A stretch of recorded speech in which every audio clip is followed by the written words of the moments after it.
anything you want. I could be anything you need. Baby, tell me it's something real, and I'll give you everything. Every now and then we can smile. You know I can't help myself. They play around with me for a while, keep tearing me up until there's nothing left. Ooh, it's obvious to me. Yeah, you love to watch me bleed.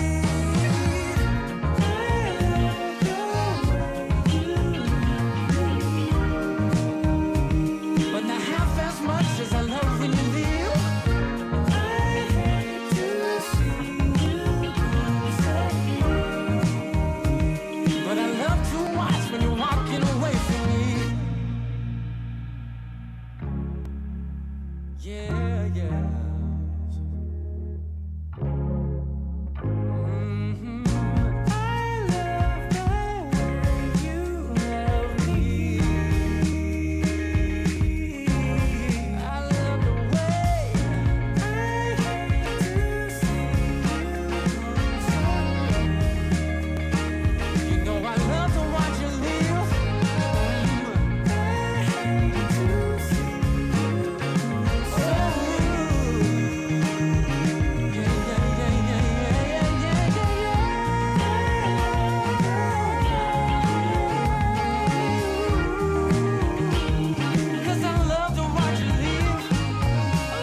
Heard someone shout from a crowd of fed up people, getting told they should calm down.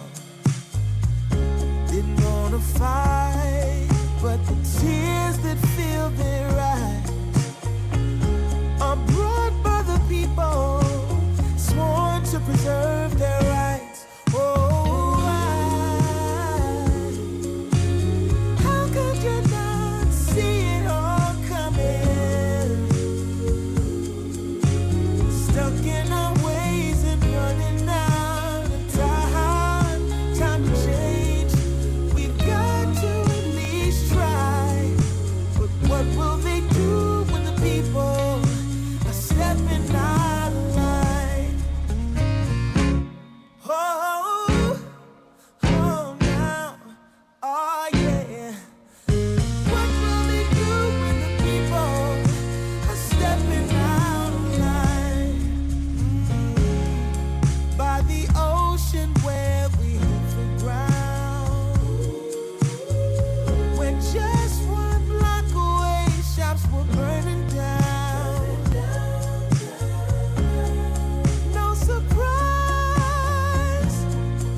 time when I saw you walking by.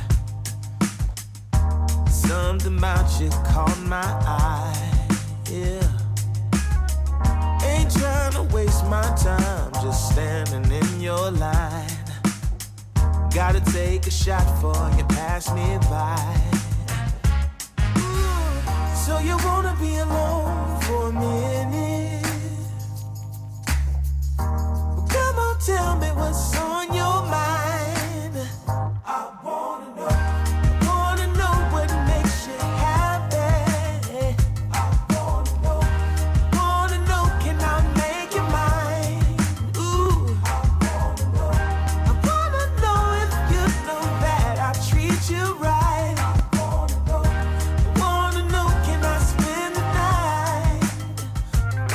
Well, I had my eyes on you for a little while.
A warm welcome, everybody. Qualifiers season is upon us yet again. It's winter, and Permasney is taking you through the Southeast Asia action as per usual at this point. This time round, it's all for DreamLeague Season 29.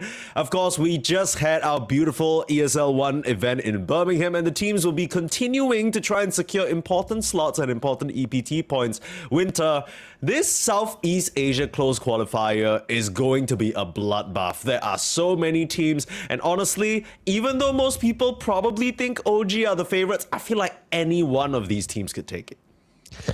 Yeah, very well said, Mike. This is by far I think the most stacked we've ever had in the close qualifiers, because OG they are in the close qualifiers again. They were they took a leave of absence, for the last, I want to say 3 months, 2 months, because they were invited, so they didn't have to play. But now, because they have to play, I think this is really good for the other teams to be able to learn and try to improve on things that what OG did better than them the last time, because OG has a lot of experience at LAN. So I think everyone is, maybe if you look at it from the angle that, okay, maybe OG is here, it would affect your chances of qualifying.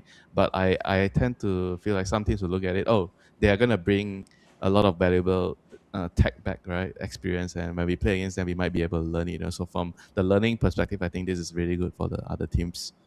Absolutely. And I wonder just how far some of these other teams can go, because we have so many different stories coming in, right? Especially recently, there have been different organizations, different teams popping up. You've got Playtime, which unfortunately they didn't make it through the close qualifiers, but they were a roster that were looking pretty promising. As far as we know, Playtime is an organization. We've got GLYPH coming up as well. And Carstensz Esports, I feel like Carstensz, they've been kind of in the tier 2, stuck at open qualifier level for a little bit. They've made some roster changes. Now they're here. In fact, they're the first team to make it through the open qualifiers, so there's a lot of promise there, apart from obviously the regular faces. You got your Ivories, Yangons, Execration, Reconics, and OG, of course. But OG, even though they might be the favorites, of course, the big story here is none other than Mr. Toronto Tokyo himself, coming here all the way from Eastern Europe.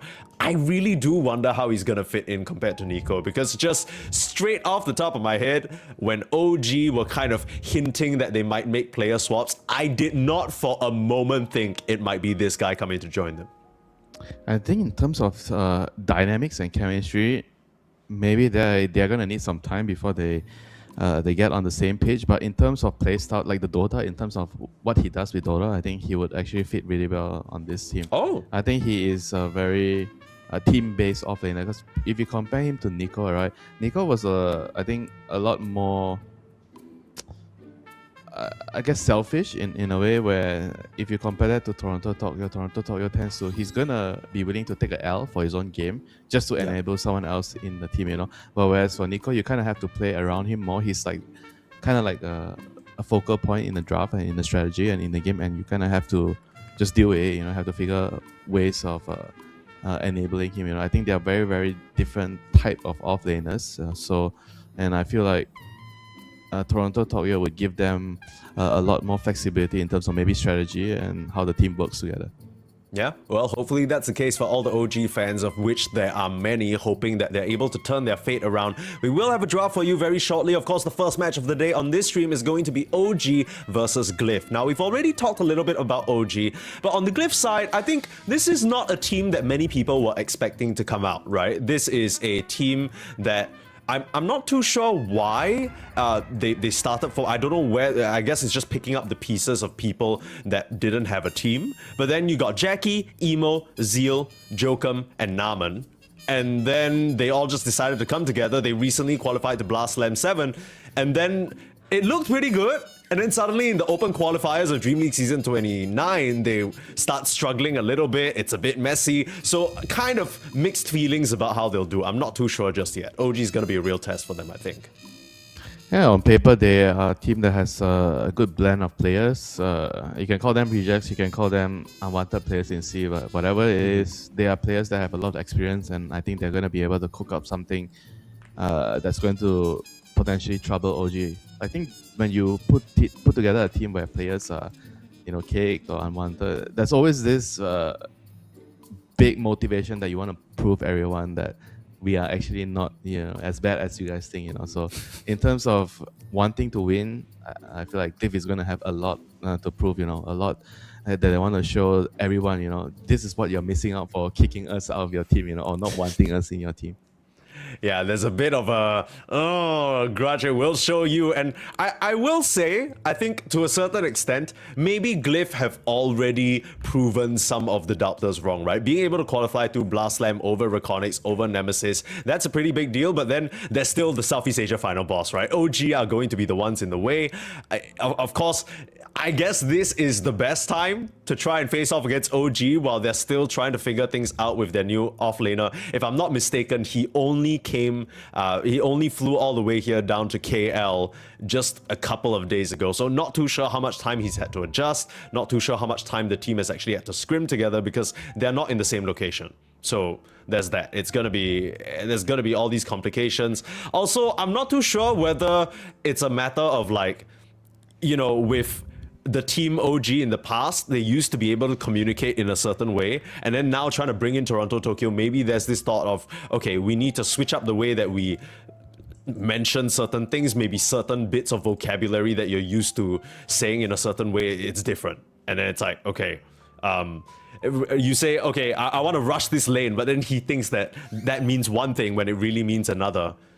Yeah, it could get really messy, but in case you're wondering why we're still on our faces, folks, we are still trying to get some lobby issues sorted. We'll be in very, very shortly, and then kick things off underway. We had an issue where everyone was hearing each other for some reason. So just classic Dota 2 still in beta things, no big deal there. We'll get in the mix. Okay, let's see. Let me just make sure Mr. Winter can also view the lobby. He can't, bro can't get it. They've blocked you off. It's rough out here. Okay, let's see whether we can. You told me to copy paste, bro. Yeah, okay. No. They've got some issues. They've got some issues. We'll see whether we can sort that out. Let me do this. Let me get you here, and then we'll try again. It ain't working for me either. We ain't working. It ain't working. Okay, so we need. Okay, we need the new password. We've been locked out. They do not want us casting this goddamn game. They're like, get the hell out of here. But no, don't worry, folks. We will get in very shortly. I promise. Let's just make sure that everything's all lined up and ready. Okay, I'm in. Actually, I'm.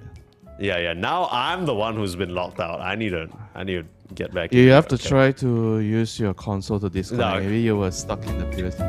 Now I got in there before you. Don't even. No, bro. The arguments start early. It's all good. We are ready to rumble very, very shortly. Now, Winter, I did have to ask because since the last time we casted together, right? There've been a couple of smaller tournaments. I know Premier Series just ended. That was kind of a smaller tier 2, tier 1.5 European tournament. We've seen quite a few changes to the meta, along with some developments in the letter patch, right? How much has that changed? Because I remember just 1.5-2 weeks ago, it was all about that early 15-minute, 20-minute Tormentor fight, the early Roshans and stuff. They've changed stuff around. Some of the heroes that were relevant for pushing that agenda now got nerfed. What are we looking at right now? What are the heroes you expect to see today, Winter? In terms of heroes, I think that is the department that took the biggest hit. A lot of changes in terms of the heroes, but in terms of objectives, I don't really feel like it's a lot different than before. The Tormentor, the Roshan and everything, but Tormentor is just a lot harder to commit for because you need to bring a lot more heroes than the previous patch. So I think it's probably less important at the moment. Roshan is still very important, but I think Tormentor has dropped off a little bit in terms of priority. Yeah, okay. Well, we'll see whether we see any of those objectives end up being of that importance. Okay, well, looks like we... Okay, so this has never happened before, but we're dealing with a situation where, for some reason... Why? Is it me? Damn. I don't think it's you, because right now we can hear Jackie's microphone. So we're going to... Yeah, we can hear Jackie and we can hear Winter in the game. So we're gonna try and make sure everything's sorted again. I'm so sorry for the delay, folks. This is Yeah. rather unprecedented. Do I It's need kind to of funny though. restart? Yeah, Dota? maybe a quick restart would do the trick I'll because try. you're kind of like the voice of God right now coming into this game. I mean, most of the times we're sort of viewing things from a third person perspective, but the players aren't supposed to hear us. So again, sorry folks, we were just dealing with some technical difficulties here. I'm sure all of you are very, very excited. Now, for me personally, I think that OG, I do agree with what you said, as much as there were some concerns about Toronto Tokyo. I do agree that I think he's going to bring a certain flavor to the team, and maybe it's to their benefit, because if you look at all the recent OG games, technically speaking, you can assume that all their opponents are going to have so many replays to study, right? But then now you bring in a new player, so many things are going to be different. How do you even prepare for that? Like, all you have are his sort of maybe 2-3 days of pubs. You have no idea what this team is preparing anymore. You have no concept of what they might be going for playstyle wise. So it's just a big black box, right? How do you even like how do you even as a coach confidently prepare for that? Yeah, I think you go for comfort most of the time in situations like this. You don't really have a choice to worry about other stuff, you know, and you just try to go for the comfort picks. You try to figure out based on habits. Like, you look at his replay and you figure out, okay, this is his habit, this is what he wants to do, so we're gonna try to play around. And I definitely also mentioned this a lot before. When you're changing a player, when you're, or at least having a stand-in, usually if you have a stand-in on the side lanes, it tends to create a lot of problems, you know, or new player on the side lane. So it's gonna take time for you to fix it, to try to gel together, and this is definitely going to be a challenge for OG. So I think in terms of strategy, what usually you can do in scenarios like this is to pick something less intensive in terms of coordination. You pick something that's more independent.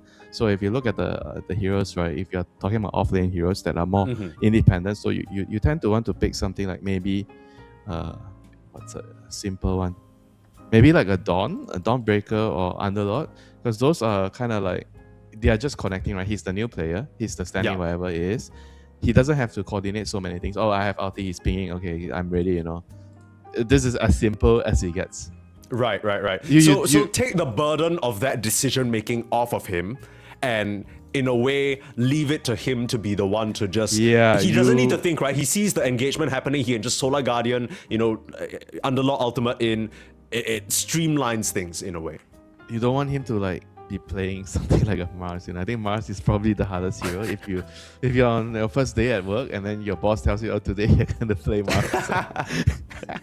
Bro, you got all that anxiety. You just flew down to KL. You gotta miss all these spears in front of the Southeast Asia crowd. It's gonna be rough. Yeah, we'll see what exactly Toronto Tokyo equips himself with. Let's see what Adam, their coach, has cooked up as well. Not to mention, this will be a battle between two coaches from KL, both of which who are amazing friends. So they probably know a little bit about each other's tendencies, but still enigmas on both sides, right? On one hand, you have GLYPH, who you look at their overall match history across this entire, I guess, 1 month that they've existed. There's not really a whole lot to cling on to, especially since a new patch has come out. And that OG, not just the new patch, but a team that had a very signature style up until this point. Now, you don't know how Toronto Tokyo is going to play. Maybe you can assume that he's going to play a bit more of a connector, like you mentioned, Winter.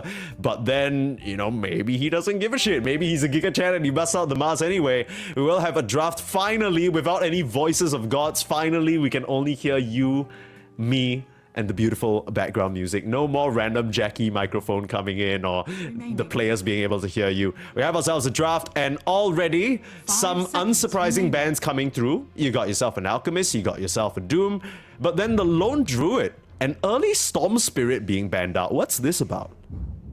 Emo loves Storm Spirit. I know he's always been a huge Storm Spirit player from his pubs and from his previous games. He really likes the hero. He doesn't mind picking the hero early. I think he's one of those mid laners that he has that aura with him, you know. He tells the drafter, I want to play this hero, just pick me the hero. I don't give a damn what the enemy is picking to counter me. Just pick my hero early so my other teammates can actually have a better matchup in their lanes, you know. So I think he's one of those players that doesn't really care. But at the same time, when you think about his overall playstyle, right, his characteristics as a player, he tends to be very greedy, you know. And usually the greedy players, they don't want to be picked early in terms of the draft sequence, because that would make it very difficult for for them to be 5 greedy. So seconds Emo is remaining. like, he has a very different mindset of this, at least for me, from what I Dire understand. team pick. Do you think that's a good thing or a bad thing for like maybe if we're looking at this specific meta of facing up against OG? Isn't that if you are identifying it right now as a player thing, then isn't it something OG might be able to exploit? Kind of hard to say if it's a good or bad thing. I feel like it can be good, it can be bad. It just depends on the team, it depends on the strategy. It really depends on anything. There's no like black and white. Or this is bad, this is good. I think it's really really subjective. Okay. 10 It's kind of one of those seconds how remaining. do you use it to your best advantage type situations, I guess. 5 seconds remaining. The Pangolier is back. Yeah. He got Okay. a little bit of a nerf. I thought the nerf would kind of make him a little bit less popular, but he's still here. They nerf. What was it that they nerfed? They nerfed the damage from the Rolling Thunder. And they nerfed the armor reduction from his lucky shot. I think Yeah. it was one armor. They reduced it by 1 armor. But Dire overall, the team hero is still ban. pretty darn annoying. Ember Spirit. Like for supports, because he does a lot of damage right now with the just your spells. I think before the nerf, you see a lot of players they kind of max your swashbuckle and your lucky shot, but now I think most of the players that I see after the nerfs, they are back 10 to seconds maxing your remaining. double nukes, your swashbuckle and your shield crash, just to clear out waves and push out. 5 seconds remaining. So it's back to a 4-4-0 type thing, like the lucky shot's not enough value is what you're saying. I don't Maybe know a about value 4 point? Team ban. Yeah, I don't know about 4-4-0. I think not every game you should do 4-4-0. Sometimes you see players leave a point, a skill point. I think it got popularized by Ama when he was playing the Penguin off lane. He would just Right. go 4-4-0 just to win the lane, get his bracer, get his null. I think now 10 seconds it's remaining. probably better still to have a. I mean, you always want to save a skill point if you're doing something like this, and just in 5 case you need seconds the roll. If remaining. you're especially if you're playing mid, you don't really want to go 4-4-0. Your supports are rotating in, and then you don't have your rolling thunder, and that could cause a lot of issues when you're fighting for the rune, especially against Ember. Ember is like one of those hard counters to Pangolin, not exactly in the lane, but in the game because of the chains. I guess in the lane, in a way, you're also good against Pango because Pango spells, they're all physical, right? So he can't really remove your Flame Guard.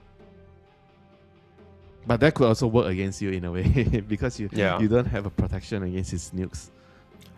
I wonder what the idea is here with this early Ember Spirit, because compared to the Pango can be flexed, right? I think that's the value. You Yes. could maybe run it on Yopatch or Toronto, Tokyo. But this is Radiant like, team in ban. my mind, 100% an emo Ember Spirit. Now, Winter, Wait, I went to the wait. school of Chan Wait, Lit Bin, so wait, I wait. know. Okay, let me bin. I went to the school of Chan Lit Bin. So one thing that I learned is when you see your opponent pick a flex, you want to make it so 10 that his lane is seconds hard. remaining. So what we're seeing from Glyph is this emo saying, 5 I don't give a seconds shit remaining. about the Pango. If he runs into my lane mid, I'm gonna shit on him. Yeah, that's always a good way to try to deal with a flex hero. But it's also in a way where you have to be ready for some counters because Emo, he doesn't care, he's the type of guy that doesn't really care, but doesn't mean that he's going to have a good time if he gets countered. It just Sure. means that he's not afraid, It could be good for the game, it could be bad for the game, it just really depends. But I feel like overall, usually OG, they tend to, in the past, they tend to prioritize the offlane a lot. I think with Toronto Tokyo, I sometimes feel like he's a type of player where he doesn't really care about getting dealt the shit card, the shit hand, like in the draft, he's gonna just suffer it through. I think this is probably the biggest difference between him and Nico. I think Nico plays the bad matchups worse than him, but when he gets a good matchup, I think he does well.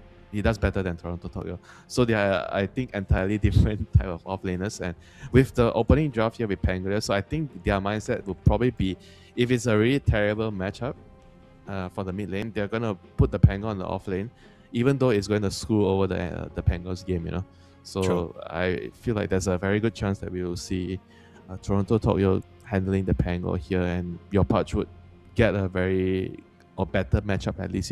We'll probably know at the 23rd pick, right towards the end, because that's the point of the flex pick. And right now, in terms of the second phase drafts, second phase bans, we see the Kotl ban. Grimstroke, obviously Grimstroke is a very good hero against Pangolier. There are also Yeah, other Glyph seem a little bit lost at the moment. They're down to 10 seconds of reserve time. Wait, what the hell? Yeah, I mean, I'm hoping this is not another technical issue. It looks like it might have been because we just missed the fact that everybody's just disconnected from the lobby. So, okay, looks like quick. Let's see. Okay, looks like there were some issues again. So we're gonna have to remake the lobby again. Sorry, folks. I know it's a little frustrating. I'm pretty sure everybody is also equally annoyed, but let's just make sure that everything's sorted and no one can hear each other, because apparently that was the issue again. So let's make sure we just get back into them. You know what? I think we should try to turn off our boxes. I don't even have mine on, if I'm being real Okay. with you. Alright. I'll try to turn mine off. Maybe, I don't know, maybe there's something wrong with the bug. Yeah, wait, let me just double check whether it's... Okay, so let's see here, because 10 seconds remaining. heroes are still being picked, but I think it's just random. Yeah, okay, so 5 we're getting seconds confirmation remaining. now from our admin that this is a dud. The Lesh didn't get picked. There's a reason why they were dialing down the time. It's because no one was in the lobby to pick. So we're back on us for a little bit. We're just gonna try and make sure we're back in the lobby again. Sorry, folks, for all this trouble. We'll get the game on at some point. There will be a game of Dota 2 being played. It's just not happening just yet. We're hopping in. Okay. Yeah, I think, so far, in case you guys are all confused what's happening and you're just joining us, you're like, where the hell's the game? It's been 18 minutes. Well, great question. Basically, for some reason, in the lobbies, they can hear us / themselves. So even though nobody has open mic turned on in the lobby, everyone can hear them. So not really sure what's going on. Maybe it's a lobby host issue. They've already changed the admin. But let's move. Let's get ready. We're starting the game. So you're saying Yeah, well- you didn't have your box ticked the last 2 remakes? Nope, did not. Turn that shit off as soon as I started hearing you. I got scared. I was like, shit, if I hear him, he might hear me. And I actually don't hear anybody, you know, like, to be fair. I didn't hear anyone, so it was just me, yeah. I guess so. Bro's living in his own world. It is what it is. That's the winter effect. And for those of you just new here, you're not familiar with how winter is. That's exactly spot on with his personality. But okay, third time's the charm. We've remade the lobby twice now. We're getting back into it. We're getting the picks. We're speed running it. Everyone's gonna make sure that all the picks and the bans are the same. We're dialing down to the same reserve time. It's all gonna be nice and fair. So just to recap so far, like we see on our screen, we got an Ember Spirit, we got a Pango, and then we got kind of what you were talking about previously, where yes, they are likely going to sack the Pango, but they're also kind of protecting it somewhat with bans, right? Like the Grimstroke ban, it doesn't really feel like a hero that's relevant in the meta other than countering the Pango. Yeah, sorry, I was just checking if everything's Yeah, okay. we gotta make sure. Gotta make sure.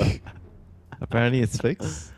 Yeah, it's fixed by them muting you, apparently. So Was it just me? I guess so. I mean, I don't know who else was yapping. I don't have you on there. It wasn't a problem for me, so it seems like it's fine. And also, maybe it was a lobby host setting thing, because we had the same admin okay, you know what, whatever, that's not important. What matters is we're in the game now. It's all chill, it's all Gucci. We back in 10 this, seconds and remaining. yeah. So they're supposed to wait for the reserve time to take down to the 5 exact seconds remaining. time as before? That I'm not too sure, but it seems like that's what the teams are doing. I mean, I'm sure they're not complaining. They get more time to consider the draft, what they want to respond with. Oh yeah, this was the point where they disconnected here. Did we even see it? So the last ban wasn't actually a ban, and the last pick. Yeah. So it was a blank ban, and then it was a Lash. Okay. Yeah, so now they're gonna wait until Radiant the same team time, and then they're gonna ban. Because I think the players, if I'm not mistaken, submitted Dire screenshots of team when they all had that issue and disconnected. So, okay. Kind of surprised to see the Phoenix make it through all the way to 13. I feel like this has been a very steady 8 pick for like everybody. But the fact that OG and Glyph are prioritizing these core heroes really says a lot about the dynamic, right? These are going to be the heroes that are in 10 contention. seconds remaining. I think GLYPH is a team where they prioritize the supports a lot. 5 They like to seconds pick. remaining. I think especially Naman, he likes to pick his hero after seeing the offlane hero or the position 4 hero. He doesn't like to reveal his hero until he sees that. So right now, seems like he's revealing it early because I think this is because they still value the hero a lot. I think Phoenix is, out of all the position 5 heroes, probably one of the best. I think you could argue Phoenix or Enchantress. I think these two are the strongest position 5 heroes right now. He works really well with the Ember Spirit, with the chains and your Sunray. Very good against the Pango because Pango, when he's in the ball, guess what? He can't hit your egg and then you can stun him. Aha, idiot. Yeah, you can stun him in the ball. So it's always like a nice matchup for the Phoenix. So overall, I feel like the Phoenix, there's a lot of potential here already. You know, he could do a lot in the team fights. I mean, I remember you told me in the past that Phoenix is the type of support hero that needs to snowball. But when I look at the Pangolier offlane, I feel like Pango's got 2 ways of just getting away from the Phoenix very easily. So you're not going to get those early kills. Is that still good, you think? Because the Pango's just going to get away farming, right? In a way, yes. 10 But it also seconds depends on remaining. the matchup, the lane matchup. I think overall it's 5 fine, you know, with the seconds Phoenix remaining. against Pangolier matchup. And now OG, I think this is a very interesting pick here with the Trion and Muerta. I don't know if the Muerta is going to be a flex for OG or they're just picking him as a 4 because not many teams are using Muerta as a 4. It's really good against Phoenix, so you can cancel the Sunray with your silence. So I think there's already a particular purpose for the Muerta in the game. Yeah. Lane-wise, Pango and Muerta also can kind of work, and I think they're pretty strong together. So I think OG's opening here pretty open-ended, and the fact that they didn't really spend too much time, you know, to pick it. So it tells me they kind of already have something in mind with the draft, what they want to do.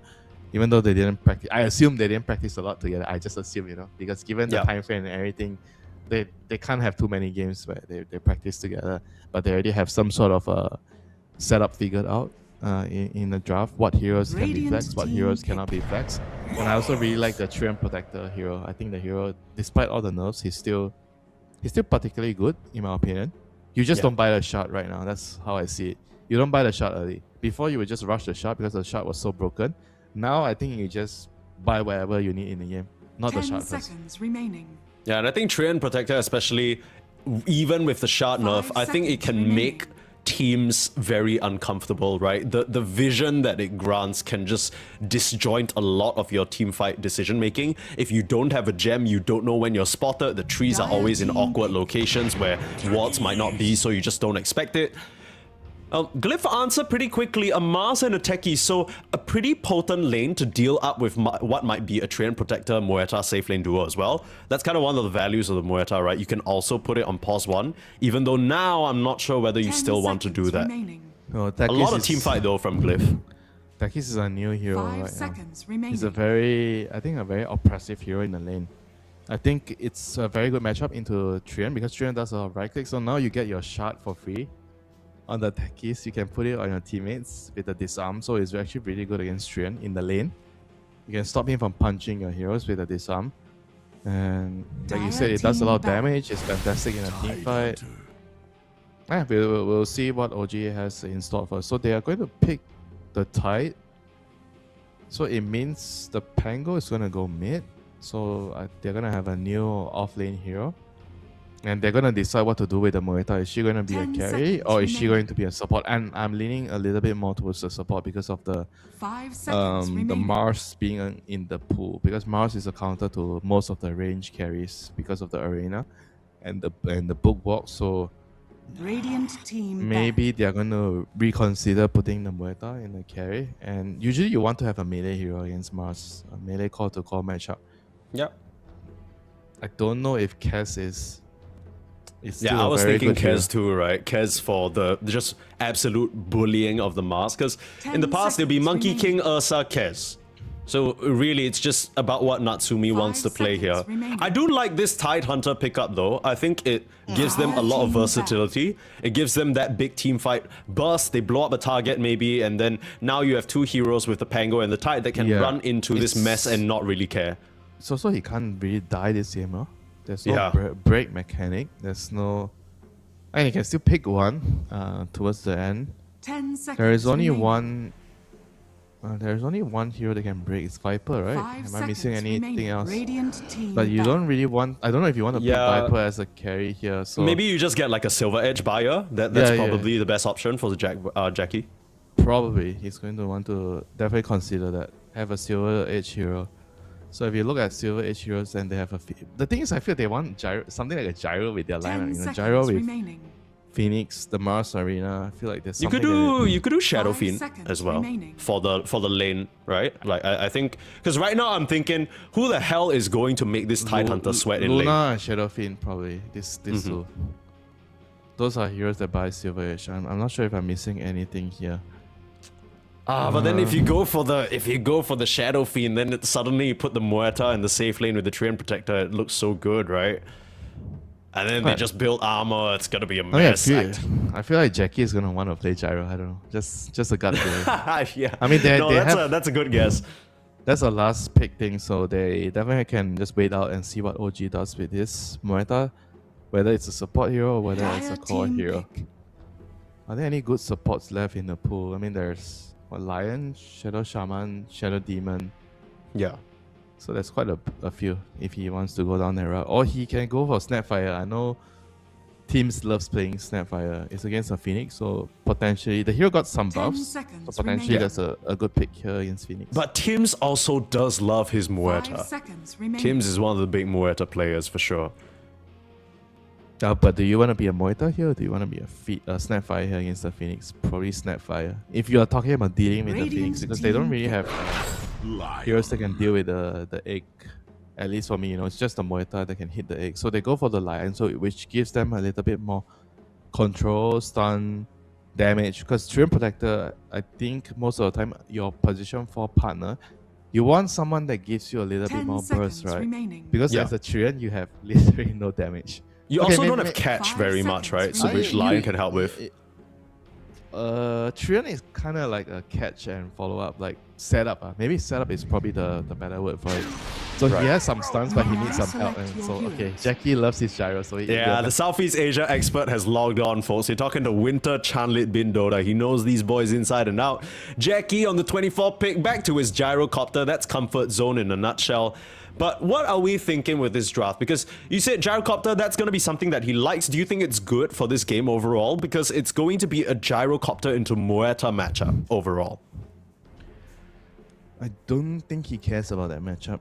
Word I feel up, like word it's more about the team, as you need to be able to play with the Mars Arena, and I think Gyro plus Mars. That's why I suggested the other one was Luna, right? You have some sort of spell damage you can throw into the arena in the early game. When there's a fight at the tower, either you're defending a tower, or you're sieging, or you're fighting on the runes. Gyro, Luna, all these heroes are going to be very useful because you need a way to kill off the tide. So you need magic damage. So if you think Right. about carry heroes, what carry heroes have magic damage? Either Luna, Gyrocopter. I think those are the two main ones. I don't know if I'm missing any other hero, but those are the two main ones. Yeah, that's fair. The Lion's going to come out as well. That gives them a lot of catch, like we already mentioned. But now I'm seeing a lot more options for OG to make plays, right? I'm thinking Tidehunter and Tidehunter plus Lion on the side lane. Easy pick off on maybe a support. Same thing with the Pango. You just roll into finger. There's a lot of little, I guess, strike forces that OG can assemble to create pressure on the map. Really, it's going to come down, in my mind, to how well Emo can do on this Ember, right? I feel like he's going to be the main hero that GLYPH have to play around, even though, like you mentioned, the Gyrocopter and the Mars, they'll want to sort of get involved early on as well. They won't be the ones starting the fight, and Lord knows that Techies Phoenix, they ain't stunning shit. So you're just really looking at Emo to kick everything off, and he's going into a Pango that GLYPH seems to be happy to run into him.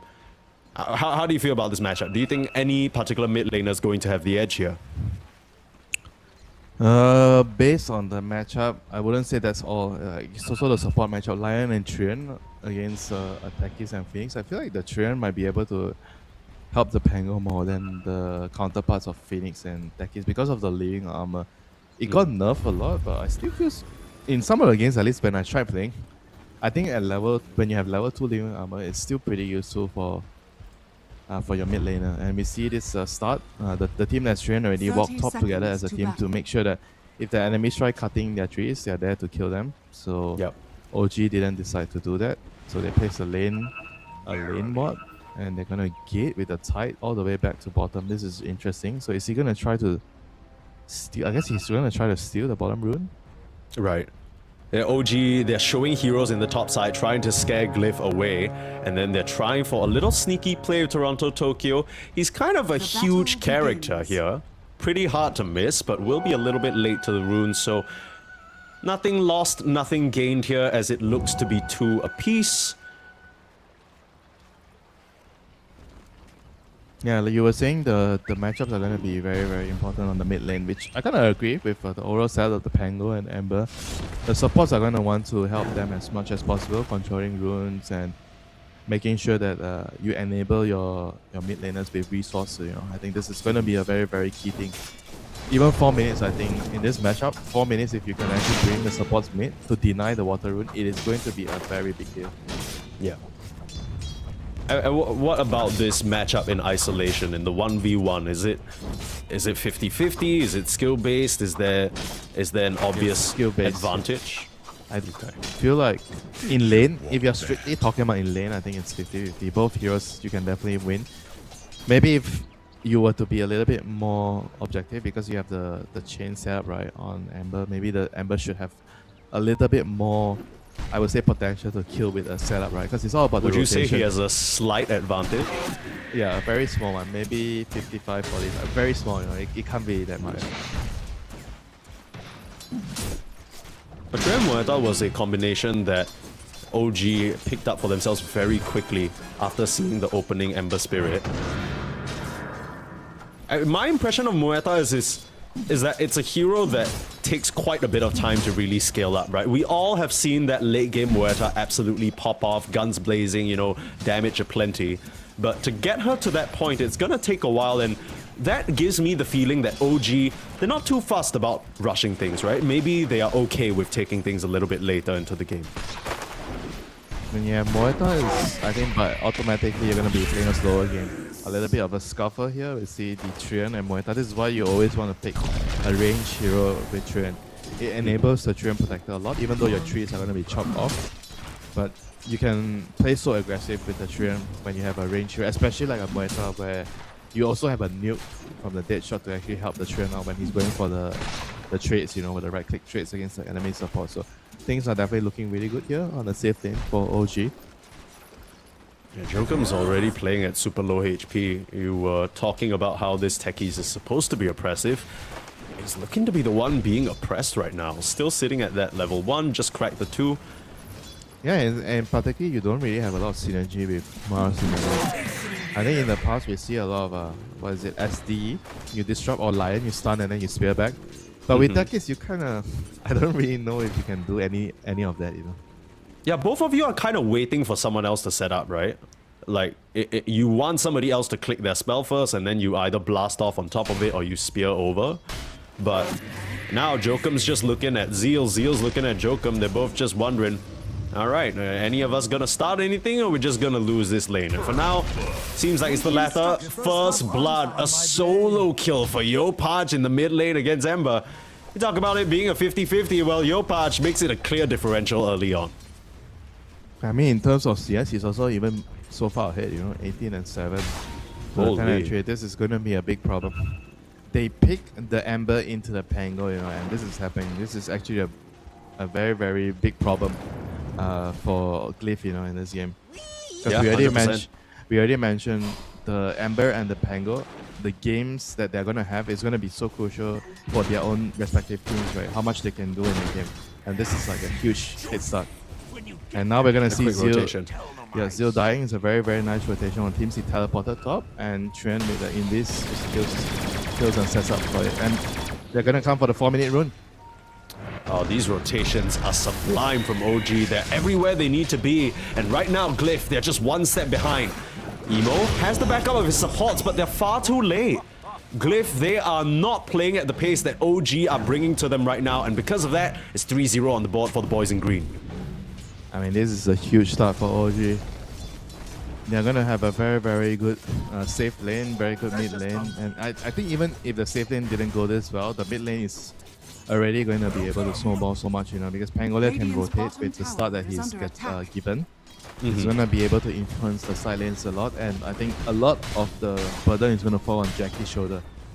He's gonna have to figure out a way to help his team, you know. I think as the gyro, usually you want to do it, but I think especially in a game that started out like this, you're gonna have to even look for more plays to help your team, you know, because if you fall behind as a team, there's not much you can do as a gyro, and you're a very team-dependent core. So you need your team to be doing well. Jackie's got a long way to go before he sets that one up. For now, even though he's farming well, it's not like he's really slowing Toronto Tokyo down. And in fact, it might be OG now looking for the third core on their chopping block, trying to bait in the gyro for some cheeky damage. You got Tim's hiding in the wings and Skem coming through the twin gates. I think they spotted Naman in the area, so realizing that that's not going to happen. But yeah, like you mentioned, a lot of weight on this gyrocopter's shoulders. Another quick TP. Tim's ready to rumble. Stun into crush, man. It is perfect. And they are using this Lion excellently. I feel like Tim's is just getting everything done for OG right now. I mean, just the power of the Blightstone, right? He just picked up the Blightstone on the Pangolin. That's just helping them do that a little bit of extra burst that allows them to pick off Emo. You know, Emo is just going to be... Bro, he's in Struggle City. He's barely level 5. Pangolin is level 7 almost. They're going to fight for the runes. There's no way, right? They get the runes. Or at least they deny that's a the nice runes. deny. That was He so might be there crucial. for that one, though. Skem's going to keep the chase going. YoPaj has him in his sights, but we'll just settle for these stacks, which are arguably even more detrimental. Jokum, he'll have to blast off to try and take them away. Oh, I thought for sure OG were going to swing in and kill off that techies. Just keeping their resources. They are saving the Clearing out roll. these creeps. They don't want to use the roll to kill a support before the Wisdom Shrine, I think. Well, this could be troublesome. Yeah, Jokum's already doing pretty bad on the... How are they fighting the Shrine? Ember has no TP, Ember's level 5. I think this Bro, is a forfeit. Bro, I don't know. Amber can't make it there. Jackie's gonna need an express ticket because he's a bit busy in the bot lane. Looks like Glyph, they've just decided to try and give this one up. I mean, usually when your Wisdom Shrine's being threatened, you try and go to the other side of the map. But right now, you got a really tanky Toronto Tokyo in your way, and he's not gonna let you get away with that. He's just gonna stand right on top of that Wisdom Shrine, and Glyph lose out on everything. And Zeus dead? There's no way he survives this. Okay, does he have a skill? Oh, he doesn't have a skill point. Oh, Tim's got to wrap around on him, and he tries to juke into the pit, try to get a little cheeky deny. Roche doesn't want to oblige him. That is rough, man. Bro, OG Yo, just looks so much different with Toronto Tokyo. The way they're playing, the way they're drafting, everything changed about this team. Wow. A breath of fresh air, I guess. Absolutely. Maybe he's exactly what they needed, but now Emo, he'll try and find a little bit of something. Nice stun from Tims to keep them at bay. Dive forward. You can smell the desperation, but Glyph will be rewarded for it this time. Still looking at YoPaj. Here comes Jokum out of nowhere. Nice Lotus to keep YoPaj up and running. That was really close for the Pango, but he still will be able to escape. And this defusal timing, 7 minutes and 50 seconds, has to be one of the earliest defusals we've seen. And there's no way you get a better start than this, you know. 48-13 last hits, 3 kills, 8 minutes on a Pangolia. Jeez. This is a hero that got nerfed in the recent patch too. Spotting out Tims. Tims, he didn't realize there was a shield rune on that Ember. He still swatched down the Phoenix real easy though. That's the defusal blade timing, and no mana on Ember. Where you going, buddy?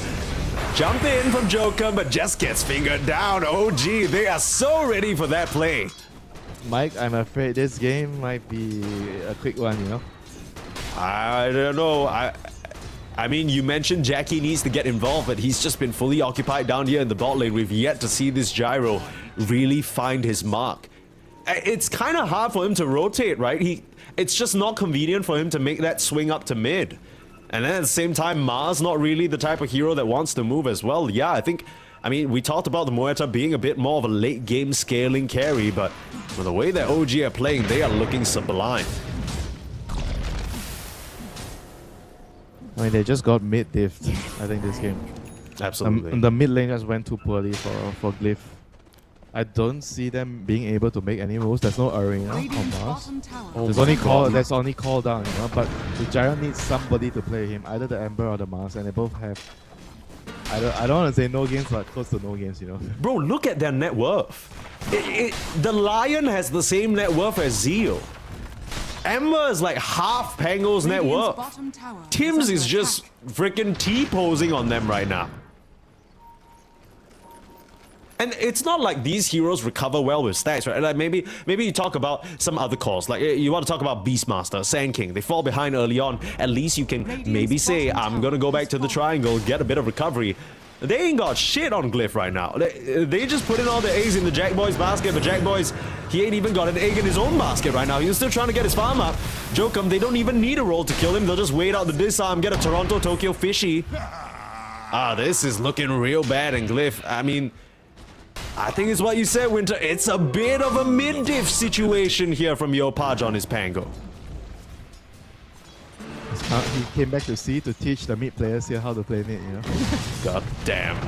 God damn. And now he'll teach Naman how to bury himself in the ground. Nice dive away. Naman will keep himself alive this time round.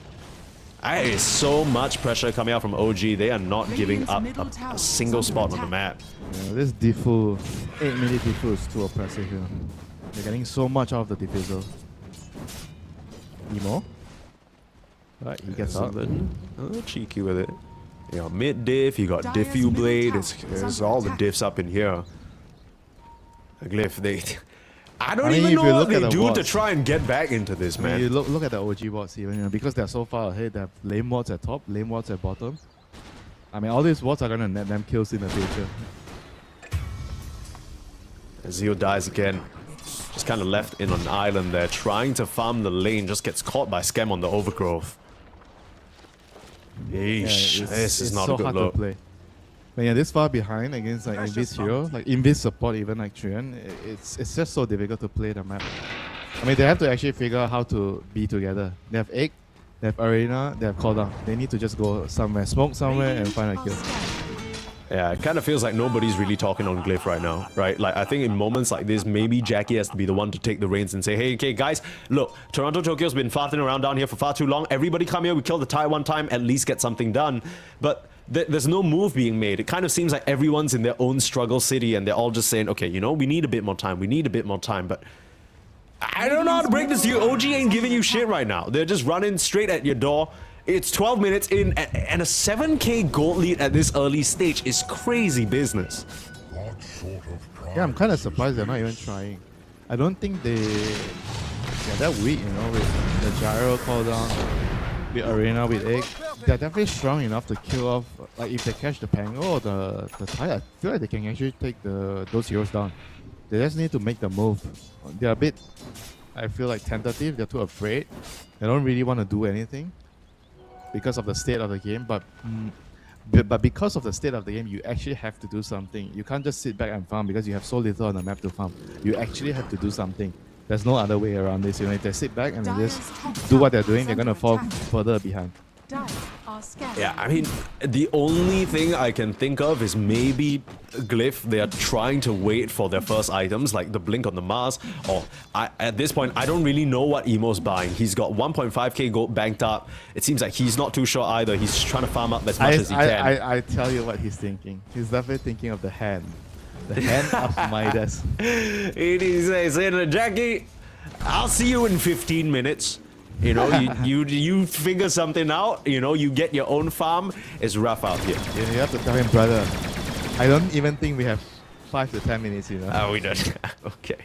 Well, to be fair to them, OG seem to have taken the foot off the gas at least a little bit, right? They've relegated themselves back to their side of the map, even though they have those aggressive wards that you mentioned. They're not really pushing the issue of forcing it. I think they realize that they're in a good spot. They don't feel the need to rush right now. And they have the whole map to farm. They're waiting for the dagger. Now they have the dagger on Pango. I'm Right. sure they're gonna use this to fight. A bit late to a potential Wisdom Shrine play, but now the Arcane Rune Blink Dagger, this is gonna be good. OG. Radiant are scanning. Are you able to spot Emo I farming mean, it's behind enemy ranks? also the here? fact that going to complete the reps, right? The consecrated scanning. reps on Tide. Once you have this item on the Tide, let's consecrated rep. I don't know how many heroes you need to bring to kill a Tide, you know? It's gonna be at least more than 4 heroes, I think, at least 3 to 4 heroes to kill him every time. Yeah, and that's not counting the fact that he might get living armor saved and then ravage and turn things around with the help of his team. So I don't know whether killing the Tide is something they even want to consider. We'll see what Glyph do. For now, it's 1-11. What a gorgeous scoreline to start off the Southeast Asia close qualifiers here. At Toronto, Tokyo, I'm sure he's having a swimming good time, right? He's just come here. He's like, oh, I heard there's a lot of fish in this sea. Let me snack on all of them. He's farming up a storm. No sweat on his brow. Having the chillest day in Kuala Lumpur that one man could have. Yeah, maybe it's gonna be my job to bring him around on a food tour. You literally could go find him. I'm pretty sure you could locate him and take him out to eat. Maybe that's what Glyph need. Maybe Glyph need to send you a check to take Toronto, Tokyo out for a good time so that he forgets how to dominate on Tidehunter, because it doesn't seem like this dramatic change in region or environment has taken anything away from him. He looks just as fresh, at least for now. I mean, the thing with Toronto Tokyo is like he's a very vocal player. He's like a captain-esque player, you know. I think maybe that's what they needed. They needed to just get a player that they can all just sit back and follow take orders from, you know. Sure. Sometimes that's just the missing puzzle, you know. Yeah. You need You need a ringmaster in a way, right? Yeah, you need a new captain, a new ship captain, you know. Another Here comes catch. stun. Here come OG. Rolling Thunder in. Naman does not stand a chance. And Teams That's has been amazing this game, you know. Yeah. Tim's is my MVP for sure. Like, this guy is doing everything. Tower is under attack. Radiant structures are fortified. The warding is crazy. Like, I think OG, on top of amazing support movements, they're also just splattering the map with vision that makes it so difficult for Glyph to play. Now Jackie, he'll be found, needs all the help he can get. Oh, that was a bit of an awkward stun. Maybe OG have gone a bit too deep now. Should be able to take down Jokum with the help of Toronto, Tokyo. That ends up being a 1-for-1 trade. That's, funnily enough, the best fight that Glyph have taken this whole damn game. Naman still has the egg available, will get caught by the swash, but off the mark there slightly. GLYPH aimed it in the wrong direction. And even though Glyph trade 1-for-1, they are again just muscled out of their own side of the map. Yeah, that's how with the consecrated rep, they do not even want to touch him. They see him, they click on him, okay, we back, you know. And there's no fight here, folks. Let's pack it up and back it up. I'm very surprised they're so passive, you know. They didn't even bring Jackie in the game. He's just happily farming away. I mean, he has very good net worth, considering the game. But Yeah. I feel like that's gonna come at a cost, you know. Like if he's just sitting back, he has to step out and fight at least. I feel like at least one time and one of the objectives. I mean, he is coming to try and defend these areas with his team, but even earlier, I think there's a bit of a concern, right? Because OG can very much threaten the life of the Gyro. We saw that in action. Jackie, if he didn't have the help of his team around him, he would have most certainly died. So maybe a bit of fear setting in as well. I'm going to try and reclaim at least the triangle. Jokum setting up some mines there. But really, it just feels like Glyph, there's not much area or room on the map for them to play for. As long as Toronto, Tokyo's in there, they need to bail.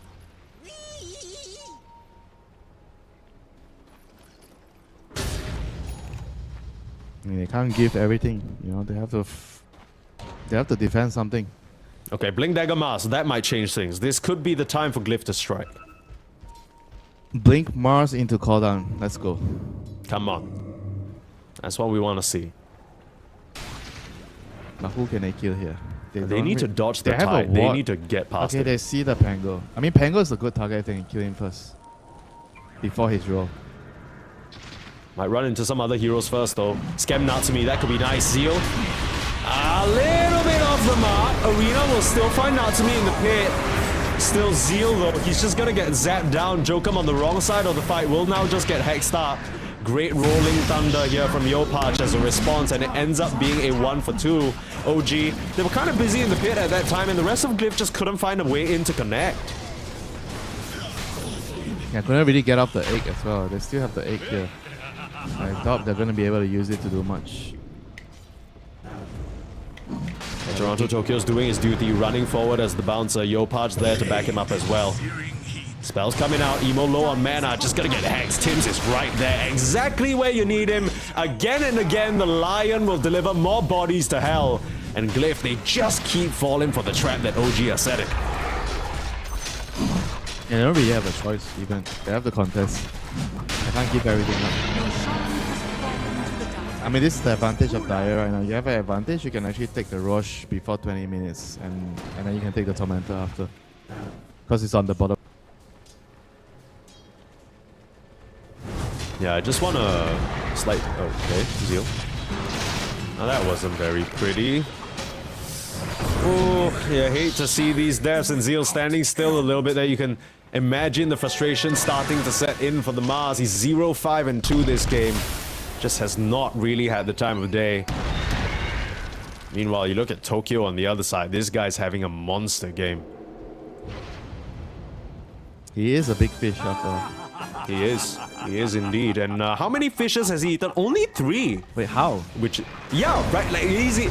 They've had 17 kills, but I guess, you know, you were complimenting Tokyo talking about how he's like a captain figure. He actually has not played with the team very much for the past 20 minutes, right? Like, it's only in the past 5 minutes he starts running with them.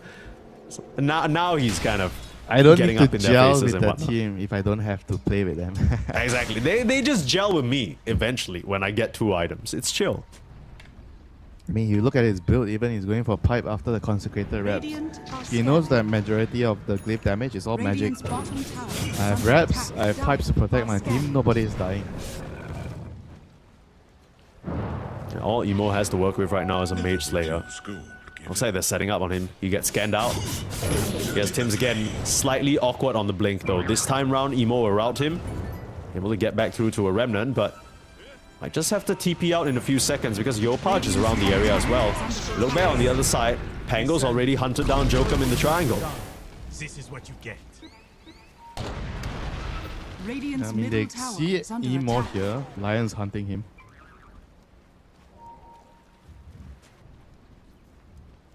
And he's gonna die. I think this time there's no escaping this. He wants to cut the wave, it's very likelihood that he's gonna die here. There's an observer ward on Lion. He's gonna place one and he's gonna find him. That's a good ops ward. You just gotta wait out the Radiant's slide. top Just tower is under attack. see the slide animation. Okay, that was... It was my bad. Okay, No! Wait, did he miss? He missed the hex! He hexed the creep! Okay, well, Tims, you know, you've been doing excellently this weekend. We can put this one past us. You know what I mean? We'll just pretend we didn't see it. Let's move on here. That's fine. That's what we call close Radiant's both eyes, middle not one tower eye. is under attack. Yeah, close both eyes. Shut your mouth, Winter. We ain't saying shit about that one. Only respect for my Lord Tims. Yep, because even with one eye, I saw what happened. Even with both eyes closed, I still see... I still can hear Ember Spirit on the map, and that's not supposed to happen. Dire's bottom Okay, tower well, is under all attack. those jokes aside still, of course, you know, mistakes happen. At the end of the day, that kill, it would have been nice to find, but it doesn't really change the awful game state that Glyph are in. OG still very much trampling all over their territory. It kind of feels like one of those games where OG, unless you're really throwing it up on the high ground, I'm not really sure whether Glyph have a chance of coming back into this. This one feels so far gone. Radiant's middle tower is under attack. Dire's bottom tower is under attack. You can only hope and pray that a throw is coming. Radiant's top tower is under attack. I mean, OG, to be quite frank with you, I don't even know if they really need to think so much about what they need to do, right? It feels like it gets pretty straightforward from here. The Treant Protector's gotten his shot, so now all the areas outside of the base are going to be Eyes of the Forester Dark. They're just furthering the economical strain on these supports for the wards. Dire's bottom tower Inflation under is attack. high right now. for Real shit, Glyph. real shit. Oh, man. All-time high right now for Glyph. I mean, all they can do really- is click on the Glyph right Radiant's now. middle tower has fallen. They don't even have that shit. Oh, okay. Yeah. Unlucky. 4-minute cooldown. Yeah, that's tough. You think they still got 4 minutes in the game? You think we'll see another glyph? Probably no. I'm afraid. Okay. I'm so sorry, Mike. No, I you don't had want- nothing to I don't want to be apologize the for. bearer of bad news, you know, but if you're talking about bad news, this is as bad as it gets. Wait, what was that stun? Wait, dude. Was he just trying to scare Jack Boys into a BKB or something? They're starting to surround him a little bit. He's got to be careful. Dire's bottom tower is under And it goes back to what you were saying, funnily enough. Look, Jackie, his net worth is right there with the Muerta. He is farming so well. But because his team was so weak early on, he just never really had an opportunity to join them for any successful fight, right? So you got your Mars with 8k net worth, you got your Ember with 9k. It's like, these are support numbers we're talking about. Oh, Scam. So annoying. Just breaking the smoke and getting on out of there. Still trying to find something. Zeal on the front lines looking for the Lion. We'll get him with a Spear Arena. That's a pretty good pick. Tim's is pretty high level on this Lion. Will end up going down.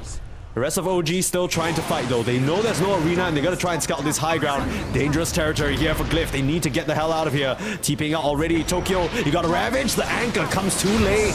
There's a bit hesitant to throw that one out. They'll lose out on the gyro kill, but they at least get themselves Jokum. I guess that's something. That's a lot. Lion was a very big kill. Lion was he was a 700 gold kill. That's a lot.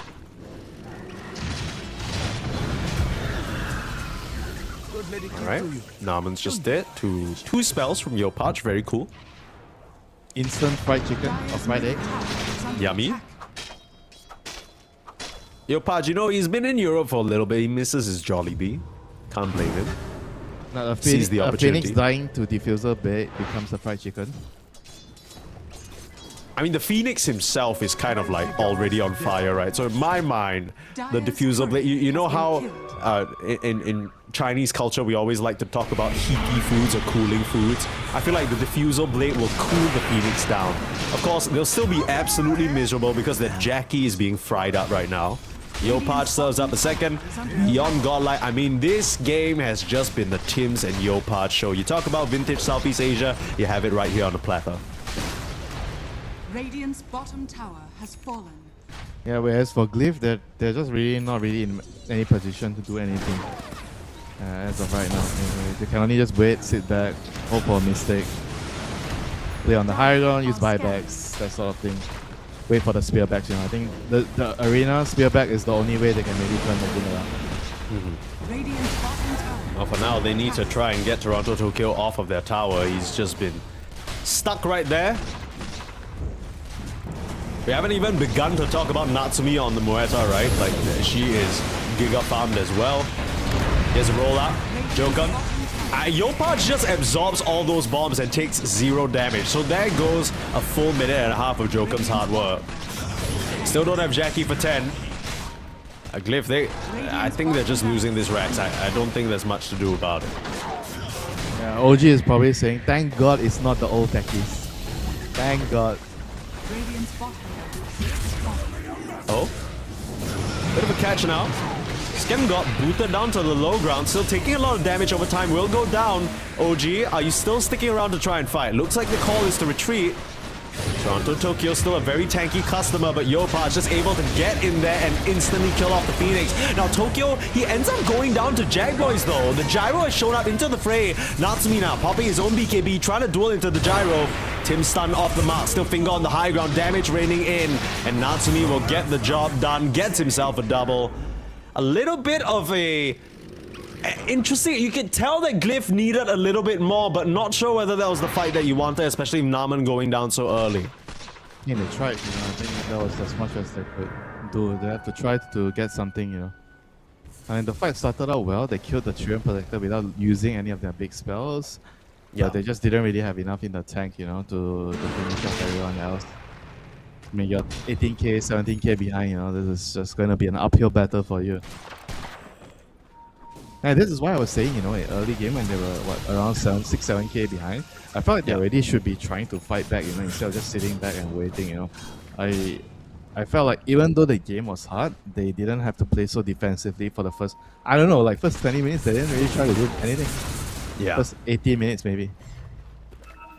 Whenever I see situations like that, I just think to myself, maybe the players think they're a lot further behind than they actually are, because the way that they were playing, it almost felt like there was someone saying, guys, we can't do anything right now, let's just chill, right? Like, anytime you saw another enemy hero, you'd just be running the opposite direction. That feels like a very active thing for me.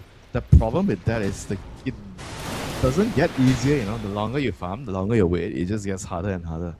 True. Because they are farming, I want to say, 75% of the map, 60 to 75% of the map. You're only getting some 30-40% of the map to farm, so eventually you're just going to lose because of the sheer disparity in economy, So you can wait, but you have to wait for a specific moment to fight back, right? But you can't wait forever. I'm kind of surprised that GLYPH are still in this game, if I'm being frank with you. The fact that they even killed Toronto Tokyo was quite surprising to me. I don't know how they managed that. I feel like they could have definitely saved us a lot of, wasted time because of the delays and everything, and get us back all on track 10 minutes ago, Take one fight, it doesn't work, GG out, I'm sure the OG fans are very happy with this highlight reel that they got themselves here. Toronto Tokyo's first showing gotta be a good one. Making his mark already up against GLYPH, who, they had a difficult time in the open qualifiers. They weren't looking quite as stable as when they qualified for Blast Slam 7. And now they're facing up against the Southeast Asia final boss. Might be the final engagement here. Jackboy's the only one showing. And get smoked up. 5-man arena, 5-man egg, 5-man cordon. Let's go. Let's go, baby. They have to desert this area and clear out the wave though, and that's gonna maybe allow OG to take control of this triangle. I mean, once you lose this position, you can't really get back up to the high ground. It's gonna be pretty difficult to walk past that watermelon. Natsumi's just looking for his angle. Where's the break? No break in sight. No Silver Edge, no Phylactery, nothing. Yeah, wave in the bot lane's pushing in as well. Roshan pit positions being relinquished. As GLYPH, they just kind of keep getting shoved away like a little kid up against a full-grown adult. There's nothing you can do. He's just kicking you to the curb every time you show your face. I think in some countries they call this one cyberbullying. Jokum for sure is feeling the effects of that. It's rough out here. GLYPH is not giving him any room to breathe. You dare to pick a techies in my game, you got paid for it. And holy, this Roche, it's gone! How does the was that like a 7-second Roche? I mean, it's Muerta, Muerta with the gunslinger. But how does the tide only have 3 fish? 3 yummy fish. Like okay, how? that's... You think he's just Did he forget? Did he forget to eat the fishes? I think he's just not eating the fishes. Oh, Emo's gonna get caught here. No TP back for the Ember. That is tough. Oh no. He's not gonna be able to rejoin his team, but maybe he can try and make a kill happen onto Tim's. Shadowblade. Oh, okay. Oh. Damage over time gets him, but he's not here to help his team. BKB from Natsumi dodging away that damage, just blows up Jokum again, and Zeal's defensive arena doesn't look like it's gonna save him. The anchor holds him in place. He's still got that BKB to play with. Now it's Jackie on the front lines again. They still don't have the help of the Ember. Emo's still trying to beeline his way back into the Radiant side. It looks like OG, they've been repelled for now. Maybe that play from Tim's wasn't as great as it looked initially. He's gonna be back soon. There's a outpost for him to TP to. Okay. I still have Aegis. Spear back. Natsumi, he doesn't have that BKB. You can egg on top of him. Sunray coming out. Natsumi's dead the first time. Sken couldn't save him. Rolling Thunder still doing quite a number onto Zeal, but he's able to back up back to safety. Still trying to juke away. Gush is gonna tag him. GLYPH now in some trouble. Swashbuckle up to high ground TP. You got the damage. You can't find the Pango. Oh, GLYPH still. He gets burned down by Narman. That is a huge streak, and OG might have bitten off a bit more than they could chew. Now Emo's back in the fray, but they're still looking for targets. Tim's on the back line, onto Jackie. Jackie forced out the way and survives. Jackie is still alive, but it comes at a cost. Natsumi will be able to slay too. And even though OG, they've lost some numbers, they've lost the Muerta Aegis, you don't really have any tools for killing her the second time. Buyback In trouble. now. Nama's in trouble. Ready to put the Sun Ray down onto Natsumi. You got any way of getting out? Blink Dagger cancelled, held in place and dead. OG overestimating themselves, and Glyph somehow, some way, they'll defend? What the hell am I watching? Radiant's And you can courier see that the has been coordination killed. from OG is just not really that great yet as a team. I think they played the early game really well because that's the part where they didn't have to coordinate a lot. But the moment they have to coordinate in the team fights, I felt like they were just not as clean. You know, like Lion not being there, and then the Pangolier roll, like the way they are sieging the base, they got spear back to the tower. They were not ready for that. Because that was the only way that you lose the team fight. If you get spear back inside the base, you know, that was what happened. I mean, Natsumi manages to blink out. I think after he uses the Aegis, the first time he blinked out, but it was just probably best for them to back off, you know, at that point. Because they decided to stay and fight and they paid the price. Yeah, also, not to mention, because Tims has gone for this Shadow Blade to try for pickoffs around the map, you don't have anything like a Force Staff, right? The Hurricane Pipe was already used from Muerta in the earlier engagement, so her Blade's just getting cancelled. And because of that, Glyph, they're able to just get back out on the map, actually get themselves a Tormentor. I mean, these are That's a pretty 10K. significant. Total 10k swing. That team Wow. fight, they had to use buybacks, but it was worth it. The team fight with the Tormentor, they have 10k. They have That's pulled back crazy. 10k from the deeps of the sea, you know, that the tide buried there. I think OG, they might have thought this one was done and tucked away. I mean, we did too, to be fair. But now Glyph getting that 10k gold lead back. 9k is still a pretty decent amount, but nowhere what it used to be. And Naman, if I'm not wrong, I saw a gem come out. Was that on Emo? No, it must have been a gem on Skep. So I don't know whether they have a gem yet on Glyph. Looks like they got to catch onto Emo. Can he get out of this one? Able to pop his own BKB and get out. Oh, the overgrowth used as well. Emo able to escape on a sliver of HP. That's close. I don't know if they saw the overgrowth, but I think it should be time to strike for Glaive. This is I think a very clear opening for them. No overgrowth, no roll. 30 seconds for the roll. If they can actually find a moment to strike, this would be great for them. It seems like So they're they- just happy sitting back and farming. Sure. They're not leaving the base. I mean, there's the fear of the eyes in the forest, right? I think Zeal, he's now picked up a gem. They were able to purchase that one, but you don't really have vision on the map to go to as well. I think in a situation like this, you'd want to maybe smoke out, try and find a pick off on vision that you've placed, but you have no such thing. So maybe Glyph just making the educated decision to... Okay, let's just wait for OG to come up again. Because it's not so easy for them to run up into our spear high ground team fight. 5v5 though, OG still looking to try and overwhelm their opponents. This time they'll try and do it right. Together. They need to go together. Yeah, something about slaying together is what I heard. Alright, they see someone. They see two heroes. Might get a big initiation here. The tree. Ravage, Emo, he's done.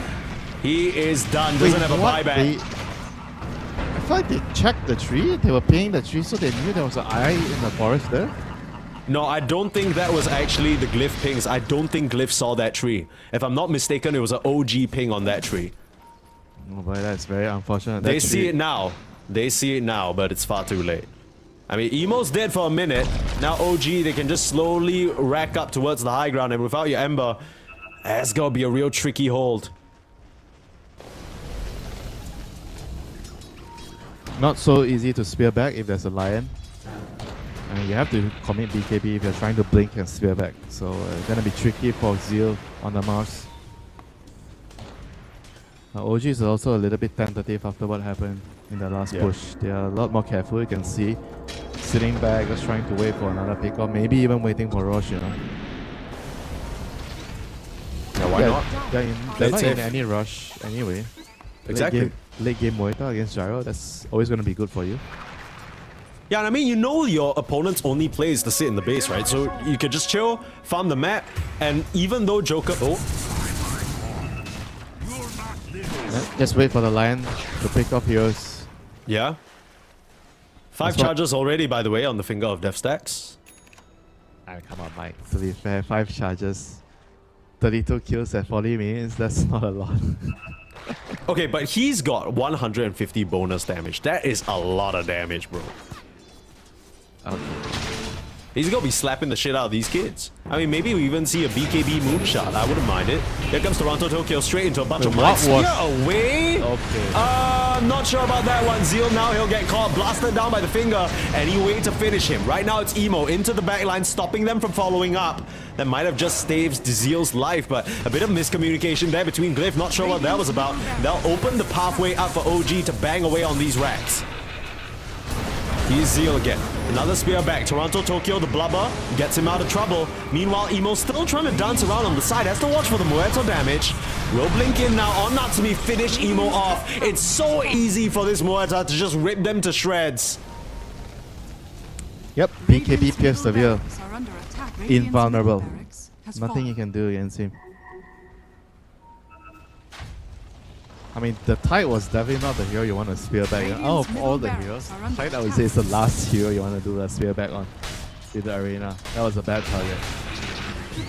They're gonna try and go in again. Instant Ravage onto Jackie. He's in trouble. Where's the help? Someone get Jackie out of here! Oh, he is out of here, all right, but probably out of this game number 1. So are Glyph. Running out of heroes, running out of options. And they held on for a lot longer than we expected. But OG, at the end of the day, one little stumble up onto the high ground, but that's all it takes for them to right the course. And they'll be able to take a very easy, convincing game number 1 up against Glyph. Yeah, unfortunately, the story of the game was kind of known, after the first 5 minutes. I think this is a huge problem for Glyph. They have to kind of like think about it, or maybe it's just an individual performance thing, right? He just didn't play well on the Ember in the laning phase, so it's not about draft. It's just about his own play, And then they kind of just got ran over after the Ember Spirit just lost his lane so hard. The support just came over, bullied him all the way. They took the runes, and the Pango had a 8-minute diffuser blade, and that was it, And it made it easy for teams to kind of rotate around, play with the Pango. He got so many kills off the map, and you're playing against a tree that can just find you, because he's invisible, he's running around hunting heroes. And I think overall they kind of just lost the plot of the game because of how badly Emo got bodied in the mid lane. Yeah, and to be fair, completely fair to Emo, as much as he did admittedly fumble quite a bit in the mid lane, I think you have to give credit where credit is due to the OG supports, especially Tim's, right? I think you typically expect the Treant Protector to be a bit more static, but the fact that they were able to sequence that chain of moves, specifically Tim's TPing up to the top lane, getting the kill, and then bringing Scam along in a smoke for the 4 minutes just to kill Emo that second time, that just felt like it made things so difficult for the Ember Spirit. And just like that, Glyph, 1 game down. Of course, this is the close qualifiers and this is double elimination, so even if Glyph do lose this series, they're not out of contention for the 1 spot to DreamLeague just yet. But we'll find out whether OG will be able to easily 2-0 sweep this, or whether Glyph can give us some sort of answer in game number 2 after a short break.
you need is love and understanding. Find a heart whose love is true. Deep down, there's only one companion who's there for you when you need him to be. Your heart was broken in 1,000 pieces. So much pain that you've been through.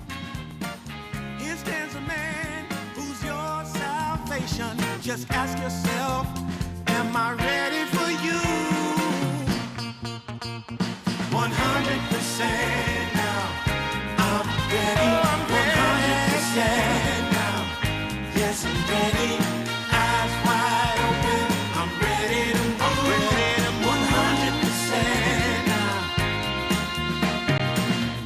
Take a chance in a new direction. Any place you wanna go. I don't have all the right answers, but one thing I know, I'm so ready for you. 100% now. I'm ready. 100%. You know I'm ready. Yes, I'm ready. Eyes wide open. I'm ready to move. Well,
how I used to be was so good for me.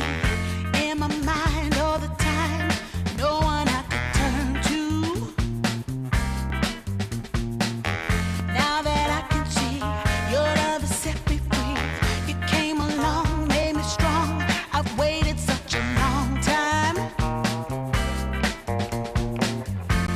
and I just can't believe in this new love I have found. Yeah, don't want it to stop when you know you got a good thing that makes me feel fine. Ooh, wherever it leads me, you know it's all fine. I never thought that this could sweep me off the ground. Oh, I don't want it to stop when it's feeling this good.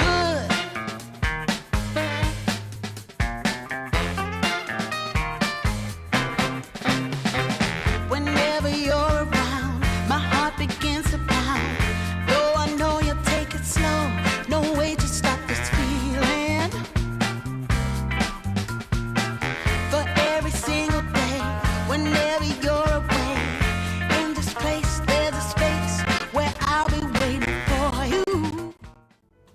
Back to the Dream League Season 29 close qualifiers here for Southeast Asia. It's Permsties and Winter taking you through the action on our day number 1 opening round, OG versus GLYPH. That was not much of a competition at all. That was the Tim's show on his lion through and through.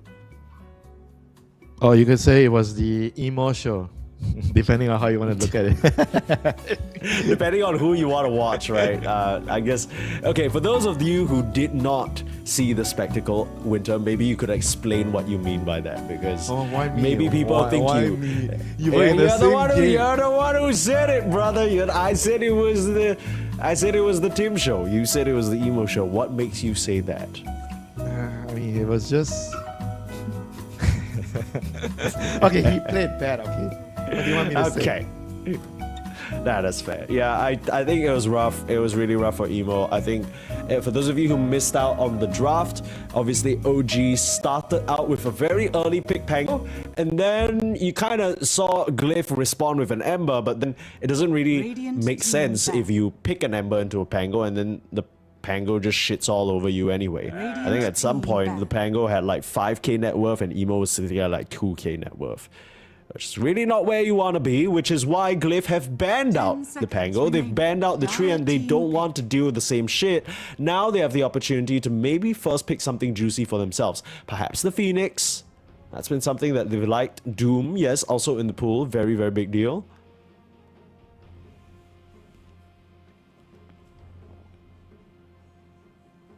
Ten seconds remaining.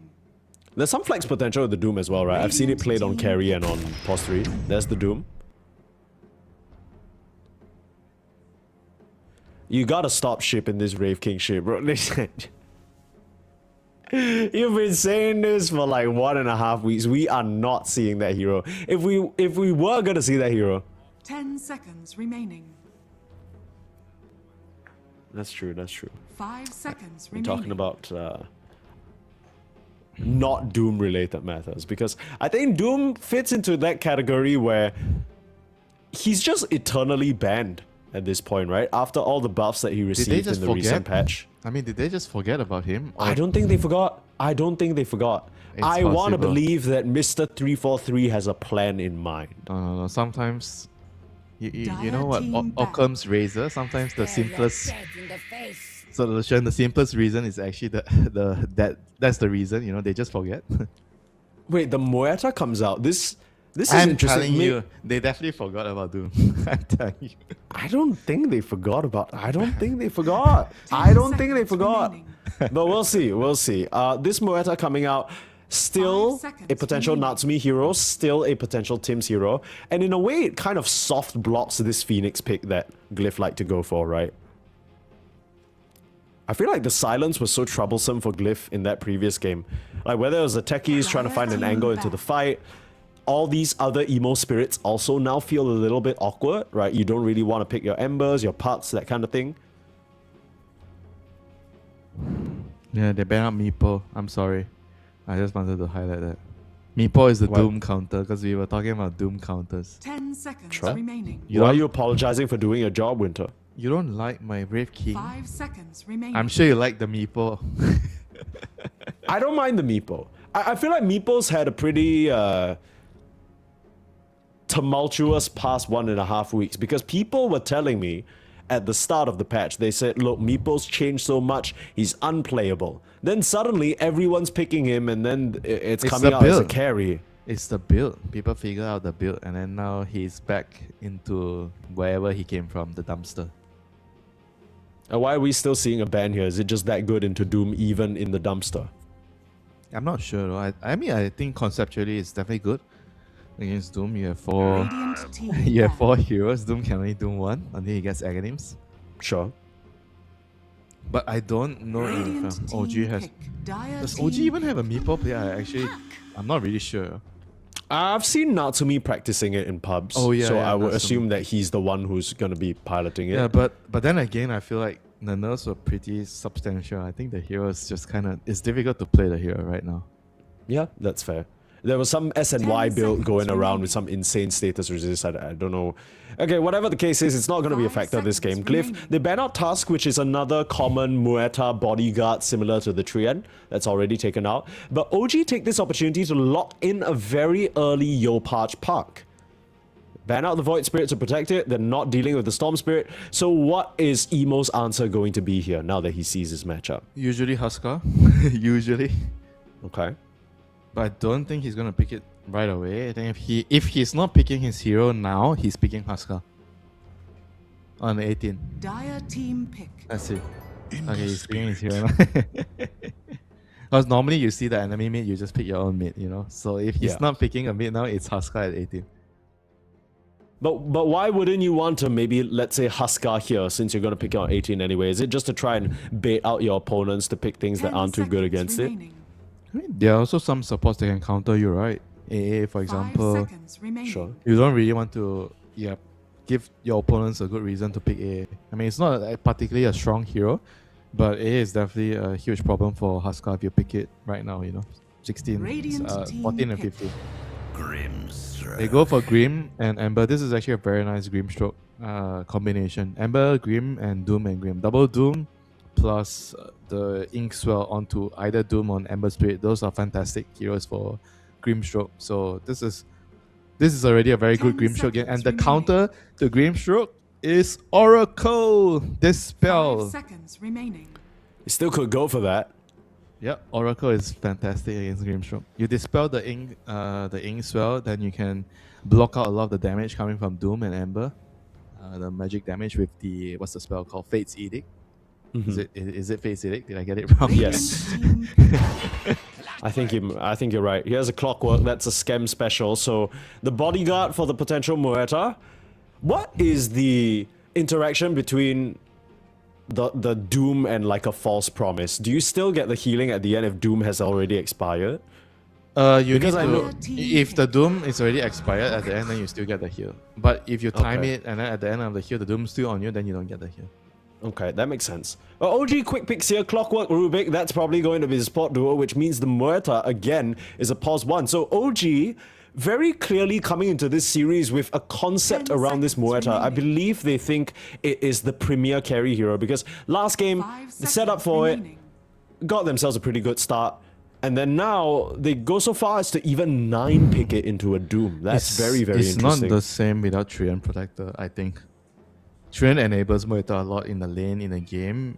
I mean, Clockwork's kind of like, I want to say similar, but very different. You do very different things compared with the Treant. I think in the protective department, like a bodyguard department, the Treant does it way, way better than Clock. Clock gives you a lot more options at setting up kills later. When you get levels, but in terms of being a bodyguard, I would say that now without the expanded armature, you're not as good as a bodyguard anymore.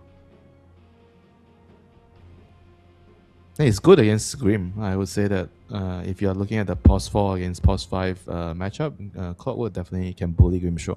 Grim is a very slow hero.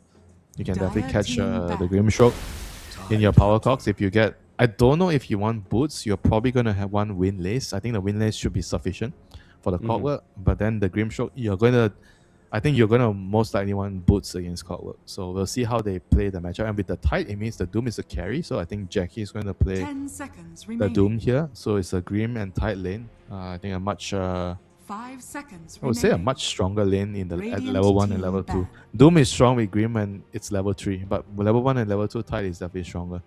And it gives you also a way to Dire protect the team Grim. back. Because the Clock is going to be running at the Grim. He's going to try to trap him. Guess what? You can just gush, and help the Grimstroke get up.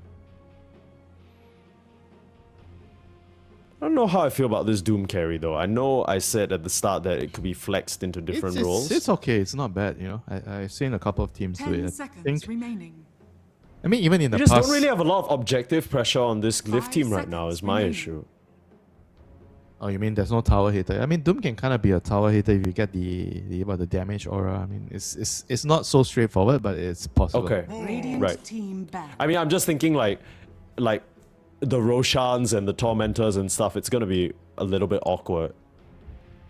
The damage is somewhat mixed, and I know you got the Gush minus armor and everything, but I just wonder how they're actually gonna pressure towers. Maybe that's why OG take out the Dire Ench. team pick. Take down the Caudal as well. I mean, there's always Shaman if you need a support to pressure towers. You got Jakiro, but I guess that sucks into Rubik. Shaman is probably the useful one here. You have the double hex with the Grimstroke, Soulbind. It's also against a Puck, so the hex is Radiant nice. team pick. Oh, interesting. This The is something. Wisp was left in the pool. This is something that Glyph has been picking a lot recently in their OQ games. And also, I think in Europe, there are some teams that are really using this hero. I think there's a lot of potential with the hero.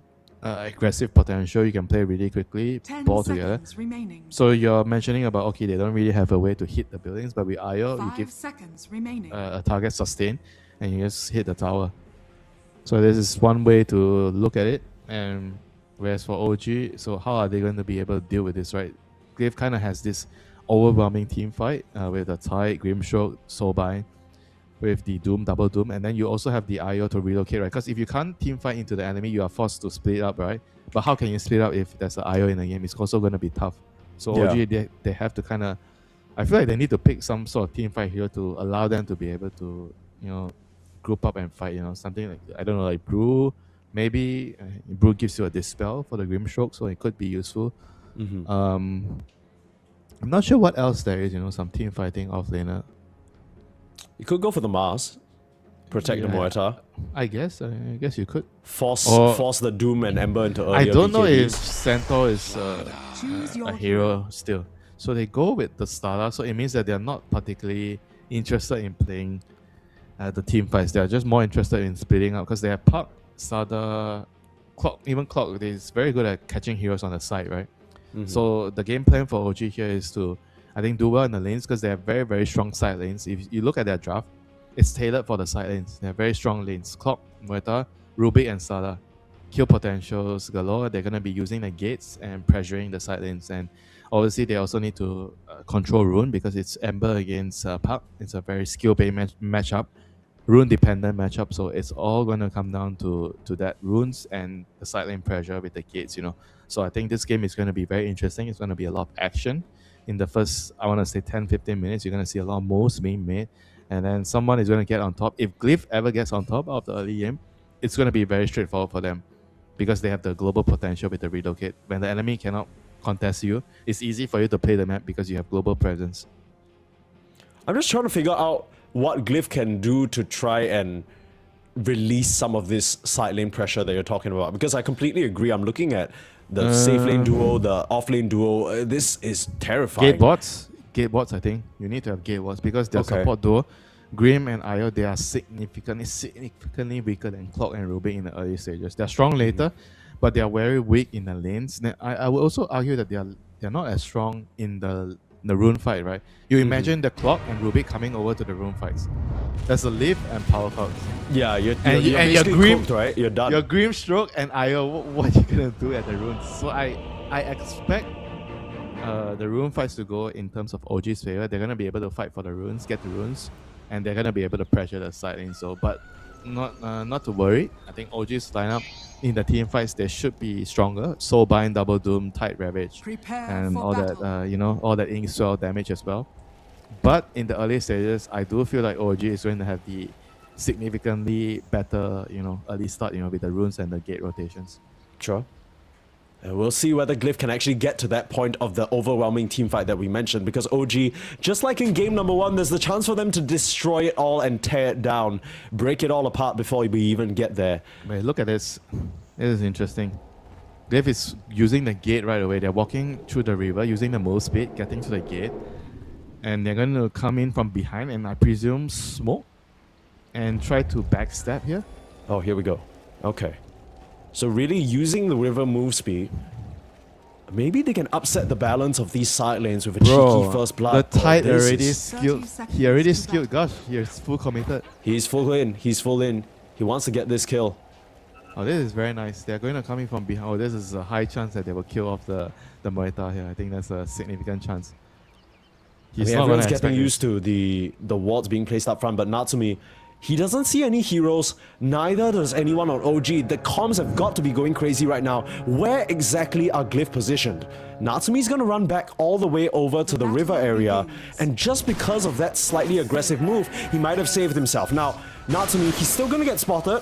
Gush down Save on the low him. ground, Emo looking over, blood grenade through. I don't think they can save Natsumi, and it's gonna be a very nice first blood for Emo. Now they're looking at Scam as well.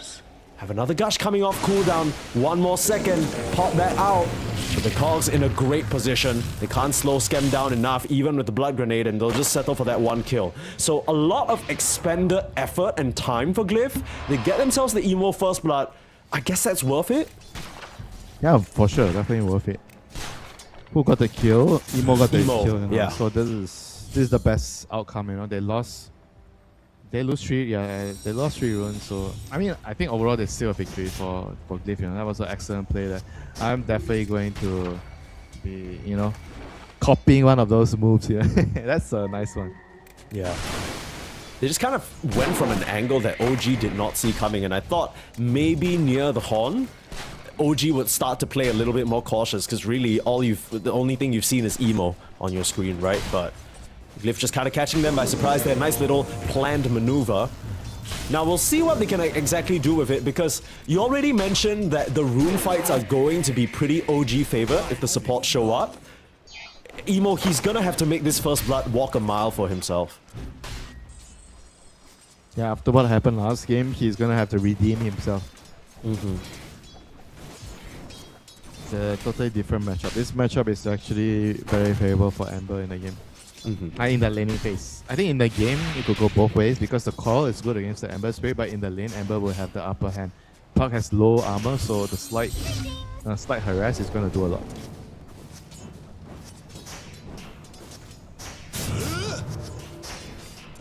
Do you ever switch up your build here as the Ember? Do you ever max slight these days? Because I know after the removal of Chain Gang, it's a lot more slight / shield focused. I think in this matchup, you kind of want the shield to jump up, protect yourself, control runes. So I don't know. I've seen some players go max slide, but I don't know if I like it. I think it's not very stable because if you don't win the lane, then you feel it's gonna be hard for you to farm, right? If you don't have your shield. Yeah, agree.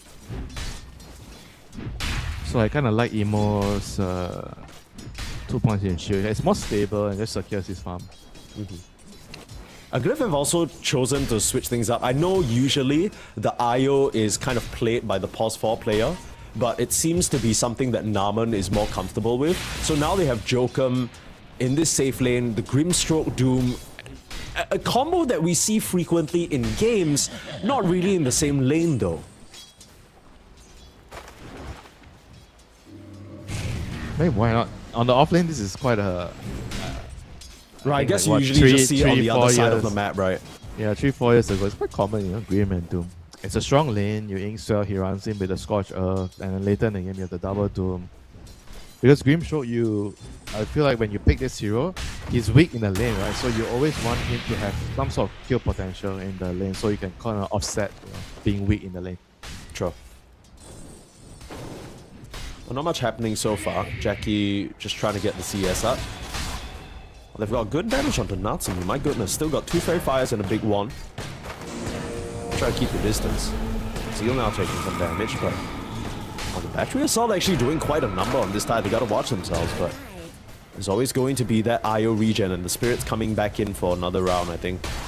You can't underestimate the damage from the IO.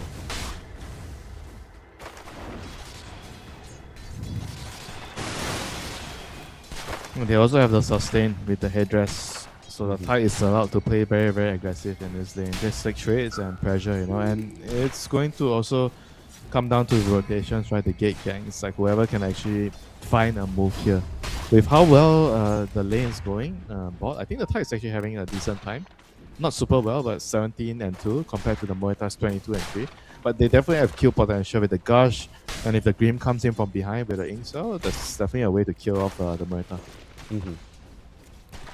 Haven't really seen any moves through the gates just yet. Maybe it's just because Glyph, the side lanes for them have actually gone pretty decently, right? They've continuously shoved the waves back into their opponent's side, just kind of preventing access to that gate.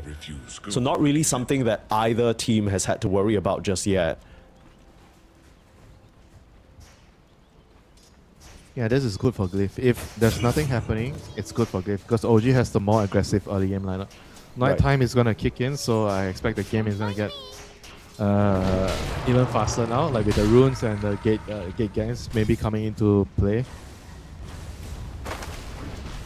Yeah, as strong as this Grimstroke Doom lane is, they're kind of finding trouble getting on top of Toronto Tokyo. Between the Guardian Sprint and the Rubik Lift, they have so many ways of peeling him off so that the Inkswell never actually procs. TP mid.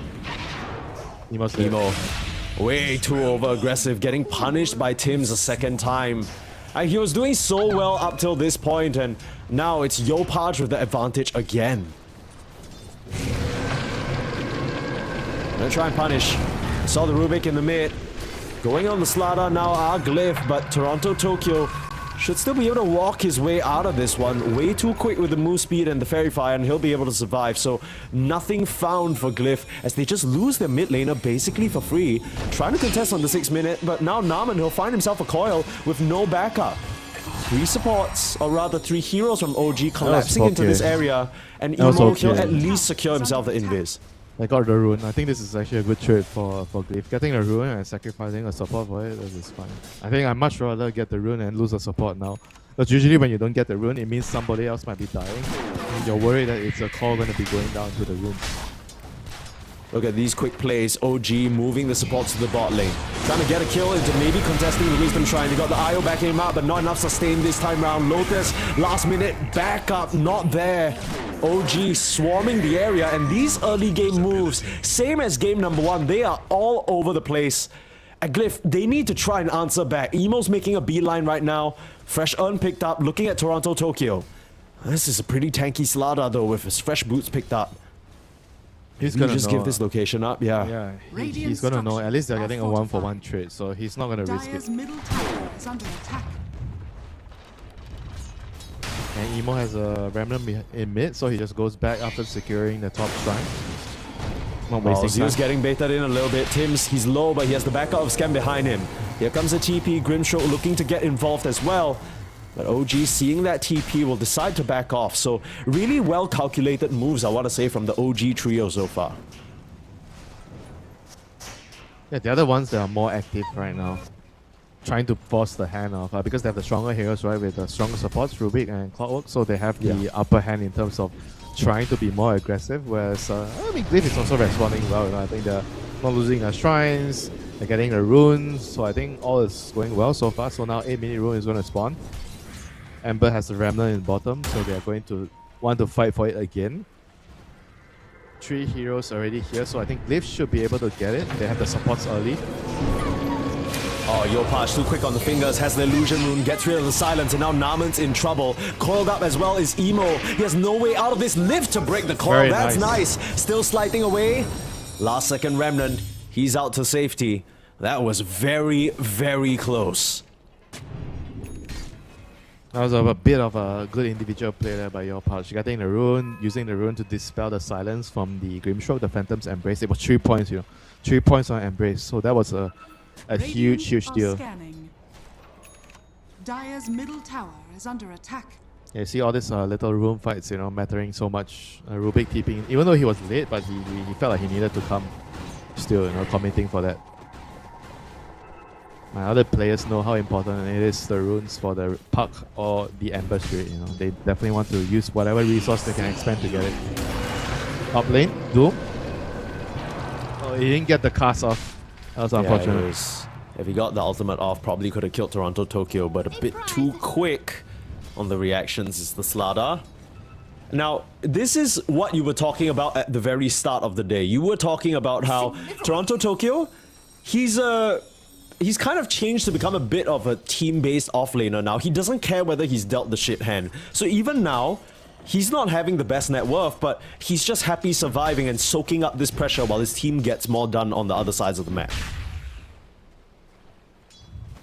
I mean, the issue with that is, I feel like if he's not really going to get a good start, he's That's going to get Doom. Doom. Things well. Walls up. TP's come through. Is there a chance he survives this? He's dropping really low. The call's actually bumping further away, but now Jackie, he's committed far too deep. Tims and GLYPH got a TP in, even use the coil for it. It will kill Jackie in return. Not sure whether that was worth it, but I guess the rest of GLYPH have some time to farm off of that. And Ember should be able to get the mid lane rune as well. This is actually good for GLYPH, I think. Because they got the rune because of that move, they forced TPs, and Nemo's able to get the runes. I think that was definitely good for them. I mean, you were talking about how Toronto Tokyo is like, he doesn't care about getting dealt the shit hand, but on a hero like Stala, I feel like if you don't get a good start, this is not one of those heroes where, oh, it's fine, you know, you get a shit start, you can jungle. Stala can't really jungle, you know. He's not a hero that does well from behind, you know, so I actually feel like this is not good for their overall strategy, that he's not getting prioritized at the starter. Right now, GLYPH and Natsumi are still farming up an absolute storm. So even if Toronto Tokyo gets relegated to being a Blink Crush bot, maybe it doesn't matter. We'll have to see. Well, Devour Steel. Tims is going to eat and be happy. Soulbind comes out. Full focus down onto Tims. They're looking for more though. They're not just happy with the Rubik kill. Toronto Tokyo's a bit too far away. Gets slight change up. You got to Ravage. You got to catch him right on the tail end. That was really close. They'll use that ultimate. A bunch of them, in fact. Soulbind, Ravage, and Relocate. But here comes the response. OG wanting to fight.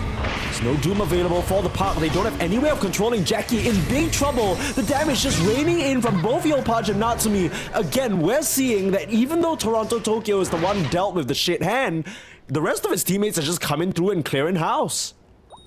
I mean, unfortunately, this is not really that great for them, you know. I feel like if the Sada has no game, it's gonna be hard for OG to move on the map, you know. They're gonna be relying on Puck, and Puck is a greedy hero.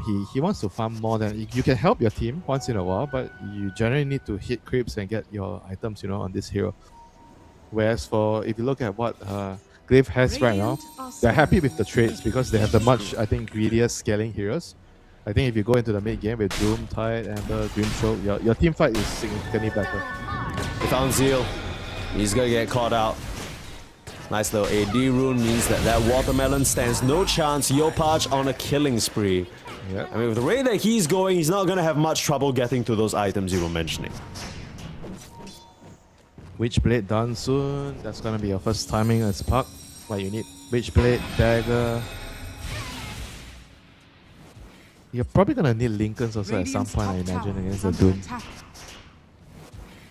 Yeah, a lot of items on his wish list as the Puck this game. Lincolns, Octarine Core, whatever he wants to get. Yeah, he's in a good position to go shopping though, putting on some pressure at the AD rune. Two offlane fishies just kind of staring at each other. Are we saying that... Oh, hold that thought. Hook shot in the mid. Jokum in trouble. Grimstroke still managed to get a soulbind off, but where's the follow-up? It's just emo with not a lot of mana to work with. Nice steal from Tims. He has chains now, a very useful spell for Rubik. Just level 1 though. Unfortunate.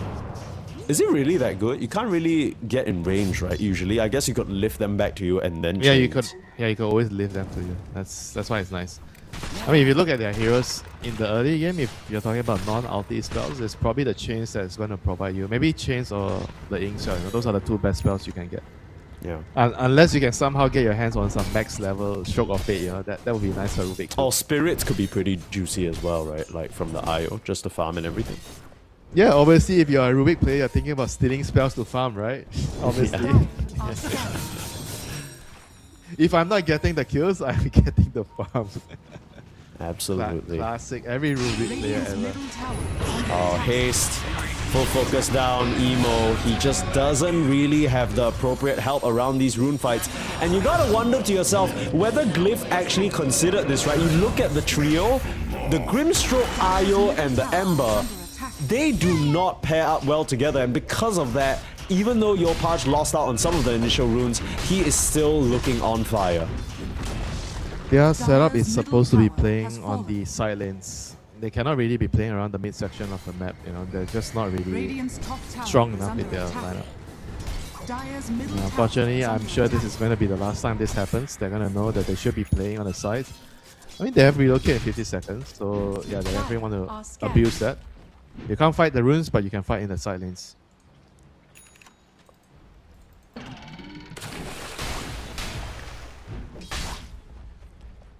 Well, on the bright side for the GLYPH fans, it's not looking quite as bad as it did in Game 1. Game 1, whew, that was really rough. But I will actually have say, a game. We actually have a game. We have a little bit of a game. It's nothing crazy, but there are some small little caveats for GLYPH. Like Jackie, he's still doing okay in terms of net worth. He has that Midas ticking. Naman also has been quietly farming up a pretty decent amount on the IO. We haven't really seen a lot of the combination team fights from GLYPH, right? Other than that engagement in the top lane. So there's still a chance for them to overwhelm OG. The problem is, though, OG, they are also amassing net worth of their own, especially on Mr. Natsumi here.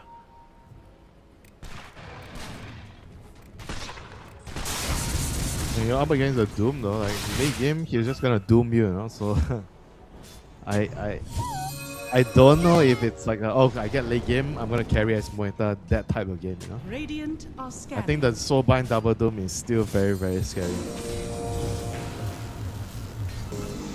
Dire's bottom tower is under attack. I mean, if he gets the jump on you, you don't have Pierce Seville, you're definitely just going to die, you know, in the team fight. So, it's not so straightforward. Hook Nice shot. hook shot out, Scam. Is he going to be able to escape off this one? Dire's bottom Emo's still on his tail. tower Battery assault calls coming through and looks like they can't keep the chase going. The voice lines coming through. And Scam, he's feeling good about the way this series is going. Who could blame him? They're still waiting on Toronto Talker's dagger. Like I said, you know, his dagger is going to be... He's even gone for so greedy of a build, you know. He went for soaring. And normally you buy the soaring after the dagger. But because he died twice and then now he's bought soaring, so his dagger is going to be severely delayed. A fight coming out. Jackie in trouble. No hope of Naman saving him there. The damage overwhelming. And Emo's a bit late to the party. They can't even get the touch onto GLYPH. He's just able to jaunt away. It's so hard for Glyph to stick onto any target. Tims will be the first one they settle for. But again, they just run up. The 3 cores just being bounced back by the cogs. This clockwork is a big thorn in their side. They have a huge puck problem. I just realized they can't really actually latch any of their spells. Because even if you chain him, he can phase shift and dodge the silence, you know, from Grimstroke. So you can never actually catch him that easily unless he's stunned from either, you know, the Ravage or his Doom, you know. So this is going to be a game where I think the puck is probably going to have 0 deaths Dire's for bottom the tower is foreseeable under future. attack. Yeah, 5-0-5 right now. Somebody call SOS. It's looking Radiant's real bad. structures are fortified. Yep, every player knows about that game in pub that you played. There's this puck that you cannot kill, the Radiant's fairy top tower dragon that is just under dances attack. around your face. Yeah, what's more, it's a Filipino puck. We've seen those absolutely dominate throughout the history of Dota, and GLYPH is no exception. And every single time I'm looking at Glyph try and get some sort of a kill, it's a cogs pushback, it's a lift back away, it's a nice dead shot, it's a coil, it's a silence. And instead, you look at OG, they're jumping these heroes, they're melting them quickly. A relocate force out defensively for Glyph just to keep their carry in the mid lane alive. A full response for just a poke and a prod. OG, it feels like they have Glyph wrapped around their fingers. They're just toying around with them. But why and are they'll they still playing, kill Jokum. Why are they playing the mid lane? They are supposed to be playing and making moves on the side lanes with their heroes. If you Dire's fight in the middle mid lane, tower is you're under just going to... I feel like the trades are never going to be nice, you know. I think they're just not really playing the game correctly. They need to be focusing on setting up on the side lanes, use relocate. Is under attack. Like every time they react to this puck's moves, because like what we just discussed, you know, how are you actually landing a finger on this fairy Dire's dragon? bottom Like how? tower is under attack. It's kind of crazy because at the start of this entire qualifier, we were coming off of Glyph making it over everybody else to Blast Lamb 7, and then you might be thinking, okay, you know, maybe this is a team that can stand up to OG. But with the way this series is looking, I don't know how Glyph are gonna make it out if they get sent to the lower bracket, and even if they make it to the grand finals and they face up against OG again, the gap right now just seems so huge for them to overcome. I don't know how they're gonna do it in just a couple of days. In goes Scam, looking for more, and Joker, he just has not had himself a series. I mean, the game started out well, you know, Mike. I felt like the first 10 minutes, 10, 12 minutes, they were good.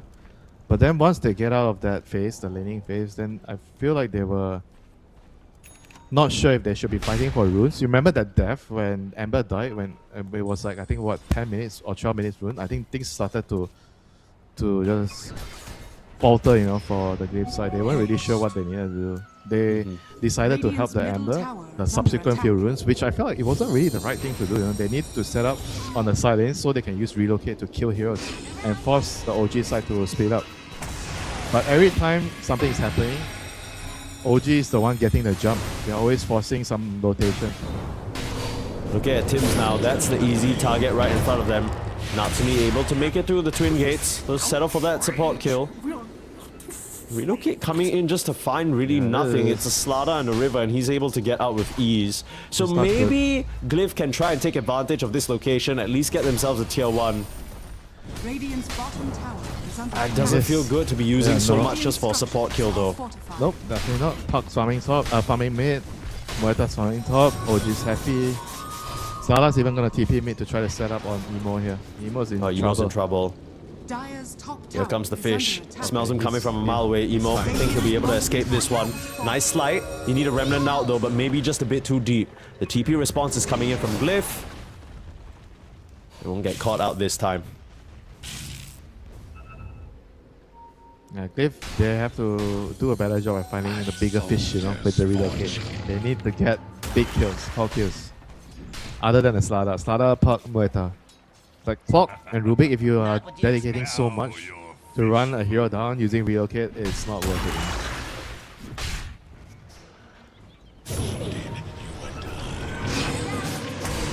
Getting silenced kill. up now, Yopaj but is- Yopaj still should be able to jaunt away, and that's all the lockdown that you got, unfortunately. Easy blink away. Another situation where the puck just feels like it can't be killed. Still being held in place, got the backup of Tim's. Maybe Yopaj overplayed. Oh, they got him this time. They finally Not got really that sure annoying how that fairy one dragon. happened, but yeah, the fairy dragon going down, and now Toronto Tokyo trying to set a bit of a trap, or is he just trying to escape? Thinking about coming back through and fighting OG. Looks like they've decided to just leave Tim's for dead. Finally, they found a kill on the side lanes. You know, they were playing on the bottom area. They used their wards. They got a pick off. Very, very nice. This is what I expected. You know, when I saw that lineup. You know, Dire's they're top finally tower making is it work. under attack. Not sure if there was like a small misplay by the puck because he got chained when he used his off to get out. He didn't phase shift in time, so he couldn't jaunt out, and that's how he got caught. Yeah, he was forced to auto-attack the Phantom's Embrace for a little bit longer than I think he wanted to as well. A nice rocket in time scouting this Tormentor. But OG not really in a position to contest this, so this would be a pretty Can he free get Roche? objective. There should be a get rush, that's Slada. Yeah, the pings come through. There's still a relocate and a doom, but the immediate Muerta ultimate just into the pit. And maybe this is kind of the power of the Muerta as well, right? You're able to gun down this objective so very quickly. Like if they do not have the locations secured on the map to try and contest this one. What a great call. I think it was the Muerta who just pinged. She saw the Tormentor notification come up. She's like, okay, well, guess the Roche is mine.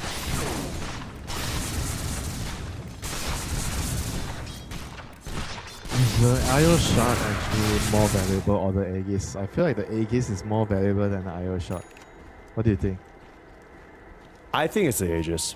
Yeah. I think it's the Aegis. I for feel sure. right now with the changes to Tormentor and you get less gold because the hero that was given the shot, you don't get the... I mean, it's a small nerf, but it's still... I feel like it still makes... It's still something for sure. It decreases the value overall Tormentor. Not to mention, the objective is just a bit harder to get, right? So you're taking a bit more time. Yeah, you need to bring so many heroes to kill it. Whereas Roshan, I feel like you can get away with bringing 3. They're gonna get teams here, but yeah, this is like a discussion that I think a lot of players were having when they saw the new changes. Is it even worth it to get Tormentor early anymore? Like sometimes it just feels like it's not convenient for you because you have to bring at least 4 heroes to kill it, and the payout is not as huge. And why not just go for Roche? You know, like just take the trade. Roche is way easier if you have the right lineup. It used to kind of feel like Tormentor, whoever gets it, just secures such a big advantage that you can't ignore it. Oh, hold that thought. Emo. It's about to be found here. Crushed, silence, and decimated. Nice little Shadow Blade Hunt, and Narman coming through. And Narman, what you did? Narman! Why you doing? Narman? Why Narman? No. Now we know who's best friends with Narman on the team. Yeah, it's definitely Emo. Oh, absolutely. He came in without a second thought with the reload. Nobody else was coming for Emo, but Narman was still trying to get him out of there. You know, Mike, I would have done that for you. You know, I would have tried my best if I was the IO and I saw you getting ganked. I would have tried my very best to save you. You But know man, what? You know what, Winter? Me too. Me too. I would have Wow. done that as well. I'm glad we're on Why- the same page. Why do I find it hard to believe you? Okay, you know what? Again, I feel like we've got a bit of a projecting problem here in this partnership, but we'll work on that. We'll take that one offline. But right now, OG are very much decommissioning GLYPH here in this opening series. It's real tough to see a way out. I mean, like you mentioned, maybe the game itself isn't as bad as Game 1, but you just get the feeling that OG, they're a lot more prepared for this matchup. They know what they want to do, and they're executing things cleanly, compared to GLYPH, who honestly, they're having some struggles. It feels like they're not quite woken up yet. OG on the hunt Tokyo again. leading the charge. Jokum is just dead. Yeah, OG is just better and faster at playing the map, you know. When it comes down to moving, I feel like Glyph, they're just always, Dire's middle tower is under honestly, half a step slower or one step behind. They know something is coming, but they're not ready quickly enough, you know, for that. Yeah. It kind of feels like even though one or two of the members know something is coming, they also haven't really considered what they're going to do once it happens, right? It like, the way that they move, the way that they ping, it's like, oh, OG are coming to kill us here now. But then nobody has asked the question, okay, so do we fight? Do we leave? What do we do once they cast this spell? What's our counterplay? Right? It feels like none of these things are mapped out, and I'm not sure whether it's a lack of comfort on the heroes that they have, whether this draft is something that they've practiced in scrims or something, but it just doesn't look very good right now. I mean, it's also because OG is very, very fast on the map. They're faster and then they're pressuring them. They're shuffling the waves a little bit faster. How many? He's found a few targets. Thinking about the Doom. He's got to pull him up, drop him down. He ends up going down, but here comes Relocate. Natsumi. Ooh! Out of there. Meanwhile, bot lane, Emo. He's been caught but has a remnant to work with. Looks like Naman will be returning to his death. Oh? Oh, he has a Alright, partner. Jackie. Okay. The carry to carry matchup. You can't win this one, Jackie. No, you Jackie, can't. you can't win this one.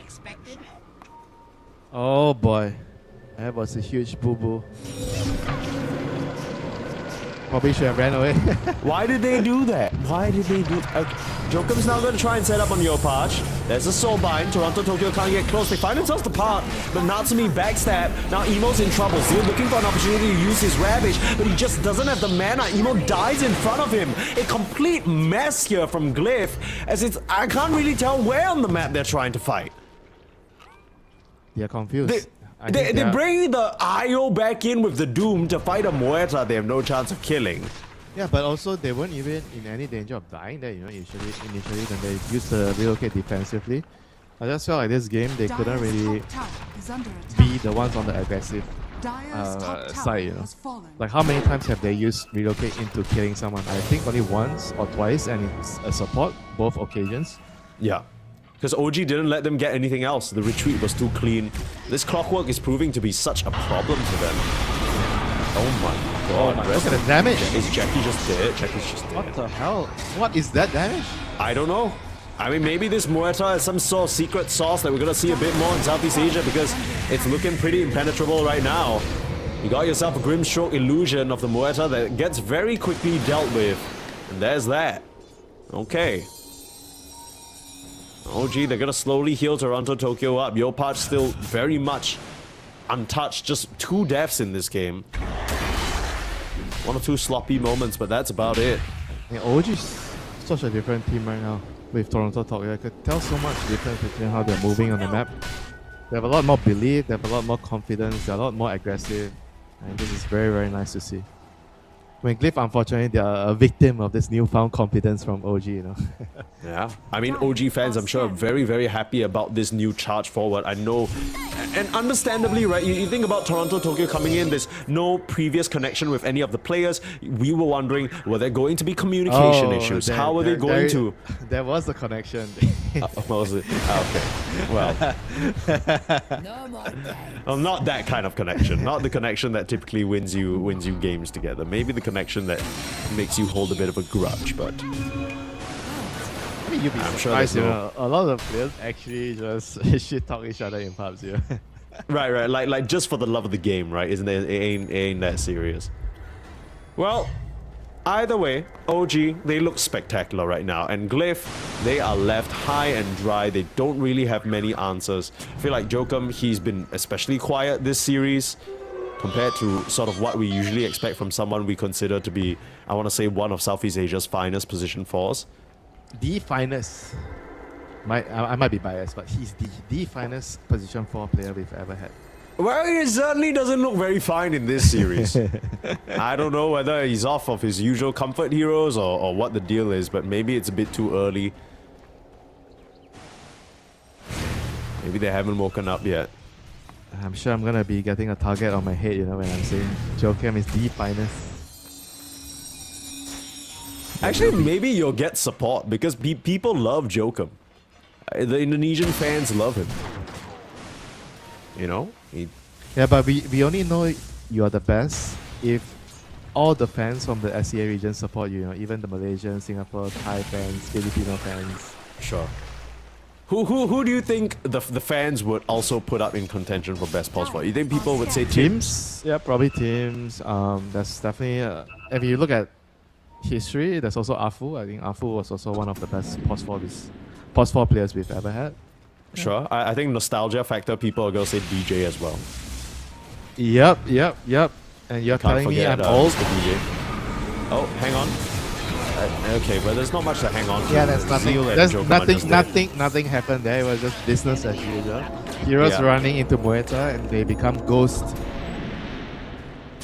Bro, is this Muerta hero like the new juice or what? OG picking it 2 games. Natsumi's making it look amazing. This kind of feels like back when they were first on fire with the Wind Ranger and everything. And then it felt like they were the team making it happen.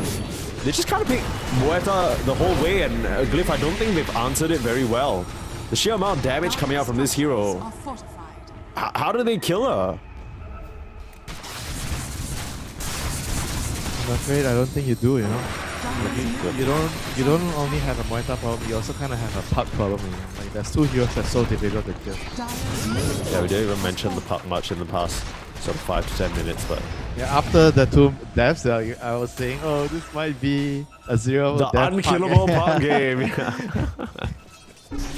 My bad. Like it was. That's my all. fault. No, it's all good. I mean, to be I mean, it's fair, fine. GLYPH is still having a great game, right? Let's be real here. Yeah. It's a great performance. Radiant are scanning. I think same thing as the Tim's Lion in the previous game. You started talking too much about it, and then he starts missing these stuns and hexing these creeps. I thought it was the Yeah. Shadow Blade. It wasn't me blaming him. You were saying it was the Shadow Blade. Hold this thought. Might be the final fight here. Skem gonna get caught, but again, a defensive call's just ruining the day. Here's a call on the back line. GLYPH, the damage onto Emo. Naman trying to save his best friend. Emo will survive for now. The healing gets him over the edge, not needing to use any Lotuses or mechs so far. Now you can tell, Glyph, they are struggling with a capital S right now. Not much they can do other than cower under their base. And OG, I mean, they have a simple job, right? They just need to wait for the Roche to spawn in just about 45 seconds. They're gonna clean that up real nice and handy. Pressure's kind of on Glyph to make something happen, but OG, they're the ones on the prowl. Arcane Rune Puck.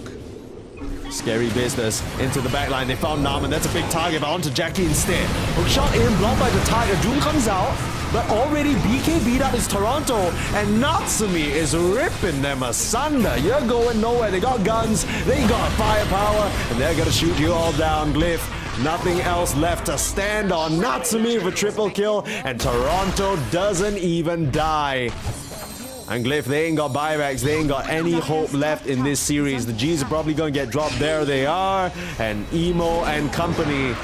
That was a really rough opening series for them. Hopefully they'll be able to pick something up. Because now they're gonna have a much longer break before their next game in the lower bracket round 1. That'll be tomorrow at 12. That's when we'll see Glyph next. But OG very confidently will be advancing themselves into the upper bracket semifinals. I mean, they tried this Grim Stroke against the Muerta. I mean, I guess the idea is you get Axe and then you can copy the Muerta and you can use the Axe and you hit the Muerta during the Pierce Severe, you know, but it just kind of didn't really work. It's one of those things, you know, because we didn't really get to talk about it. I mean, I didn't mention it. I was kind of focused on the double Doom, the Inkswell, and the Doom, the Inkswell, and the Ember, but it's also the fact that you can copy the Muerta. I think that's probably what they were thinking. Oh, why is OG picking this Muerta earlier? We need to figure out something to pick against the Muerta, right? So they figured Grimshow might work, but it's just, I don't want to say everything is on the draft, but it's also the fact that they couldn't really use the relocates, right?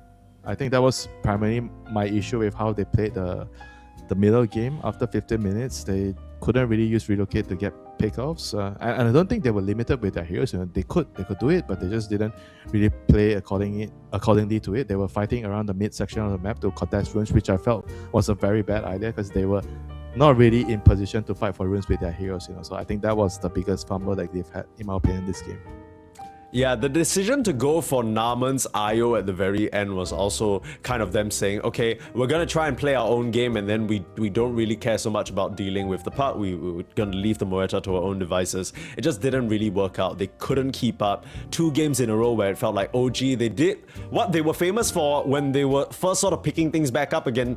Post-Aureus, first few matches at OG, they were speed blitzing everybody else, and now they look to continue that trend as we go on into the Southeast Asia Close Qualifiers. Now, that wraps up our first series of the day, but we're far from done for the Dota 2 just yet. Coming up next on this stream, we got Execration up against Carstensz. Carstensz very much a dark horse in this close qualifiers, and Execration sporting themselves a new carry. That's not something that you'll want to miss, but it'll be a bit of a longer break until we have that series, specifically 1 hour 35 45 minutes around there. So grab yourself a nice lunch, or maybe chill, play a pub, watch the other streams. Choice is yours, but we'll see you back here at that time for more Dota 2 action. I believe it's all meant to be. All my dreams are so out of reach. I fool around, but we never know. I fell in love, but a long time ago.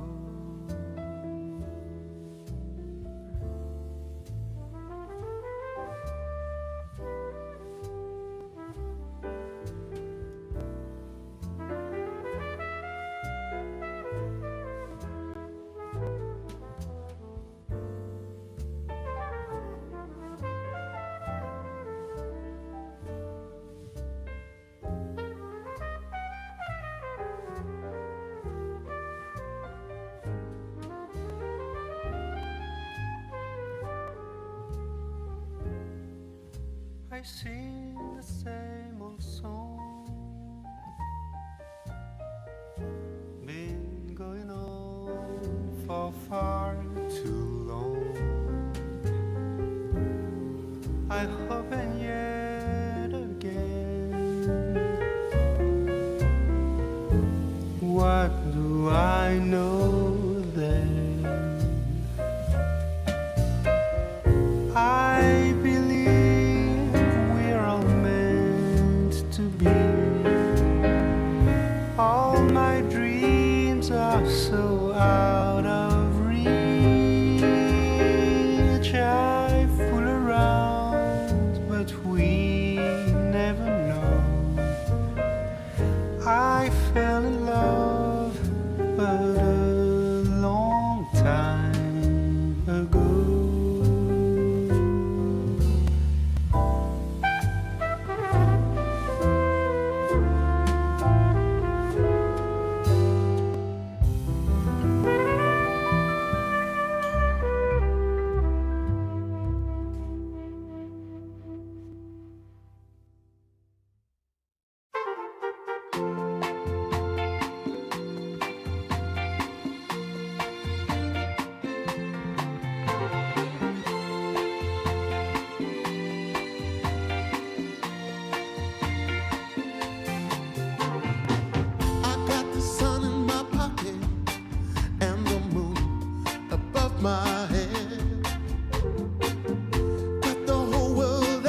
prettiest little girl.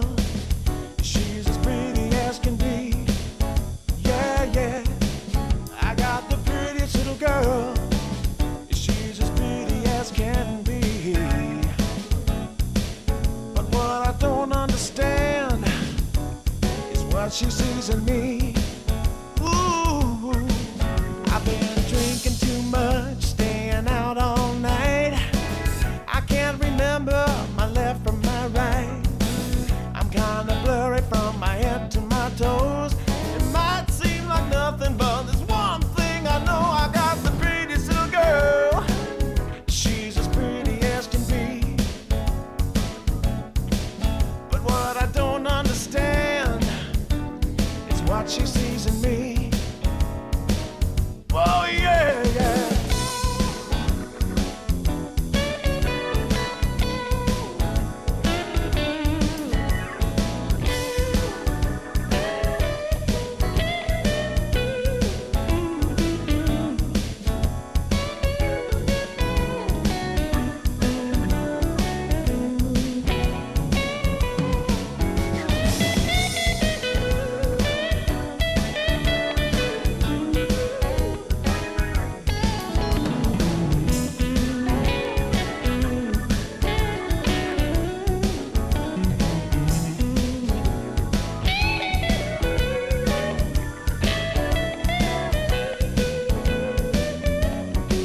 I've been in and out of trouble for much too long. I can't remember the words to this song. I thank the Lord as I'm crawling out of bed. It's another day that I'm not dead. I got the prettiest little girl. You know she looks so fine. I don't know what she sees in me, but I sure am glad she's mine. Whoa, no.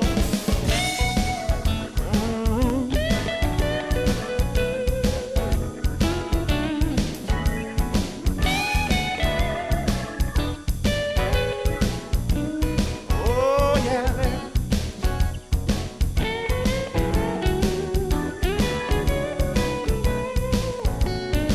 Oh, yeah, yeah.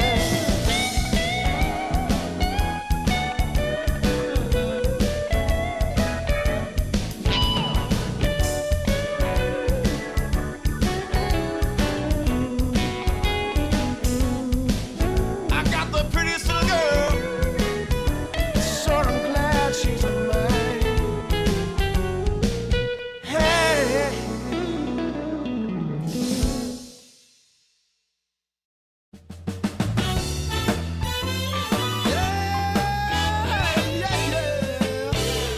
Oh, yeah. Take away my bag of bud, my camels and jack. Go ahead and take them all, I don't want 'em back. Those nasty things mean really nothing to me, 'cause lately it's so plain to see. All I want is you, honey, is so true. Give it to me, baby, all I need is you. Yeah, yeah, yeah. Come on, you can take away my mint Cadillac. Take my Harley too, I don't need them back. I got an engine, Lord, it runs so right. As long as I get your loving each night. All I want is you, honey, is so true. Give it to me, baby, all I need is you. Yeah, yeah, yeah, yeah, yeah. Well, early in the morning, late in the evening, round around noontime, round about noontime, baby.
and Jack.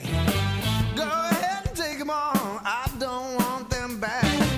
The only thing I could ever really miss is what I feel when I get your kiss.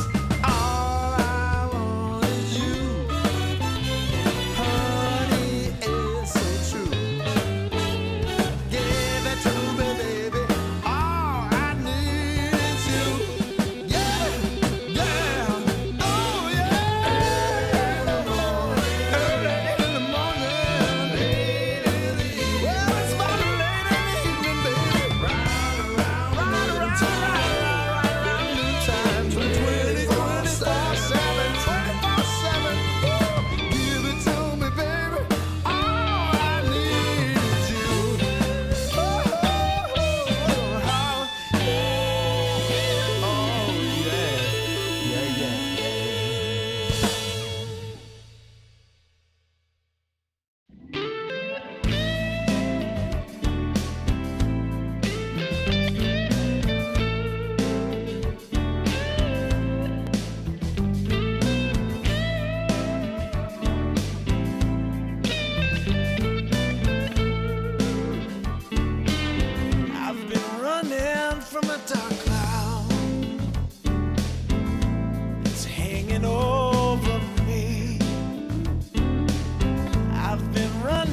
If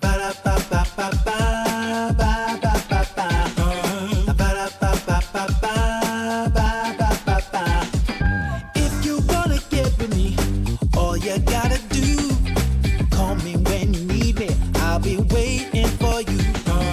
I know exactly what you want. I'll satisfy your need. We can have a good time. Don't you worry about a thing. If you want it here, or if you want it there, you got it. Have yourself a good time. Act like you don't care. You got it. Get that motivation. You got it. I got just what you need. You got it. I got just what you need. You got it. I got just what you need.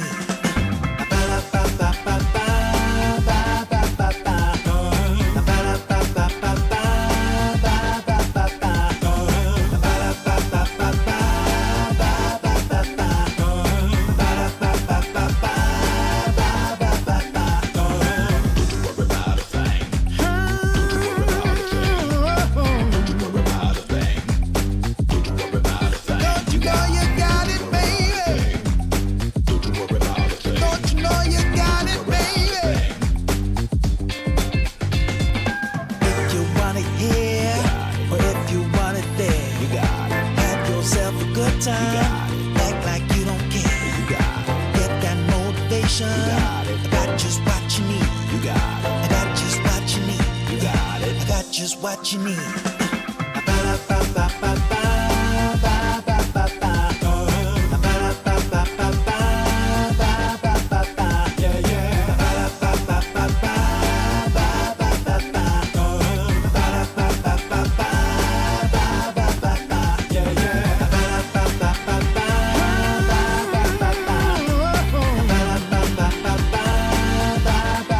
Don't you know you got it, baby? Don't you know you got it, baby?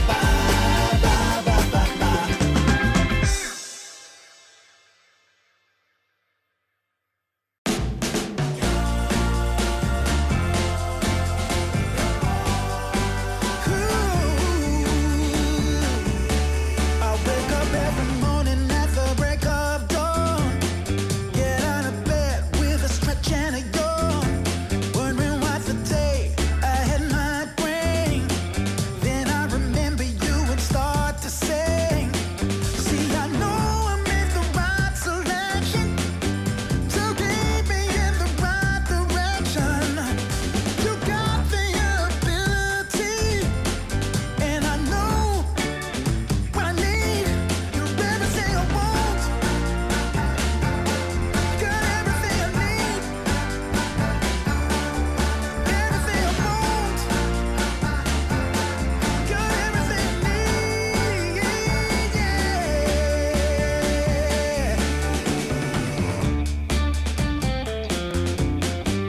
All right.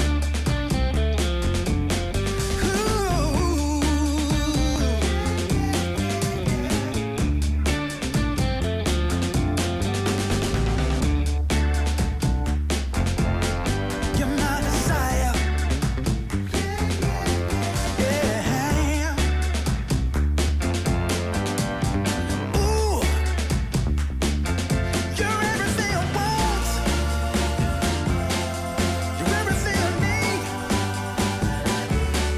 Got everything I want.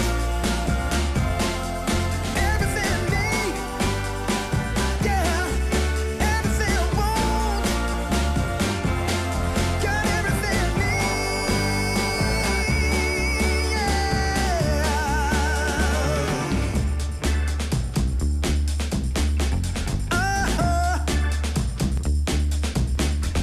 All right. Yeah.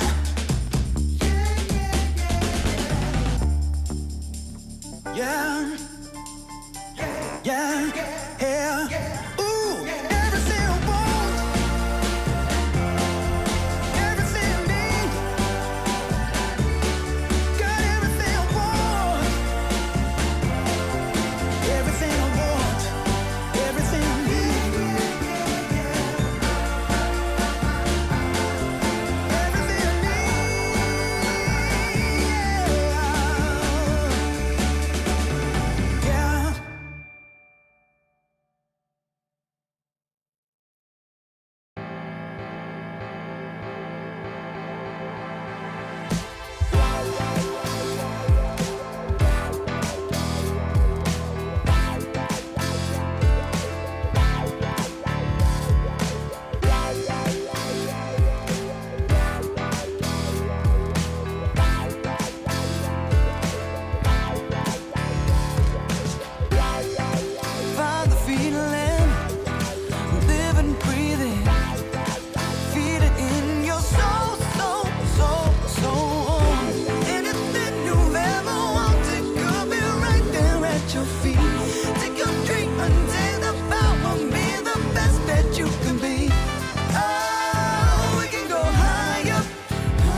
days of struggle. Nothing quite as rough as today. Held, I've been held up. Nothing seemingly goes my way. Oh, I not a man for crying. For a storm of tears I crave. Take all this sorrow from me. How much more do I have to pray? Foolish of me, you might say. I make my way out of this here my way.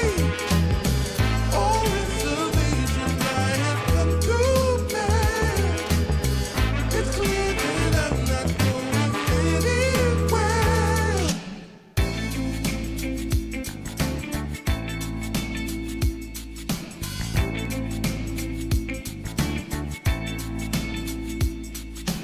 Hey, I've had days of struggle.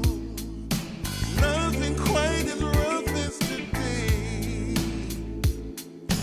Held, I've been held up.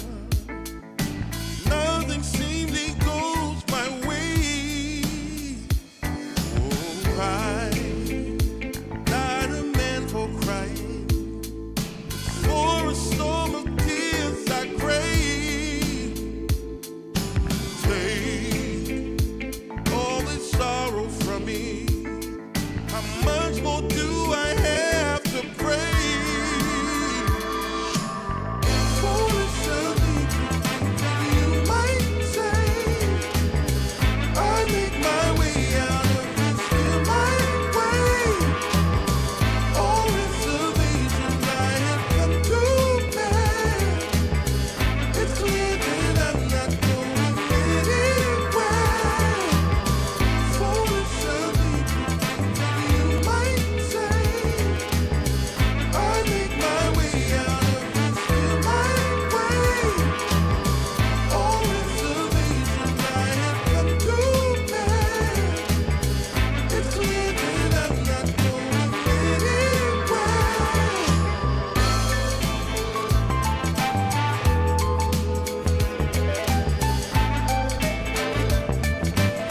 just can't find the right words to say. And deep in your heart of hearts, where it feels like you're losing your way. Yeah, yeah. I know that it's hard sometimes when the world's closing in on you. But as long as we stand together, there's not a thing that we can't do. Oh, we can do this if we have to climb another mountain. 'Cause baby, who's counting now? We can do this if we have to swim another ocean.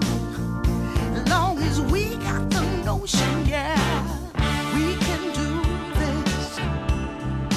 Yeah, yeah, yeah.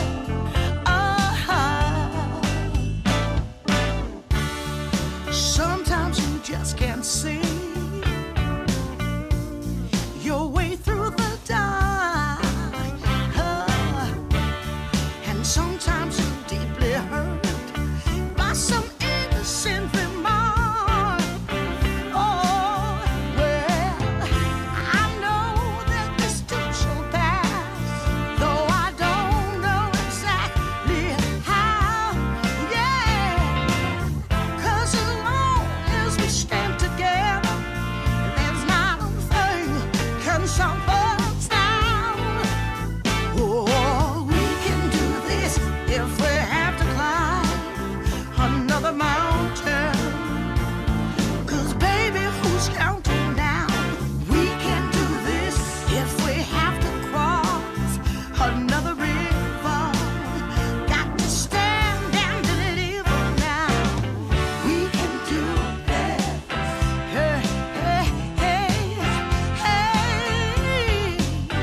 Yeah, we can do this. We can do this. Woo, woo, woo, woo. We can do this.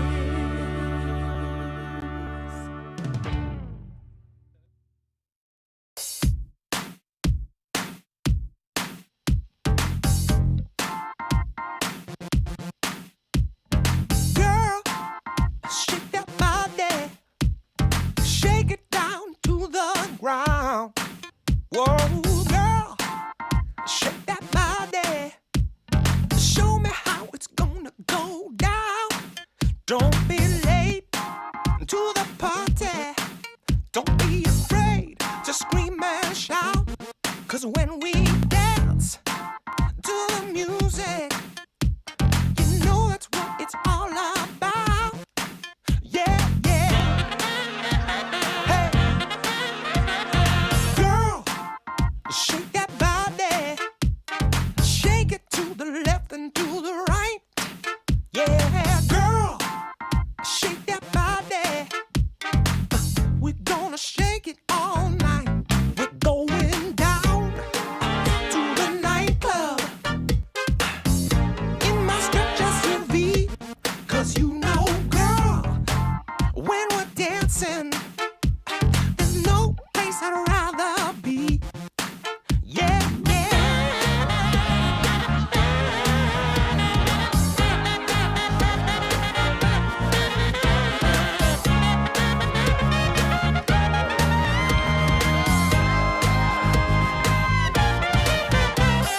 Girl, shake that body. Ooh, girl, shake that body.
driving me crazy, and I'm out of my mind. But you don't go messing around with a girl like that. A girl like that. You know she's gonna take your heart, and you're never gonna get it back. So don't go messing with a girl like that.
Just ask yourself, am I ready for you? 100% now. I'm ready. 100% now. Yes, I'm ready. Eyes wide open. I'm ready to move. 100% now. Take a chance in a new direction. Any place you wanna go. I don't have all the right answers, but one thing I know, I'm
just longing for a glance from you. Yeah. A chance to look in those big brown eyes. No telling what my heart would do. Hey, when we met, I sure knew it felt as good as it could be. In that moment, though it felt so good, I wondered why you noticed me. If you gave me just a little time, it would sure ease my troubled mind. Don't tell me that you don't feel the same inside. Don't tell me these are feelings that I ought to hide.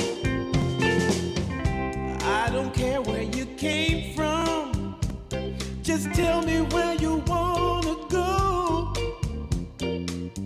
If there's a chance to be together, that's all I really need to know. Is it real or make believe that keeps me thinking of you? If you've got time to walk with me, I'll show you how my heart is true.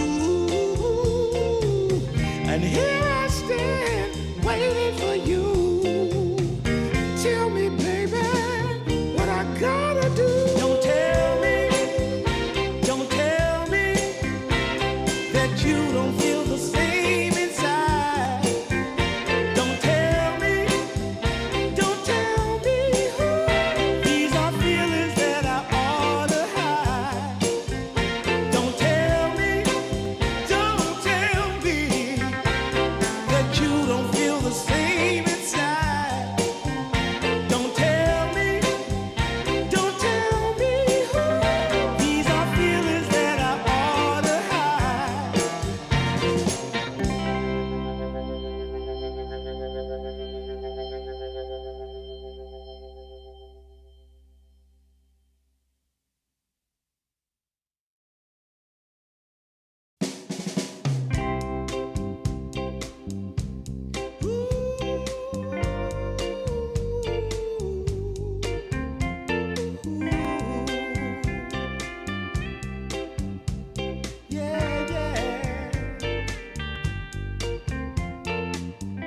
I've been waiting a long time, just longing for a glance from you. Yeah. A chance to look in those big brown eyes. No telling what my heart would do. Hey, when we met, I sure knew it felt as good as it could be. In that moment, though it felt so good, I wondered why you noticed me. If you gave me just a little time, it would sure ease my troubled mind. Don't tell me that you don't feel the same inside. Don't tell me these are feelings that I ought to hide. I don't care where you came from, just tell me where you wanna go.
Sometimes I'll be foolish. Sometimes I know I get mad. Sometimes I say the wrong thing to you that makes you feel sad. But one thing is true in all that we've been through. You've never stopped loving me, no matter what I do. So let me say, yeah, that every day I try to find the words from my heart to say thank you. 'Cause you take me as I am.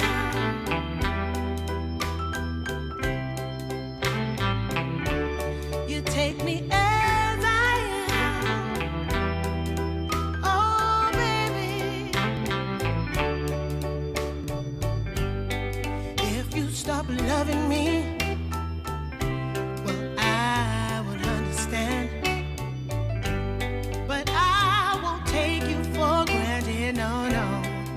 When you hold my hand, your love makes me feel that I could fly to the moon. Not even the birds of love can sing a sweeter tune. I needed to say that you find a way to make me feel anew. And I want to say thank you, 'cause you take me as I am. Oh, baby, take me as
on me. Well, it's fine if all your previous guys they made you run away. You can bet you'd only have one regret, and that's if you didn't stay. Walk my way. 'Cause baby, no one can promise you tomorrow. But today you take away all of my sorrows. You know I'd beg and I'd borrow for you, so won't you take a chance on me? Right from the moment we met, I knew that I couldn't let my fear get the best of me. And every moment since then has proven time and again that we're exactly where we're supposed to be. Yeah. Oh, won't you take a chance on me? Ooh, oh, won't you take a chance on me?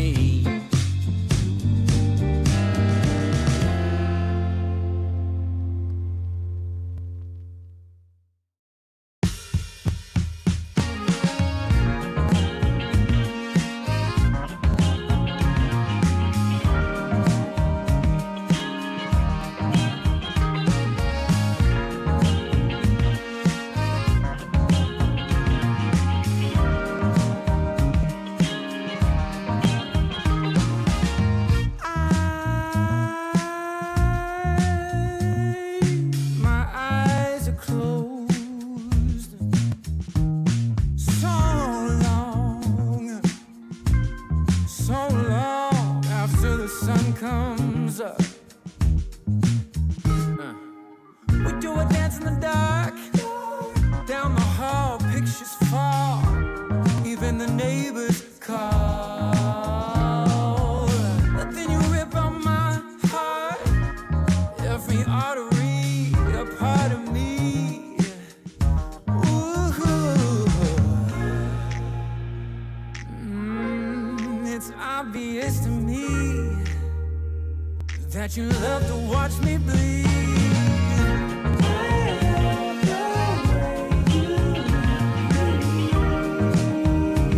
But not half as much as I love when you leave. I hate to see you go. But I love to watch when you're walking away from me. Walking away from me. Yeah, yeah. 'Cause I could be anything you want. I could be anything you need. Baby, tell me it's something real, and I'll give you everything. Every now and then wicked smile. You know I can't help myself. They play around with me for a while, keep tearing me up until there's nothing left. Ooh, it's obvious to me. Yeah, you love to watch me bleed.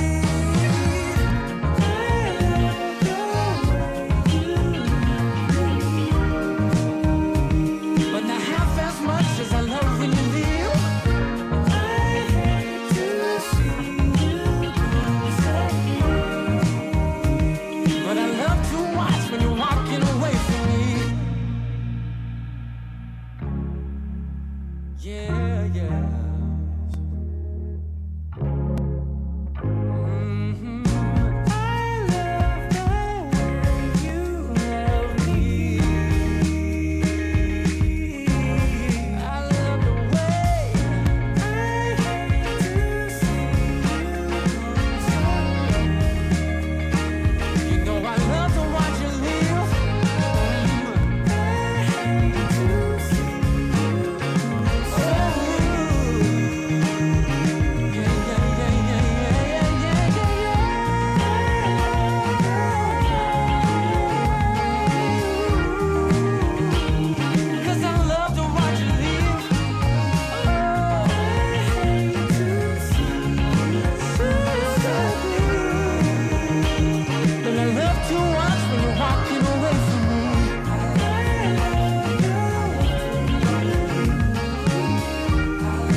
love as much as I love when you leave.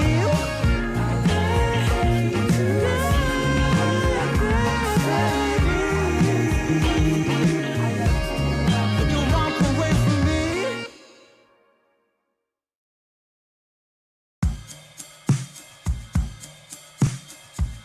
I took a walk down Pico, heard someone shout from a crowd of fed up people, getting told they should calm down.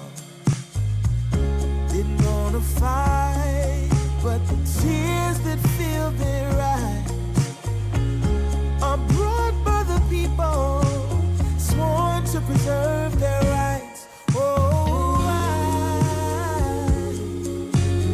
how could you not see it all coming? Stuck in our ways and running out of time. Time to change. We've got to at least try. But what will they do when the people are stepping out of line? Oh, oh now, oh yeah. What will they do when the people are stepping out of line? By the ocean where we hit the ground, when just one block away shops were burning down. No surprise, the peaceful pay. We can't kick our feet out till justice takes its place. Oh, how could you not see it all coming?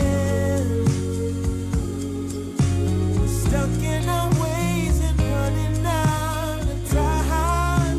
Time to change. We've got to at least try. But what will they do when the people are stepping out of line?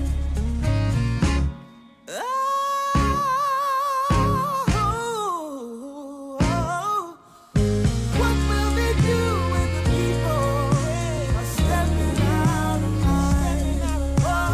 What will they do when the people are stepping out of line?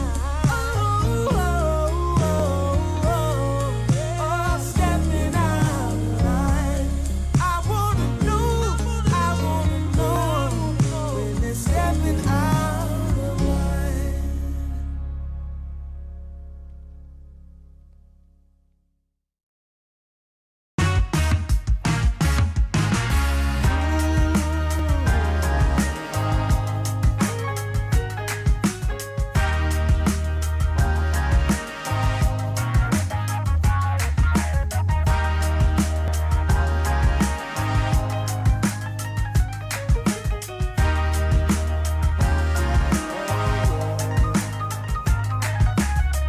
Turned on the dime when I saw you walking by.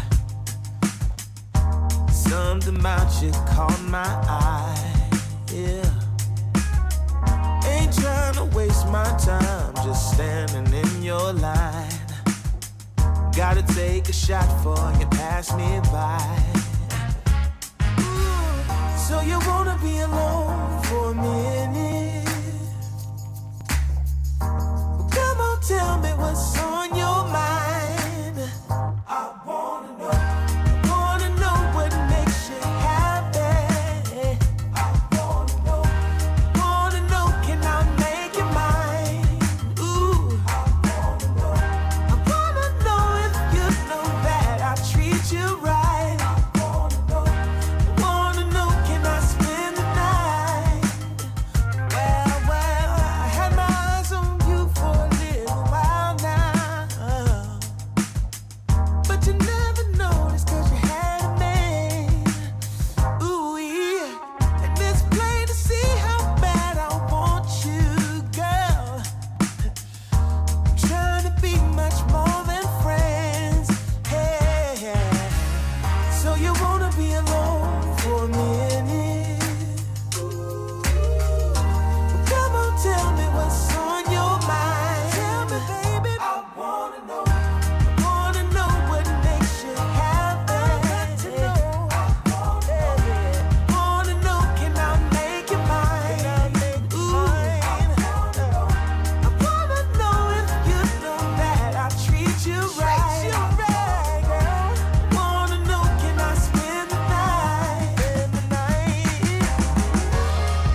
washed up on the shore. This fight we blindly chase, but lose the natural way. Oh, please set me free. Take me home.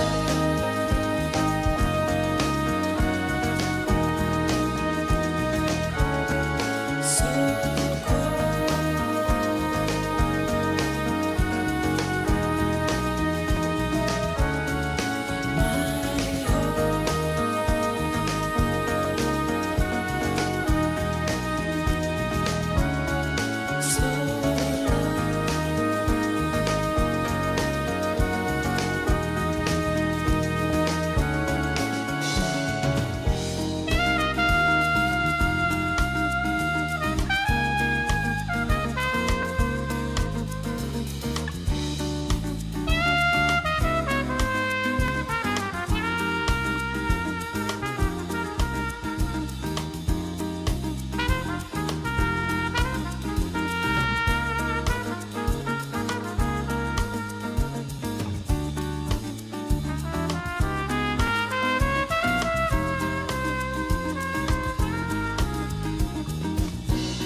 coming out the gate with the heat. Everybody's playing in the street. We got the summertime magic in this beat. Sun is in my eye, feeling high. Only good vibes, I'm alive. And if you see me driving by, don't be shy. I'm so excited. You know just what I wanna do.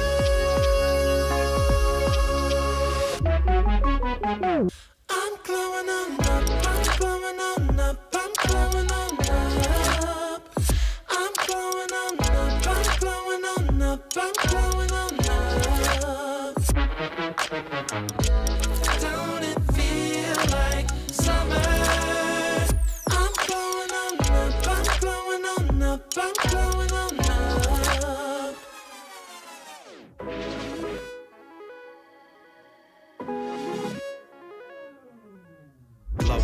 show up, soak up aromas, float to Sonoma, roll up to Nola, trope up, blow up, slow up, show up, get real, choke up, you're flowing, you're glowing. Astral samosa, you're landing on Europa, your horns blowing, you're chosen. All the deep cuts, you know it. I got the pre-glow and the post-glow. Inspiration knows no boundaries where it flows. Your fingertips to the globes tilt to the universe on stilts. Hold on and chill. I'm so excited.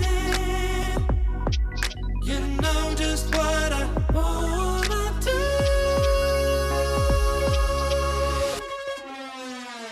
I'm glowing on up, I'm glowing on up, I'm glowing on up. I'm glowing on up, I'm glowing on up, I'm glowing on up. Don't it feel like summer? I'm glowing on up, I'm glowing on up, I'm glowing on up. I'm glowing on up, I'm glowing on up, I'm glowing on up. I'm glowing on up, I'm glowing on up, I'm glowing on up. Don't it feel like summer? I'm glowing on up, I'm glowing on up, I'm glowing on up.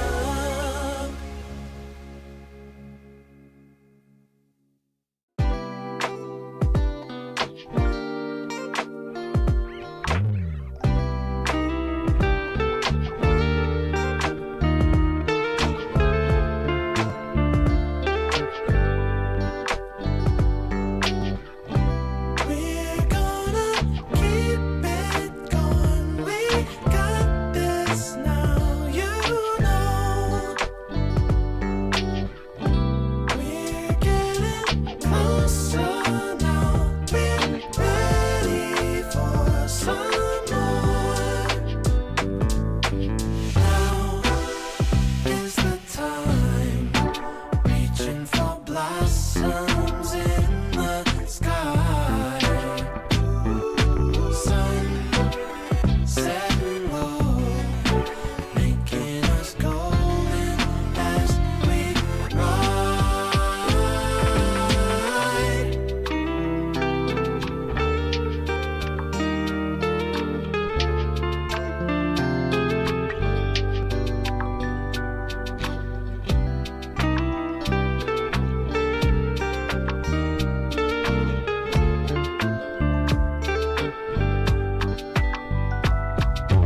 Now is the time, reaching for blossoms in the sky.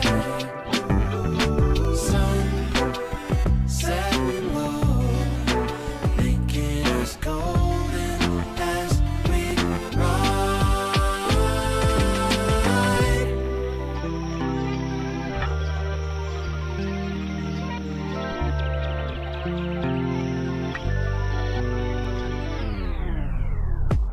We've seen the magic tricks. We don't care. We've got more.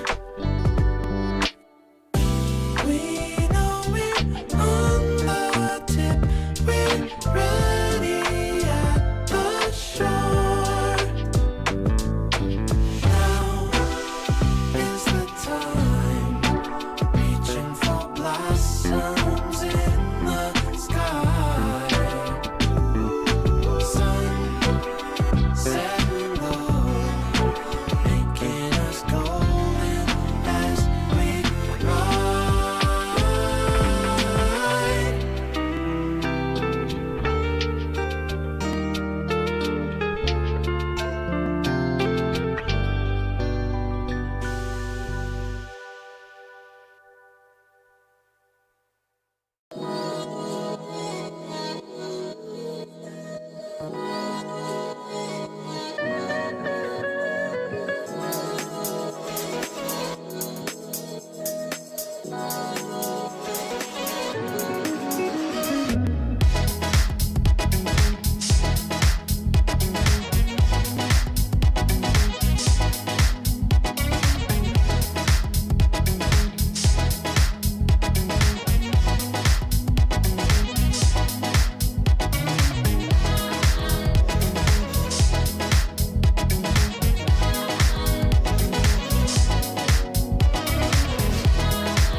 It's a bit of a longer break here, just like it usually is here at the closed qualifiers. You're watching Dream League Season 29. Out of these 8 teams gathered here today, only one will make it through because Southeast Asia, we've only got one slot. And Why? right now, with the previous series, girl, don't even get me started.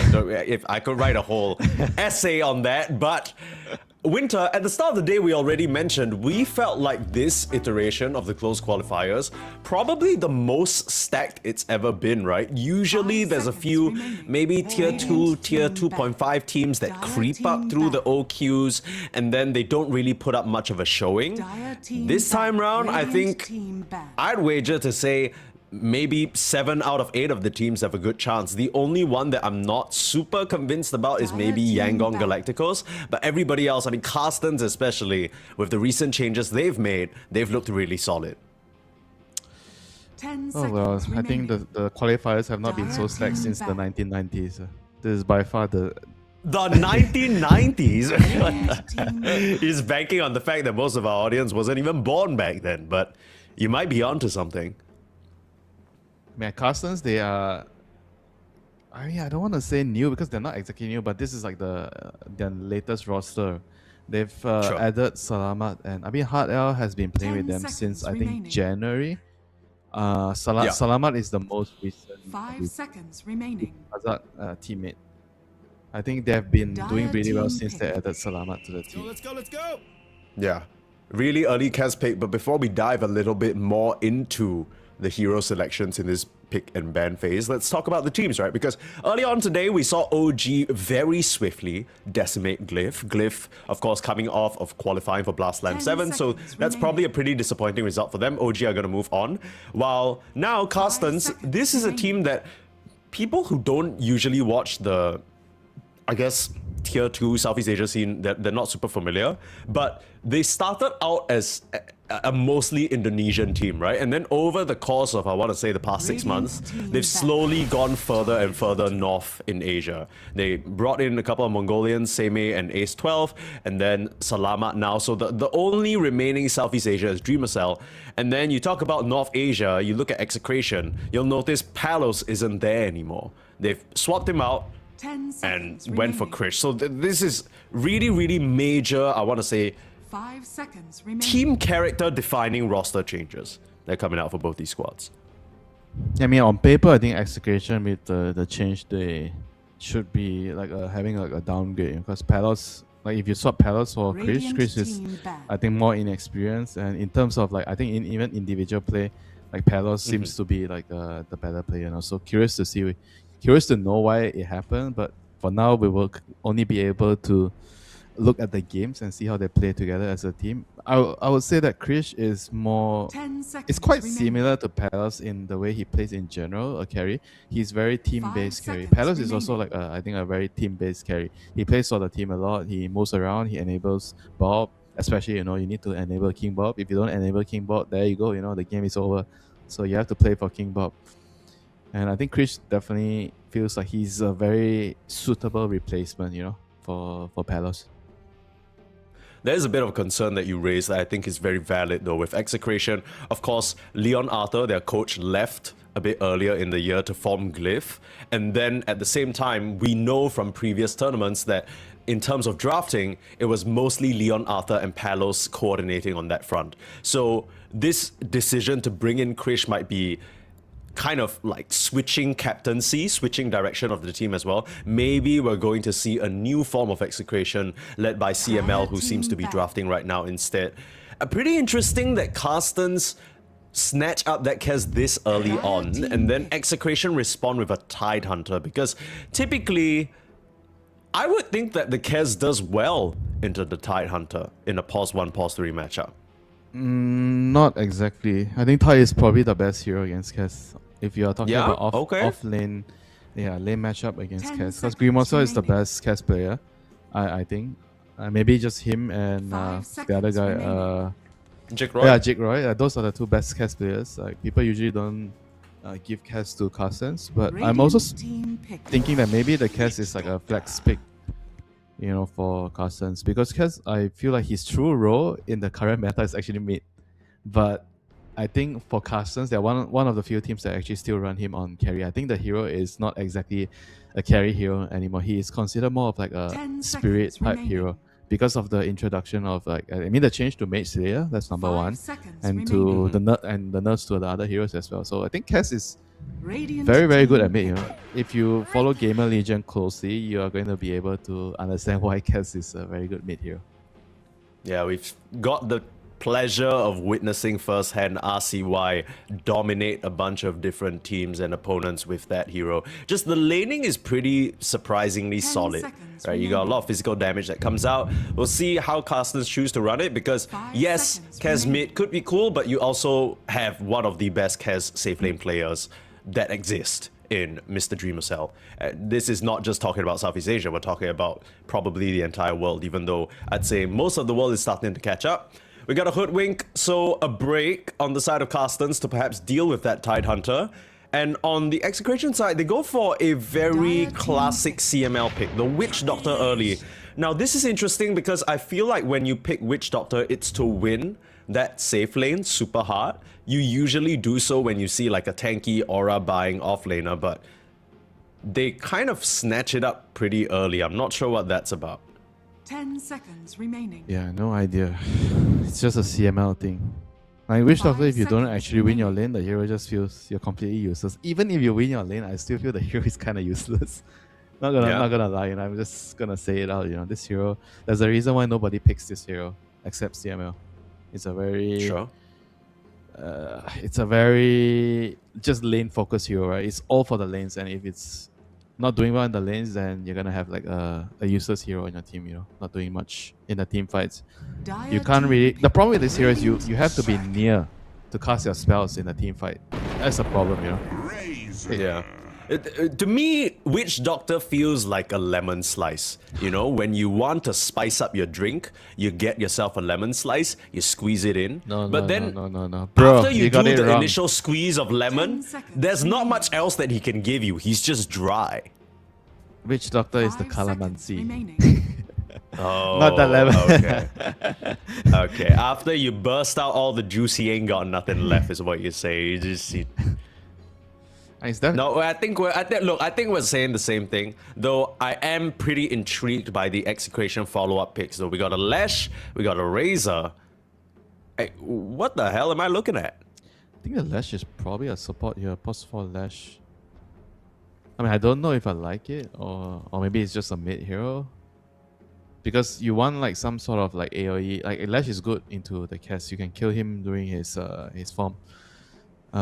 It does a lot of burst damage during the Ravage. So I think Cass Radiant is team back. he's kind of weak against burst damage because he's susceptible to if you just get gone on and then you die, you can't use your Raptor Dance, then you lose a lot of value from the hero. So I think the Lash is a pick for that matter. And now Carstensz are going to respond with a counter pick. Queen of Pain is very good against Razor, very good against Lash.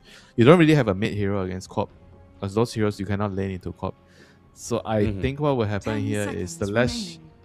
might be moved to a support Radiant role, team and they're back. gonna pick a new hero mid, which I assume that is going to be the case. But looking at the pools, a lot of the mid heroes are banned. I mean, even Carstensz. What do you want versus the Queen of Pain anyway? In an Yeah, I ideal mean, world. Park will be great. You know, Park and Ember. Carstensz is already reading on this. They know that the Lash might be a support here, so they're banning out mid heroes. I mean, if you don't have Park and Ember, there is only Void Spirit. I think there is. Yeah, I think there's only Void Spirit here.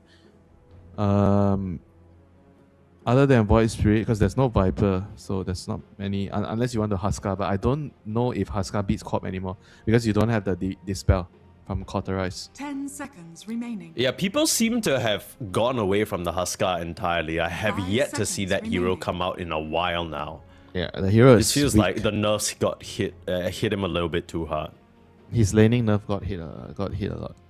He's not a dominator. You can't really. I mean, he's still a dominator, but there's a lot of lanes where you used to be able to Dire dominate, team and pick. you no longer can dominate with the new change here. And Carstensz here goes with the Slala. So Slala, one of the best, if not the best offlaner, because Cass is all physical, so you want to amplify his damage. You may now Yeah, and that was select the your only, I think, hero remaining here for Execration if they want to pick a mid hero. So Lash is going to be a support with the Tide. I presume it's going to be a Lash and Tide lane. It's a pretty strong lane, you know.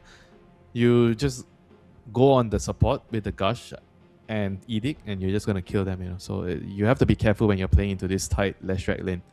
You can easily die if you're out of position.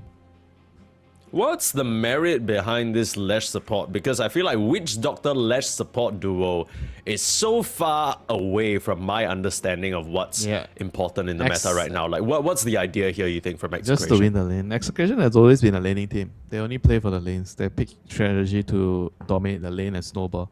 And if that doesn't work, they're just gonna most of the time lose the game, And right now with the current lineup, like you even have a Razor, So Razor, I would feel like the hero got nerfed a lot with the removal of facets also. So he did take a big hit.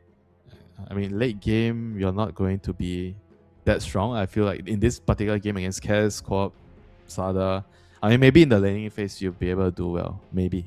Razor, Witch Doctor is a strong lane. But I think outside of the lane, the Razor is not going to be able to accomplish much because they are all mobile heroes. Sada, Kaz, Queen of Pain, they all can jump away from your static link. You cannot stick to one hero easily. Yeah. It kind of makes me scratch my head a little bit with this Razor because in my mind, Razor's the type of hero that wants a bit more of a long fight. He wants to get his full static link off. He wants to, take things slow. But then you look at Carstensz, they got so much burst damage. They can blow these heroes up before maybe even the Tidehunter has the chance to pop Ravage. So I'm not too sure how it's all going to play out. I think Carstensz, overall, I kind of like their draft a lot more. We'll see how well they're able to use that techies. Earlier on, we already saw that hero come out, but it didn't look too hot. Maybe Mr. Hard L can show us something cool here, but yeah, Execration very much lining themselves up to try and crush out the early game. I just don't know how realistic it is, to be honest with you. I mean, the odds are probably going to be pretty low for them to snowball. But there's a chance, I wouldn't say it's impossible. There's a chance that they can definitely win their lanes really hard because of the heroes. But we'll see, I don't think it's very high, but we'll see. It's possible, but not very high chance, But if they don't do well in the lanes, let's say they go 50-50. If Carstensz break even in the laning phase, they're going to have a much easier time in the mid-late game. Sure. Is it one of those cases where Carstensz, as long as they're chilling, they're 50-50 all the way till like, let's say 10-15 minutes, then you're sort of liking their lineup in the sort of mid-game to late game? Mid-game, I think. Late game is a little bit hard to say because Execration late game, you do have the Ravage, a lot of team fight, Ravage, Witch Doctor Ultimate. Whereas if you look at overall Carstensz lineup, they have a lot of, I would say, single target bursts. I think they like to play the map speed up. The team fighting is not as strong until you have BKBs, So I think there's going to be a time where the Execration lineup would excel against the Carstensz lineup, but the early game is going to tell a lot. Sure. Too bad. I guess it sounds like Execration, they're trying to get to that stage where they can comfortably ball up and maybe start forcing some objectives, force Carstensz into their team fighting style. But until they get those items ready, Carstensz have seemingly a good draft to control the map and put pressure on Seimei. I think he's dead. Alright. Witch Doctor, Melodic level 1, just not respecting that. And it's the power of the Razor, Witch Doctor. Witch Doctor, you want to have kill threat on the lane. You want to have a core that can actually help you get the kill. Sure. This is absolutely huge. Razor doesn't even need to commit anything, right? He just presses Q at max range. That's a decent chunk of damage in the early stages. Speaking of damage, is Dreamercell just dead? One last auto attack? Whoa, Ooh. he got him. I think that was the last blood grenade tick, right? Yeah, it had to be. That's totally underestimating this Lash, with the lightning storm spam, on 4-second cooldown. It's not a lane you play against a lot, so you don't really know exactly what is the limit of the hero in the lane. Level 2. Dreamercell going in. Oh, that's good recognition. I knew they had the damage hard L with the setup there, allowing for Dreamercell to come in and cut down that Lash. So get a bit of revenge, but I also wonder how good that is because now the Lash is going to come back with full resources and then put more lightning storms on your head. Radiant are scanning. When you get level 3, they should find a way to kill the Lash, you know. I think their timing is level 3 when you get the second point in the blast off in this lane. I mean, overall, I think the lane is going well. Tide is out of resource. I mean, he has a Salve, but I think the Cass is pretty happy with the outcome overall. And this Takis hero, I tell you, is so freaking annoying. Like, recently I've been like playing against this hero a lot. Like, in the laning phase, he's so oppressive. Like, with the disarm and the damage from the blast off. It's very annoying, and he has long range. He keeps poking you. We might see this hero... How do you beat it then? We might see this hero become like a good pos 5, you know. I feel like maybe pos 5 is his true role. Yeah, it's kind of like a bodyguard type thing, right? Because Bob in the mid lane, being run down by Mr. Salamat. Okay. Uh-oh. Well, That was the counter pick. The Void Spirit was the counter pick. okay, yeah, doesn't really feel too good. I did say the premier counter picks for the Queen of Pain were already banned out. Void Spirit, a distant, maybe second or third choice to say a Puck or Ember, but still not supposed to be letting stuff like that happen. Tino now fighting into Dreamercell. Nice chain stuns, but the big one and the slasher straight edge forced to back up. Another blood grenade, another lightning storm. Again, just not respecting Shanks with his damage. He's still chasing on forward, man. Hard L. Just taking slaps across the face from this Lash. Yeah, this plan on the Lash support is definitely looking like it's working well for Execration. Just getting kill after kill. It's a very, very strong lane. I definitely cannot underestimate the power of this Lash.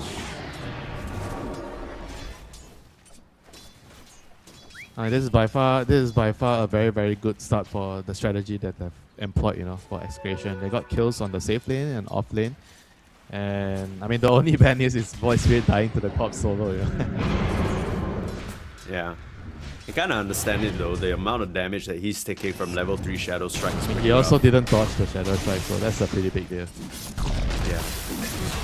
Okay, Tino will get cut down, so both teams trading some early kills here.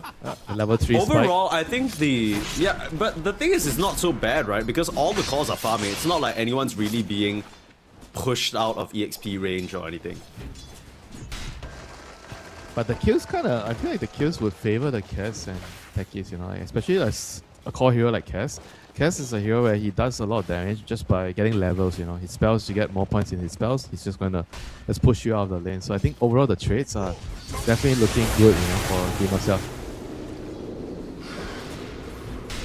That's a bit unlucky there for Mr. CML. Didn't get the coconut bounce back towards Seimei.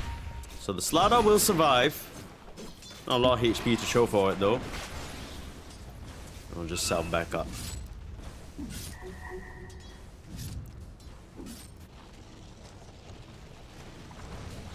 You know, You did say if Carstensz get off to the 50-50, they'll be pretty happy. I'd argue to say they are maybe even a bit better than 50-50 at the moment. Yeah, 60-40 maybe the early game, and the runes are going to come into play. Game is going to spice up. 6-minute runes, but it looks like the supports are just too busy fighting in their lanes because the side lanes are so contested that they are not exactly leading for the runes. You know, the runes are going to be the next determining factor on who takes control of the next couple of games. 3 men in the bot lane, ganking up onto Tino. The blubber proc comes at a good time, but still the damage will start to stack up on this poor Tidehunter. Nowhere for him to run. Another cut down and kill. Dreamercell on fire. An unfortunate 6-minute rune, Salamat will just be able to snag that one away. So even though Execration, they bring 3 members into the mid lane, they're not able to get the AD rune, and they lose their offlaner. Yeah, the Tide not having a second point in Kraken also definitely, maybe he's regretting his choice, you know. If you go 1-1-2 and you're not getting kills in the lane and you're getting dove, you're left alone, this is not ideal. He would have lived there if he had like 2 points in Kraken. It's a big deal. Yeah, top lane still going well for Execration. They get another kill here, so that's still good news for them. Let's see if they can actually use this pressure to contest the Wisdom Shrine. Double damage. Not even really sure how the Hoodwink died, if I'm being frank with you. Maybe just got a Maledict there and run down. Yeah, the power of the Seemed pretty Maledict out of position. plus Plasma Field. It's a lot of damage. CML's got to watch his positioning. I don't think he can stand there by himself, and there's no real backup his way. So looks like Shrine of Wisdom, 1 apiece. I thought for sure one of the mid laners would come over or try and get something done, but it seems like everyone's okay just trading for now. I think Bob's not okay. He's not exactly having the best time in the mid lane.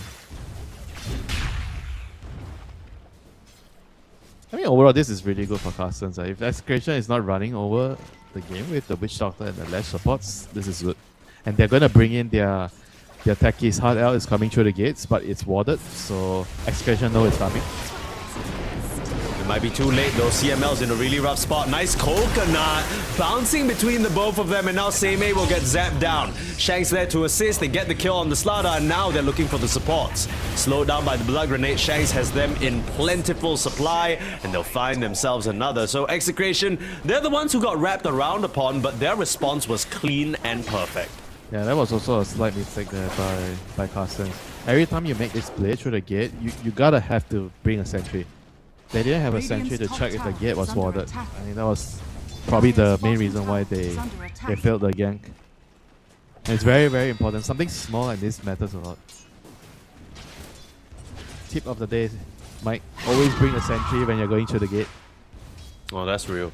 That's real. I've been so paranoid about people seeing me come through the twin gates. Because in my mind, I think I'm setting up an advantageous situation. That's probably what Hardell thought as well. In the end, he ends up giving a couple of nice kills over the Creation carry. And no real gold lead being attained for either team just yet, but as you can see in the net worth, the Razor, he's farming up very nicely for himself. This is a hero that lost his facets and lost his ability to flash farm with the Thunderhead and, you know, zapping camps and whatnot. But if he gets a good start like this, still gonna look pretty nice. And look at the tower pressure coming from Shanks. Radiant structures are fortified. Something we don't really see a lot. But Leshrac is the new Jakiro. It's even faster than Jakiro. If you get to a head start like this, 3-1-0, 9 minutes. Level 5, almost level 6. And now another gate movement. Another ward. They see Shanks. That was kind of weird because Shanks, he was actually corrosive hazed while going through the twin gate. So they immediately TP reacted to this, ready to get themselves a free kill, and they'll find it. That was very strange. Yeah, I actually thought that Shanks was baiting them. So I thought it was like he was going to the twin gate, and then as soon as the corrosive haze expires, then he cancels his channel. But he committed to it, maybe just a little bit absent-minded there, to be honest. Like, Carstensz, that was such an easy reaction for them to make. Yeah, probably. I think you might be right on that. He might be just thinking of something and then he wasn't actually paying attention to the whole situation and he just got caught. Haze Rune. Bob is incoming. Like a homing missile straight onto Seimei. Now, of course, these two have history. Bob did play for a moment of time with Seimei, now trying to cut down his former brethren. Bash. The bash under the tower, though. Haze is running out. It is indeed. Yes, Salamat with a giant sonic wave. Bob still surviving on the snipper, trying to TP out. Can you escape? Ooh, that was a good TP. Nicely done. That was the best TP out I've seen this week. Very quick decision making there. If he waited a little bit more, he is dead. Yeah, I think Salamat actually gets in range for that scream, right? Yeah. Your shield does not block magic damage anymore, only physical. Dire's middle tower is under attack. I thought for sure Bob was dead. I'm not gonna lie to you. I also don't know whether that's worth it, but I guess you make the Queen of Pain use a Sonic Wave for no reason and you know she has no TP now. So now, Execration, they can siege this tower with ease. I mean, Quap has made her way all the way down, you know. I mean, she knows that she's already shown her presence on the map with the TP and she wants to fight to defend the tower, so she made the whole walk down towards bot. Also, a Quap is soaring, that's something we see all the time. Dreamleague. He's caught. Dreamless's gone. Really, really nice play here from Execration. And Carstensz, I'm not gonna lie, it feels like they've been outmaneuvered a little bit. Ever since Bob got that haste rune, forced reactions in the top lane, came all the way down, it feels like the Queen of Pain is trying to mirror his movements, but just kind of in the wrong spot. And now top lane. Oh my! Alright, never do that against Beckus. Oh! Radiant's bottom tower is under attack. Oh, but That'll that was trigger huge. some PTSD, bro. What the hell? Dire's top tower is under attack. Did you just have like 5 mines ready for them? Is that what happened? Yeah, and blast off. I mean, when you're playing against techies, you have to be very mindful every time you're crossing the gates, you know.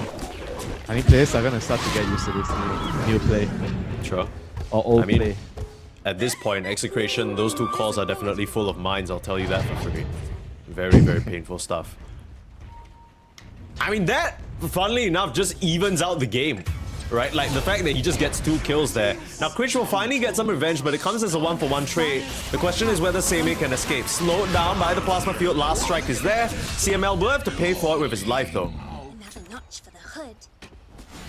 I mean, this is the change to the gate because they made the gate area smaller, so it's actually so beneficial for techies. It's easy for them to take control Radiant's top of the tower gates. is under attack. I think this is also partly another reason why we've Radiant's seen a rise in structures are techies. It's actually so infuriating. I played a couple of games against techies. I always have this problem. We cannot really control the gates. You cannot go up because it's too dangerous, or you take too much damage, or you need to have like a core later. You have some items so you can tank it. You know, it's actually so problematic to deal with in the early game. And then you kind of have to interrupt your core on their regular farming pattern to go to these random ass areas that would usually be safe for supports, just to mine sweep. Yeah. It can really mess up the whole tempo of your game or your map state. Bob getting set upon in the mid lane, bushwhack a little bit late though. Still the sharpshooter, getting him low, thinking of the sonic wave is Salamat. We'll just throw that out. Ooh, very close, Bob. The bait, he was baiting him. That was a nice try there, but Bob is better. Bob is Radiant are faster. scanning. The B and Bob. You know what that stands for. Middle tower is under attack. Right now, continue wrap around Seimei and Bisk on the hunt, the Mongolian duo ready for some action. That's the fresh blink dagger, but it gets spotted out by a ward, so suddenly this reveal not really quite as dramatic as Seimei would have liked. Well, it's okay. I mean, they can just sit back and farm. I think you don't really mind sitting back and just trading farm, pushing out the waves right now. You want to get to your timings. I mean, there's this new build with the quad where you get Bloodstone, you know, so you want to get to your, I think Kaya Sage. I'm not sure if you get Bloodstone second or third, probably third. Like when you get to that stage, when you have Kaya Sage with Aghanims and Bloodstone, you're just like unkillable in the team fights and you kill everything. I think Quap is going to be probably a very common pick hero in the next coming days, you know, because of this new tech. Yeah, definitely seems much stronger than it did. Nice little dodge there. Bob getting cheeky with it. Hardel's still pretty difficult to take down with the Ash Legion shield and the reactive taser. So, new techies, I guess, just doesn't bother leveling the sticky bomb. You're just full on reactive taser slash blast off gamer. Yeah, being able to use it on your teammates is just too good, in my opinion. It used to be the shot, and now you get it for free. The move speed and the disarm, and not to mention the damage, you know. People always forget the damage. Bit of a swing and miss here. Bob tried to get the gank attempt out onto Mr. Kez, but DreamLeague able to escape. They're still trying to find some sort of action with this Seimei Blink Dagger, but it feels like him and Bisk have been roaming around for a hot minute now. Krish would be huge. Get a little deep though. There's that initial crush. You need a bushwhack follow-up into the bam. Shot right on his head. Really, really nicely done. Finally, Seimei gets rewarded. So can they get out? They saw him. Oh, Blink just cancelled at the last moment. There's CML. Ready for the death ward. Even the Ravage, wow. Okay, well, I mean, Execration, they've used all these spells, but that just means the mid lane tower is just free, right? Salamat able to clean that up without much concern. I feel like they could maybe even do Roche when Stala is out. Well, there's no Ravage, there's no Witch Doctor Ultimate. Yeah. They have Stala. I feel like maybe it's on the cards for them. And Bob is just dead. Really, really nice gank there. They didn't even really need vision, just caught him on the blast off. And some games you see techies doing so much, you know, and then some games techies is like just any other hero. Yeah, you got the Glyph techies game, and then you got this techies game, which is crazy. Pos 5, I'm telling you, Pos 5 is the new way to play techies. I see the vision. I think the Pos 5's got some merit to it. I'm kind of digging it. But then, you see, the only problem, Winter, is that I'd have to be playing techies. That doesn't sound like a good trade to me, brother. Don't worry, techies is different now. It's not the same anymore, Mike. I mean, You're I not- think I just don't like the Dyer's concept top of tower the is hero. under attack. Oh, Dyer's I feel Like, like you were telling me you'll be the most hated player in pubs.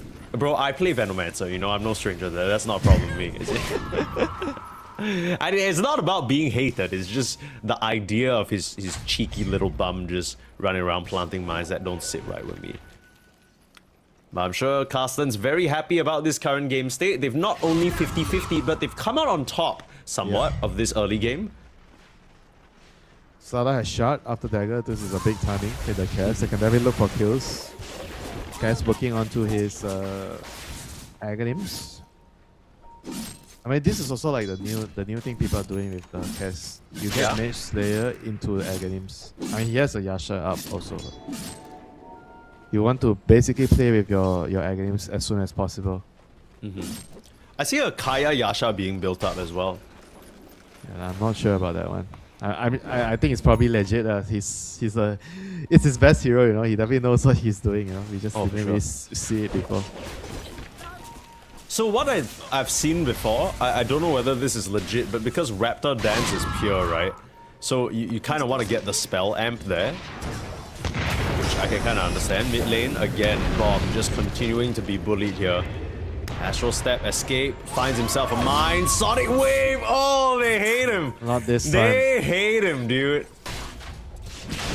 Bob is gone. Tino might be gone too. There's no break. No sharpshooter. He's fine. Seme is able to just slither away out of trouble. And look at how confident Salamat is playing. He knows there's nothing to fear right now.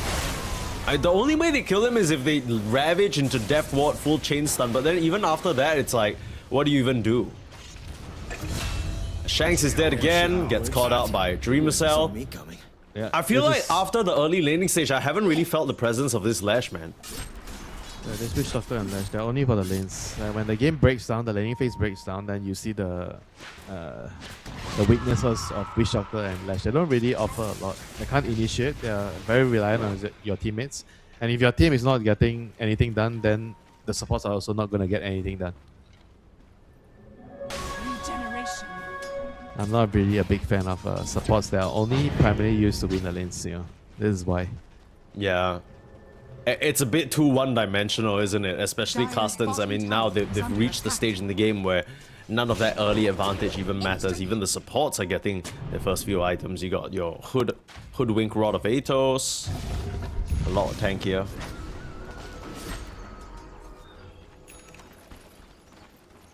Dyer's middle tower. Any other day of the week, any other close qualifiers, you put Execration up against Carstensz, I feel like the results are pretty straightforward. But this new Carstensz lineup with the injection of Salamat, they're looking pretty powerful. While Execration still trying to play that old style of early game dominance, not really working out for them this time round. They're still going to try and assert dominance over this Tormentor area.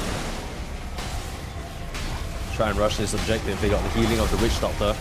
Carstensz is on their way. They might be able to clean them up. Bob's still on the front lines, acting as a bodyguard along with Tino with his freshly consecrated wraps. Trying to find an angle, looks like they got Krish, but it's a little bit hard to get past Tino. They'll crush the Tide Hunter now, but they've jumped Bob on the back. Oh, it was all a distraction. And now they don't have their Void Spirit. Look at the damage on that Talon Toss. Dreamcell thinking going in. Blast off is there. Shanks is gone. Nice Sonic Wave onto 2. Salamat will finish them off with an AD rune. And they leave Tino for last. How cruel is that? Watermelon for dessert. They love our fruits in Southeast Asia. Cut down Tino. Look towards the Razor. Krish will be hunted down under his own tier 2. And Carstensz dominating this game. It's a triple kill for Salamat. I mean, you see the power of the Cass with the Slara and the Falling. The 3 claws from Carstensz just coming online. Dyer's bottom tower. I don't know how Execration is going to be able to stop this, you know. The fight kind of... He wasn't even so tanky, you know. With his build, he just dies, you know, to the top spear damage. And not to mention, Salamat had an AD rune in that fight. So that definitely went a long way. Another shot. Dude, Bob just not really able to exist on the map. Everywhere he goes, he's being hunted down. Yeah, this is basically the downside of Lash Witch Doctor. Because the supports are not able to initiate and do anything on the map. So you see right now, Carstensz, they are taking full control. because the Techies and the Hoodwink, they are definitely finding a lot more openings, especially the Hoodwink with the A-Toss. Yeah, I really love that itemization. And now Roshan is there with the Slaughter. I mean, how did we even get to this point? I feel like there was some point in the early game where Execration, they were finding these opportunities, they were killing Seimei, you know, they were getting these 1 or 2 kills on supports and whatnot. And then Bob just dies like maybe 1 too many times and suddenly your main playmaker on Execration's gone. Yeah, this is the issue as well. With this type of lineup, one mistake you could just lose the game. Yeah. It doesn't really allow them to make a lot of mistakes. When they're not together, you get picked off, you know, by this Slaughter Hoodwink. And now they're gonna get another pick. Shanks is dead here. He finds the Samurai Bird alone with his Aghanims and Yasha Kaya. Oh wow. This game, I'm sorry, Mike. This game is Joe, man. Okay, so I'm gonna be real with you. This might be a little bit harsh. Salamat's kind of shitting on them.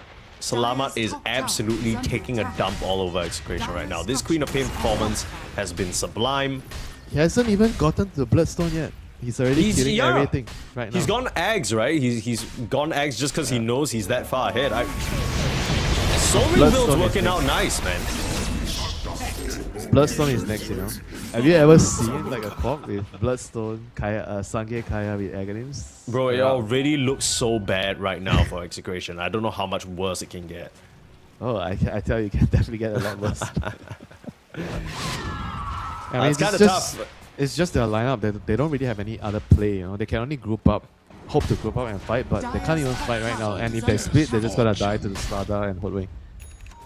I mean, you've already vocalized your distaste for the support lineup. Then, do you think this first bout is a matter of like a draft dip? Like, is that what we're seeing at play here? Or do you think there were things that Execration could have done to maybe avoid this fate? Oh, for sure, they can definitely make better plays, you know, but they don't really have like a huge window of opportunity. And now they're on the prowl again. Carstensz, they don't get the kill on board, but they smoke immediately. I like this quick smoke.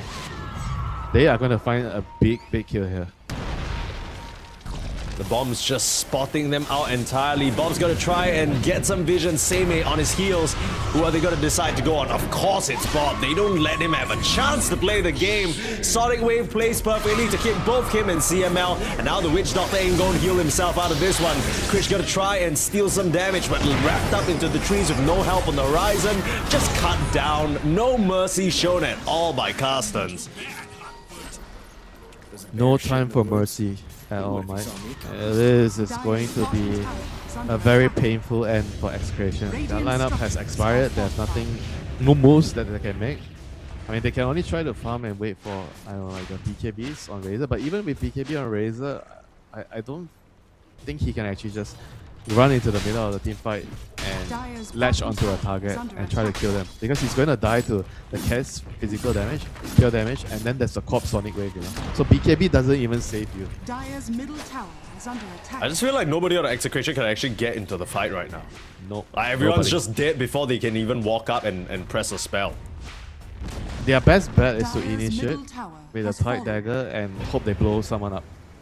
Yeah, but Bomb's too busy dying all over the map right now. He's level 30. He's just getting solo killed by Seimei. Yeah, Seimei just ran him down. Now Salamat taking a lot of damage, being ravaged. Queen of Pain in trouble. Salamat in jeopardy, but still got the Aegis to work with. Big slashes coming out, straight edge, cutting them all down. And Krish chased all the way back to the tier 4s, hunted down by Salamat. It's a full team wipe again. Execration. For a moment, it looked like the Queen of Pain would be in trouble, but that was just her first life. I don't know what else you do. And on Execration, I'll be real. There's only one thing you can do, Mike. GG Godex. Yep, that seems like the case. Too strong on Carstensz to start things out. They are looking really nice. A very nice display of how the power of the Pop Slaughter Kess. I don't think there's any other team in C they can get away with a first pick Kess. No way. Yeah. Man. Yeah. This is way too technically, like, it's such a technically specific pick, right? It works for Mr. Dreamercell, and then we still don't know whether Salamat has it in the back pocket. Maybe somewhere down in the close qualifiers, Carstensz will reveal a sneaky little trick and catch us all by surprise. But for now, Execration gonna have PTSD. Bloodstone this. Queen of Pain has arrived, Mike. Oh shit. Okay. Bro, level 20, you get level 20. Do you get the screen of pain damage? I actually don't know. Yeah, see a because mix- both I sound see a good, right? Yeah, I see a mix of both, but I personally like Dire's the bottom scream tower damage is under attack. with the agonims. You know, it's just so good. Visibility. Especially when you're already so far ahead. Bro, they're just Nothing gonna down die, here. man. The co-op.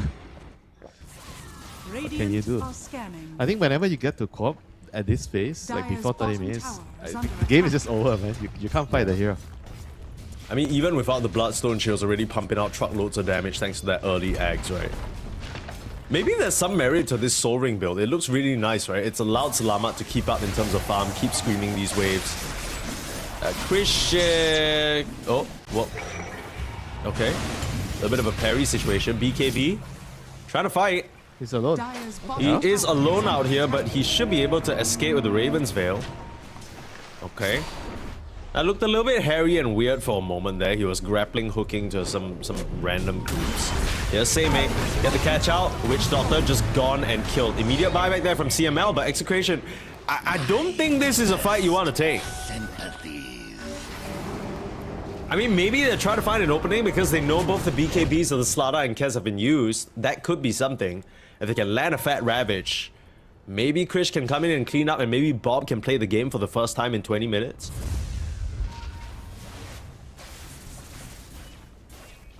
I'm gonna The try. last stand. This is the last stand. Dire are scanning. They're gonna find a squirrel. Not Maybe. too bad of a start, but already the 4-staff away. You need an anchor, you need some lockdown. Bisque still pretty tanky on the hoodwing. Where's the backup? The rest of Carstensz still too far away, but the squirrel just walks away from the entire Execration team. How did he not die? One Ow. 4-staff and some scurries, and she's out of there. Meanwhile, Bob doesn't have that same privilege. Trying to go on to Slama now. Queen of Pain just healing up way too much. She's just not taking any damage. Finally will go down. No! Still surviving at the very last moment. The Maledict. It takes her out, but along with it, Execration tap out of this game number 1 because Carstensz, they've just completely dogged on her. They just got cased, Mike. Is what They I got always have to Kez, say. they got Kez, they got Quapt, they got Techies, I don't know, the list goes on. It's rough out here if you're an Execration fan. A lot of different picks that Carstensz have shown that you now need to be very fearful of because they look terrifying. Yeah, it's gonna be extremely difficult to draft against them. What do you actually do? I don't Do you envy... first face ban Kez? Bro, Like, what? I don't envy the post-game talk Execration is gonna have right now. What in the hell do we do? You know, are we gonna totally change the draft? Because is it because of the enemy lineup or our lineup sucks? You know, there's definitely the question that comes to mind first. They have to figure out which is the problem and then change that one. You know, and it's not gonna be a conversation that they're gonna be happy having. You know. For sure, especially since this is the opening game of the close qualifiers, right? Clearly, you've done a lot of prep before you've come in here. You have certain ideas that you think, okay, you know, maybe we can first pick this Witch Doctor and maybe we can run this Lesh support. And a lot of them are already being tested, right? You need to try and come back and maybe reform them. I mean, you already mentioned that it's the support picks that you feel like are the problem. Was there anything else that you think needs a bit of fine-tuning, or you think if we get CML and Shanks on something a bit more meta, then we're in a good spot? Yeah, it's probably mostly the support picks. You know, I think Execration, they always have this mindset of like just winning the lane. You know, it just doesn't really cut it at this level. You have to consider other things. You know, so hopefully they're able to sort that out and we have a more competitive second game. Indeed, and that second game will be ready for you after a short break, so don't go anywhere. We'll be waiting until you come back home. You're gonna be a going with a baby without you here with me. So come on, baby, don't keep me waiting. Don't you set me free.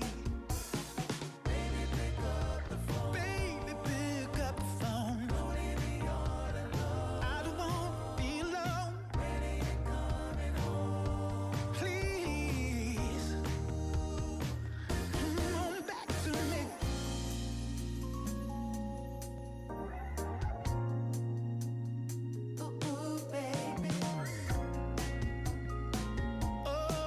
yes it is. Come on, baby. Sure gonna be a cool winter, baby. Without you here with me, baby. Sure gonna be a cool winter, baby. Oh yeah.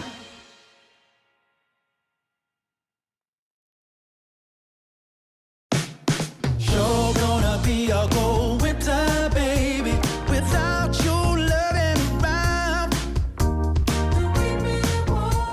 I will be waiting until you come back home.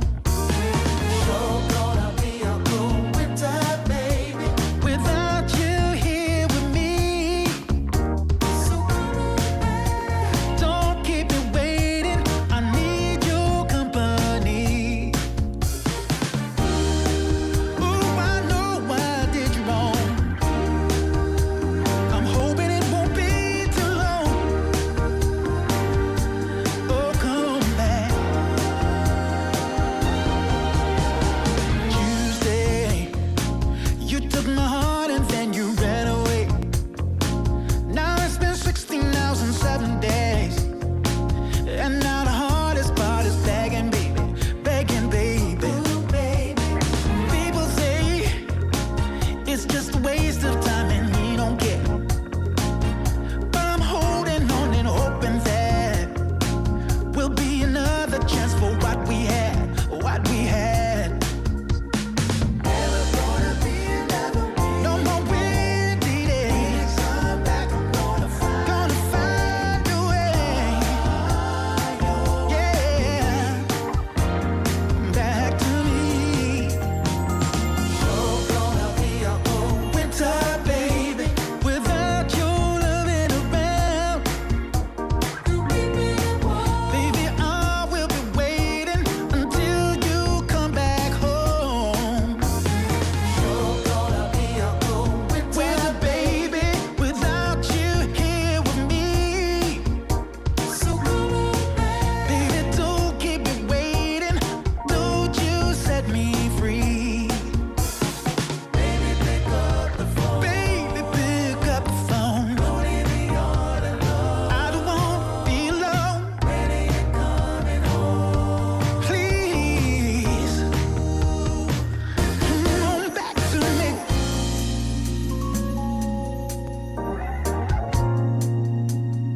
Ooh, baby. Oh, yes it is. Come on, baby. Sure gonna be a cold winter, baby, without you here with me, baby. Sure gonna be a cold winter, baby. Oh yeah.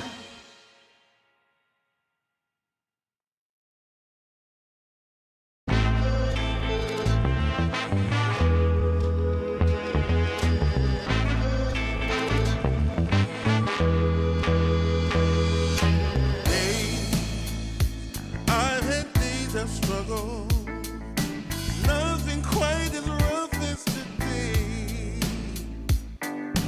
Held, I've been held up, nothing seemingly goes my way. Oh, cry, not a man for crying, for a storm of tears I crave. Take all this sorrow from me. How much more do I have to pray? Foolish of me, you might say. I make my way out of this here my way. All reservations I have come to bear. It's clear that I'm not going anywhere.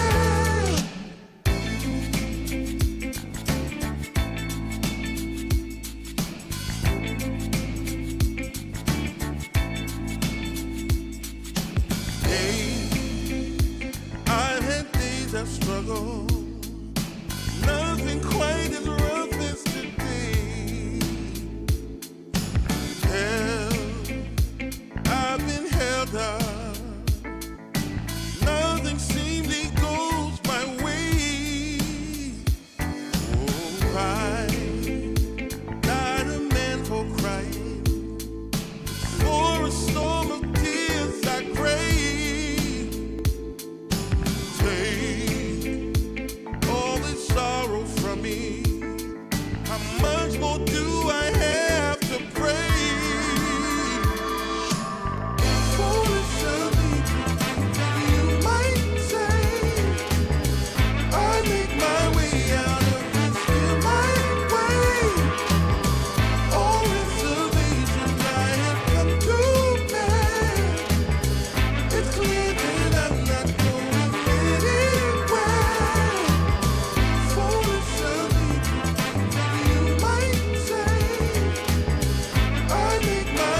just can't find the right words to say. And deep in your heart of hearts, where it feels like you're losing your way. Yeah, yeah. I know that it's hard sometimes when the world's closing in on you. But as long as we stand together, there's not a thing that we can't do. Oh, we can do this if we have to climb another mountain.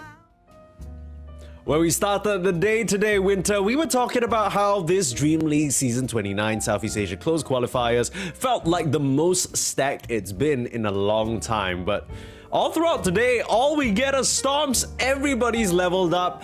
OG crushing Glyph 2-0 earlier on, and now it kind of looks like Carstensz might do the same to Execration. Not a result many people are expecting, but that's only because you haven't really been following, right? I mean, me and you, we've been seeing the OQ games, we've been watching these teams. Carstensz, they're looking like the real deal.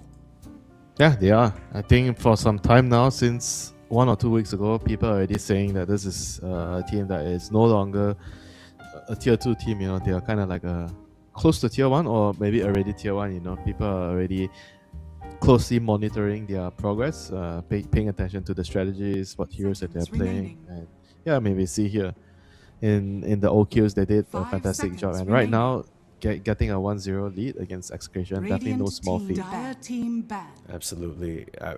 I think biggest surprise for me is Bisc and Seimei, right? These guys, they've been trundling along different 10 seconds. I want to say like sort of smaller stacks, never really stood out, right? No one was saying, wow, what a play from Seimei. This guy is such a great offlaner, but it seems like in this team environment, both of them have been able to level up. Their laning stability has increased dramatically, and the rest of the team just really able to play around that. They have so many unique strengths, forcing Execration to ban out that Kez first phase. Would you look at that?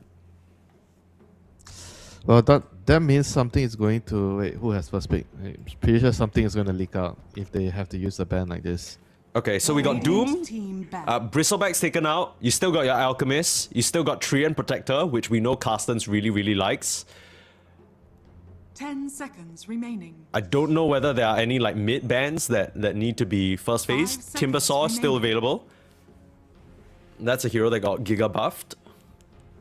People also really like the IO, but I don't know whether either of these teams really care about that hero. That's Kotl. Not on the same level. That's Elk, Doom, those are the... I feel like the premier ones. Elk and Doom. Elk, Doom, Bat Rider. These are probably my 3 best. BB is also kind of up there, I think. Maybe not as high, but it's up there. Yeah. Because BB, you kind of need to make a draft that works around it. You mean around the enemy draft or around the Bristleback's draft? Around the Bristleback, like, because if you pick Bristleback, you're kind of missing like an initiator from your or team fighter from your lineup, right? So then your supports need to fill in the gaps, catch wise, and all Dire that stuff. team ban. Yeah, but I it think it's also a bit is, harder to make work. it's also easy to draft around it because it's a flex. You know, I actually 10 don't necessarily seconds think it's hard to make work because you Yeah. can move it to safe lane and off lane. And in some cases, even mid, you know, so that gives you a lot of drafting advantage. Like when you talk about draft, you're always looking at heroes. Which heroes is going to be able to be swap around in our roles, you know, in terms of our team? Do we have multiple players on a certain hero? team And those ban. heroes are going to have a lot of extra value added to them. So Alchemist takes the ban. There's still potentially the 10 Beastmaster seconds that remaining. needs to be addressed. Yeah, that's Beast, that's Sand 5 King. They seconds kind of didn't remaining. really get... I think Sand King was ignored the last game. It wasn't picked or banned. I think those heroes are still pretty decent. Yeah, pretty good heroes. Not on the same level as Elk, Bat, and Doom. I think these are the 3 most, in my opinion, broken heroes of the patch. But those are like... I would say those 3 are S tier. Dire team pick. Sand King is probably like... Sand King, Beastmaster, they are like B tier. A plus, One- A plus. A plus, yeah, maybe A plus, A or A plus, you know.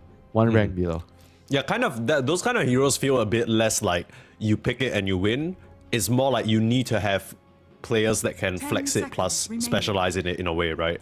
Like the teams that get the most value from Beast and King is when they can 5 flex it to, seconds remaining. like for example, Offlane. we've seen some teams play Beast carry as well. I mean, I think the heroes are very annoying because you know you sometimes you don't really want to play it, but then you don't want to face it, you know, and then you don't have enough bans, you know. So you Yeah. don't pick it, and then you have to deal with it. You're like, ah man. So in the end, you just kind of feel like you're forced to pick it. You know, there's a lot of heroes that are like this at the moment. 10 So Carstensz, seconds they go remaining. for a not very conventional response to Beast because you 5 don't really seconds see SD against Beast as much because you kind of have trouble dealing with the Zoo, right? Because the Beast can be played in a different way. Where if you go for the help build, Overlord, and Radiant you don't team really back. do anything as SD against that. You know, sure you can save the raw with the disrupt, but if you're played in a Zoo style, you pressure towers early. SD doesn't really do anything against that. And Carstensz is also one of the few teams that like to play position 10 5 seconds SD. remaining. I remember watching their games and I remember that they do run it a 5 lot on seconds hard remaining. L, on SC plus 5, you know. It's very hard to pull in that lane, so it's very annoying. He forces you to play the lane. So you need to be very, very careful with this. And usually my advice is you need to pick a range pos 4 if you know that the enemy team is going to do this. Because SD is like anti-melee hero. You cannot play melee heroes against this SD pos 5. What's the Team ideal back. pos 4 pick into a SD pos 5, you think? Like if you could pick any hero under the sun, what would you go for? I think Techies, Lion, Shaman. Three Okay. of those. So range with ability to kind of keep him at bay in a sense. Yeah, and obviously it also depends on what's your offlaner, 10 so you seconds have to think remaining. about that too. But if it's strictly specific to the SD matchup, I would 5 consider those seconds three. remaining. And I'm sure there's Every time gonna I be see Beastmaster on Execration, I feel like I'm inclined to think Tino will be the one to play it, just because he's so comfortable. most likely. I mean, Bob also plays a hero, but I don't think it'll be so much Dire on team Krish. I think he's not as comfortable on the hero when I see him Radiant play it in team pubs. pick. So I feel like very likely we're gonna see it on mid or off lane. And Carstensz, this is not very usual. They open up with double support right away. I generally do not advise this because there are ways to abuse it. Like if you want to play Puck right now, you 10 can definitely seconds remaining. pick Puck. Right. Puck. Like some mid heroes, because 5 supports are seconds counters to remaining. usually the mid heroes. So if you show your supports right away, it makes it easy for the enemy to maybe draft another core here, you know. I don't necessarily feel like Execration should respond with a double sub here. I think they should pick one core and one support. One of the picks should be a core here. What kind of factors are you looking to draw for yourself to abuse this Tusk Shadow Demon? Because what I'm seeing right now, Carstensz, they pick two heroes that can skirmish well around the Save. mid lane and some of these early fights, and both saves, right? So how do you deal with that? Yeah, Radiant Puck team is very good, I think. You should definitely consider picking Puck. Any mobility based heroes, because SD and Tusk, they cannot cash heroes like Puck. So they go for the Rubik, which is okay. Why are they picking Rubik here? This is not very obvious why. Maybe it's just the Dire lane with the team beast. They want to pick they want to pick a lane against the beast. But, I mean, actually I don't really like that they pick both supports here after seeing what Carstensz open up. I think it's actually you don't really get a lot of value by picking both supports here, and you don't really have overall last pick with their pick order. So your 23rd 10 is seconds actually remaining. I would say almost useless, you know. So I much rather pick a support at 23rd 5 with the way seconds Carstensz remaining. open and pick all my 3 cores right away. Because the 18 pick is your most important pick. So you're definitely going to want a core there. And where do you pick the other core? At 23rd, it doesn't feel like it's valuable. So I actually feel like this is a draft sequence mistake, you know, by Execration. This is not optimal, picking 2 supports here. To be fair, it might also be a player thing, right? Maybe Bob or Krish is saying at the moment that just seeing these two supports, they don't feel entirely comfortable to play But because if they're you worried. cannot pick a hero here, it doesn't make it easier to pick a hero later because there's another 2 bans, you know, coming in. Sure, but I think it's more like I'm trying to understand the Execration perspective here, and maybe it's a situation where last game they felt like so individually Dire countered team by the core-to-core matchups that they're like, okay, you know, we we want to see what the matchup's going to be. So now you see the mid, and then, okay, I know I'm facing up into a puck. Bob, what do you want, right? Is it going to be that Void Spirit? Is it going to be... It's only Void Spirit, I think. I mean, it's not nice, this is why, if they didn't pick the puck here, this is going to be this problem. The puck is taken away, and then you already pick 2 supports, which is also, again, not good against puck. Rubik and Tekis, you don't... I mean, Rubik, maybe it can kind of be useful depending on what other spells he steals. With the lift, maybe you can kill the puck, but overall, you don't really have a lot of pressure on puck in the game. So this is the problem. If they didn't pick puck there, they're not gonna get the puck. So Carstensz, is this 18 Void Spirit that bad though? Because now, you can say, okay, now the they got the only puck, now they got the brew. I think it's the only pick they can pick here. If they don't pick Void Spirit, that's not, man. I feel there's nothing they can pick. There's only Void. And even then, the Void doesn't feel like it's very good with their lineup. Their overall lineup is just like, it's not ideal, Yeah, because now you basically have, if you pick the Void Spirit, you're indexing on jumping in and trying to blow someone up into a Carstensz lineup with 2 saves that we already discussed. So there's the Void Spirit. It really did feel like the only pick there. Maybe you're onto something, Winter. Maybe this Rubik Techies follow-up just kind of has set them up for a bit of an awkward situation. Yeah. I'm telling you, the 13-14 was wrong. Like, they actually cannot... 14-15, sorry.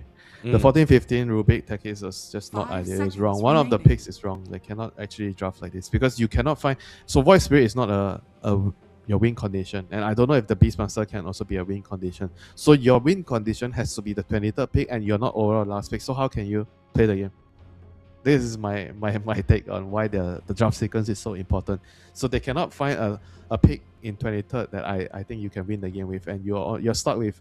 I think you're kind of stuck with Beastmaster carry and you have to hope that the Beastmaster can carry the game. But also the fact that Brewmaster is also pretty darn good against Beast in the game. You can always toss him up in the air. He's very good at killing off the balls in the lane. So you're stuck in this conundrum. I have to put the Beast on the off lane and pick a new carry, but then I don't have overall last pick for my win condition also. So it's a struggle. It's a very big struggle. So the options are either A, Execration pick a new carry, but then Carstensz get the advantage because they can counterpick the carry on 24. That's option A. Not only that, they can counterpick the Beastmaster also, and Beastmaster is a lane, is a hero where you don't want to be counterpicked in a lane. So I think what ends up would happen is Execration have to force this Beast against Brew in a lane and pick a new off laner that's more, I would say, better in a blind pick scenario. Sure. Carstensz, they're kind of covering the Brewmaster's tracks already, right? They're not allowing the Weaver to come out. So any sort of pause 1 that might upset the lane balance right now is being taken out. Execration kind of helping them out in a sense, banning out the Ursa, banning out the Razor. So maybe telegraphing a little bit of what they want to go for. Perhaps another Tide Hunter type hero is what my guess would be. Yeah, Tide or Underlord. Okay. Underlord is actually pretty decent here because the root is good against Tusk. You build Pipe, it's good against Puck. I think overall it's nice, the lane Rubik plus Underlord is strong. 5 seconds You live into the pit, I think that's something that teams have been utilizing a lot before the nerfs.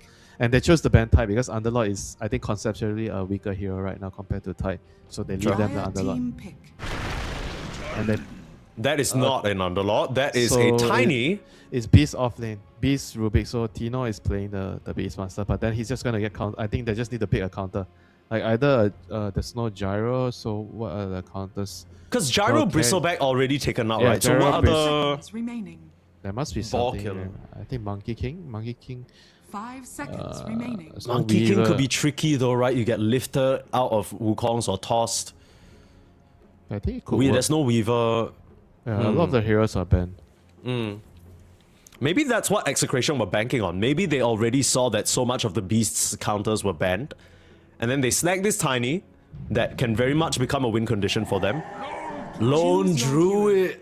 Oh, this is gonna be really tricky. Dreamer Cell's gotta be pilot that one. And Carstensz, they now have a draft that is going to be full of problems for Execration to deal with. Okay, I've been seeing some of the games of this Lone Druid, man. It is a scary hero to deal with. He is a very timing-based hero. Like first 20 minutes, he's super strong, but then you fall off for, I would say, 5-10 minutes where you have to farm, and then you're strong again. Like he has a very weird timing in the cadence game. of his strength. Right? I would say he's very strong, 10, 15, maybe up to 20. Then after that, you need to farm for 5-10 minutes. You're almost useless on. and then you have to wait until you get a couple of items, maybe post 30 minutes, and then you're useful again. So he has a very strange, I would say, a curve, in terms of when he's powerful in the game, and you have to really understand it as a team to utilize this hero.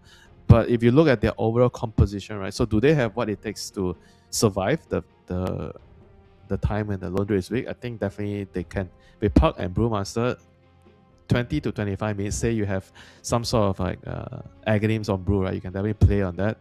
Then the Puck can also definitely fight with the Brew. So I think the draft overall is kind of balanced for the Lone Druid to succeed. And the Lone Druid, if you can get off to a good start, I think in the lane he's pretty good against the Beastmaster. You can definitely kill the ball easily and snowball.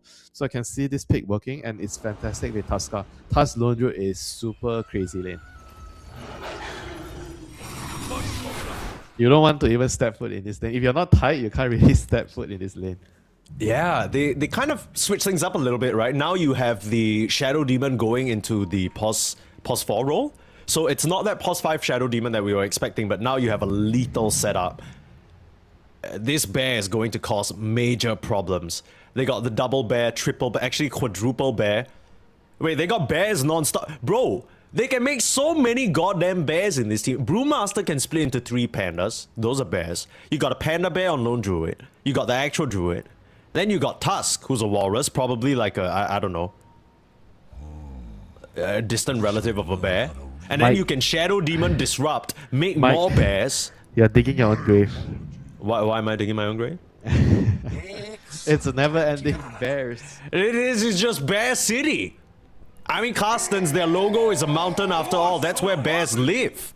They got the theme on check right now.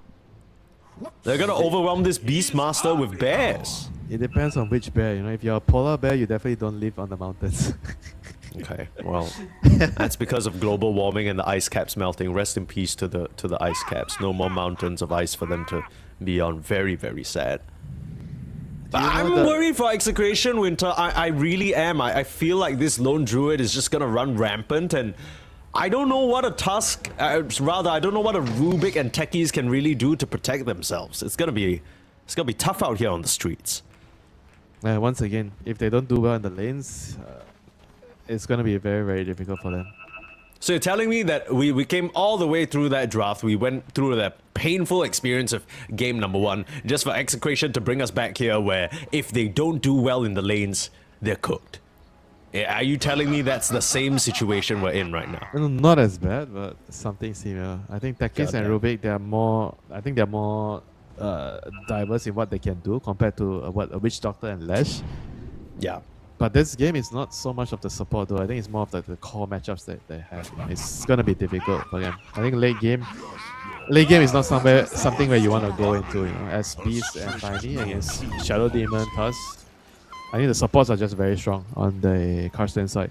They're very, very well diverse in terms of what they can do in the team fights. A lot of BKB piercing disables, a lot of kiting, saves, You don't want to go into late game against Shadow Demon Tusk. Yeah, absolutely not. And funny thing is, I recently learned this, by the way. Carstensz, they've gotten themselves a new coach. I'm not sure if you remember his name from the DPC days, but there's a period of time where Carstensz was being coached by Chuan. He's since left because of personal issues, but as of right now, the player known as Steel Borko, who is another Kazakhstani player, is coaching them. So if you followed during the DPC days, you'll know he was playing on some of the NA stacks back then.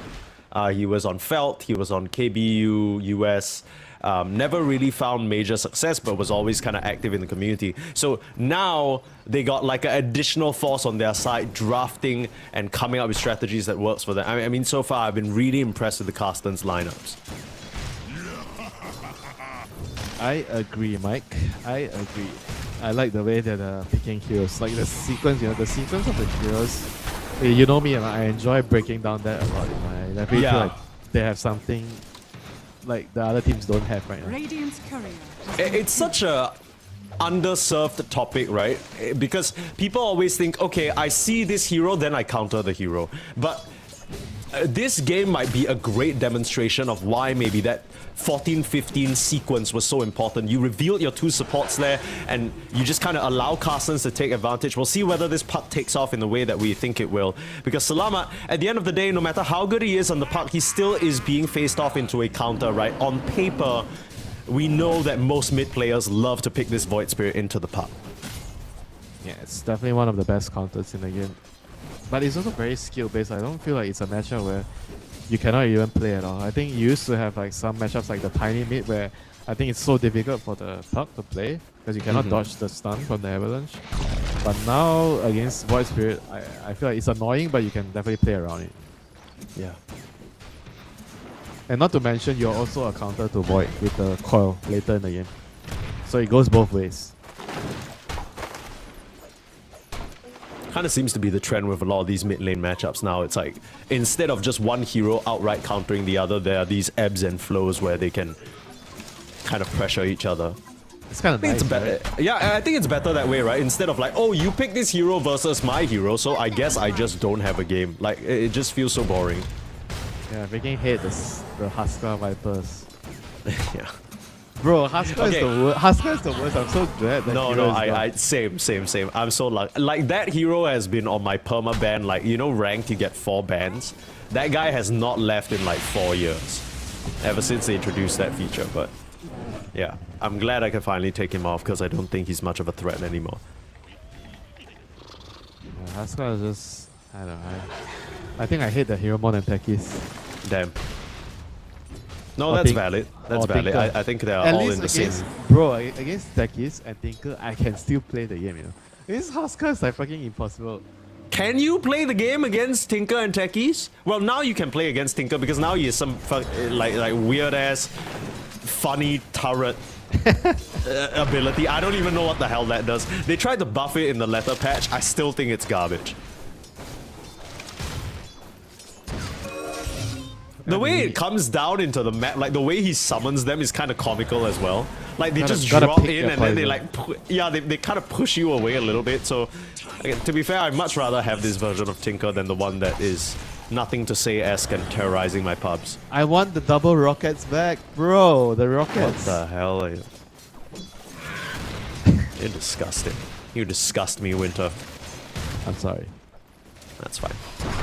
Here you were talking about how you want the mid lane to be fair, and then you're asking for double rocket. Same, and a little bit of trouble, last bit of damage there. CML and Krish able to combo up. One of the benefits of the tiny safe lane that we didn't talk about just yet, that's a lot of magic damage burst that they can throw out all at once. Gotta be careful with that. It's also the Techies.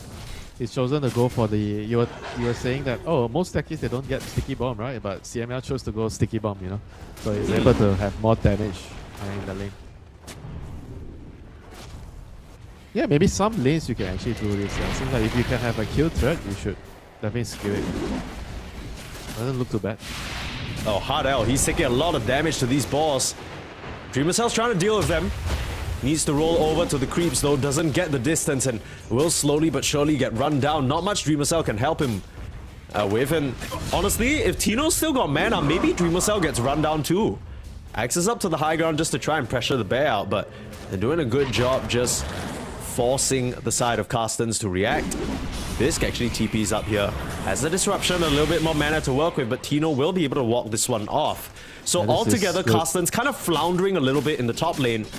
And this was a Beastmaster that was a known entity since the start. Tino's still doing very well for himself. Yeah, somehow he's actually doing amazing. I thought he would actually struggle against this lone druid Tusk lane, but no, this Rubik and Beast, they spam out their nukes and they just push the lone druid and Tusk off the lane.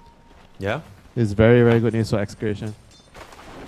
Yeah, it's always the worst feeling as a Tusk where before you even get into range to tag team, you're already at half HP. Right? That's kind of the reality that he's living with right now. Yeah, they're gonna need help from this SD. Yeah. Not sure if they're gonna be able to get any kills here. Execration know that the SD is around. Yeah, but they have to create some sort of opportunity to kill a hero here. Good presence of mind there from the Execration duo on the off lane, just keeping their safe distance. Same, eh? Gonna try and flee here. Got the Wind Panda stance for the additional movement speed, very difficult to chase. 6-minute rune, Bob's got a bottle and Arcane, making his way towards the bot lane, but look at Carstensz, trying to punish at least Shanks, get something for Salamat, net him up to that level 6, Salamat will be able to secure the kill. So no rune for him, but still at least walking away with a pick-off.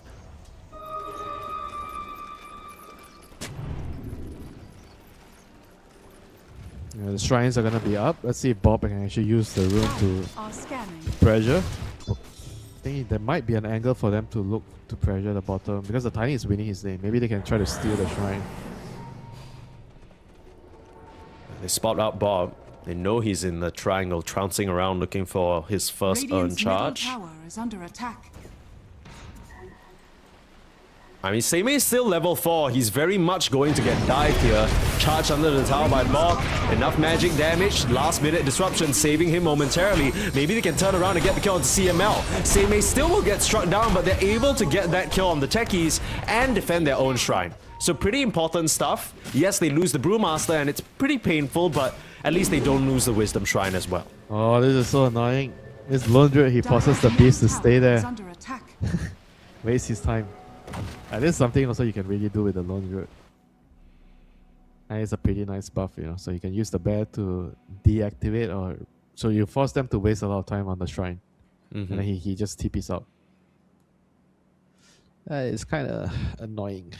It'd be a different story actually if the Beastmaster had a single level of the summon raptors. That's what they're called now. Oh, it's not Hawks anymore. You were gonna It's say not Hawk. I was gonna say Hawk, and then I caught myself. I'm like, yeah, they switched that up. It's Razorbacks and Raptors right now, the RR combo. Can't even call it Boars anymore. I mean, I guess you could say boss. No one's gonna flame you for that. Everyone knows what you're talking about. Why they have to change the names? Why? Run I away. mean, spiritually it's Boar. Spiritually it's Boar in my heart. You know what I mean? And it'll always be Boar. Radiant's bottom tower is under attack. I mean, it is a boar. How can you change it? You sure? It's been According called to the Beast. It's been called the Beastmaster boar since the dawn of time. Okay, well, look, you could also say the same thing about the... Is under attack. You want to talk about like corrosive haze amp damage? Dire's top tower. Okay, I will say, like, this is unrelated to the game entirely, but I feel like Salamat, he might be going down a slippery slope provoking Bob like this, because one thing that Bob hates more than being disrespected is being, or rather not being served by his team, is being disrespected by the opponent team.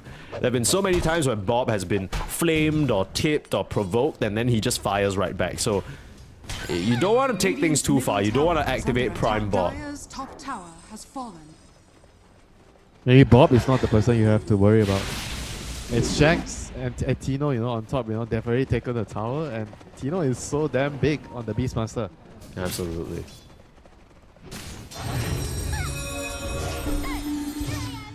I think this is something that maybe Carstensz didn't even calculate.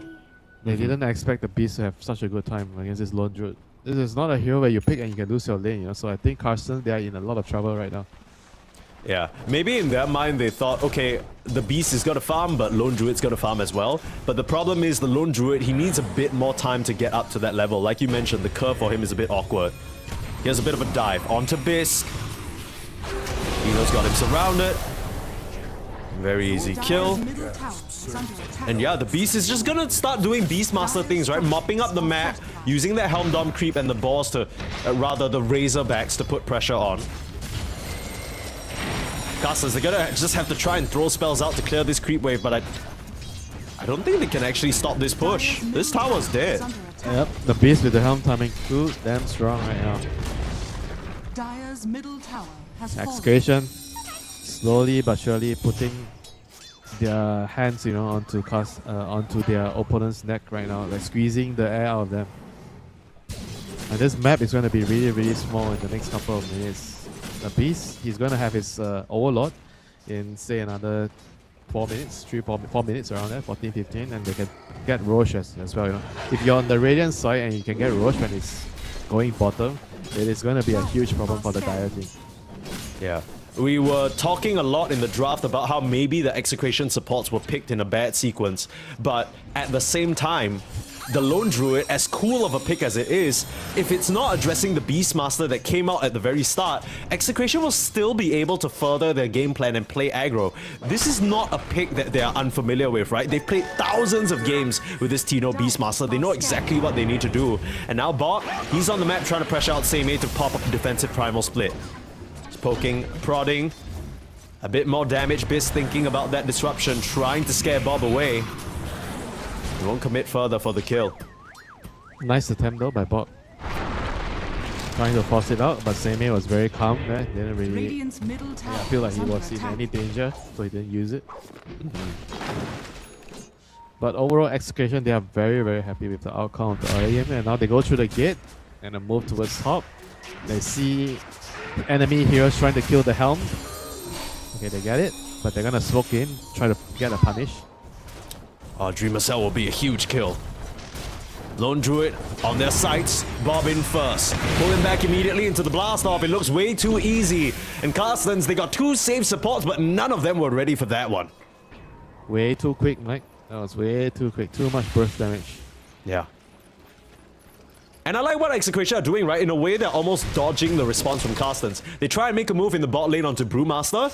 They see the Shadow Demon there, so they're like, okay, let's go to the other side of the map where we know the Shadow Demon won't be. They get a kill there. Some earn charges here, still top 3 net worth, all on the side of Execration. This is much more looking like the team that we know and love. This Beastmaster is just causing all sorts of problems for Carstensz. Dire's top Unfortunately, they don't tower really is have under attack. any answers right now with their heroes. Maybe just the Brew Spit, they have to bring the Brew to kick the Beastmaster out of the top lane. He's in a smoke, they have a split, so they want to be able to kill an important core hero here. Good levels on the supports though, maybe not the core, but just trying to settle for Shanks. Maybe they just give up the life of the Rubik and back up, and that'll be the decision. It's very clear that Carstensz wants to fight. Execration won't give them that privilege.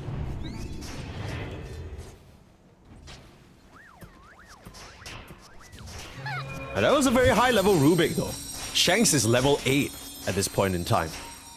A pretty decent amount of EXP going over to the side of Carstensz, and they're re-smoking again, looking for more action. They didn't need to use any of their major ultimates other than the Shadow Demon ultimate, the Perch. Now, Krish, he's spotted by a ward and he didn't see it with the sentry. Wait, So now what? he's gonna get wrapped Didn't around see it? upon. I don't think he saw it. It's behind the trees. Uh-oh. But he's pretty tanky though. I don't know whether Execration can respond in time though. Yeah, he's gonna get split on. He's dead. I don't think he can get any sort of return kill. He will go down, but the rest of Execration have shown up. Bob ready to try and claim some sort of a return. Jump in. Gets a shield dispersed by Seimei. Good control there from the Brewmaster. They'll just have to give Hardel up. Blast off in, CML. Gonna get Shadow Demon ulted. Drop a couple of mines to prevent them from chasing any further. And you gotta watch yourself. Bob's really strong right now.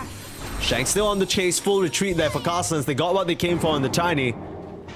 If they lose Seimei, ooh, that's gotta be a little bit rough. Might have a Midas running, but he doesn't really have much net worth to speak of, and he'll go down again. Really, really rough. Tino's connected as well. Looking for a roll over the tree line. You got Bisque. A bit too far away. Even plants a Ironwood tree just to block that vision. Not too bad actually for Carstensz, even though they lost the Brew in the end. I think they got a kill. They tried to force some rotations. The Lone Druid's farming top. They shuffle out mid lane. Overall, not too bad. Yeah. You kind of imagine that Execration were gonna make this move and control your triangle anyway, so the fact that you got a tiny kill out of it is pretty nice. The question is whether it's enough. It's a 7k gold lead at the 15-minute mark here for Execration. They are continuing to further their pressure on the map. And imagine at some point they start warding or mining around the Roche area and just take that objective for themselves with the Beastmaster. Dire are scanning. I don't know if they can do anything. Yeah, I think Roche is just dead right now. I think Carstensz just has to give it up. Yeah, well, that's if Execration go into the pit. Yeah, they're still posturing around mid lane. They want to get a kill first, it seems. Yules, freshly picked up. Nice Save disrupt. is there though, Bisk. Good disruption and the snowball to counter initiate. Bob doesn't seem to be in any trouble, but Hardel's rolled in a bit too deep. Just like Adele, he'll find himself in a rough spot. Mega kill streak for Bob. Not the kill that he wanted, but maybe good enough for them to try and pressure this tier 2 or maybe even hit into the pit, but they're pinging out Mr. Dreamercell. Krish has his eyes on him. Dreamercell smells They that have a something's ward. amiss. If he goes to the right, he's gonna die. Okay, he TPs. Very, very smart. Nicely done. Escapes, but the bear won't be quite as lucky. Nice You know change what for they the say, rest Mike? of, them. Killing Yeah? the bear is better than killing the hero. Yeah, yeah. I mean, the early levels, I feel like the gold isn't worth it, but now you're at the point where it's like, what, 300 almost gold? Pretty nice. Or at least you don't die on the lone druid, and you haven't really given up Roche yet. Oh, Shanks. He's going in. What a play. Jaunting in. Nice dodge by Bisk. Disruption again to escape, but still, way too much damage coming out from the rest. Turn around Dream Coil.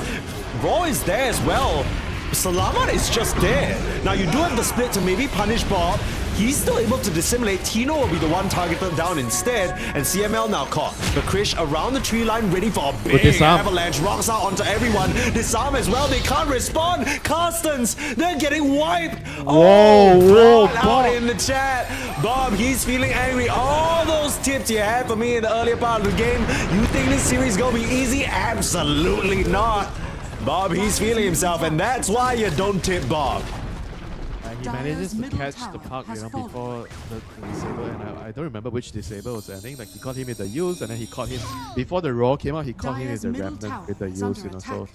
Salamat gets caught there, goes down, and that's why you see Bob taunting him. And not to mention, Shanks able to steal the primal split at the tail end there. Even more control for Execration to work with. Overall, just a very nicely put together fight. And Carstensz, the response came a bit staggered, right? They weren't really ready. Beast Yes. is gonna be dead here. Dire No way Bisk out. is done, bro. This is where the Tinies is the scariest. Shadow Blade complete, ready to get pickoffs all around the map. Easy extraction, TP out. Meanwhile, look at Carstensz bringing in 3-4 members just to try and get something, but they can't even find Shanks. Radiant Yeah, they're getting pulled apart on the map right now. Just unable to get anything done. I think the lone druid just didn't really work overall. If the lone druid is not ahead at this point, it's just... I don't want to say GG, but it's just gonna be close to over, you know. If you don't have a lead at this point and they are 12k behind. Yeah. Another pick. I was wondering, Bob, whether this Yules would be the right choice over maybe Oh, the something like Yules an is so Aghanim's good. Rush, but the Yules actually is winning them this game for sure. They caught the puck a couple of times. They caught other heroes too. Yeah, very nice use this game. Good decision to buy it over upgrading the vessel. Because he knows that Dire's they are bottom not tower really is under attack. lacking damage, right? They just need to catch them because they're running away on the Carstensz side. So the use solves all that problem, and the use also provides you with an escape, right? When you get caught by the puck on the silence, so you can save yourself or at least delay a little bit. We were so concerned about this Rubik techies maybe being the wrong option, but so far CML and Shanks have definitely proved themselves in this game. I think the Rubik in particular, very, very tanky, able to be just an annoying force in the fights. All these little spells coming out, disrupting Carstensz to a maximum degree. Okay, just killing this poor Shadow Demon non-stop, man. What can you do, Mike? You know, if you're SD, it's him. Nothing you can do. Yeah. Game has just gone so far wrong, you know. Like he was forced to TP around because the top lane went so badly for the Tusk and Lone Good. Dire's bottom Yeah, I mean, tower is under attack. they didn't really do much, you know, on the supports because of how the game went, the early game. Maybe they were just convinced that the Rubik and the Techies both could stand up to whoever ended up in their lanes, right? Because if you think about it in a one-to-one situation, Techies was one of the heroes that you were talking about faces well off into the SD. And then kind of similar story for Tusk, right? Same thing in the top lane. We saw Rubik able to continuously keep his distance from the Tusk, put Hardel in a really bad position, set up for Tino to get some of these kills, and now set up for the Tormentor. So everything just going the way of Execration. It's a full 15k gold lead. This one's feeling really rough to come back from. Carstensz, I don't know whether they have what it takes. It's just, it's not even they're bad, it's just the heroes, right? Like, do you even have the tools for it? No, I don't think so. I mean, all they could do right now is hope that Execration just gives them an early Christmas present. And their lineup, just, they don't really have what it takes. I mean, maybe the puck can do it, but you're gonna need to farm so much on the puck, and the puck's buying BKB. Might be easier for Salamat to survive, but won't really have that same level of damage. Smoke's gonna break, instant dissimulate. There's the call out. Gonna try and mass TP in, try and save Bob. Should be able to astral step on out of there, not even needing to. Oh my goodness. Dreamer Cell just melts, dude, and they know they're completely safe. I mean, at that point, you just recognize, okay, brother, you know, you're doing real well. You got me. Game sees game, game recognizes game. Absolutely. You gotta love that. You gotta love that. Seimei will just get caught. Nice little TPs into the outpost just to punish. Seimei thought he was fine TPing out there, but now Tino's on your high ground. So, I don't know. I think that was a good attempt from Carstensz, but they were just maybe 2-3 seconds late to the Wisdom Shrine. Bob outfoxes them again. Yeah, just trying to be too cheeky with this lone duel. It didn't work out. I mean, it's they are 1-0 up. So, yeah. It's okay to try. It's always good to try something out, you know, when you're 1-0 up. Absolutely. I mean, this third game is going to be so spicy, man. I can't wait for it.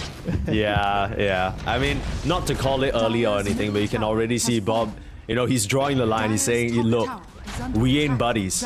We ain't pals, bro. And Salamat's still trying to, you know, have some fun with it, of course. For those of you who aren't so familiar with Mr. Salamat, you might be thinking, who is this guy trying to sass Bob? Well, Salamat, from what I understand, he's a pretty young player. I think he's like 17 or 18 or some shit.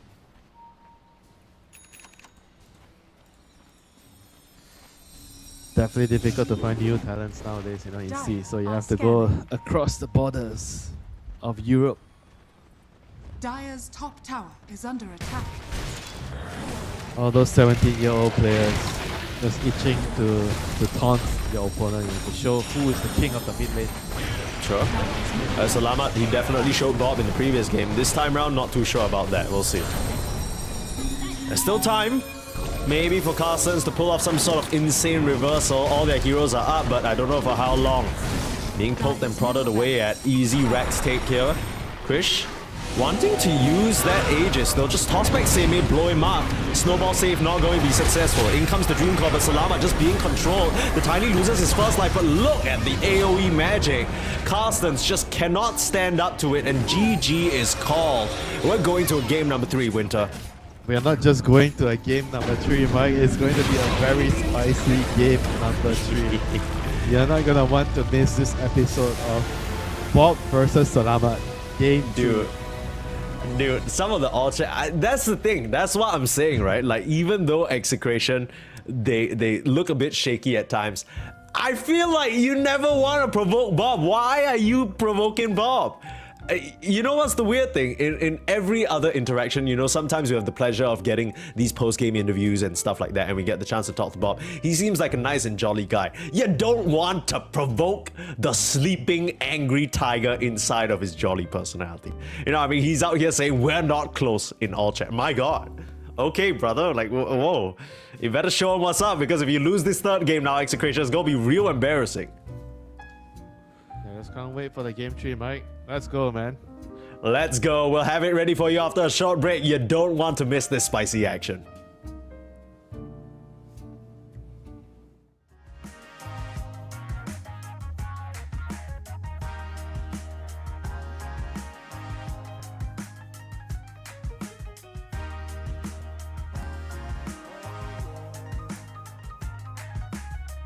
Turned on the dime when I saw you walking by.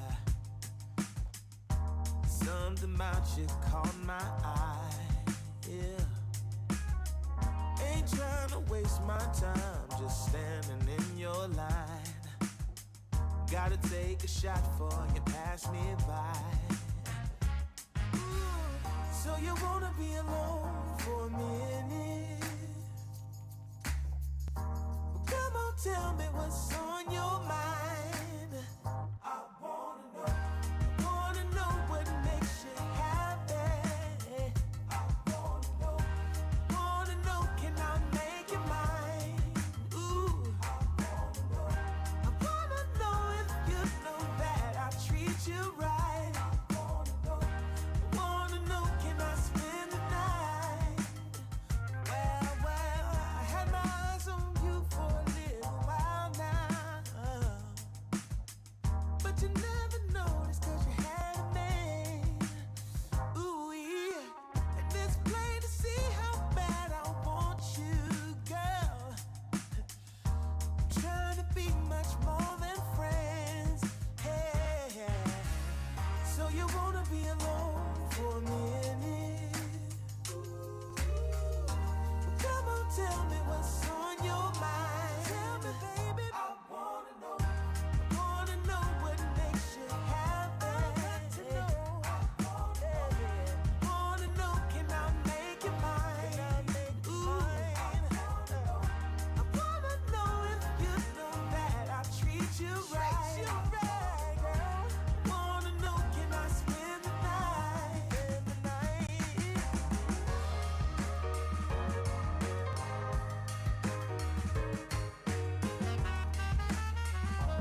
Summertime magic in this beat.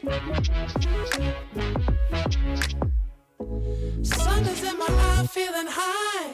Only good vibes, I'm alive. And if you see me driving by, don't be shy. I'm so excited. You know just what I wanna do.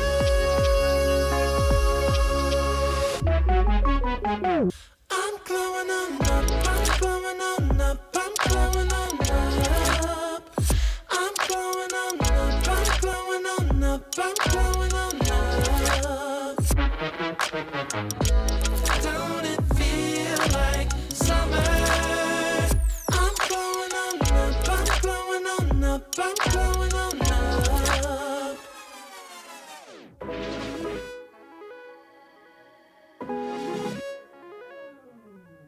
Blow up, show up, soak up aromas, float to Sonoma, roll up to Nola, trope up, blow up, slow up, show up, get real, choke up, you're flowing, you're glowing.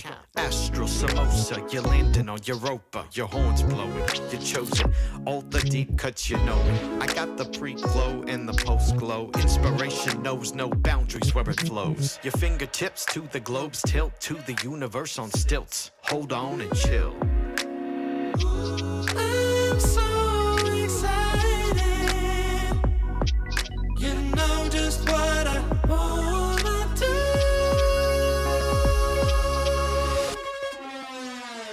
I'm glowing on up, I'm glowing on up, I'm glowing on up. I'm glowing on up, I'm glowing on up, I'm glowing on up. Don't it feel like summer? I'm glowing on up, I'm glowing on up, I'm glowing on up. I'm glowing on up, I'm glowing on up, I'm glowing on up. I'm glowing on up, I'm glowing on up, I'm glowing on up. Don't it feel like summer? I'm glowing on up, I'm glowing on up, I'm glowing on up.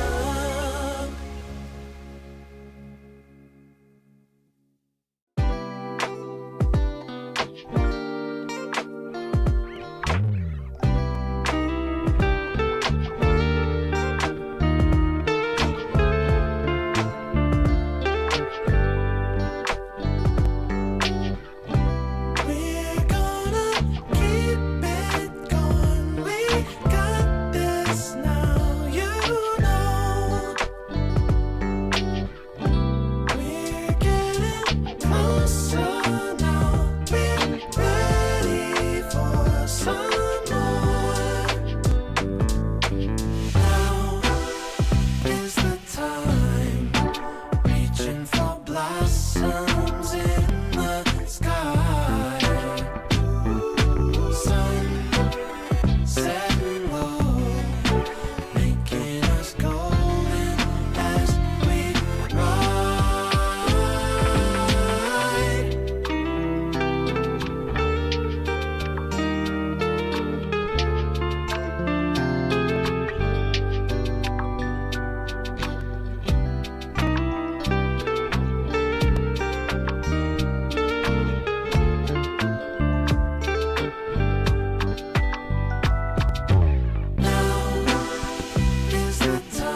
what you know about Southeast Asian cuisine, we all love a little bit of spice in our food, and it's about dinner time, so of course things had to get a little bit juicy, a little bit fun. Execration versus Carstensz. Now you might think, okay, we're going to a game 3, maybe these teams through.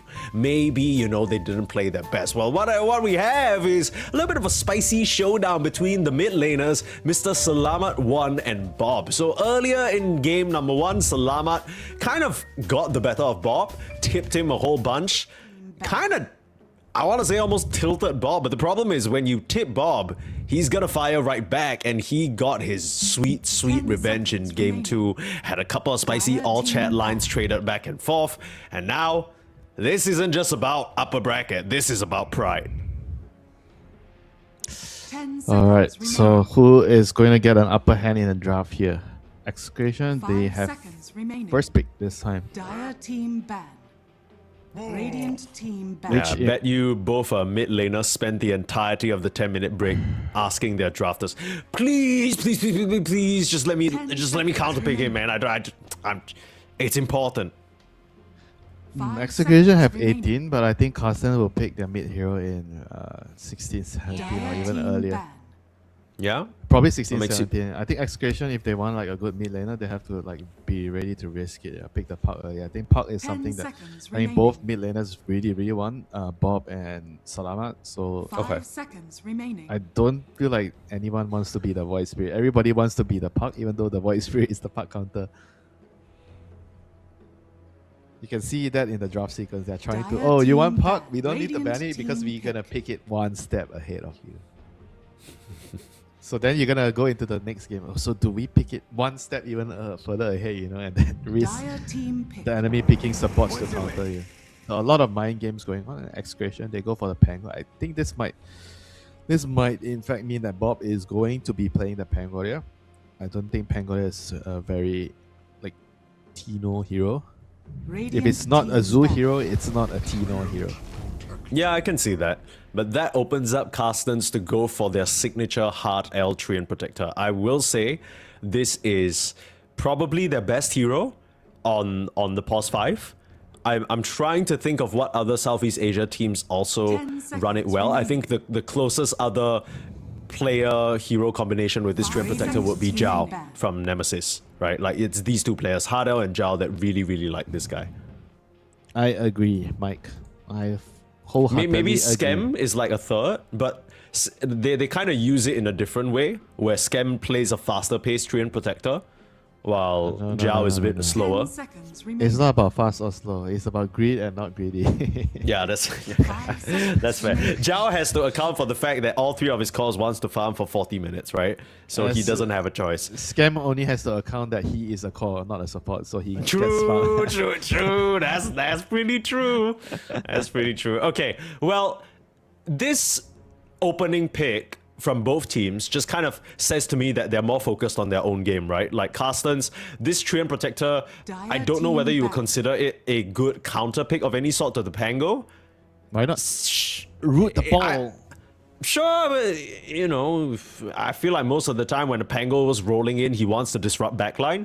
So if you're just rolling to protect backline, maybe some might consider it's a bad trade of the ultimates. I don't know. For who? Bad trade for the tree? No, I'm trading my ulti as a support for mid laner ulti. It's worth. Yeah, I guess so. Worth. You only have counterplay once you have Lotus, or you get the Disperser. Yeah.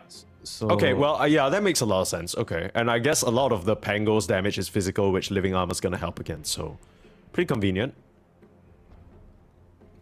So let's see, what do they pick here. I think you have to pick a core. Which core are you going to pick for Carstensz? I doubt they're going to be picking double sub again here. They need to pick a core. Do you want to maybe just pick a mid laner that works well into Pango, just to make sure that Bob feels pretty bad? But the thing is, you want to see the supports first, so that I don't think they'll pick the mid laner. Yeah, they go Morita. It could be a sub, it could be a core. Most likely a core from what we've seen so far. This is a nice pick. It's good against Pangolia because you can silence him, and you also goes form with against the physical damage from his roll and everything. So Pango doesn't do damage to Morita. Yeah. The Queen of Pan the Queen of Pan. The Queen Queen of of Pain. Pan. Queen of Queen Pan. of Queen of Pan. What She goes does- crazy in the. what she goes does she crazy in the do? kitchen, bro. Stir fry madness. No, okay. But jokes aside, I was gonna say the Queen of Pain ban makes me feel like this is for sure a mid Pango. Execration. They're gonna go back for the Techies Rubik combination. So they were very happy with this, I guess, on the previous game. I can kind of get their concept. Maybe they just think that these two are so stable in the lanes. This game, it's okay. It's just it's because of the way 5 Carstensz open, seconds because they open remaining. with double sub. That's why they needed to abuse it. I mean, I don't think the Techies Rubik, they were bad together. It was just it's the pick sequence thing. You need to change what you're picking based on what your opponents are doing. You know, this game I think is fine because they pick an ambiguous hero. You don't know if the Muerta is for sure a carry or for sure, even though it's highly likely a carry, but you don't want to assume. You know, things could change. So your draft has to be open ended. Dire True. team pick. I'm not gonna lie, I already have a bit of war flashbacks because this Carstensz Esports lineup looks exactly like the one that OG used earlier today. Just really, really solid. The only change out right now is the fact that Hoodwink comes in to pair with the Tidehunter. In the previous game, you know, now you don't have 10 that break seconds potentially remaining. on Execration side versus the Tidehunter. There's only Viper 5 here, so seconds the question remaining. is, do they pick the Viper to counter pick the Tide here? Like, do they actually do that? Does it ruin their draft? You know, can they actually I make it work? think it ruins their draft a little bit, to be honest. Because you have to I feel like I haven't seen much Viper at all, even though it is considered like this big breaker that can counter some mids. Kind of feels like it died along with Huskar a little bit. it's definitely an option. I think if they want to pick it, they have to move Pango to the off lane. Or you could also go the route of 18 picking the Oh. Krish hero that does well into Tide in lane, right? Like your Yeah, Gyro the- Luna. The problem with that is you're not getting Viper. If you want Viper, you have to get it now. If you don't get Viper now, you can't assume you're gonna pick the carry and then get the Viper also. You know. Do you need Viper is the question. Do you need him? Like, he's nice with the break, but do you need a Yeah, Viper? I think you want to have a break against Tide, so you make the game easier to play. If you don't do that, it means you have to pick like you mentioned in the game earlier. You need to pick a carry that buys Silver Edge. Can't you just like Gyro Luna? Radiant Like, is that team back. so bad? What the? Okay. Okay, they definitely need a break from somewhere else. Weaver has no break. But Weaver is really good against Tide in the lane. Dire team. You don't back. really have attack speed to clear the bug easily, so it's pretty annoying for the Tide to deal with the Weaver.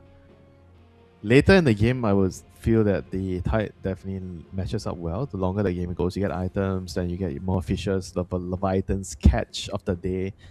Yes. 10 One day you seconds get an remaining. ocean perk, one day you get a red snapper, the other day you 5 get a seconds Pancasus. remaining. You just gotta keep listing all the fishes you know. Sea bass. Yeah. Let's keep it. Yeah, I'm talking to a fish shop owner, so I'm not about to take this fight. I'll tell you which one is my favorite. Okay. The ocean perk. It goes really well if you're trying to put a batter on top and you deep fry it like fish and chips. Ocean perk. Oh, I tastes did really- not. I didn't peg you for a fried fish, man. To be honest with you, I thought you'd be more of a Radiant steamed team back. fish enjoyer. Yeah, steamed fish. It will always be. I don't know the English name for it. Sonhawk. Wait, actually, I think it's called marbled goby. Oh yeah, marble goby. Right, Yes, right, correct, yeah, correct. marbled goby. Yeah. Yeah. We know our fishes here in this cast. Don't you worry, fish enthusiasts. Team pick. All 6 of you. What the or hell? They whatever. ban out the Viper themselves. So what are they picking here? What is Bob gonna do here? No, this is like some anti cheese, right? So there's some Bob hero that he wants to pick that he's worried Salamat will like cuck him in the final So it's phase. an Ember. It's probably an Ember, right? 10 Right? seconds Because- remaining. Yeah, Has to I be think so. Ember. Because you banned out the Queen of Pain already. Yeah, it has to 5 be Ember. seconds So if they remaining. pick Ember, Salama is going to pick. Like, he doesn't want to pick Puck into Ember, I guess, but I think maybe he doesn't care. He's still going to pick Puck. Mm-hmm. Damn. Puck and Ember. Which one Do you do think choose? Bob is considering whether he wants the puck? Because apart from the Muerta, there's not a lot of good lockdown, right, for the puck as well. That is not a puck. That is an axe. He's banning to protect his Pango mid. Okay, that's fine. I can respect that. So, what is Salamat gonna do here? What is Salamat doing here against the Pango mid? There's no Alright, Slamat. Choice is yours, brother. What's the vibe? Monkey King mid What the hell? seconds remaining. against Pango. Is Ember for Salamat still bad? Can you Ember? It's okay, but it's not. I think like it gives them what they need in the draft though, it's because not- I'm looking at the rest of the heroes. It's They not don't his really do type, anything. bro. It's not his type. If you watch enough of his games, you know he always wants to win the lane. Ember's not gonna win you the lane. He Can wants you do Salamat signature Koto mid? to. Koto against Pango not so good. I think Pango can find you in the team fight. It's risky. I get what you're saying. Yeah. Yeah, okay. I think he's going to. If he doesn't think that there's anything that can win the lane, he'll just play Puck. I'm pretty sure he'll. Yeah, it's Monkey King, Puck. I don't know if there's anything else that can win the lane. Maybe I'm not thinking of certain hero. Choose your Okay, hero. that is definitely not something I was thinking. I mean, it's still kind of good into the Pango because your shield is all physical, so your shield is going to Yeah. help against the Pango a lot. And Void Spirit is very good against all the backline heroes. There are 3 backline heroes: Weaver, Rubik, and Takis. And he also kind of posed to them a problem like if you pick Puck, how do you kill the Void Spirit? He's very elusive, very difficult to kill, and he disrupts the backline. Yeah. And the silence later and Aghanims is actually pretty good this game. I wonder if he's actually going to get it or he's going to. I don't think you get used this game, so probably Vessel into Axe. Axe, it looks like a really good Axe game. The silence. Yeah, absolutely. And I think you mentioned this earlier, when you play a hero like Puck, he's 10 rather seconds greedy, right? remaining. He also wants to buy his items scaled up. But when you have someone like a Moeta on 5 your team, as seconds OG remaining. already showed us, Dreamercell is going to pack all the damage that you need. So really all you need to do as your mid is just get him through that mid-game phase, early mid-game. You create some tempo, create some space, start the fights, allow for Dreamercell to just go ham. I think that's good enough. I mean, maybe this is not Salamat's game to just carry on his back. Maybe he just has to set the pavement up for Dreamercell to walk down the red carpet. Game 3, Bob versus Salamat. Bob gets his hero first pick, and Salamat gets his hero last pick. The contrast between the players. Who is going to Indeed. get the final tip, the final laugh? Oh, I mean, even this is the juice, right? Because even if they do end up, one of them is going to drop to the lower bracket, but they could reunite again later down the bracket, which is what we love double elimination for. Can't wait for that to happen. Yeah, same. I hope it happens. This is spicy for sure. But as the drafts settle in, we got an axe from Tino. Carstensz or Execration, which draft are you feeling more, Winter? Carstensz. The dark horses from Indonesia, question mark. The dark horses from formerly Indonesia, now more Central Asia. The horse has galloped north and brought on some Kazakhstani comrades along the way. So we'll see how well they do here in the Southeast Asia Close Qualifiers. They've done pretty well for themselves so far, surprising quite a few in the Open Qualifiers, being the first team to make it out over Nemesis, over Glyph, defeating Playtime as well. That's no easy feat. Okay, let's see what they can do here. Both teams making a beeline for the top side, trying end to protector. smog out the tree end. The trees, cut down his trees. Cut it Execration down. gonna make it there first though. Cut it down. And here we go, the scouts. Can we kill them? Smoke's got to break.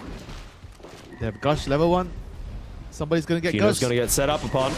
Hard L's on the front line. Tino will get Gush, but it's Hard L who gets focused down. Nice dead shot. Full on tussle. Big Fate Bowl, and Hard L will drop for first blood. Looks like Execration have the advantage. Slowing down Mr. Dreamercell, who will be able to get himself across the tree line. Really nice preparation there from Execration. They knew that could have been a move that Carstensz were planning, and they countered it perfectly. Execration deserves all the credit for that move. They smoked from base because they knew that the other side was also gonna come. Maybe with a later smoke, so they did it one step a little bit faster. Yeah. They deserve the first blood, Mike. For sure, for sure. It's all these small decisions, right? I think nowadays the trend seems to be teams want to save their smokes for a little bit later, just to get the surprise when the runes actually pop. But this time around, Execration, they get themselves the advantage. Although, 2 for 2. Still with that first blood, I think Execration are going to be very pleased with themselves. Who We got talk the about kill? the Salamat last pick, but yeah, who actually got the kill? The axe. It was Mr. Tino. Tino is That's great news. the hidden carry of the team. Yeah. You were saying about the Salamat last pick? No. I was gonna say one thing because we talked about Salamat's last pick already, right? But we didn't really talk about this Axe. I love that you mentioned Tino as like the hidden carry because I think for a long time there was this period of time where he was like relegated to being aura buyer man, right? Like he was just pipe non-stop on every single hero. Sometimes in the Execration games he'd take a back foot. Yeah, but maybe I it's feel also, like this fits his playstyle more, also like by being the choice. secret carry. Sometimes it's also by choice. I think his hero pool kind of leans towards aura carrier. The Zoo hero, he's really good with the Zoo / aura hero. In my opinion. I mean, I think miss, you know what I miss? I miss Tino Visage, brother. I think that was prime Tino. Yeah, Visage, Lycan, those are his best heroes. I think he's really bad at Mars, Slada. You know, if you ever seen him play those heroes, you know what I'm saying. No. But I still remember the absolute outrage that you had for Tino when he went Dragon Knight duels 4-star. You were so mad. Yeah, but guess what? He didn't do that anymore. He played the Dragon Knight the next game and then he changed his build. No, he didn't play the Dragon Knight the next game. He got banned from playing the Dragon Knight. Bob immediately took the Dragon Knight and showed him what's what. He lost his Dragon Knight privileges. Bro, use Dragon Knight. Okay. Well, we're not going to see any of those shenanigans for now. It's Tino on his X. The last pick that I wanted to talk about because I think it's actually a really good Muerta counter, right? The fact that you're able to reflect so much of a damage. She never really has any defense against that. If you get caught by the call late game, you're just cooked. You have to be quick on the fingers. You have to really be quick on the fingers, you know, to try and... I think the only way you can save yourself is you have Program Pike and you have to be spamming that on the ground. Yeah. And he jumps in. I guess you have to hope that you're like pre-casted it in the right direction. Yeah. But if the Axe has BKB, then it's gonna make it even harder. Yeah. I guess the other caveat to this would be if Carstensz had any semblance of a save, right? But they don't have a disruption, don't have a ringmaster box, don't even have a snowball to speak of. So later in the game, it's not a situation like the OG match where Natsumi, he gets Giga scaled up and then he's gonna kill everyone. There's a chance that you just end up killing yourself. Yeah, you don't really have a way to itemize out of it because you don't usually get Satanic on this field. I think the best thing you can hope for is someone to buy a Vlads for you, you know, on the support. Sure. He might actually have a Vlads because there's a Tide. Is Tide they are buying Vlads? Oh, he's not buying Vlads yet. Yeah, we've seen most of the Tides build up like Vlads into Consecrated Reps. That seems to be the sort of new item build right now. Yeah, I kind of like that. I think offlaners you should always buy Rep if you can. The item is still broken, even though they got nerfed twice in a row, but it's still really broken. It is the item of the patch, my friend. Yeah, I'd be inclined to agree. Seeing some of that annoying techies come into play there, even though both Seme and Bisque were trying to get on top of him, he just pops that reactive taser and suddenly it's no longer viable. This hero is on my first ban list right now, techies. Yeah. You don't want to play it yourself? No, bro. I'm no techies player. Okay. If you can't beat them, join them. You know what they say. Sometimes you gotta... But if you don't want to. No, yeah, that's fair. That's fair if you don't want to. You know, if you could just lose your MMR, no big deal. I guess it's a big deal then. I guess. You got me. I know how important that is to you. It's a big MMR enjoyer here. Then why are you outing me like this? Yeah, there's nothing wrong with that. I think I will argue to say like the player base for Dota 2 is split into half. Half of the people are like Giga MMR obsessed, and then the other half are like, all I do is play Turbo and Unranked. I don't give a shit. Well, that's not you, you know. You definitely give a shit. Yeah, but I think I'm a secret third thing now where I definitely used to be super obsessed with MMR, like, but then I've realized that it's not very enjoyable. Especially in the Southeast Asia server, you know, like you worry about SEA MMR, that shit's rough, bro. You're in for a bad time. Especially if you're playing support, right? I know what you mean. Yeah. I mean, I'm sure you've experienced that firsthand. I'm sure most people watching know exactly what I'm talking about. You just try and queue up a game, try and do what you can, and then, you know, sometimes it's just not in your control. So if you sort of hung up about the 25 a pop, you're just gonna end up setting yourself up for some really bad days. But Yeah, just gotta enjoy the game. true. Who do you think is enjoying the game the most right now? I mean, I feel like obvious answer is Tino. Probably Tino. He's the man that got first blood. Sure. There's not been a lot of other action though. Both these teams have been poking and prodding at each other on the side lanes, but no one's really made a move yet. Dire's structures are fortified. That's There nice. you go. There you That go. is nice. There you go. Well, I did ask for it. CML, he might just get run down. Still got a stick charge. They may trying to get in range for the anchor smash. We'll land that pop. This side Hunter's pretty tanky though, even though he only has one level in the Kraken. Or Tino. Nice rotation there from Bob with the first rolling thunder of the game will kill off Dreamercell.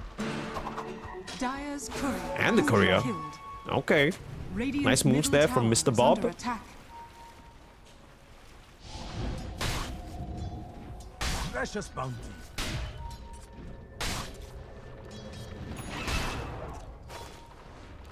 Dire I was kind of hoping to see Salamat maybe try and make a move because he's seen the Rolling Thunder used up top, right? So I thought, you know, maybe Salamat now makes a beeline for their Wisdom Shrine. Try and put on some pressure there, but I don't know, he's kind of just chill farming. He's not really doing much. Well, at least Radiant's go top bot, tower right? is Like, under maybe set attack. up a kill somewhere. Yeah, or like protect it, right? Like so that your tide doesn't. I actually really like what you just brought up. Like this is something that the players talk a lot about. You know, it doesn't mean that you're gonna get a kill for sure, but it's the intent, right? Like what are you doing in the game? The intention matters of how you think about the game. Because like, if you're another hero that's maybe a bit more greedy, ooh, Tino playing with fire there. But if you're another hero and you're sort of more focused on farming and greedier, then that makes sense. But you look at the hero that Salama is playing, that's a Void Spirit. You know, he practically lives and breathes off of trying to make these early moves and snowballing in that regard. Maybe his thought is, you know, I don't have an urn yet, so I don't want to play. I don't have the rune, so I don't want No to rune, no move. You know, have you yeah, not heard exactly. of It's this? like, yeah, so now he's saying, okay, Hardell, you don't get me the rune, you ain't getting shit. But unfortunately, Bisk has to deny the invis, so both mid laners don't get anything again. Bro, this is a real thing, you know. Mid laners that tell you no rune, no move. So don't ask me At to least move Semi will get a if kill. there's no rune. Yeah, that's true. Bro, I actually people hate those players, you know. Sometimes you can still move, you know, even there's no rune. There's an opportunity, but they're so adamant, no rune, no move, and yeah, GG. Yeah. Well, for now, it's not really denting Carsten's game that bad. Sure, all of their cores are below their counterparts, but they're not so far behind that it is going to end up being a one-sided affair just yet. Not yet. This is just the beginning, right? It is just the beginning. Yeah, Bob I assume when the Bob supports hasn't get their- killed. Bob hasn't killed Salamat. Salamat hasn't killed Bob. True. CML in some trouble, gets cleaned up by Seimei while Krish is still busy trying to finish the kill off onto Bisk, so Nice pump it ends up being a free fish for Seimei to fry and not really what Execration wanted. Yeah, nice pump fake, making Chris use his ultimate there. That was very nice. Small little detail, but we always like the small details. Execration is definitely still pretty happy of the outcome. The Axe is just clearing stacks. It's one of the fastest farmers in the game if you leave him with stacks and you don't contest him. 5.5k net worth in 9 minutes. This is as good as it's gonna get for you for an Axe. Tino's coming up in here, has to watch for the damage though. Doesn't want to run up into the Muerta. Shanks is But also yeah. level 6. Bro, level 7 in fact, you know, on the Rubik. 10 minutes in. Nice Ravage, they know he doesn't have time lapse and the chain stun is so clean. And we talked about it at the start of the series. Carstensz, this offlane duo has really leveled up their game. Radiant's bottom Yeah, tower They're this looking is- so sharp. It's all because of that fake pump, you know, forcing him to use the time lapse before that. Now Salamat sustaining some pressure in the mid lane. Rune, Bob, haste. Realistically speaking, I feel like they Radiant's don't have bottom the tower is under lockdown attack. to take down Salamat. Yeah, Bob has defusal now, so it's time to play. Oh, this is a good timing.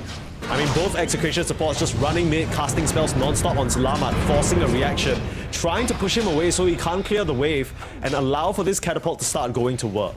Now, the problem is Execration, they're not super tanky on their heroes, so it's not like they can just tank this up. You gotta watch yourself, Bob. Salamat now trying to 3v1, the TP's coming on through Bob. He needs a Rolling Thunder, finds it in the corner, still silence, no! Oh, boy. Bob! That was a big misplay. And the tip comes through. Salamat still survives, and Hardel gonna look for a kill. Finds it onto Shanks, and all of that, Salamat played them like a fiddle. You could only do that if you have Treant Protector on your side. Radiant's Level 3 middle tower armor, is just under baited attack. Execration in. Dyer's Gotta always bottom tower account is for under that attack. hero, you know. Treant Protector, the invisible shield on the map, the global shield. Radiant are scanning. Tino now gonna get caught. A lot of net worth potentially lost if he gets picked off. Nice Ace reactive survived. taser, giving him the move speed. He'll be fine. And Bob's TP'd on up here. Trying to look for at least a return kill. Rolling Thunder under the tower, really wanting to put this defusal to work. They have their eyes set on Dreamercell. He's got no mana, he's got no Pierce the Veil. He'll get pierced in the eye instead. Shot down. Shot down, Bob. Okay, there we go. That's a big Looked a bounce bit scary back. there. Very big bounce back by Bob. Keeping top, using the gate on the Weaver as well. This is Execration hitting back.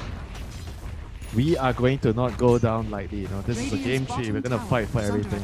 You may kill Bob just now, but now we want revenge. Absolutely.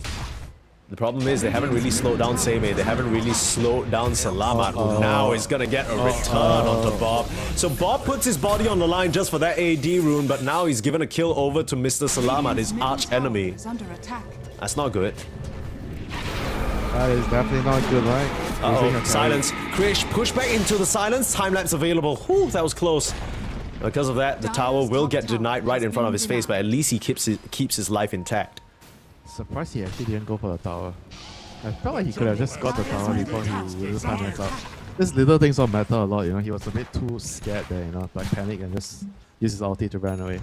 I think very, very good Weaver players would have gotten a tower there. Dyer are scanning. Yeah. I guess that means Krish is just a slightly not as good Weaver player. Still very good, just not. You need just to not. play on the line when you're playing Weaver. You know? I think he's sick of playing on the line, bro. He died to the Ravage just now. CML getting caught by a nice bushwhack into the Ravage. The combo finding Tino as well. And Shanks, stolen Ravage on the high ground. Oh, Salamat's dead. Bob gets his revenge. Salamat is dead and Seimei will fall. It cost them Tino. But it might just be worth it in the end if they can take down the big bad Tide Hunter, start cutting through some of those fishies that he's amassed for himself. He's still absurdly tanky, but the swash will finish him. Ends up being a 3-for-3 trade. Nice stolen Ravage there from Shanks to salvage it, but still, you gotta imagine Carstensz. I don't know if they're too sad about that. Their Muerta are still farming and they got themselves some pretty nice kills. Yeah, the X kill was big, you know, top network kill. Dyer's middle That tower was... is under attack. How much did they get for Dyer's that goal? That structures kill? are 600 gold almost, you know, that's a pretty substantial amount. Runes, 40 minutes, another fight. Salamat is back for more. Bob, you're not getting this rune. Actually, Both no. these mid laners just frothing at the mouths at each other, ready to take the action on. Kane in the bot. Bob wins because Bob has more people in mid lane. Bob brought the whole village, bro. Bob's got the whole Execration there packing for him. That's not fair, right? Nah, I don't think so. I'm basically now being chased down by the threads of fate. You want to try and dive under the tower? Krish pretty low mana though. Radiant Yeah, but you know, structures Bob's are gonna say it's also fortified. not fair that you have living armor, Salamat. Dyer's Exactly. We've seen this before, Bob. His logic is sound, I would say. The living armor's a bit of a cheat. Gonna try and get the kill onto Seimei, but there's the counter initiation. Bisq ready with the blast on the sidelines, forcing Krish back. Looks like Bob will just have to settle for the easier kill. Bisq, the target on the platter, served up for Bob. Yeah, what a game we're having. Just so much back and forth. Both teams just fighting tooth and nail for every single objective on the map. Every rune, every tower defense, everything is contested. Yeah. You can tell it's gotten pretty serious for them. Okay, Roshan. Roshan is going to be the next on the platter. Like, who is going to get Rosh? Can you get it as Execration? Like with the Weaver bugs? Do you have enough damage, why you think? not? Weaver and he's about to finish Desolator. Yeah, because I'm just worried that the Tide just walks in there and ravages. He's got it up in 10 seconds. I mean, I'm not saying go in right now, you know. Okay, word. You have to work towards it, right? Bottom tower. Sorry, I misunderstood the assignment. My bad. Tino trying to run across. Nice bushwhack. Setup is there. Bisque with the blast. And again, Tino just caught trying to find who knows what. He's been top net worth for most of this game, but at this point, he's died twice just kind of without really getting to cast any of his spells. And this is why I say this is not his type of hero. The heroes that need to buy dagger and initiate early, those are not Tino type of heroes. He was really good with Axe before because of freaking 33 introduced the Helm of Dom Axe. Phylactery, right? Like that's what he was rushing. But this sort of Axe is not his jam. Nice dead shot from a distance, setting up Salamat for success. Runes. Shoot rune amidst 4 heroes. I thought that bomb Finally, was gonna go Salamat for saying that. finally. In order to get a rune, I need my carry to participate. Give a huge props to Grimorcel, you know. This man, you don't really see this man coming to runes much, you know. Yeah, he was telling DreamLeague, look, you don't show up for one more rune, give us 1 week, we'll find another Kazakhstani player. You watch yourself, brother. This ain't gonna be an Indonesian orc no more. DreamLeague's like, I'm so sorry. I'll be right there. Please don't replace him. That's actually a pretty likely outcome, you know. A pretty likely Salamat's conversation. like, that's what I'm talking about. But you know who the boss is? He's like, yes, sorry, sir. How about I treat you a nasi padang, you know, after the game. Yeah, he's like, you know, I got a 16-year-old carry friend that I met at the Kazakhstani LAN cafe. You know, he's been looking for a team. And DreamLeague was like, okay, so you know what? I understand. Calm it down. Salamat, we don't need to go so far. You know, I actually feel like he wouldn't mind, you know. He's like, whatever. If you think I'm not good enough, I'm just gonna leave. Yeah, I think DreamLeague, he's kind of been in and out of the scene a little bit, right? Because he's also a pretty successful streamer. I mean, the people love him for good reason. He's a hilarious guy. He's such a character. It's nice to see that he's still kind of kicking and putting up such strong performances. He's my second most favorite Indonesian streamer. Second most favorite. Who's your favorite Indonesian streamer? Kiki, if you know who he is. Oh, I thought you were gonna say Rusman. No, Kiki. Ah, yeah, your BFF, Mr. In Your Dream. Yeah. He's also a man with a lot of talents. He has a Are very you good talking about? comedic timing. I love his comedic timing. Okay. Unfortunately, this is not the In Your Dream show. If you wanted to watch Mr. Kiki, you'd go on over to the B stream. I have to Where they're playing request. against Nemesis right now. I have to request a stream swap after this. This game, I mean, I don't know if I want to swap. I feel like this game has been pretty fiercely contested. The series as a whole has been entertaining, to say the least. It's only now slowed down a little bit as both teams still trying to farm out. But now Seimei gonna get taunted up. This is a very tanky Tide Hunter. They're committing so many spells to try and burst him down. He doesn't have any help nearby, but he's got a ton of HP. Where's his team? He's still dancing on them.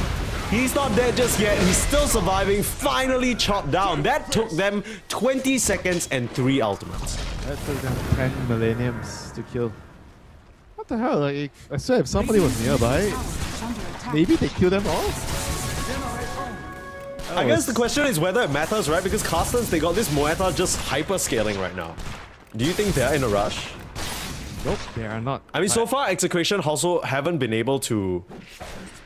Yeah, but really further their Execration agenda, believes, right? they believe that the axe is the solution to the Muerta. They believe. Okay. Well, I don't know. I just thought that Execration would have wanted to maybe take Roshan with their Weaver by now. Yeah. Radiant It's are going to go scanning. top, so it's probably still going to be easier for them. Like, you look at the techies, he's already doing techies things, so they're preparing for Rosh. Dire's middle Okay. tower is under attack. So it's just wait out the next 25 seconds, set up for the top side Rosh, maybe get a pick off into. Have you ever that seen player a Weaver. techie solo Rosh? Like, you mine the whole river and the Rosh dies while he's switching homes? Have you ever seen that? I never want to see that. What do you mean you never want? Mike, the question is, have you ever seen that? Why are you saying? I have not, and I never want to. Can't you answer the question nicely? Like, why? Sorry. Sorry. I gotta give you shit, you know. I can't help it. No, that's you know. fine. That's fine. That's fine. Radiant's top tower. But I is never under want to attack. see that, is what I'm saying. That sounds ridiculous. Dire are scanning. That sounds fun. For who? For Roche.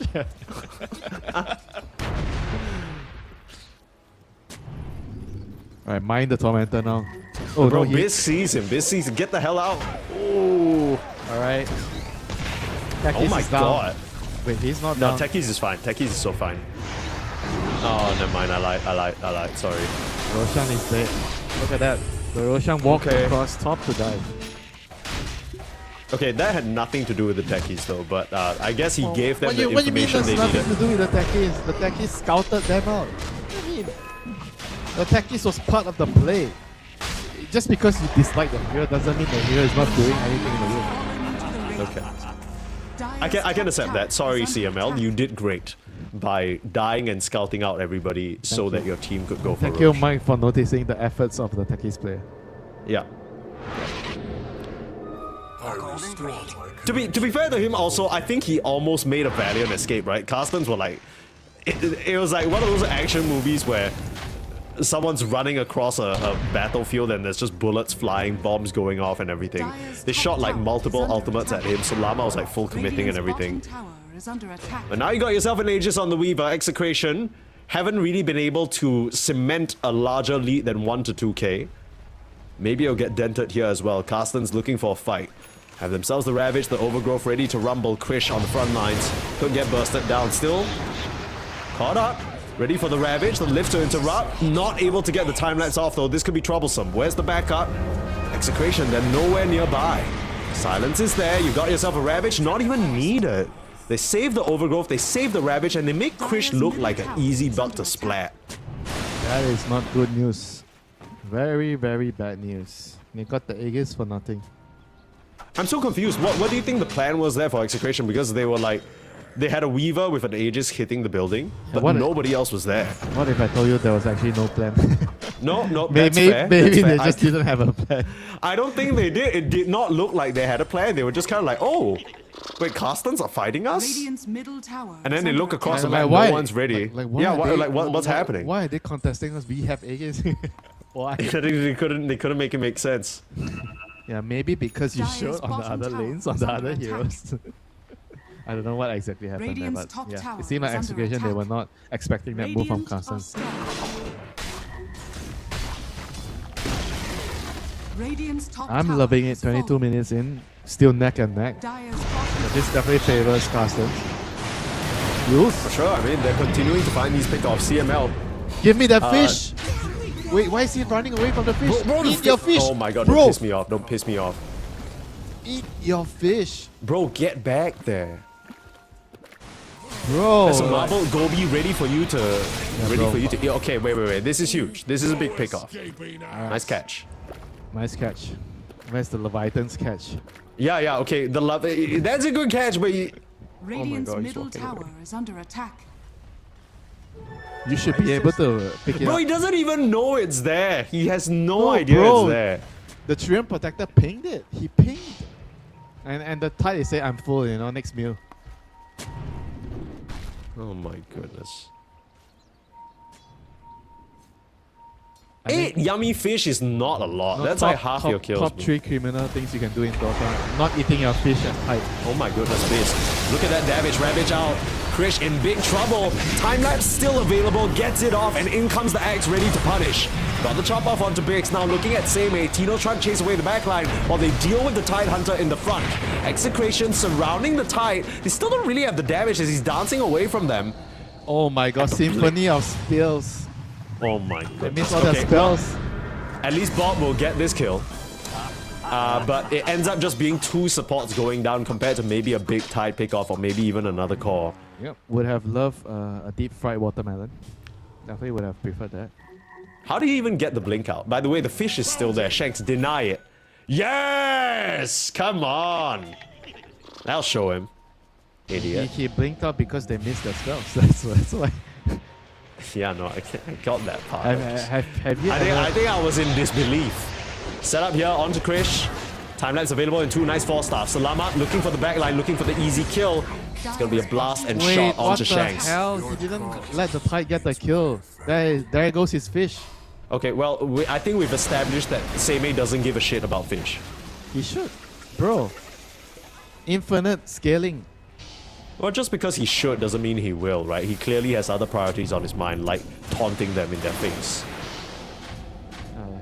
He's been around. Am I saying, look, am I He's saying been I agree around with it? Salamat. No, He's but- been around Salamat too much, you know. Yeah, true. That's the Slamat effect right there. Yeah, right there. Taunting your opponents is more important. Bro, I think the all chat's been suspiciously quiet. I think both these teams are locking in bro. super hard right now, right? Like, they, Yeah, but what happened to the all chat? Did they even tip yeah, each where are other? the tips? Where are the tips? That's how you know Well- the game is stressful. You know? Oh, do you agree though? Do you think this game is tense right now? Because it feels like both these teams are playing somewhat loosely, right? Like, it's better for Carstensz, I think, if it's like a 50-50 game right now. Like Muay League game is scary. And she died 3 times, but still top of the net worth. we've seen already though that the second the axe actually gets on top of her, Dreamercell doesn't stand a chance. I'm not even sure whether with her lifesteal and the Vlads it makes a difference, because Yeah, I but think she still kills it shouldn't herself. be so easy. He has a 3 in a team fights, a tight Ravage. Like it should Yeah, protect him. okay. Like he needs to be careful. I think you cannot enter the fight if you don't see X on the minimap. It's going to come down to that.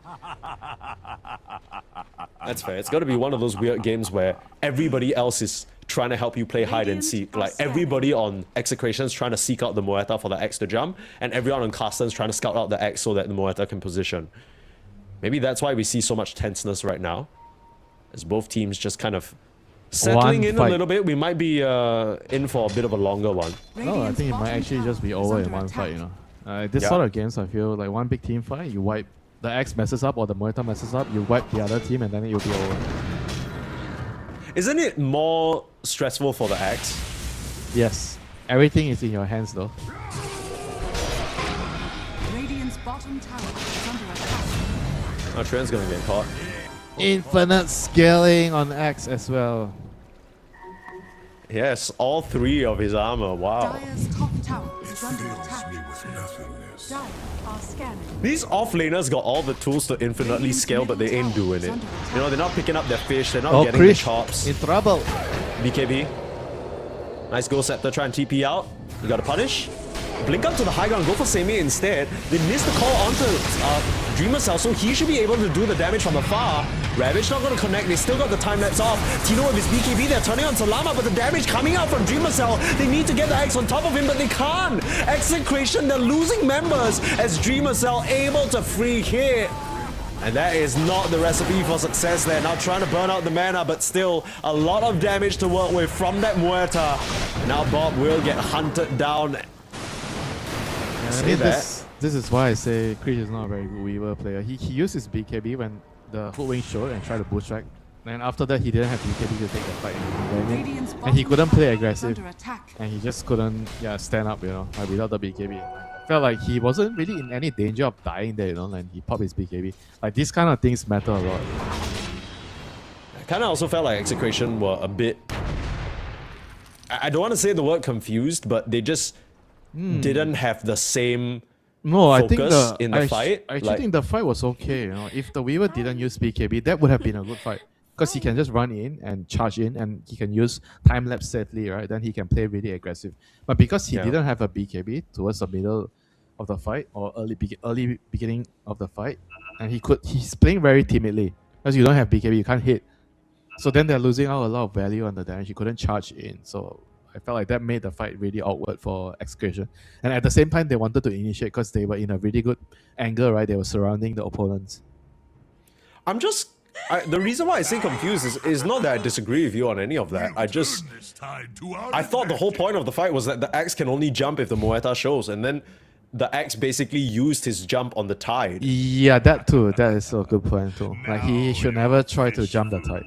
Yeah, I mean, like, all of what you're saying is like completely valid, right? There's all these like little intricacies about how the Weaver should be playing the fight, but realistically speaking, there is no fight. If X jumps the Muerta, they just... I kind of feel like Carstensz might run out of damage. Yeah, he needs to just let Bob do his thing. You go in with the roll, scout heroes out, and then wait, you know? He needs to hide and wait on the X. No, you're right. You're completely spot on that. He needs to wait for the meta.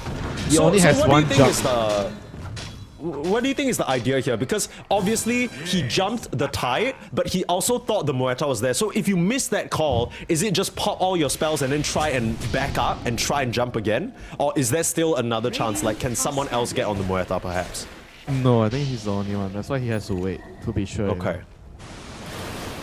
Maybe the Weaver having BKB there would help, but yeah, but you're right. I think he just has to be patient and wait. Let the Pango, the Techies, the Rubik do the dirty work, revealing the position of the opponents, especially the Pango. It's a cat and mouse game between the Axe and the Muerta. And Muerta's winning this one at the moment. Like, the fact that she's been able to get away, it feels like Carstensz recognized that that's the cat and mouse game right now. They found themselves the Axe in the mid lane, force out the BKB. Overgrowth to keep him in place.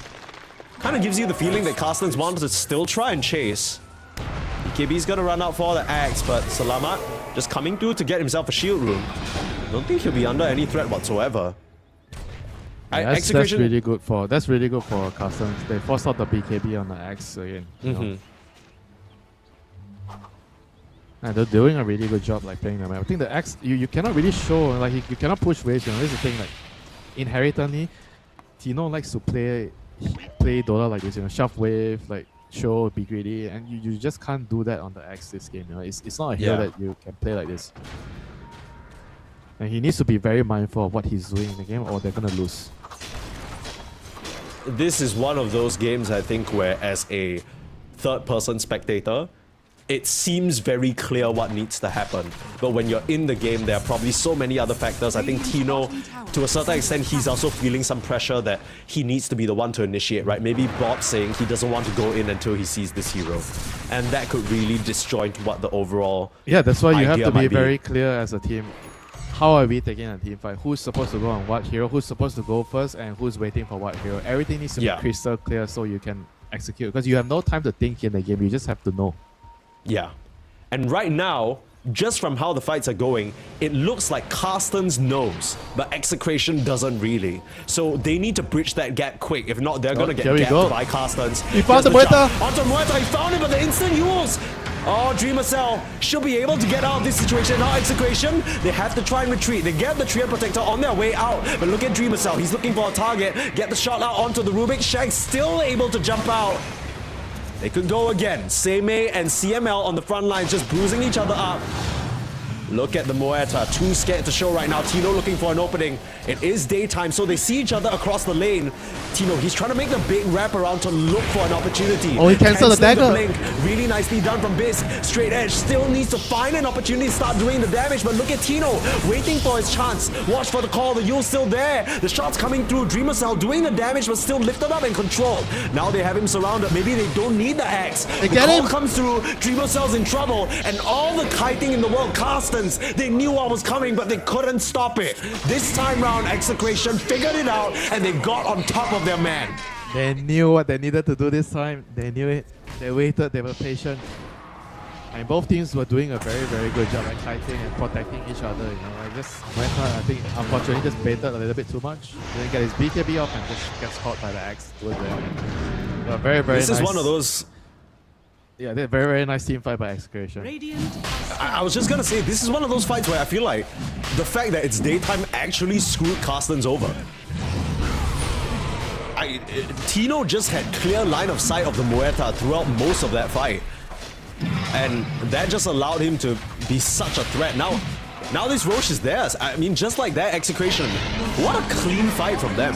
Yeah, but I also felt like the Weaver did his job this time. He went in first, he tanked as much as he could, and then he used his time-lapse and BKB at the right time, and made a huge amount of difference for Execration. And this fight, I think Carstensz, they just, broke a part of their formation in a team fight, so they were too separated, so they couldn't really use the Rarage to protect the Muerta. They didn't even use it, you know. So I think that was particularly something that they have to address, you know, in the next fight. They have to be more tightly close to the Muerta. They have to protect the Muerta in the team fight. Yeah. I think to be fair to the Hoodwink, I think Bisq was doing everything he possibly could, right? All those Yules, the blink cancels, like the Hoodwink, I think she definitely tried her best.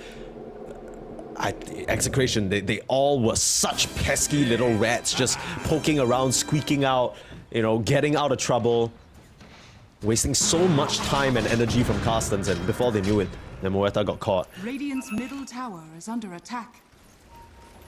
Yeah, they need to just maintain their formation and protect Moeta. That is their go-to ammo right now. Protect the Moeta. Grimocell needs to be alive in the team side. DreamLeague, the president. Rolling Thunder. Bob. Okay, that was just a bit of a pump fake. Yeah, he has the disperser now, so he can remove the overgrowth. So the overgrowth is no longer a threat to the tank. Dire's bottom tower is under attack. Aegis in the hands of Execration, but doesn't really feel like it matters. It really comes down to this fight execution. Even a consecrated Raps on CML at this point, just trying to tank up and distract, right? They just need to get Tino in there. That's the main story. Everybody else just needs to be around, be annoying. Hardell?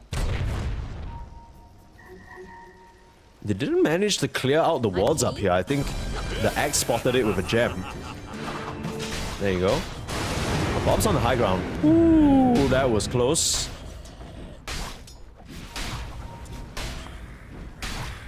Very, very tense moments still. You know, both teams just on the edge of their seat. You know, one wrong move, game ends instantly. Yeah.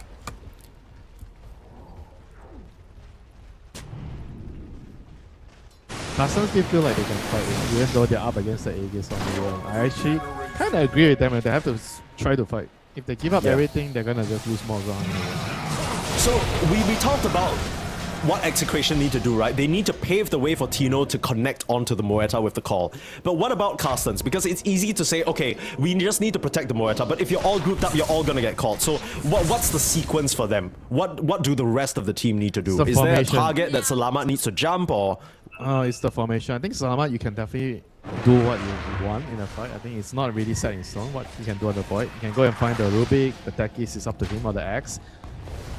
But mainly the formation needs to be tight. They have to be close to the Moeta to protect her.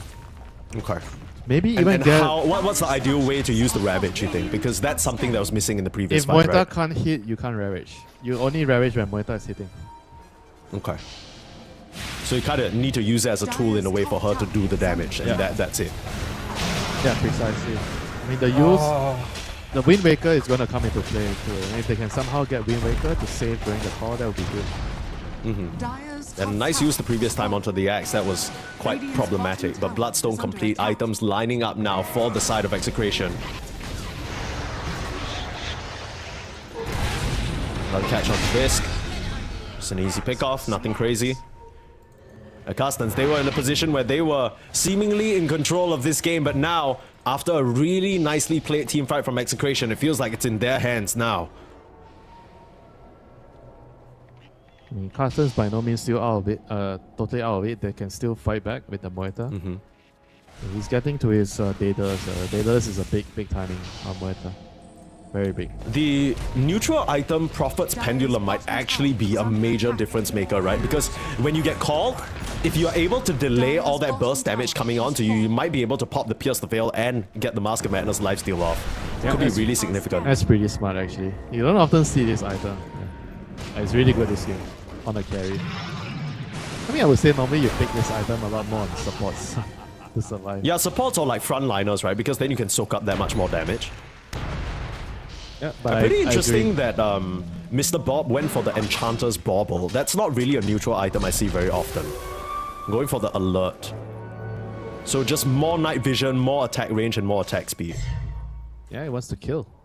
He's the damage. The Pango is the damage. Weaver cannot do everything on his own. Here's the jump in. This could be the fight. Formation is there from Carstensz, just biding their time. A big shot in, Rolling Thunder as well, starting to control up. Poor Bisk. The Ghost Form's not going to save him for long. Sticky bombs and damage raining in. Can they afford to commit for this though? A full heal Bisk. Damn, he just got burst healed to full. I don't even know what got him there. It's the Lotus. Salamat had a big Lotus. God damn, nicely done, Salamat. Bailing his buddy out there. Everybody, every member on the team is very, very important in the team fights. You gotta save each other. Yeah, for sure. Daedalus is done on Grimocell, so they're ready. It's a big time. That was the Rolling Thunder. Maybe an opportunity now for Carstensz to strike if they'd like. Still no Roche to fight for, so maybe no real reason to try and butt your heads here. It's kind of tough, right? The longer you wait, the more eyes in the forest get set up. But same thing, right? Techies is just mining up this area.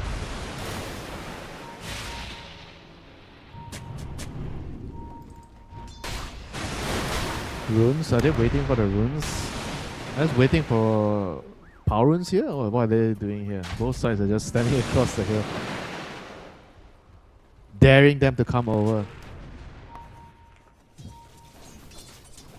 So it's going to be a game on patience and discipline. You do not enter the enemy territory. The Tyrion wants to fight in his territory, the Techies want to fight in his territory. Do not cross the river. You're gonna start playing Minesweeper, you're gonna start playing a bit of deforestation here. All these mines, all these trees, all these remnants just being thrown up. It's Bob on the front lines, trying to bait Tino, going in for a call. The Axe has exposed himself. Now Muerta looking for the jump in. Eliminates Bob and takes down on the observer one. CML is down too. Oh, Execration. They thought they could walk up into that remnant without any trouble. They were wrong. Call comes out though. Tino trying to get some revenge, but he just can't do the damage. He's not doing the damage. The root cancels him out, and it's an ultra kill, Carstensz. That is it. That has to be a game-defining moment right there. You know, Execration loses out on their patience. They step out of their territory. I just said, you know, nobody wants to leave their territory. They have to stay in their own territory, and they pay a huge price. And it might be just game, you know, straight up. It could be. I mean, Krish is the only one to buy back right now. The rest of them are struggling to get the resources for it. And we talked about this being a spicy matchup. Of course it had to be. Bob, the one stepping into Salamat's remnant. Of all things to start that engagement off. As soon as DreamLeague recognizes that the axe is exposed, he just pops everything and charges in. Bumps out all the damage. And Execration, they just don't stand a chance into this late game Muerta if they don't have the jump. But Carstensz, it's not GG just yet. They're still going to back up, take it slow. But this is a longer Roche spawn, so they're not going to be able to rush that ages before Execration are ready. Yeah, Execration is lucky with the Roche. If the Roche spawn any faster, they lose Roche. I think that's going to be the game for them. Now they still have some chances in the game. They need to contest the Roche, don't give it up. Take a fight there. I mean, Execration, they cannot afford any more missteps here, you know. They need to be patient. Like, Bob has to play with his team. If he goes down again like this, that's it, you know. Game is over. You gotta figure something else out to try and tank those remnants. You can't just be face walking into them because that's exactly what Carstensz are waiting for. They can't even take the rune. They should not even try to take the rune there. There's no way. Yeah, that was crazy. There's Eye of the Forest, there's a remnant, there's no freaking way that they walk down there. The techies just spent an entire 2 minutes placing bombs on top of the high ground. Why are you walking down? Yeah, exactly. You gotta fight around the mines. A fresh hex picked up from the Tidehunter. That could be troublesome.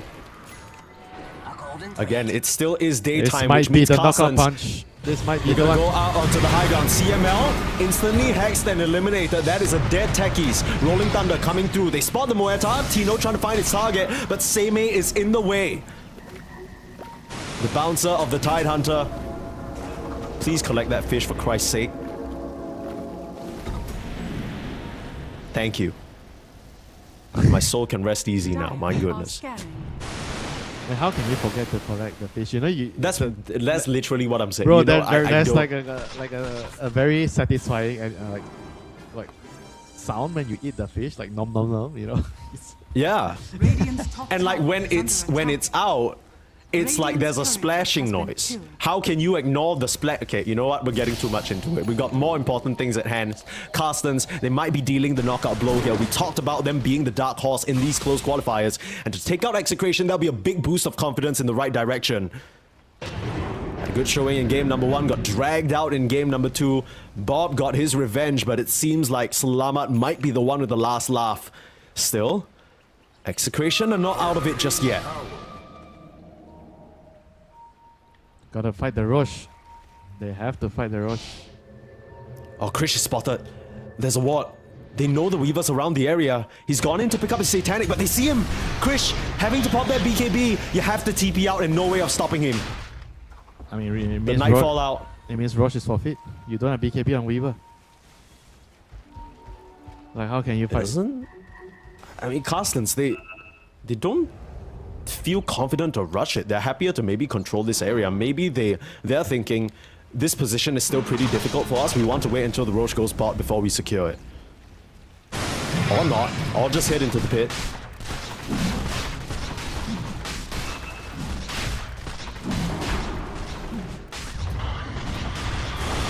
Who gets the refresher?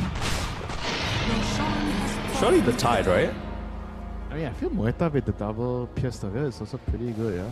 I mean, you don't even need a second Pierce the Veil, bro. You kill him on the first shot.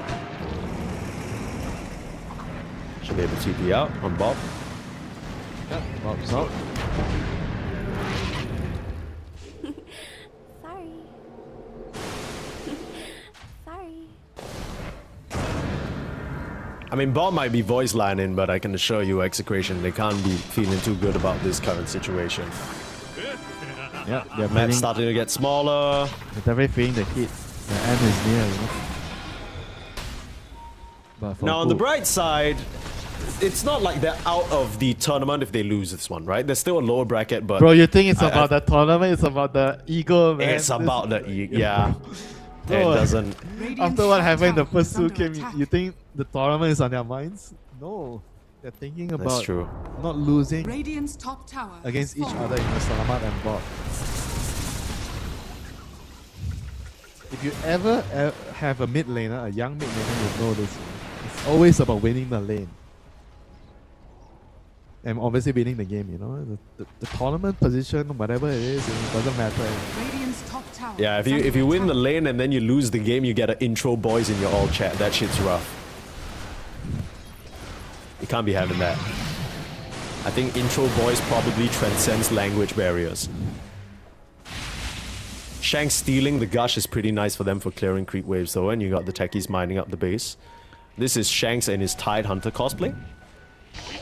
Now, if he could just steal Ravage again, that'll be hype. He had one Ravage steal so far. We haven't really been able to talk about Shanks a lot. Yeah? He's been keeping the game going for some time. Yeah, yeah.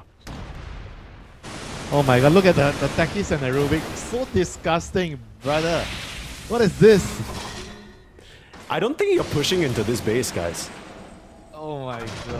This is... I mean, you kind of need to wait out the Rubik gush steal, but then by the time that happens, Wait there'll be mines. Wait out the gush?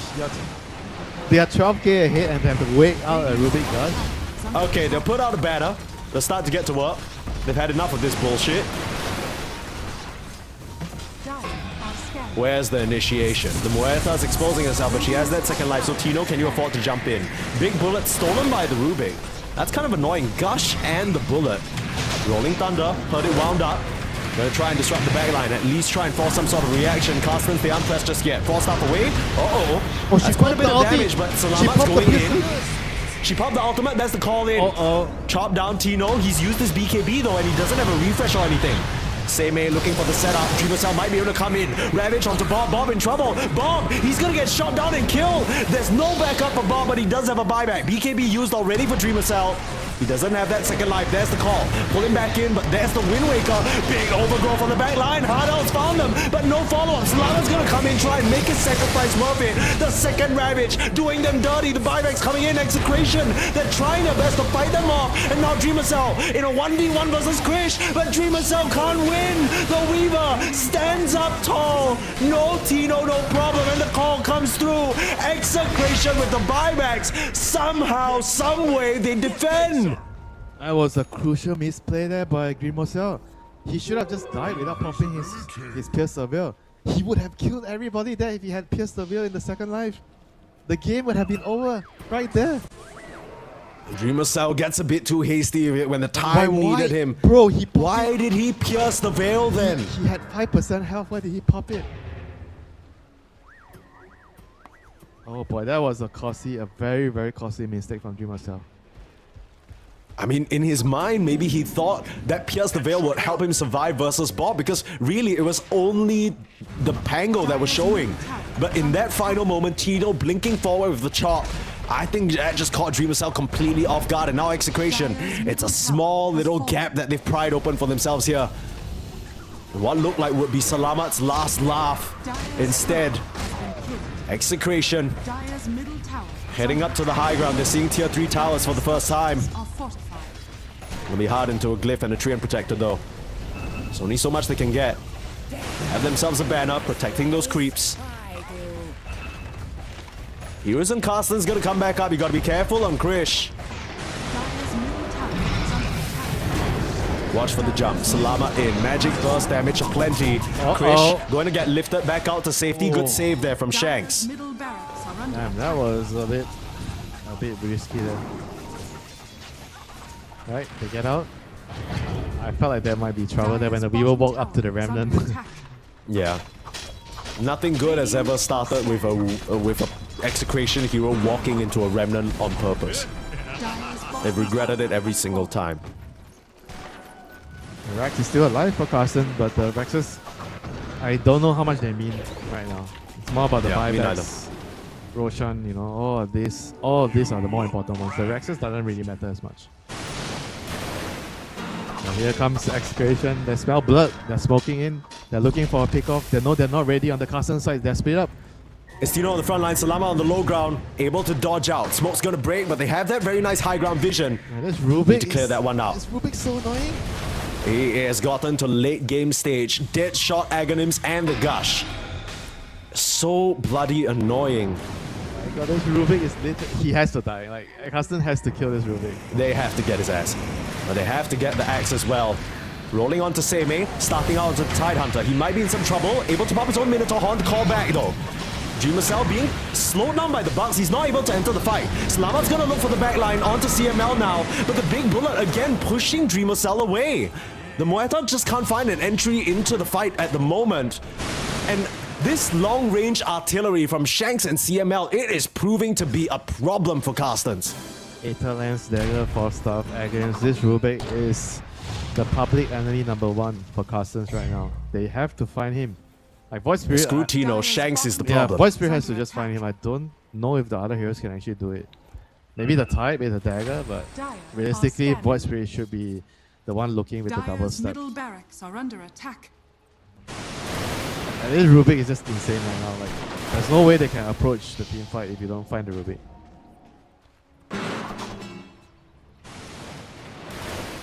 This is so much fun for the Rubik guy. I can imagine the laughter that he's having, the enjoyment that he's having right now at this phase of the game.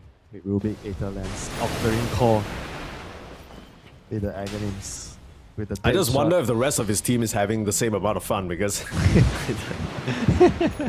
you know what I mean? He's having a blast casting these spells, but I think everybody else tense as hell. If you're a Rubik player, do you think you care about your teammates' That's experience in the game? No. That's man. true. Just playing for your own game, you're kill stealing, you know, enjoying the game, and you're casting spells. Yeah, who cares, you know, what your teammates are doing? Okay, we got a bit of a moment to breathe here. Quick item check across the board. We got Octarine Core Abyssal, complete for Mr. Bob. You got Lincoln's coming up for Krish, that's going to help him a lot. And then on the other side, Muerta with the Swift Blink, so maybe a better way for her to get into the fights. Aeon Disc for Salama, that's a pretty big deal. And your Wind Waker, we already saw that from Hoodwink. Not sure what Seimei is queuing up next. Refresher is on the menu. Radiant's top barracks. So all the way from maybe 60-minute items now.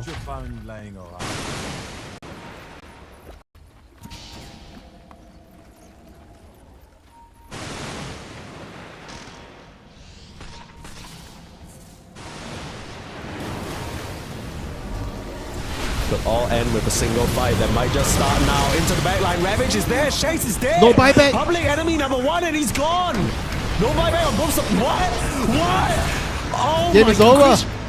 The game might just have ended there. They need to kill this Muerta. They're trying to do the damage, but Krish, he doesn't have enough. Muerta is surviving through it all. Oh, Carstensz. They've found done it Shanks. now. They found Shanks bright in the open daylight. And Execration will be exterminated right in front of their base. I don't even know how that was a moment of quiet. That was a moment where I thought Execration, they were regrouping, ready to defend themselves, but they were not prepared at all.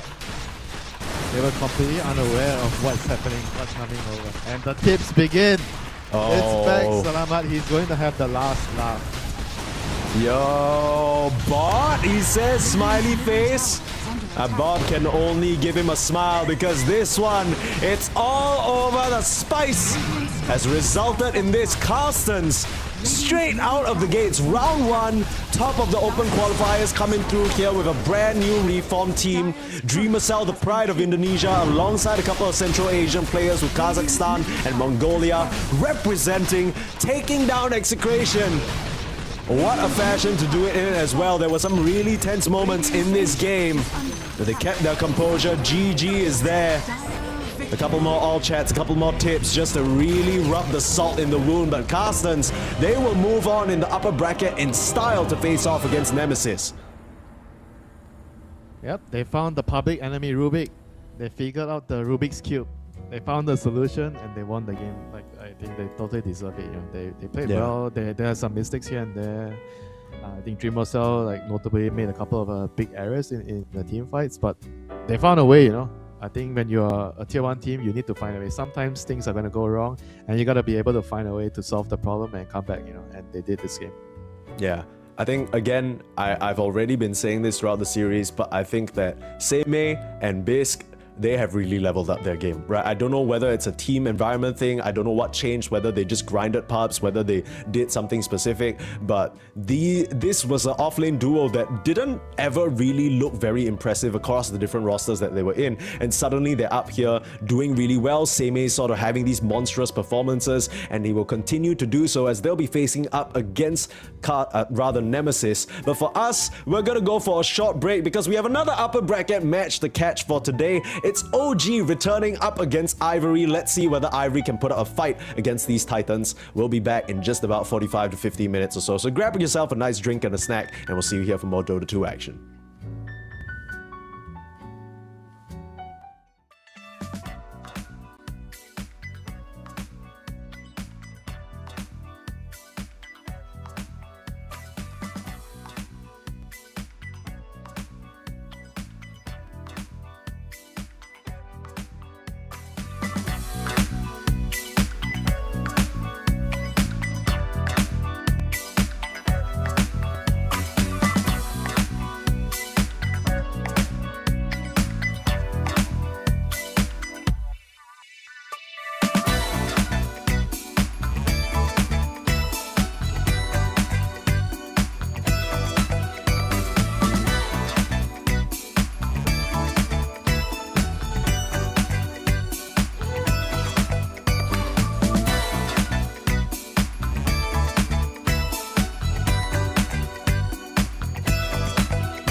What you need is love and understanding. Find a heart whose love is true. Deep down, there's only one companion who's there for you when you need him to be. Your heart was broken in 1,000 pieces. So much pain that you've been through. Here stands a man who's your salvation. Just ask yourself, am I ready for you? 100% now. I'm ready. 100% now. Yes, I'm ready. Eyes wide open. I'm ready to move. 100% now. Take a chance in a new direction. Any place you wanna go. I don't have all the right answers, but one thing I know, I'm so ready for you. 100% now. I'm ready. 100%. You know I'm ready. Yes, I'm ready. Eyes wide open. I'm ready to move. Well,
just longing for a glance from you. Yeah. A chance to look in those big brown eyes. No telling what my heart would do. Hey, when we met, I sure knew it felt as good as it could be. In that moment, though it felt so good, I wondered why you noticed me. If you gave me just a little time, it would sure ease my troubled mind. Don't tell me that you don't feel the same inside. Don't tell me, these are feelings that I ought to hide. I don't care where you came from, just tell me where you wanna go. If there's a chance to be together, that's all I really need to know. Is it real or make believe that keeps me thinking of you? If you've got time to walk with me, I'll show you how my heart is true. And here I stand waiting for you. Tell me, baby, what I gotta do. Don't tell me that you don't feel the same inside.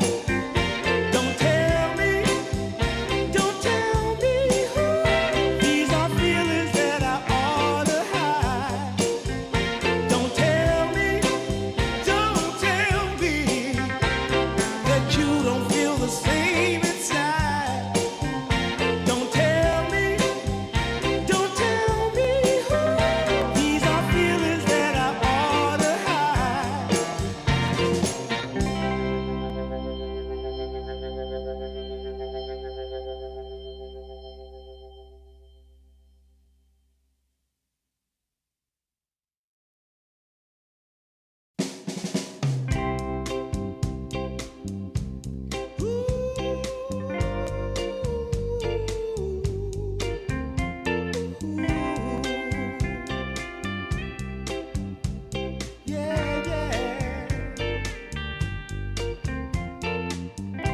I've been waiting a long time, just longing for a glance from you.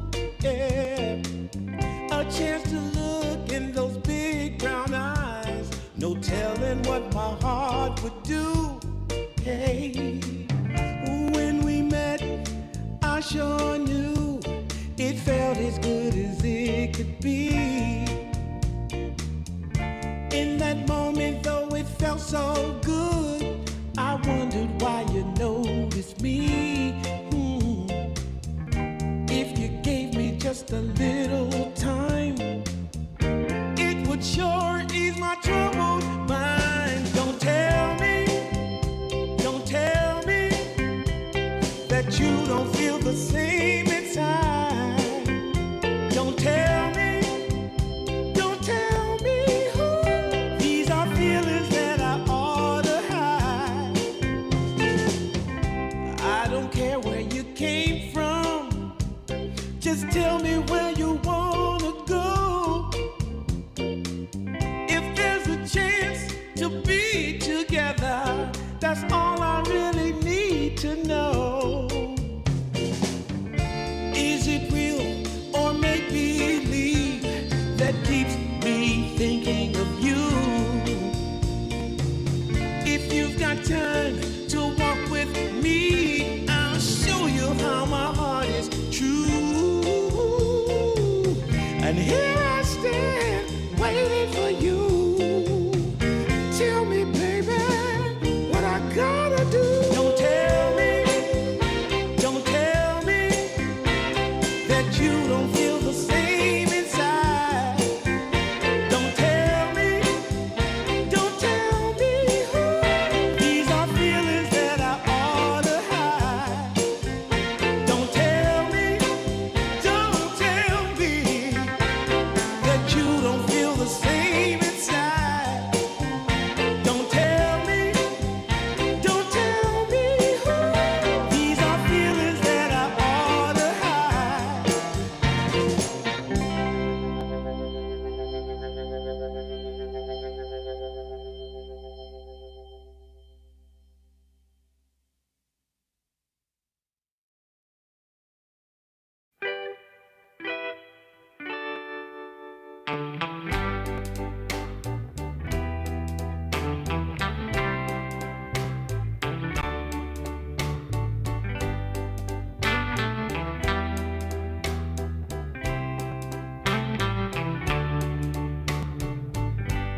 Sometimes I'll be foolish.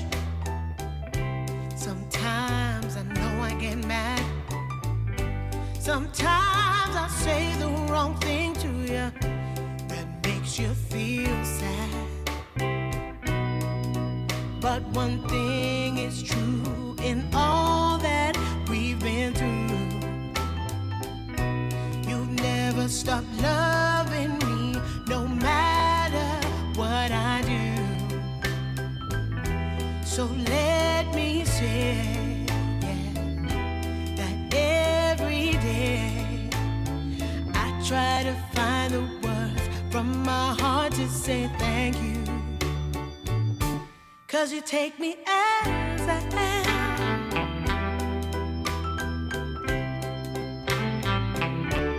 You take me as I am. Oh, baby.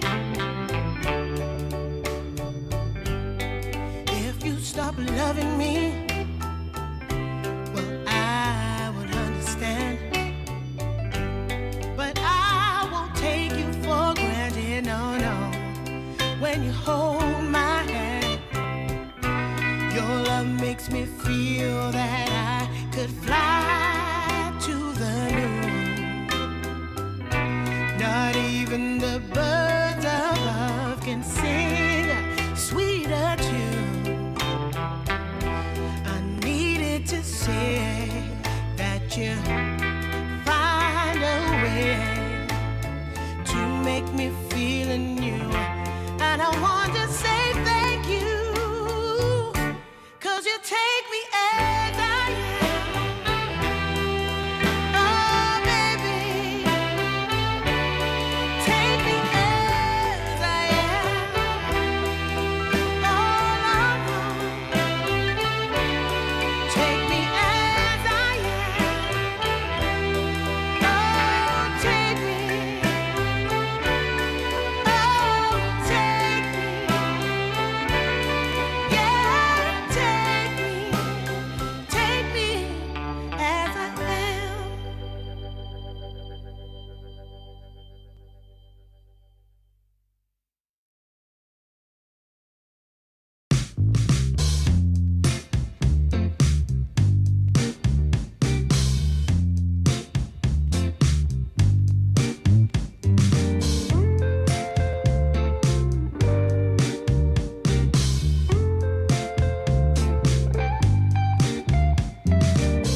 Well, I can tell just by the way that you're smiling that you're still unsure. And I can tell just by the look in your eyes that you've been hurt before. But baby, no one can promise you forever. Right now I only know that we should be together. Because it's now or it's never, so won't you take a chance on me? Well, it's fine if all your previous guys, they made you run away. You can bet you'd only have one regret, and that's if you didn't stay. Walk my way. 'Cause baby, no one can promise you tomorrow. But today you take away all of my sorrows. You know I'd beg and I'd borrow for you, so won't you take a chance on me? Right from the moment we met, I knew that I couldn't let my fear get the best of me.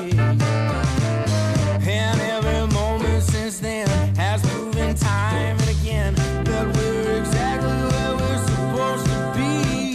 Yeah. Oh, won't you take a chance on me? Ooh, oh, won't you take a chance on me?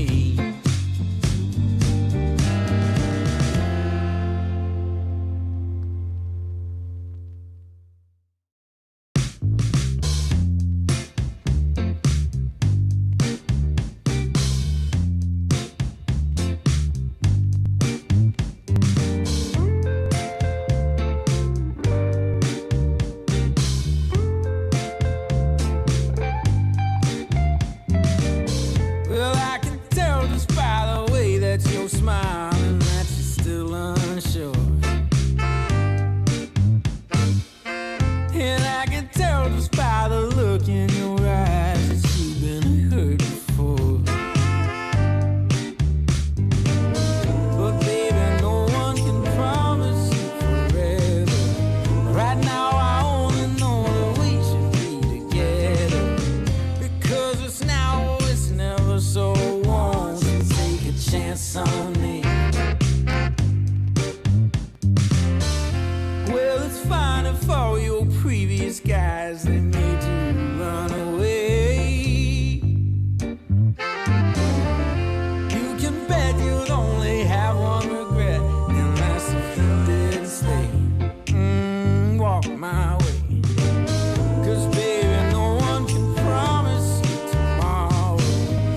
But today you take away all of my sorrows. You know I'd beg and I'd borrow for you, so won't you take a chance on me? Right from the moment we met, I knew that I couldn't let my fear get the best of me. And every moment since then has proven time and again that we're exactly where we're supposed to be. Yeah. Oh, won't you take a chance on me? Ooh, oh, won't you take a chance on me?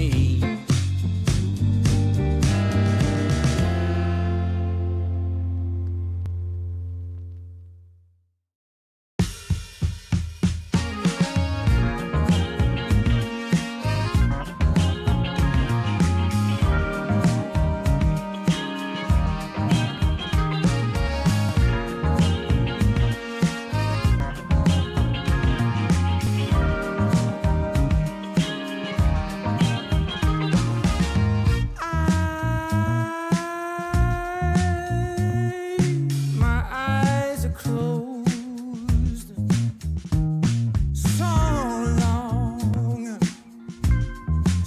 long after the sun comes up. We do a dance in the dark, down the hall, pictures fall, even the neighbors call. But then you rip out my heart, every artery, a part of me. Ooh.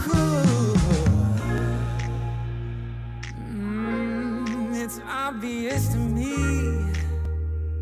that you love to watch me bleed.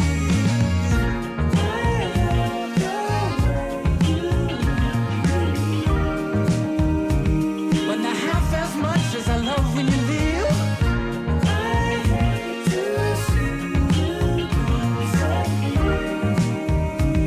But I love to watch when you're walking away from me. Walking away from me.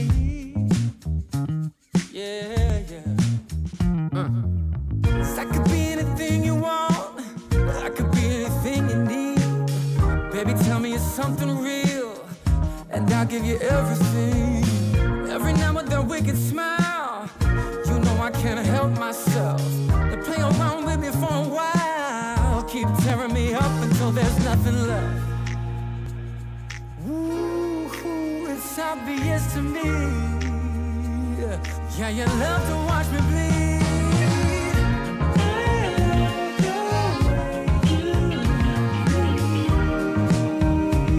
But not half as much as I love when you leave.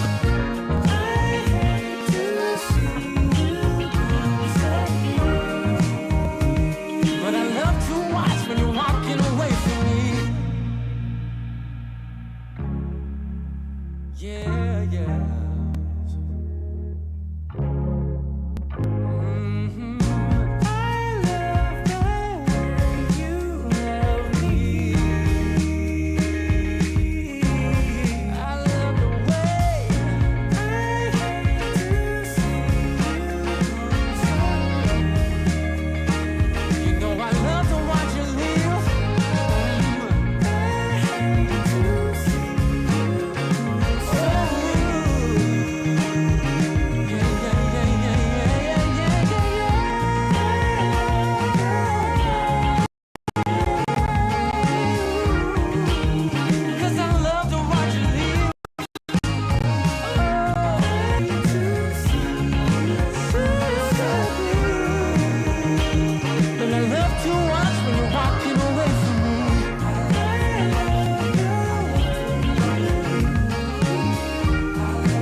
Took a walk down Pico, heard someone shout from a crowd of fed up people, getting told they should calm down.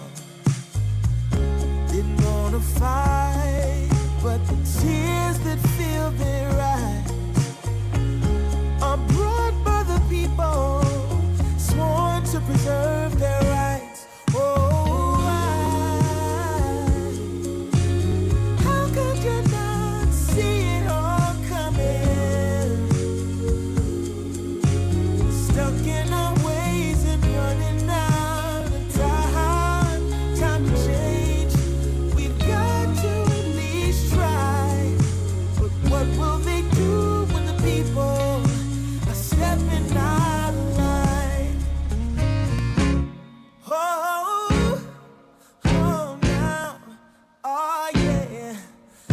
What will they do when the people are stepping out of line? By the ocean where we hit the ground, when just one block away shops were burning down. No surprise, the peaceful pay. We can't kick our feet out till justice takes its place. Oh, how could you not see it all coming? Stuck in our ways and running out of time. Time to change. We've got to at least try. But what will they do when the people are stepping out of line? Oh,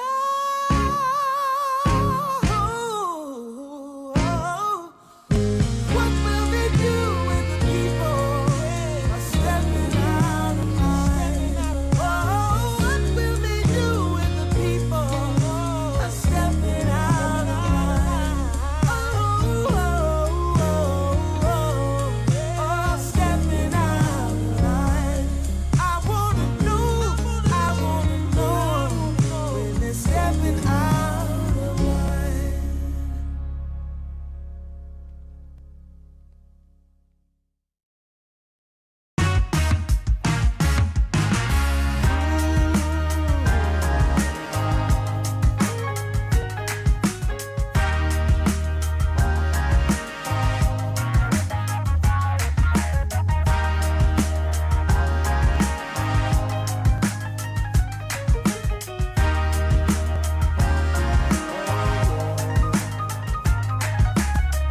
Turned on the dime when I saw you walking by. Something about you caught my eye, yeah. Ain't trying to waste my time, just standing in your line. Gotta take a shot before you pass me by. So you wanna be alone for a minute? Well, come on, tell me what's on your mind. I wanna know what makes you happy. I wanna know, can I make you mine? Ooh, I wanna know if you know that I treat you right.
Coming out the gate with the heat.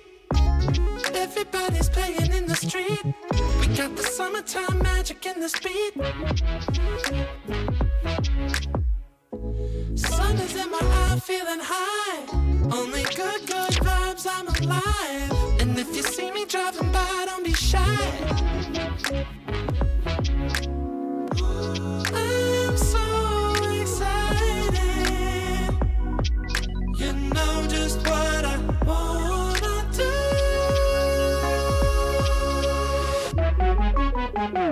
I'm glowing on up, I'm glowing on up, I'm glowing on up. I'm glowing on up, I'm glowing on up, I'm glowing on up. Don't it feel like summer? I'm glowing on up, I'm glowing on up, I'm glowing on up.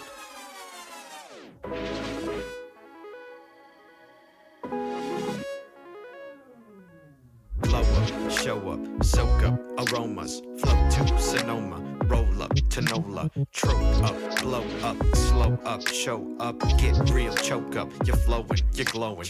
Astral samosa, you're landing on Europa, your horns blowing, you're chosen, all the deep cuts you know it. I got the pre-glow and the post-glow, inspiration knows no boundaries where it flows. Your fingertips to the globes tilt to the universe on stilts, hold on and chill. I'm so excited. You know just what I wanna do.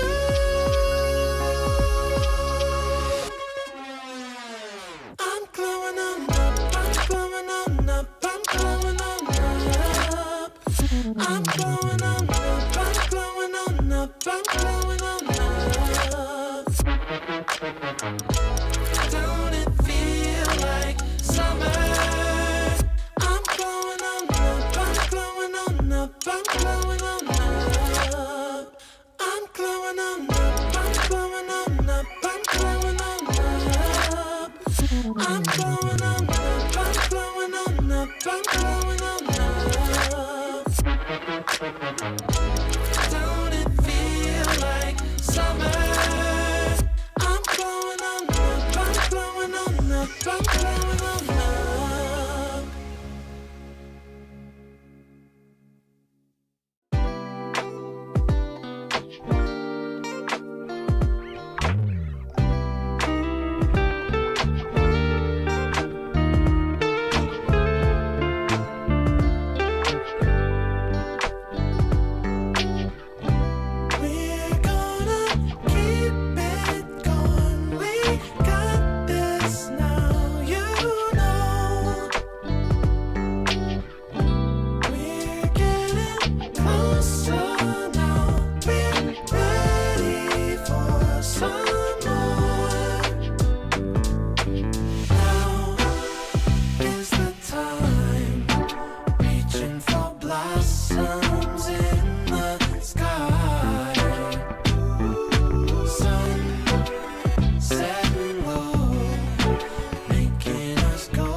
today's the first day. I wanna be closer to you. Closer to you, yeah. You to be all mine. I got all these choices, but I so made up my mind, yeah. There's nobody better, gotta be you. A thousand voices, cause it's so good to be alive, yeah. There's nobody better, so it's gotta be you. These myths are busted, the grass is greener on my side. It's done and dusted, I'm never getting off this ride. 'Cause life with you is golden, so how can I go back to silver love? I'll be holding on, can't get enough. Wanna be closer to you. Closer to you, yeah. You to be all mine. Oh, yeah. Got all these choices, yeah. But I so made up my mind. There's nobody better. Gotta be you. Got to be you. Voices, yeah. 'Cause it's so good to be alive, yeah. There's nobody better, so it's gotta be you. Yeah. It's gotta be you. Gotta be you. Gotta be you. Gotta be you. Yeah. Gotta be you. Oh. It's gotta be you. Yeah. All these choices, but I so made up my mind. Nobody better, gotta be you. Thousand voices, 'cause it's so good to be alive, yeah. There's nobody better, so it's gotta be you. Hey. Nobody else, no. It's gotta be you.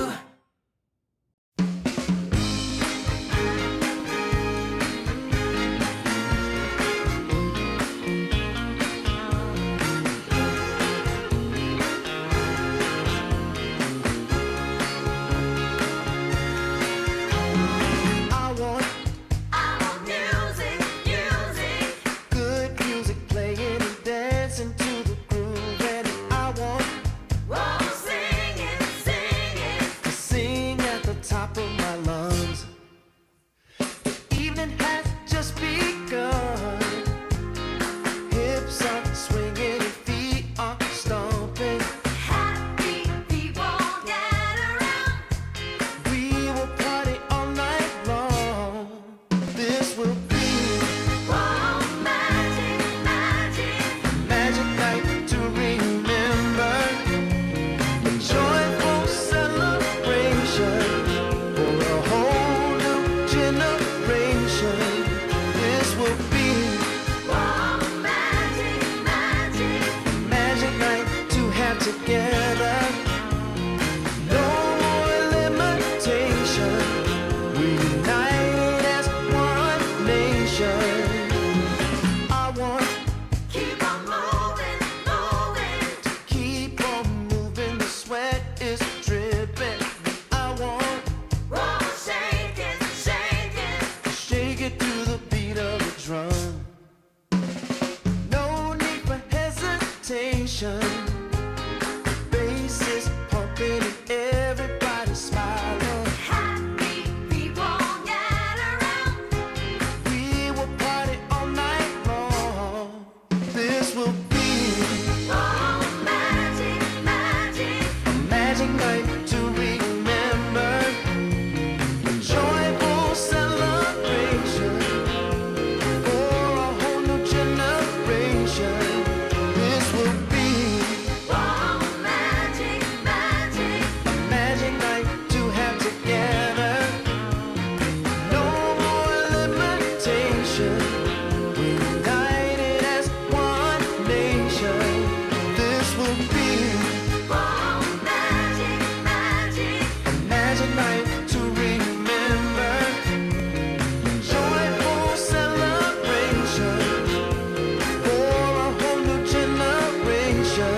will be Magic, magic. magic night to have together. No more limitations. We're united as one nation. Upper bracket semi-finals here between OG and Ivory here at the DreamLeague Season 29 Southeast Asia Close Qualifiers. Permsleys and Winter taking into the action. When we started the day, we were asking ourselves, how well would Toronto, Tokyo fit in? Well, we got a very quick answer to that question. Turns out, Winter, it's not an issue for him at all. Yeah, now we're gonna get to see more of him, whether he can put up the same performance in a couple of games in a row, right? Consistency is a very important thing. So being able to play at the 10 same seconds level, remaining. say 3, 4, 5 games in a row, is also very, very important. 5 seconds Yeah, remaining. we're talking about the guy who famously went up against PSG LGD in the TI10 Grand Finals, had a slog of a lower bracket run day. So endurance probably not something he's too concerned about now. In the previous game, he kind of followed in the ideal direction of somebody joining a team for the first time. About how someone who's new, you know, they should try and play something that is a bit more independent, and he showed that, right? He was playing his Tidehunter, he was very much kind of isolated on his own 10 island, seconds while the remaining. rest of OG was striking hard and fast. Now, Ivory, compared to 13 Glyph, back. I think similarly unstable, similarly unpredictable. They recently brought in Karma as their new position 1. Since then, the teams had some ups and downs, but they did manage to defeat YG in some pretty close games. I don't know whether that 10 seconds makes me remaining. feel more confident for them compared to Glyph. 5 seconds remaining. You're Radiant team probably right back. on that. I think Ivory, they're definitely the underdogs here. I mean, you brought up Karma, but their key player is Rupido 10 on the seconds offlane. remaining. I think Dire he's their team best back. player. Like, I think Yeah? oftentimes if you look at their games when they're winning, it's always I think Rupido doing a lot of the heavy lifting. I think Ken and 10 Karma, they're more seconds like, remaining. I think Ken is like he rotates and he moves for the team, but he's not 5 really the person seconds winning the remaining. game. Dire team So it's back. either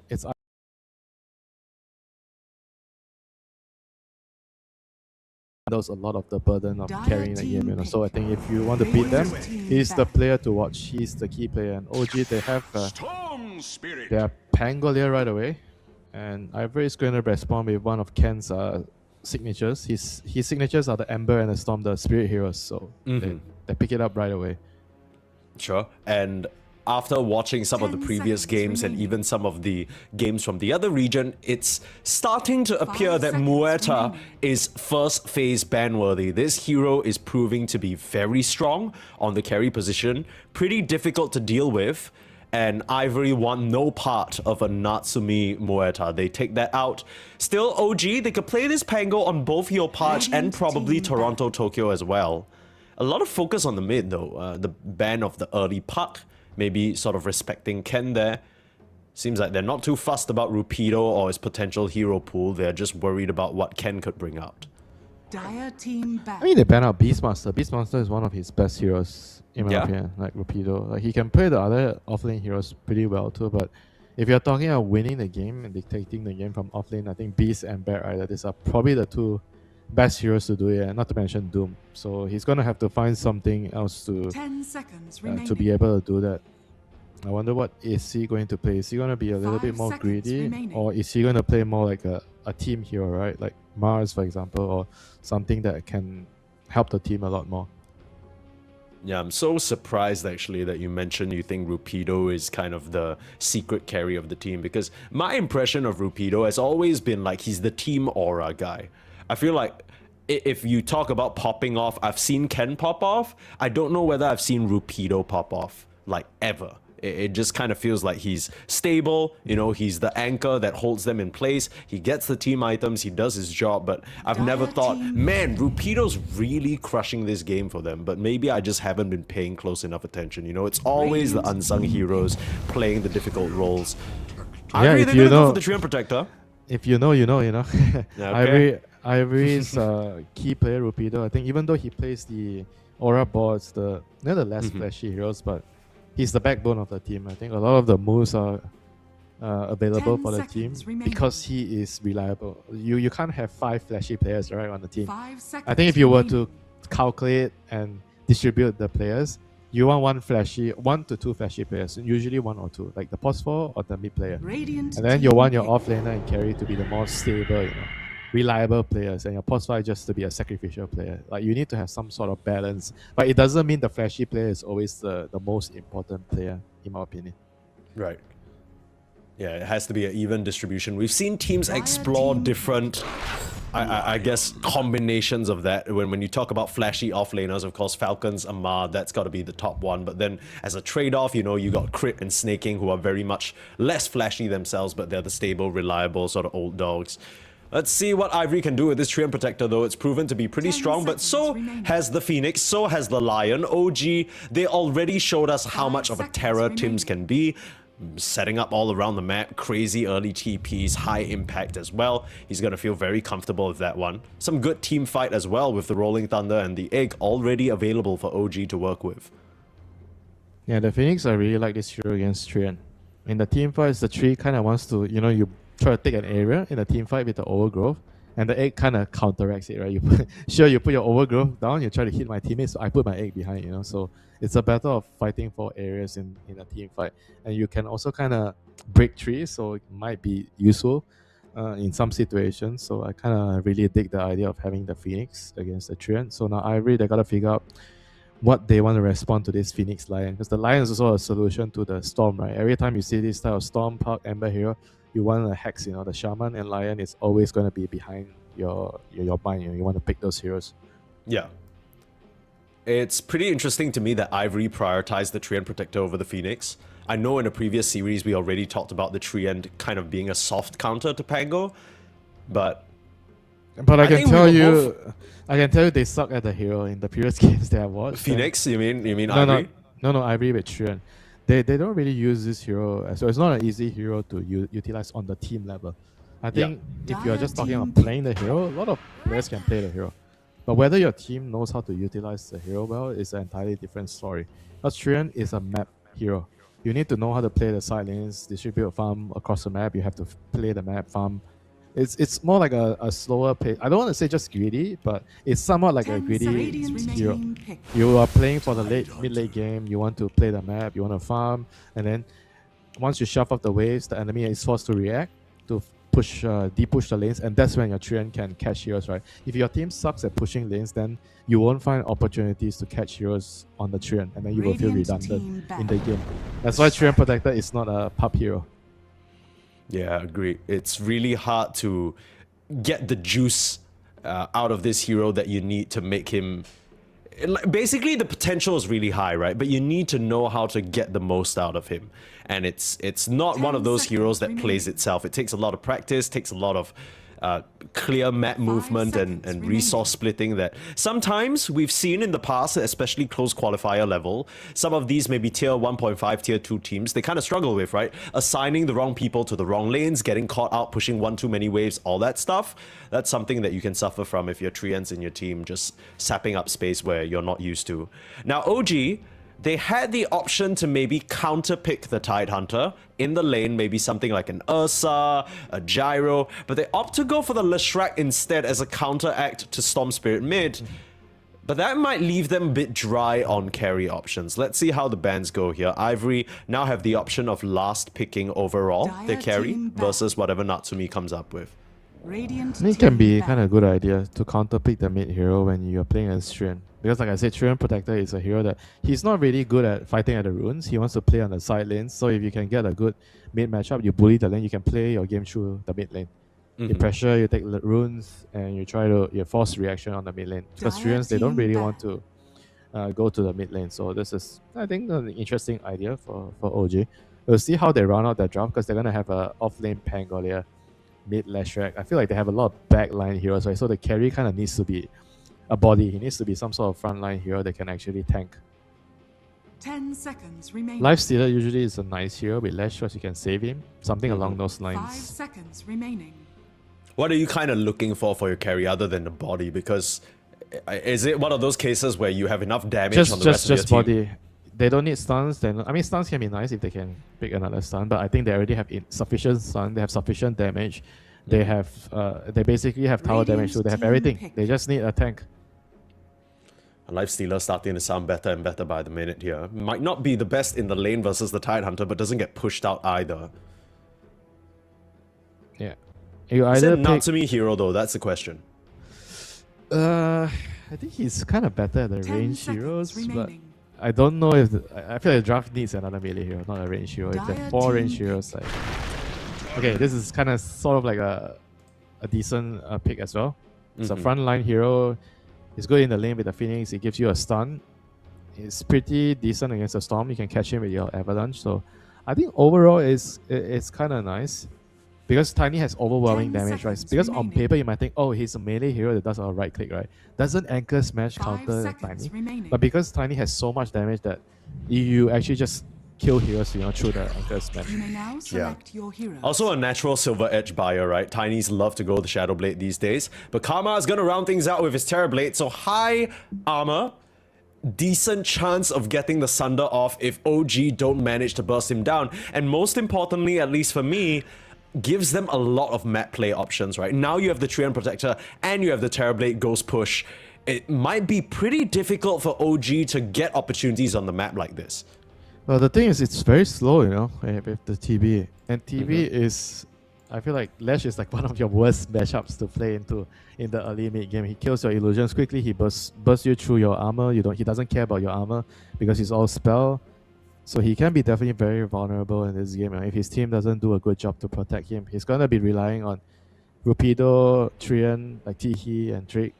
They need to do a lot of work to protect him. I think this TB is not like, oh, it's a freaking god tier TB game, right? He's just going to carry the game. I mean, it's kind of, I can see why. Tiny and Pango are all physical damage, so it's good against 2 of their cores. But the other 3 heroes, Lash, Phoenix, Lion, I actually don't think he's very good against those heroes.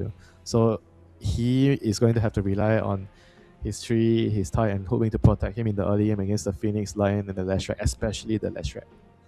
So if Terrorblade is such a bad matchup into the Lash, what's the idea behind picking it here? Is there just no other option for Karma? No, I think it's good against the Pango and Tiny, like I said. It's high armor against Tiny and Pango, physical. And you also brought out a good point about the Treant. You want a hero that can play the map so you can gank, so TB is perfect for that. So it's still good, it's just that there's a big risk involved, is what you're saying. I don't know if it's big, but there is definitely risk, It's not like a Okay. straight up, oh, this is the god tier, the TV game, he's gonna just carry it again. Yeah, I hear what you're saying. Maybe Ivory can put up a bit of a better fight because OG in their previous series, in case you missed it earlier in the day, absolutely spat on Glyph. Like, it was not even close. Glyph looked dazed, confused. To be fair though, I don't know whether that's more of a Glyph issue or whether OG are looking phenomenal. I think it can be a bit of both. Let's see whether that momentum carries on for OG or whether Ivory can put a stop to it. I mean, look at them, look at OG. Even when they're walking, the 4 heroes, the old members are all walking together, and Toronto Tokyo is walking alone. He's a little bit out of step. We'll get him in the conga line. Yeah, okay, there we go. Look at him. He's taking his place. He's taking his place. Follow me, guys. He's doing some Treant shenanigans, just cutting down. But wait, they're expecting the Treant to be down here? Why are they cutting the trees on the bottom side? Yeah. Oh, it's also a hoodwink, okay. They're cutting off the trees against hoodwink. Okay. Yeah, but is it more important to cut off the trees against Hoodwink or Treant Protector, the guy who literally needs to stay in them to be invis? I'd argue both. They are both equally important, so you have to pick your poison. Okay. Does this tell you anything about the priorities here for OG? Is it they're not so concerned about the Treant TB? Yeah, so Toronto Tokyo, he's the outsider, he's the last man in, he's not gonna get priority. No, I'm just kidding. I feel like maybe they think that it's a Treant and TB lane, so you should be able to, it's double melee, right? You should be able to farm and be okay in this lane. Yeah, so you don't really need extra help. I guess with the Treant TB lane, there's like a kill threat on the first or second Metamorphosis, but nothing that Toronto Tokyo can't swashbuckle his way out of. So maybe just needing to play a bit safe. We already saw him do this on a Slardar pick earlier. Yes, he was taking a lot of harass, but just bide his own time, take it chill, and get to the point and scale up eventually. First and second meta are the ones that are dangerous for the Pango, but with the Lion, I feel like with Lion in the lane, I don't It's see actually fine, how, right? Yeah, I don't see how actually they can actually kill him, you know, as long as they don't do anything too aggressive.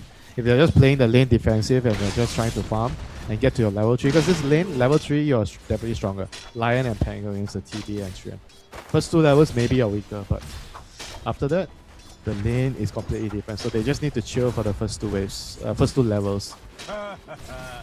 And this Lion's gonna get quite a decent amount of value in this lane, right? I'm just looking at the matchup now and I'm realizing, because Trien typically pretty good against ranged spellcasters, but you never really close the gap onto the Lion. He always is gonna be able to get that relatively cheap stun off. So Tims is gonna do a good job keeping Tihi at bay, maybe put a couple more auto attacks in onto Karma. Toronto Tokyo looking to have a decent amount of farm here. What about mid lane, right? We talked about the Lash being a sort of advantageous matchup into the Storm. How bad is it, are we talking? 60-40. I mean, it's okay. It's a slight advantage. I think not like terrible for Storm. It's not like the Storm will straight up lose on it, but I think he'll definitely get harassed a lot by the Lightning Storm and potentially allow the supports to roam in and kill the Storm. Okay. Are we looking for support rotations, you think, from either team in particular, or is it just a classic case of 6 minutes, 4 minutes, we gotta get moving to the runes because 4 minutes. we don't want... Okay. I think from 4 minutes onwards, the runes are going to be pretty important. So you know, every time we talk volatile- about the 3v3 come in, we always talk about how the supports pair out with the mids, but we rarely talk about what happens to the side laners left alone. Right? Like, everyone's gonna AFK farm. Right? I don't think the Pango's really forcing out the TB. I don't think Tiny's gonna be able to do much into the tide. So If you're 6, you're forced out the TB on Pango. yeah? The levels are going to be important. Okay. Bot lane is probably the boring lane, Tiny against Tide.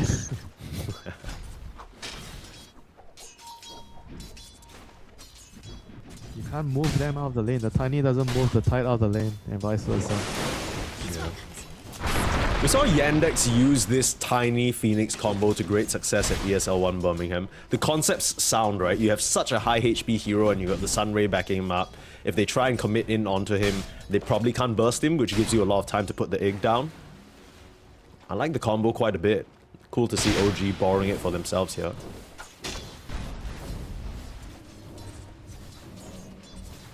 Okay. Lotus. First meta and the top side used to secure the Lotus for Mr. Karma. Yeah, both Lotuses going to Ivory, so the side lanes are happy. They are happy. Small little things, but it's gonna add up at some point. You know, you mentioned this is a Terrorblade game where he's probably going to feel pretty good into the Tiny as well as the Pango's physical damage. But is it the kind of game where you eventually get to the point where you are just god tier Terrorblade, nobody can fight you? With Skadi, you know, 4-5 slots type thing versus the Tiny? Yeah, I think so. Okay. When you get Skadi, the Lash is also going to be vulnerable to you. You're slowing him from far range. He can't move. So there's definitely going to be a timing for that. I don't think OG has all the time in the world to farm this game against the TV. Sure. For me, OG have also some pretty decent skirmishing heroes. 4 minutes, as you said, putting the pressure out onto GLYPH. He's taking quite a bit of damage. Still with the Lightning Storm's high levels and the split up. OG again there with the right people at the right time. A double kill. We're gonna make it a triple. Gonna take it away from him. Scam. A little naughty squawk there. But still, OG probably very pleased with this outcome. Yep, there's no fighting in the runes, against the Lion and the Phoenix, especially the Phoenix. The Phoenix is really, really strong at the runes. And this is going to let Ivory know that, okay, it's probably best that we play on the side lanes, Can they really afford to abandon their Storm though? I mean, I guess you try and drag the attention. I mean, if you can't match up against the enemy heroes, then it means that you can't really fight anyway,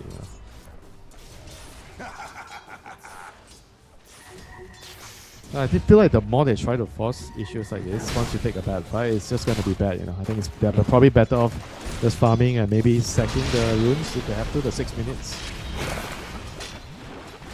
Bit of pressure up here onto Karma. Still He's got fine. Big One and Lotus though. I think he's gonna be fine. I feel like so much of this OG early game, you can see who's dictating it, right? You just keep your camera on Tim's. He's the one drawing all the lines for the moves. He's the one sort of looking for a wraparound play now. Earlier on in the series, in the series versus Glyph, he was just everywhere on his Lion. Now he's looking for Ken. But the Storm's already level 6, so you have that ball lightning to work with. He's actually going to the top lane. Dire's top tower Doesn't have pull, just a ball and right click. Still should be enough though to take down Tokyo, who's farming up a bit too far forward. Kind of an awkward situation where the nighttime vision gives him a false sense of security. And now onto the 6-minute rune. He's gonna be in the top side. Big dive in. Ken and Drake in trouble as GLYPH just running down the squirrel. Now looking at Ken as well, has the ball lightning away against the haste rune Tims. Dire's structures are fortified. You know, OG doing an excellent job at abusing the 3v3, you know, because they have a better 3v3 Dire's middle tower with the is under supports. attack. Oh, what a play there from Skem. He drags the creep wave off to the right side, allowing the catapult to connect onto the tower ever longer. And Ken doesn't really have a lot of mana to work with, so he can throw a remnant out or two, but still, this mid tower taking a lot of damage that the Treant's gonna have to repair slowly but surely. Yeah, this is the trade-off that you're gonna get on Ivory. You play on the side lanes, you rotate there, you're gonna lose a fight in the mid lane. This is something that I think inherently they're gonna have to accept this type of losses and just try to play the game on the side lanes. It's very, very important to identify things like this, like at this level of play. If you take a longer time to identify that, you're gonna lose out on a lot of very valuable moments in the game. Dire's middle tower has been denied. Is this, does he see the ward? Wait, he doesn't see the what? Or what? I think it's nighttime vision. Wait, what? He doesn't see the no, what? No, he caught a glimpse, but I don't think he's registered. Okay, he should see you now, though. What the hell? There you go. Oh, okay. There you go. Yeah, okay. Oh, that's No, a he just got cheeky- nighttime fogged a little bit. Yeah. I thought that was like some cheeky spot that you don't really see it until No, you that'd walk be next. Then you need to walk next to it to see it. It's that kind of work. Game's still in beta or something, like that. It's tough. What can you do? Every time they make map adjustments, all these pros just find all the cheeky little spots. You gotta study all their replays. Looks like Tokyo's being set up upon again. Ken looking to make it a double for Tokyo. Bullied a little bit. Won't be able to escape here. Tried for the Rolling Thunder on that level 6, but again, falling to Ken. So a few galvanized charges going this way. You can see OG try and respond by making a play in the mid lane. They've taken down the tower and then denied the regen rune from the Lash.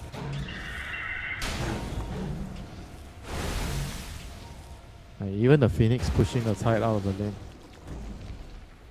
Radiant's bottom Yeah, tower OG is under just attack. making their presence felt in this early game. And now Lash, he is going to move towards the bottom lane now, trying to look for the tide, but he is already long gone.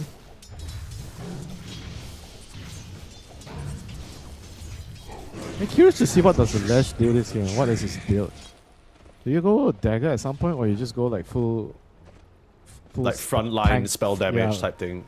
Yeah, he's building a Kaya into reps, and then So into my main concern with this Lash, and I kind of feel like the matchup versus Terrorblade goes both ways, because yeah, you got like decent burst damage, but if you can't burst the TB down, he's Then gonna get you- that Sunder off, and you definitely have ways to deal with it.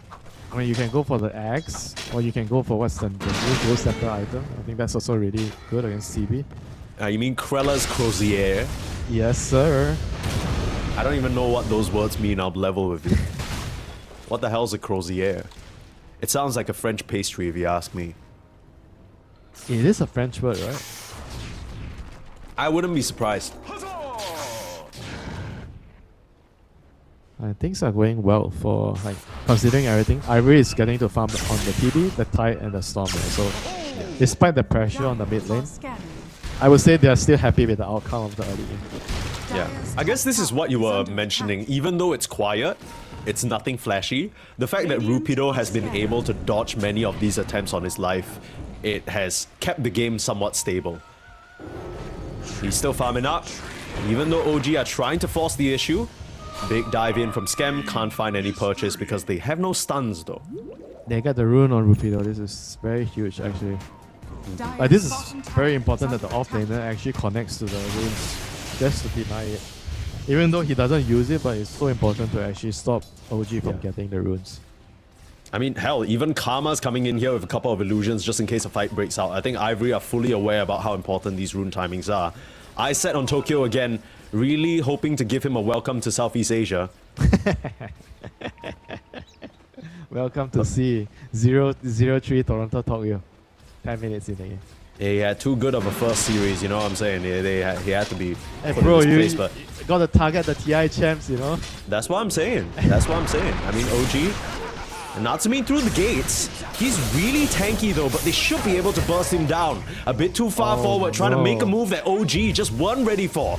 Here comes the TP, Rupido ready to fend them off on the front lines. Big gush onto GLYPH. Gotta watch yourself, Ravage the cover. Saves Ken and allows the Storm to go crazy. Big stun onto 3, the Lion trying to salvage the fight. The Terrorblade will go down. Nice combination of spells there from OG, but still Ivory, they need to turn around and focus this egg. It's not going to pop as Tokyo, the last man standing, danced around upon by the 3 members of Ivory. Needs one more swash, but can't find the cooldown.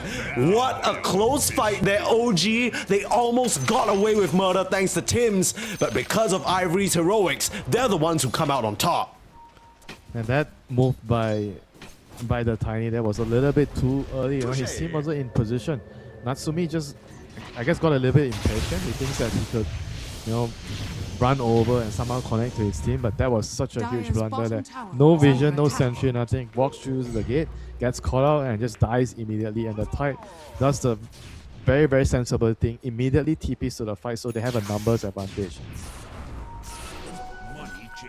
Big We're fight. seeing the stable hand of Rupido again, right? I think many Tides might feel a bit pressured, like, I want to run up a bit further so I can connect on more heroes, but he understands when his Storm zips in, he has to Ravage. If not, OG are just going to turn around and blow him up. So really good steady hand, but because there are no more teamfight ultimates, OG can just take this top tier 1. Yeah, they're gonna have to take a lot every time the big ultis are on cooldown. Radiant's bottom tower is under attack. Radiant's bottom tower is Looks like Skem's been caught. Ken looking to get a couple more charges. Got the hunting party going. Natsumi with the body helping his Skem out. Nice dive away. Yeah, How good often do you presence of see mind. that? Natsumi just bodying for his support. Usually it's the other way around.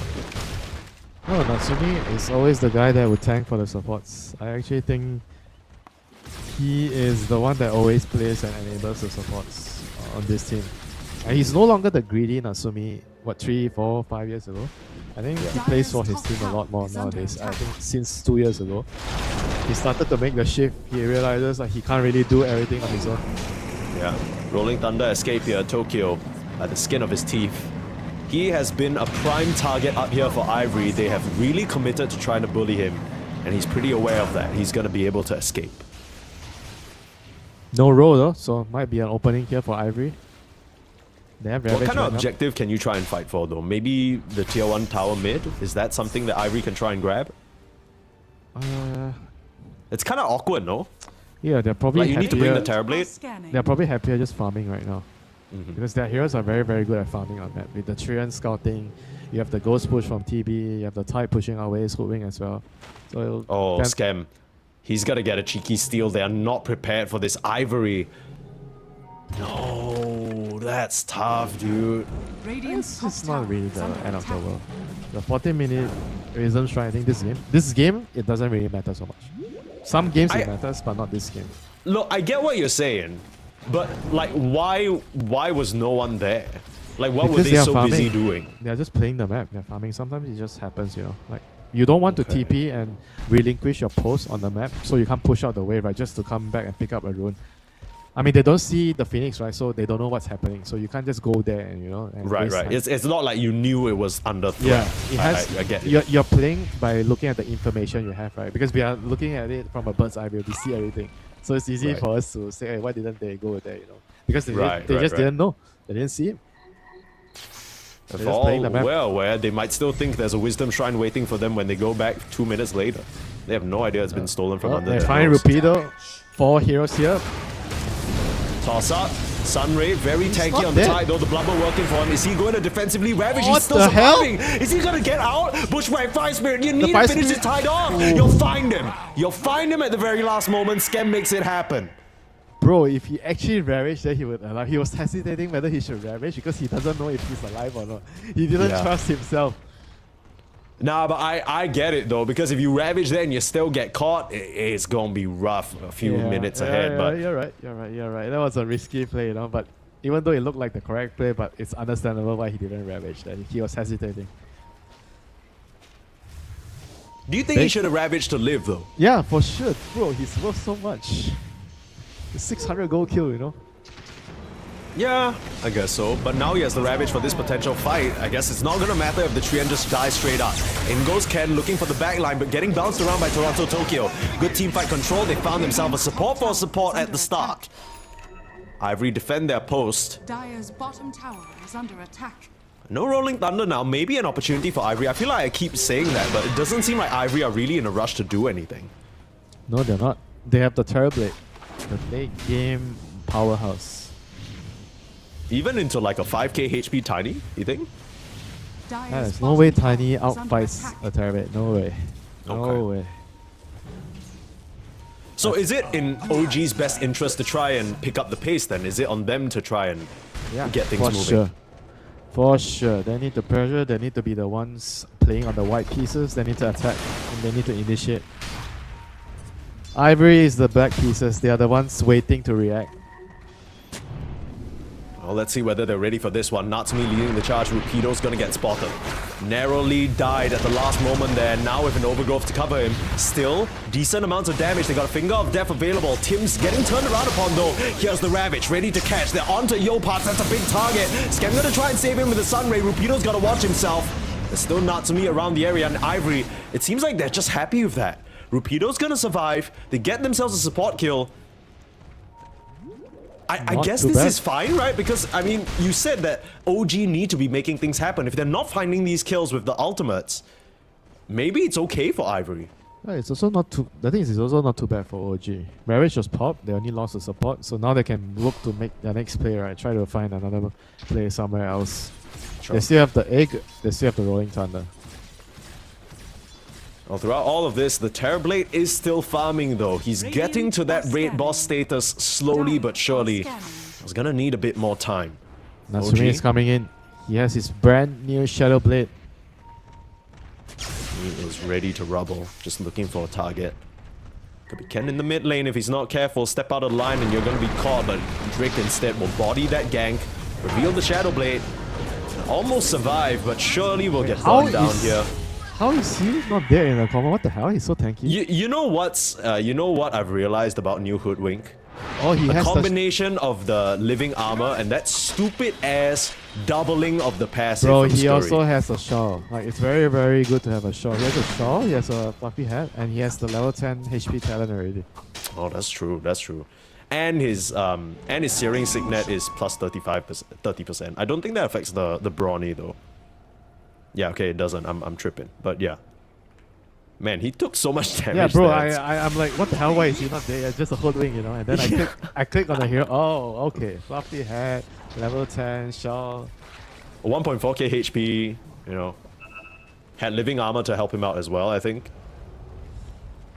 Okay, so Tiki's gone for the early shot. I know you mentioned that this isn't really the build anymore, but still, I agree, or at least I would say that I think this is still one of the strongest aspects of the hero.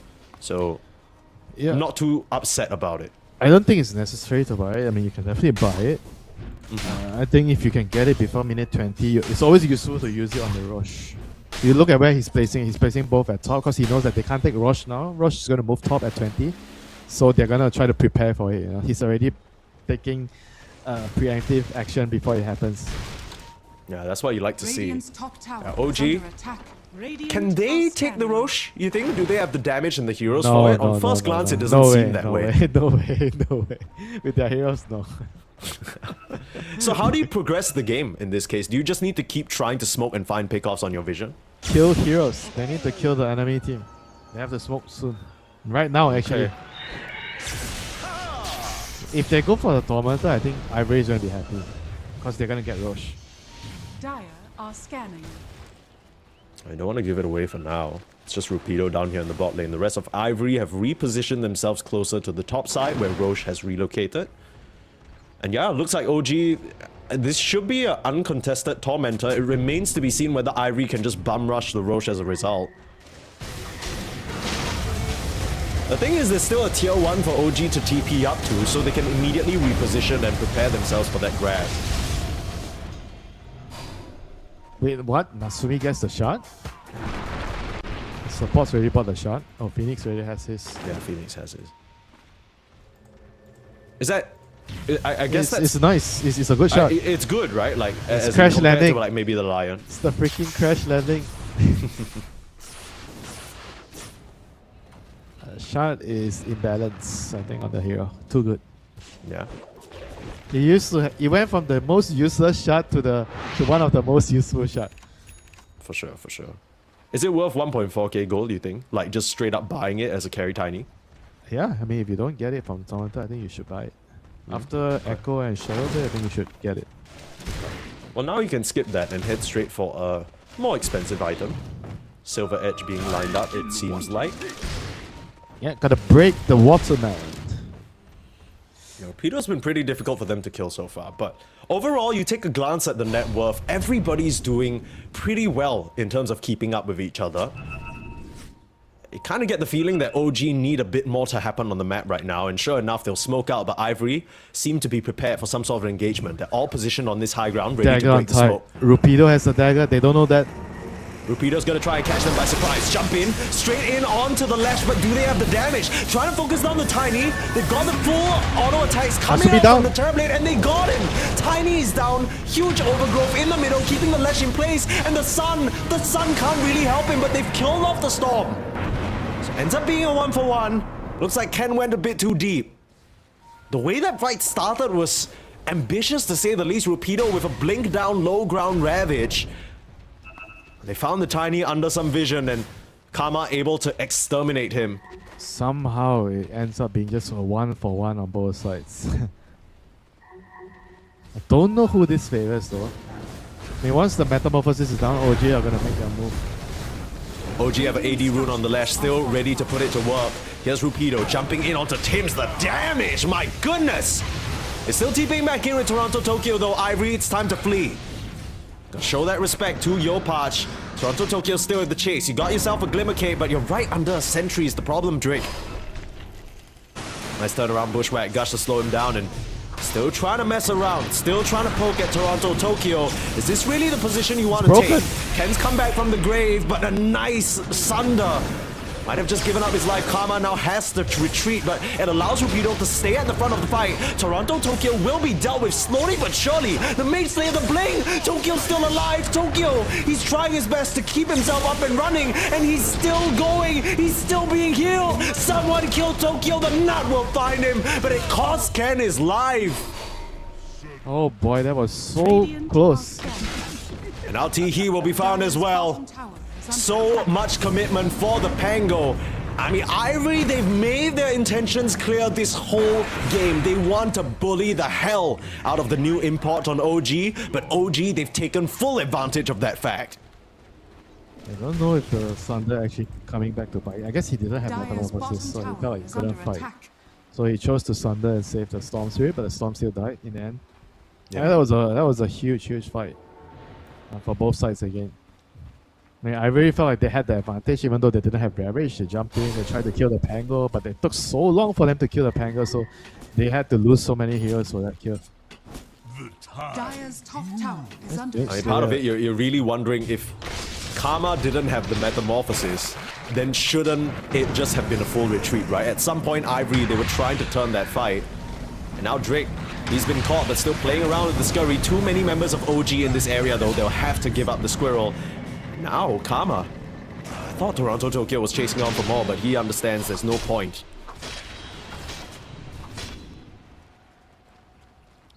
Another nice little pick off for OG.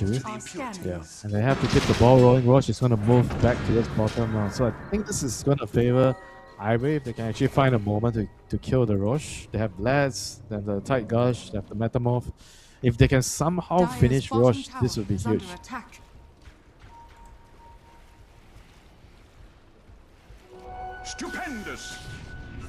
Ravage is back up. Yeah. I think Ivory, they've got to be a bit more disciplined with which fights they take, because running in without meta, running in without Ravage, that is just not going to work out for you. That's just the baseline limitation of the Terrorblade, right? And you have to play around it if you draft it. Yeah, but then again, they were also so close to killing off the Pango. If they killed off the Pango initially, then nothing else would have happened, right? They jump in, kill him, get out, and they would have been scot-free. I guess so. It's just the margins, you know, the margins are just so small. More defensive items coming out from OG now. You have yourself that Lotus Orb for the Dispel. Pretty nice. Could mess up a Karma Sunder if he's not too careful and not paying attention.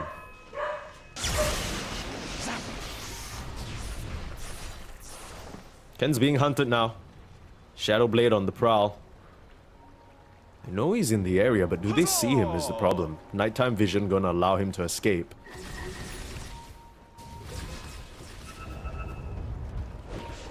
The map's starting to get a bit annoying here for OG. All these trees, all these little illusions pushing the waves. It's giving Ivory a lot of advanced information. It's helping them dodge out the OG aggression.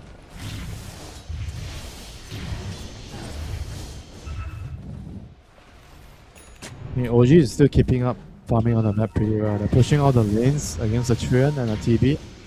So they're keeping up. Ravage. Straight on Ravage, onto the Lash, trying to fully focus him down. Tim's in with the save potentially, but can't bail the Lash out. Way too fast. Ivory, they're on for more. Tim's in trouble. Tim's, he's gonna go down. This is Roche. This is very, very big for Ivory. Just kind of casually trying to clear out the vision there on OG and getting punished big time. Yeah, that's gonna be a free Roche. This is a huge blow. No? You know what, maybe OG they have to try and do something here. Can they even? Nah, they can't. This is a huge blow. The 3k, 4k, 5k lead they have it's gone. Everything is down the drain. If the game is even, it is really, really bad for OG. I'm gonna level with you. After the form that we saw from OG in the first series, I thought that they were just gonna steamroll over everyone, but it seems like Ivory, they have a pretty decent understanding of their draft and what they can do with it. And now Natsumi might just be running under some vision. Huge damage though, onto the tree, doesn't stand a chance. He's still got a Sunder, put the damage back onto Natsumi, he's dead! The Tiny, all your HP belongs to me! And Karma, now he's in. Sunray onto Drake, still surviving, still juking. Meanwhile, Ivory cleaning up the backlines onto Yobach. They have themselves the damage, but Toronto, Tokyo gonna come and save them all. Rupido now trying to stick on the horse, trying to get the Disco Pony down for dead. Kenny's out of mana, and he doesn't have any way out. It looked so promising for Ivory there. Salvage the fight. Toronto, Tokyo Scam coming in with their ultimates. Yeah, that was a huge initiation by Natsumi there. Landing a big avalanche toss with the tree grab onto, I think, 3 heroes at least. He died, but he enabled his team to win the fight there. Yeah, way too much damage done, and the Sunder was already used at the start, so hard really for the Terrorblade to contribute any further. Now, that fight, they didn't have Metamorphosis as well, but now Karma, he has that backup, and he has that Skadi working for him. You got to imagine that Ivory will be looking for a move once the Ravage is up in 10 seconds.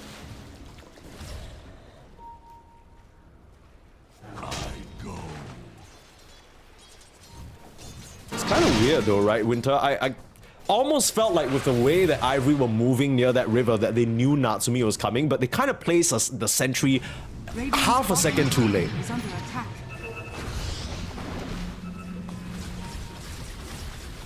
The game of margins, you know, Mike.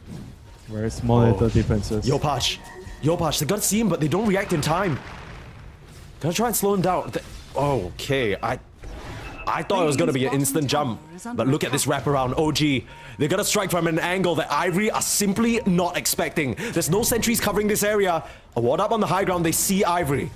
They could just easily blow up Drake. There's the Hex. Poor Squirrel doesn't stand a chance. Rolling Thunder to keep Rupido controlled. No Ravage, the big dive in. OG, this is their dream team fight, but they need to get Natsumi away from Karma. This is not the way they wanted to use their Metamorphosis. Karma understands that he'll just have to back up. Not ideal for Ivory, and a great wraparound from OG. And the 3 cores somehow managing to escape.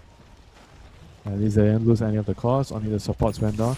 But it's rather strange that they didn't instant jump. The moment the Triumph, he plays an eye, he sees 2 heroes, and then he didn't jump. Yeah. Like he had the dagger. Like I felt like they could have maybe done something there, try to initiate and poke and see what happens, but they were scared. I And mean, they maybe didn't his thought is that even if he goes in and like presses a button, there's a Lotus Orb to instant dispel, right? So there's not really much of a need for OG to react. I just thought, from the way that Ivory have been playing so far, every time they see the ledge, it's a jump in, instant ravage, storm zips in as well. So kind of missing that big punch at the start cost them big time. But also there. the fact that if he got both heroes with the root, he could only Lotus on one, right? So the other person is going to be stuck, and I felt like they had the numbers advantage there. Sure. So they could have definitely taken like a good fight. But yeah, but it's hard to say. Again, we see everything, so it's easy to tell what was the right move. Yeah. Everything down to the margins, as you keep saying, Winter. It's about this slight information advantage. Just the vision placed here, the sentry covering there. These teams, a lot of mind games going on with these Shadow Blades, these Treant Protectors. Look at Tihi taking such a forward position. He's giving his team very valuable information.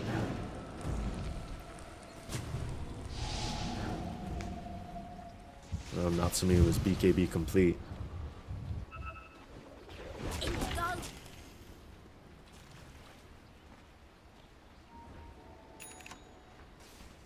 Still really tricky for either team to exert themselves on the map, I want to say.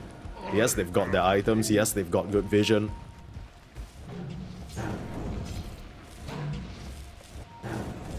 Jeez. Look at how high level Scam is. Bro is level 19 on the Phoenix. Wait, what? He's higher level than the Tide, bro. Oh, wait, he's what? Radiant's bottom 19? He's level 19. I mean, his mid is level Radiant's 19. courier has been killed. We talked about Scam being a core player. Well, he's proven it here. He must have He's gotten just- some solo XP when he was killing people in the team fight. I'm pretty sure it was the kill on the Tide. He's gonna get jinxed a little bit by us, of course. Sorry, Scam. Oh, okay, I'll take responsibility for that one. That's on me. Radiant's Metamorphosis used, illusions beating on this tower. Looks like OG want no part of this. They're grouping up around the Tormentor. Maybe they're just gonna push this wave out and grab that objective for themselves as a trade. The caster curse is a real thing. middle tower It really is. Dire's bottom tower is under attack. Dire's bottom All of a tower sudden, has fallen. your core Phoenix is dead. Radiant structures The siege are continues. fortified. Or the siege begins on your high ground. Radiant's middle tower. Are they Wait, trying wait, to... what's going on? They're They're outside trying the to go base? big wraparound. They're gonna make it here This in is so time long. because What the hell's Radiant's going middle on? barracks your Rax is going down, brothers. Guys, you're... Okay, this could be a crazy backstab because they're not gonna see this coming. They've sacrificed a Rax for it, and here comes the initiation. Natsumi onto Rapido, double stun, it's perfect. Really, really good stuff. good for the thunder. Thunder, and the TP, the Ravage. Rapido is still gonna die, but it paves the way for the Terrorblade to get out. Now, if everyone else can TP out as well, they miss the Squirrel. Oh, Toronto, Tokyo, he took the wrong turn. He's not used to the driving laws in Southeast Asia just yet. Needs to renew that license. But Wait, only how? Rapido going down there for a free Rax? Seriously? How did they only lose one hero? This is criminal. But then again, Kind of, how did they not know something is coming? Because nobody showed in the base for 30 seconds. Like, Bro, they literally just got a Rax and all they traded was Rapido for it. are scanning. Alright, I guess they're still happy. They're Hey, they 6k, are absolutely they're happy. 6k go behind, but they're happy. I will say so. Bro, I don't know. I'm looking at the other side on OG. I see they got a level 19 Phoenix. I get a Rax for free. I'm pretty pleased. Now I get a Tim's for free. Try and sneak up to my triangle, not respecting the Ivory presence in the area. I'll just get bursted down. And OG, they're not quite as clean as they were in that first series. They're starting to get scattered. And really, it's just Ivory playing a pretty solid game so far. Their draft is nice. They know how to play against the Terrorblade, or rather with the Terrorblade timings. They're not really getting caught out by these OG shenanigans. Yeah, the problem, Mike. Are scanning. They're looking for blood. If they find Natsumi here, this is gonna be a disaster. He's holding a gem. They scan him. Can't afford to lose him, but the question is whether they got Oh, vision. no. Pull him in, Natsumi, you can't die No, like BKB. this. Be focused on BKB, get out! Get out! Cool down. 75 seconds, gem on the deck. Had a BKB but didn't press it. OG, what is happening? It's on cooldown, Mike. He still doesn't have it. when he Oh, got he jumped. didn't have it. Oh, did they see the gem? They did gem? not see the gem. That is the one saving grace right now.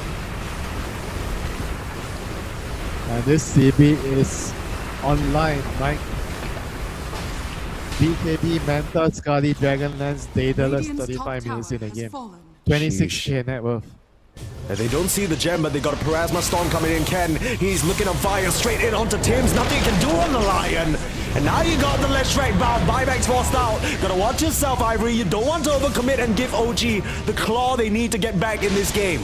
The two supports retreating onto the wrong side, just trying to distract OG from their cause. And again, it's another situation where OG, they've cleaned up the supports, but they get nothing else of value. And the cores are always the ones escaping. Again, you know, brilliant work by Ivory, just making the most of the situation, saving all the important heroes. And OG, they're in trouble, Mike. They're They in a lot are. of trouble. You are reaching the point where the Terrorblade has become the raid boss. Winter, you prophesized this. You said there's gonna come a point, the Terrorblade, he's gonna get his items, and Karma will come back biting, and that's what OG are facing right now. They just can't that- kill this Terrorblade. The Lash has the Crozier, but it doesn't really help him, I guess, as much as I thought it would, yeah, in the team fights. I mean, the thing is, they don't even necessarily need to focus down the Lash, right? They're going for the easy targets in front of whoever Karma is hitting. Bro, if you just show his items, guess the hero, nobody would have guessed Leshrac, you know? Power Trace, Lotus, Crozier, Yasha, Kaya, Raps. I think you give people maybe 1 or 2 more weeks in this patch, they might be able to guess it. But this one's a little bit strange. I mean, your patch, you know, he was picked this Lash for the advantage over the Storm, but so far, kind of feels like Ken still has been able to have himself a pretty decent game. 6-4 and 12. Sure, he struggled early, but he's definitely showing up for his team. And now OG trying to poke and prod and force some sort of a reaction from Ivory. If they can bait something nice, it'll be trouble. Drake on the front lines, giving the vision. The Ravage in, that's big. Rupido, he's found him and beating away. Yopaj now in trouble, but no one to stop the whacking from Karma. Rupido will go down. They trade a 1-for-1 buyback available on the tide. Still, the Terrorblade unstopped at the moment. Nice disarm there. Toronto, Tokyo, and the gang trying to get on top of Karma, forcing him out of the fight.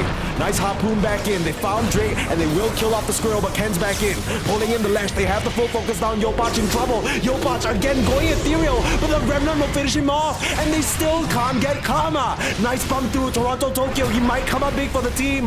The Avalanche trying to keep them in place, but they do not have the damage for the Terrorblade. They're gonna come back swinging. They'll kill off Natsumi, and it's Karma standing tall at the end of the day. Ivory, the game plan is so clean.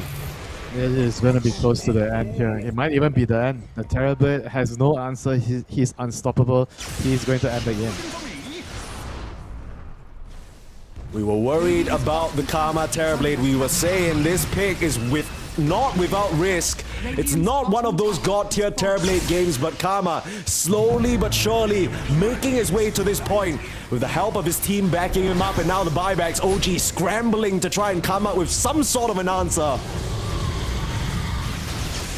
Hey, you need a bit more time though. You got 40 more seconds on the boys. The Ivory, they won't force the issue. Happy to just back it up, take it chill.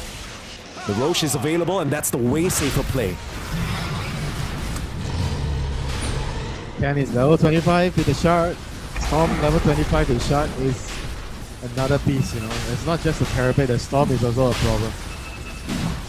He's having a lot of trouble locking these heroes on OG down. Sure, they managed to blow up Rupido a bit earlier, but like you mentioned, maybe it's not just the Terrorblade. Ken's starting to dance around and do tons of damage. Even Drake and Teehee are so hard to trace in these fights. OG, it feels like their hands are so full trying to get Yopaj out of these sticky situations. The Lash can't even do damage. He's in there trying his best to survive. think the build is just maybe just not that good on Lash. I feel he needs to have also a dagger because he needs to get close to the TV and clear the illusions. You know, like without the dagger, he's not walking in the team fight against 3 against TB with Skadi. Like he's just not walking in. You know? Yeah, it's not. Yeah. We ain't doing any walking right now. You gotta be realistic. Bit of a catch up here. Ken's in trouble. Nice glimmer. Easy zip out to the side. They couldn't chain stun him nicely. And Ken's actually going back in. Setting up for Rupido with the Ravage again. They blow up Tims. And Ravage into the overgrowth. They hold Tokyo in place. They're trying to get the Tiny before he TPs out, but Tokyo will be the prize that they settle for. Look at Karma coming for some vengeance. Ready to beat him into submission. 94 seconds without Tokyo. And OG, they are in big trouble now. These Ravagers, they've been on point. It goes back to what you were saying, Rupido. Quiet, but definitely the MVP of this roster. Slow but steady anchor, making it happen for the team with his initiations. 3v5 situation. You still got a second life on the Terrorblade. You're running out of options. The voice line's coming out.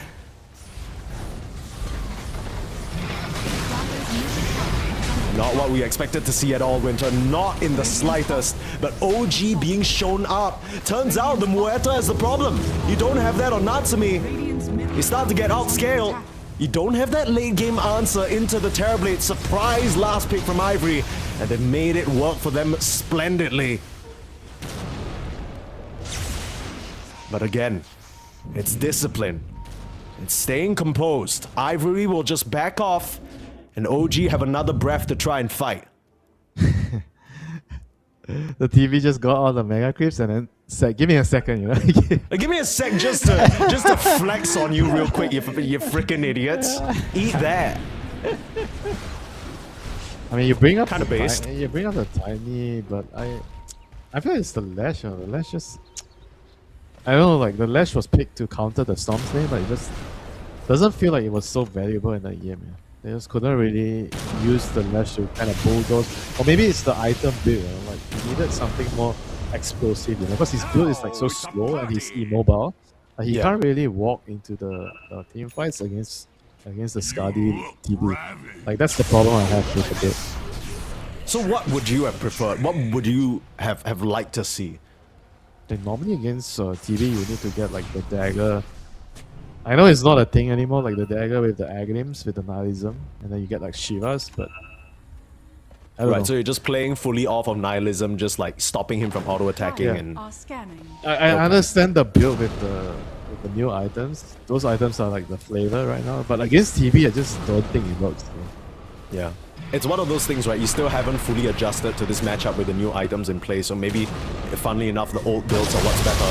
Ravage in, Yopaj in trouble.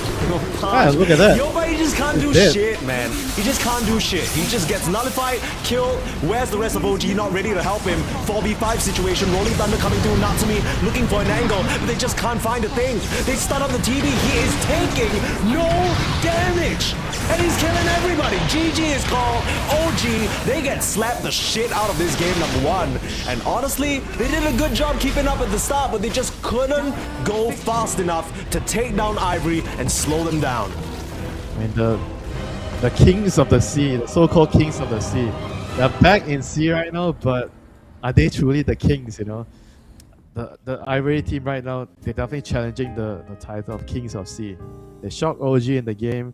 They didn't even look like they were, you know, really stressed out in the first, 10-15 minutes when they were 6k behind. I feel like they really understood what their heroes are supposed to do when they're stronger, what they needed to do in the team fights, which objective to go for.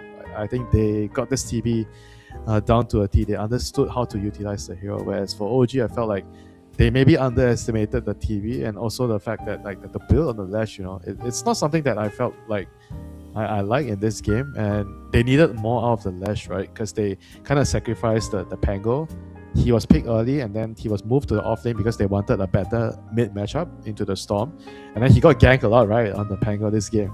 So he was meant to be the sacrificial lamb, but they didn't really get enough out of the Lash pick, in my opinion. Yeah, they needed to juice that disco pony for just a little bit more groove, but Ivory, what a shock performance from them. Don't think many people would have expected this, but like you mentioned, they are taking the heat to the kings of Southeast Asia. They're keeping their draft integrity, they're playing the map in a way that honestly is just so nice to watch. And let's see whether they can keep it up against OG in game number 2 after a short break.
deep down, there's only one companion who's there for you when you need him to be.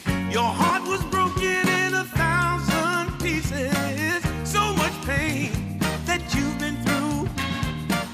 Here stands a man who's your salvation. Just ask yourself, am I ready for you? 100% now. I'm ready. 100% now. Yes, I'm ready. Eyes wide open. I'm ready to move. 100% now. Take a chance in a new direction. Any place you wanna go. I don't have all the right answers, but one thing I know, I'm so ready for you. 100% now. I'm ready. 100%. You know I'm ready. Yes, I'm ready. Eyes wide open. I'm ready to move. Well,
how I used to be was so good for me. In my mind all the time, no one I could turn to. Now that I can see your love has set me free. You came along, made me strong. I've waited such a long time,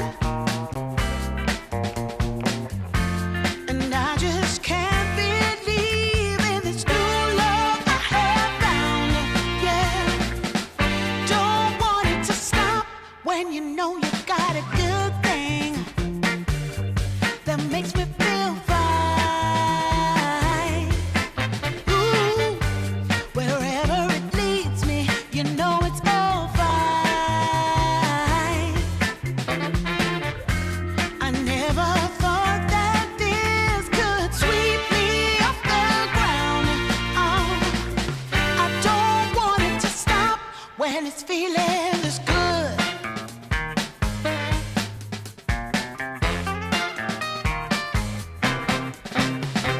Whenever you're around, my heart begins to pound. Though I know you'll take it slow, no way to stop this feeling. For every single day, whenever you're away, in this place there's a space where I'll be waiting for you. And I just can't believe in this new love I have found. Yeah, I don't want it to stop when you know you got a good thing that makes me feel fine. Ooh, wherever it leads me, you know it's all fine. I never thought that this could sweep me off the ground. I don't want it to stop. No, I don't want it to stop. I don't want it to stop.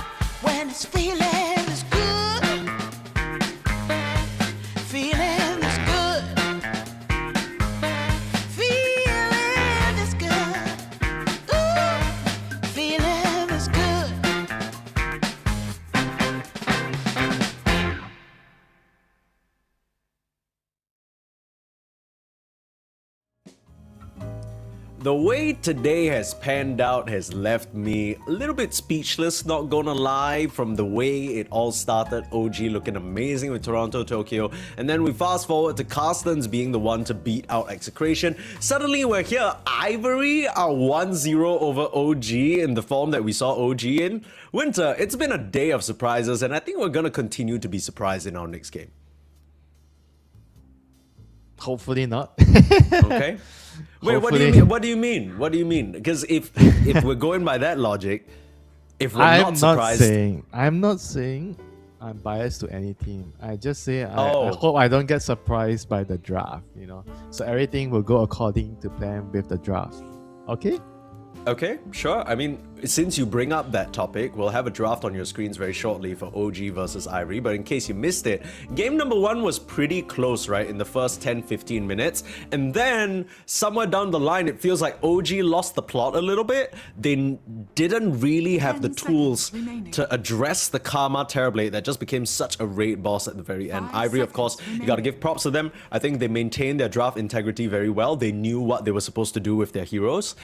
And OG, they weren't really able to pull Ivory into their mess.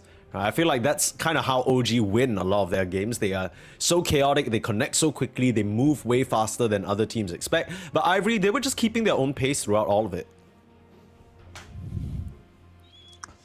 Yeah, they definitely have to rethink certain Dire heroes. team back. I think during the break I was Radiant thinking team maybe back. Lash is just Dire not good team against back. TB anymore with this sort of. If you have to play Lash like this, it's no longer a good hero against TB. So they actually didn't have good answers against TB. 10 And this is seconds. something Dire that team OG's back. definitely going to think about, and they're going to have to figure things out if they open with the Pango again, because they chose to go first pick. They had the 10 choice this game. seconds remaining. They opted first pick, so I wonder if they're going to go back for the same thing or they're going to want to 5 prioritize seconds remaining. something else, right? Because the bans are pretty much, I think, the same. Except for the Storm ban, so now they're respecting Ken on his 9-pick Storm. So if that's the case, so it means they're going to pick Pango again. So now Ivory, they're Radiant deliberating whether they team should pick. ban the Pango. But nope, they're going to keep it the same. Dire team pick. Because now there's Trian, there's Phoenix, they go back for the Pango. Yeah. So either Ivory picks the Trian right now, or... Because I don't think they'll get Trian in the next phase. I don't think Yeah, so. me neither. I also, to be fair, I also don't know if they'll get 10 any more Ken seconds heroes. remaining. Like, maybe Ken is supremely confident on the Radiant Ember, and then he team just back. picks it here. Okay, they go for the Void. It's still like a similar archetype of how they are picking the heroes. They are picking the mid right away against the Pango. If the Pango goes mid, they have a decent matchup, favorable matchup. So 10 seconds in remaining. this phase, I'm expecting the Trian to be one of the bans for OG. 5 seconds remaining. Yeah, no way you let Teehee have that again. I don't think that Teehee made any crazy game-breaking plays, but it's just the presence of the Radiant Trian and the team info from ban. the shards, right? So yeah, there goes the Trian ban. Is there any other hero that would fulfill something like that for Ivory, you think? Probably not. Bane, maybe. Bane is similar, but it's difficult to pick Bane early. There's a Dire lot of team counters. ban. So they ban 3 and they ban Grimstroke. Those are 2 sensible bans to protect the Pangolia. So if they're already putting so much effort to protect the Pango, I expect the Pango to be played mid, most likely. Okay. So we'll see what Ivory does for it. I mean, like I said, there's still Bane if they want something to counter 10 the Pango, there's seconds Bane. remaining. But you can't pick it in the exiting ban phase right here. 5 seconds I remaining. think you have to pick it later down the road on 16, 17, possibly. You cannot pick it here at 13. I think they have to pick something else. If they want Dire Bane, team they have to pick the Radiant post 4 here. team pick. There's still Phoenix. They go for the Rubik though.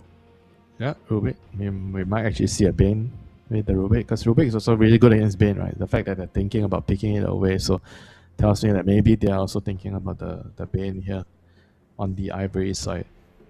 Yeah. We saw how annoying the seconds remaining. Rubik can become once he gets some items, right? I think it was Radiant Execration team Shanks who just became public Dire enemy number team 1. But there's the quote-unquote answer to the Rubik. Ench and Hoodwink. So already a pretty strong trio. If this is your mid laner and your 2 supports, these rune fights are going to be pretty tricky for Ivory. The Ench is great into Rubik, I think, just because, you know, you send the creep running at him. He can't really do much. 10 seconds remaining. Yeah, maybe he has to change 5 lanes here. seconds I remaining. don't know if that's something Ivory would be willing to do. Put the Rubik on a safe lane. We'll see. There's off-laners that are good against Ench is usually something like Primal. Primal I think can be good. It's good against Ench and it's good against Pango. Because you want heroes that have magic damage to slap her down, to just burst her, you know. So she can't really get her heal off. So those are kind of like the decent options. I think Mars is also maybe okay. Because the rebuild is physical damage and she has no armor, so you can definitely burst her through that. So we'll see what do they do here on the Ivory side. Do you not want the potential Phoenix? It's still open. On Ivory? I think Phoenix is not actually very good here. Yeah? For me. Okay. I don't know. I think I don't really like the Phoenix with Rubik duo. Because Phoenix and Rubik, they are both similar. They're backline heroes, they're greedy. I think Rubik wants Dire somebody team to go in front. Alright, we go Primal. So Primal, Rubik, and I think the Bane is something that they would definitely strongly consider here. They need That's a a body. big Teehee hero. Maybe is Disruptor crazy? 10 seconds remaining. No, Disruptor is not very good here, I think. It's not good against 5 Ench, it's not seconds good remaining. against Pango. It's just not I'm just very- going down the list of Teehee signature heroes. You have to look There's at the a- game, you have to look at what's good for the game, don't just go down his list. Look at the game. So what's missing here for Ivory? Like, what kind of pos 5 are we looking at? Clock is maybe okay. He might consider Clock. I think Clock or Bane. Those two. Because they need a body. I think they need a frontline Radiant support. team pick. That is not a frontline support, but it is some sort of like damage for the primal. Like in the team fights it's strong. But I feel like in the early game the Ench just bullies the Rubik and the Warlock. There's not much you can actually 10 seconds do, you remaining. know, against the Ench. I feel the Ench is going to pressure the game a lot. You have this Pango 5 mid, seconds remaining. Ench and Hoodwink coming and sandwiching your mid lane. They're gonna play around the mid and just take your tower, you know. And I mean Warlock and Rubik, I don't feel like you can really contest the runes or do much. Maybe you can defend the tower, but you can't contest the runes for sure. Radiant team banned. Yeah, they're gonna take towers. Dire team banned. This is a huge indicator. I think this might. Wait, is this going to be a carry DK or? It could also be mid, right? We could still see Pango go to offlane for Tokyo because you have that Hoodwink Pango combination, which is pretty strong. And You then- know now. You definitely know now. Because Ivory, they have last pick, right? 10 They're gonna see seconds everything. But I feel like if you have Ancient, Five you want DK seconds mid. remaining Because back. DK mid, right? You can play around the mid tower, take the tower. You can initiate because Hoodwink and Chargers, they need somebody to stun first, right? They're not exactly the best at initiating. And then Pangolier is perfectly fine being left alone in a Warlock lane. So you can just pressure mid. And I think that's something Yeah. that I would want to do, you know, if I'm 10 OG. seconds And remaining. you pick a new carry. I mean, whenever I see a Primal Beast come out, 5 I'm just thinking, seconds okay, remaining. I guess they'll pick a safe laner with a stun. So that's kind of where my read is coming from with the Yeah, DK. to that's Primal. also definitely a factor you have to think about because you want something to stun and protect yourself against Primal. And you mentioned before in the earlier part of our day that Natsumi, he's really become the type of carry player that tries his best to enable his support, right? So you're looking at your Ench, Scam might be in trouble if left alone by the Primal Beast. He's like, yeah, okay, pick me the DK, then I can make sure my Ench can bully the other support. Maybe. But I also feel like he's better than range heroes. I think he's Does not- it count that DK can turn into range form? Okay, maybe. I think it's more. I think so far OG they have a pretty robust draft, right? They have very clear indicators for when they're supposed to make moves, and I think that's probably gonna help them a lot. Naga and TB. So they don't want any more split map shenanigans, potentially from Karma. I can understand it. Yep, they're gonna go all out early pressure, take towers. 10 seconds I feel like I'm remaining. just leaning towards this mid DK. I think with mid DK you can definitely do that, and they're gonna 5 pick some seconds other hero remaining. on the safe lane here. So what kind of safe lane hero are you protecting if you ban out TB and Naga? What do you think? Radiant team pick. I'm not sure.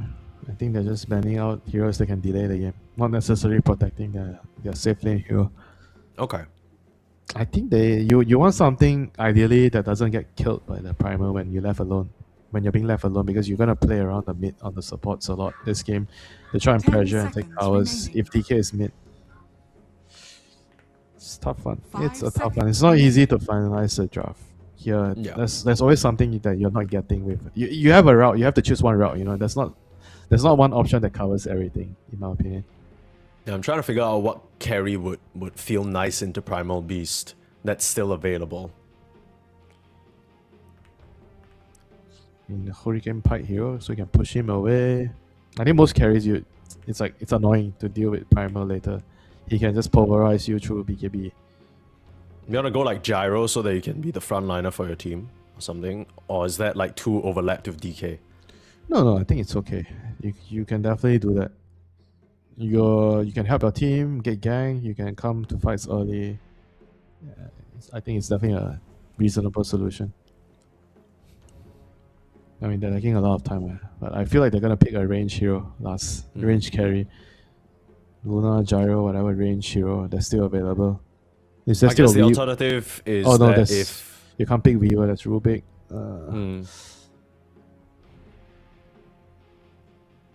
Dire team pick. Okay, they go. So yeah, so I think it's a carry, baby. So they want Yeah? something that can sit on the lane alone against the primer, and DK is mid, so they can play mid with the Ench and the Hoodwink and take the tower.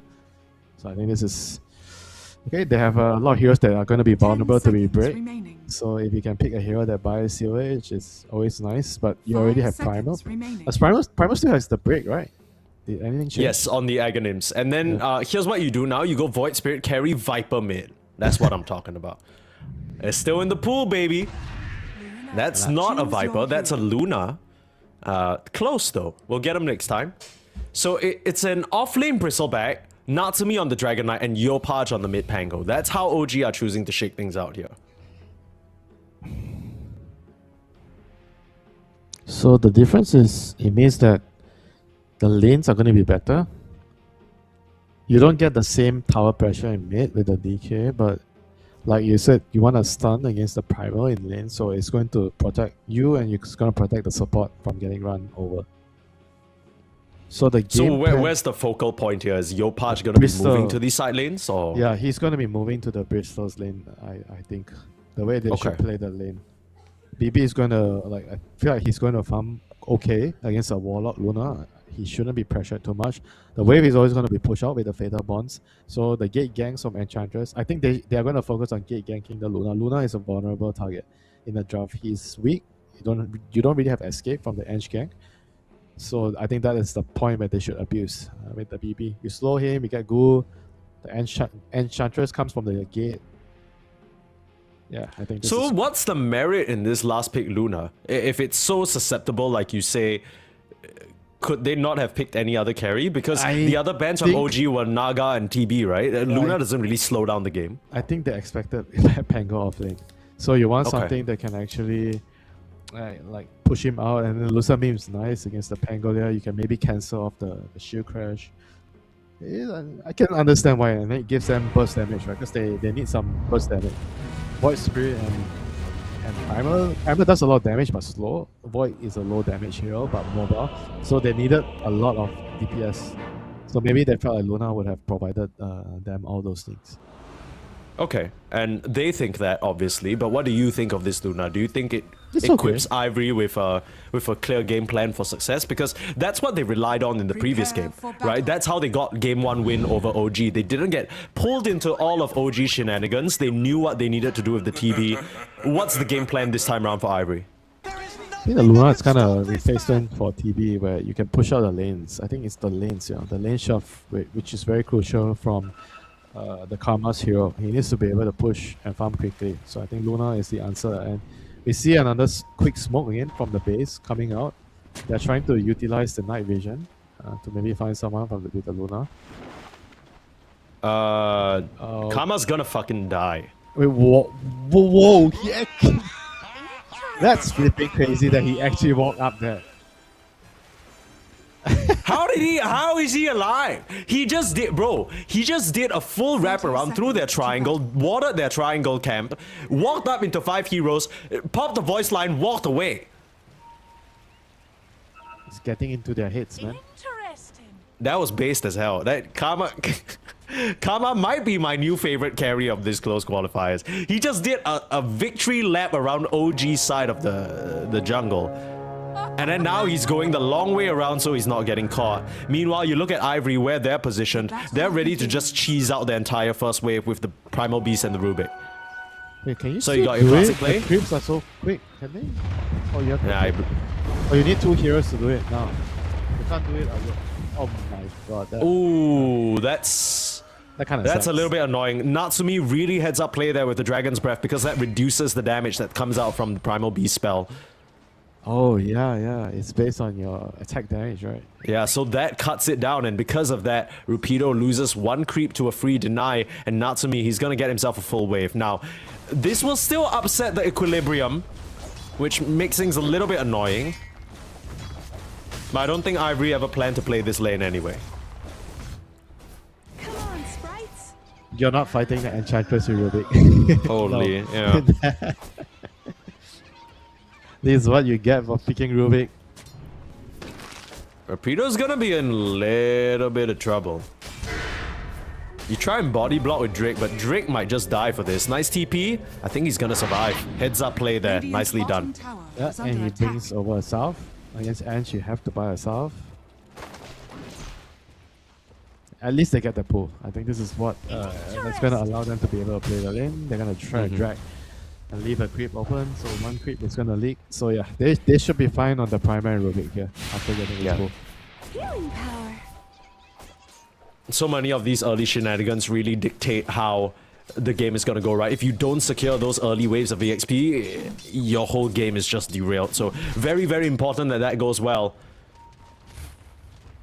Now Wave's going to push back in. Drake doesn't have the TP out this time. He's going to try and run back over to the left side. And that is going to work. Okay. That was actually kind of smart, yeah? He actually went back to the tower. Yeah. I think if he went right, he's definitely dead. He's dead, right? The natural, instinctive thing to do was probably just to run away from them, but that would have actually made him die. Dire's courier has been killed. It kind of, in a way, Natsumi outplayed himself, right? Because he tried to get ahead of the Rubik by going further to the right. Then Rubik's like, okay, well, you're the main damage threat. I'm just gonna dip on to the left. Smart play. Yeah.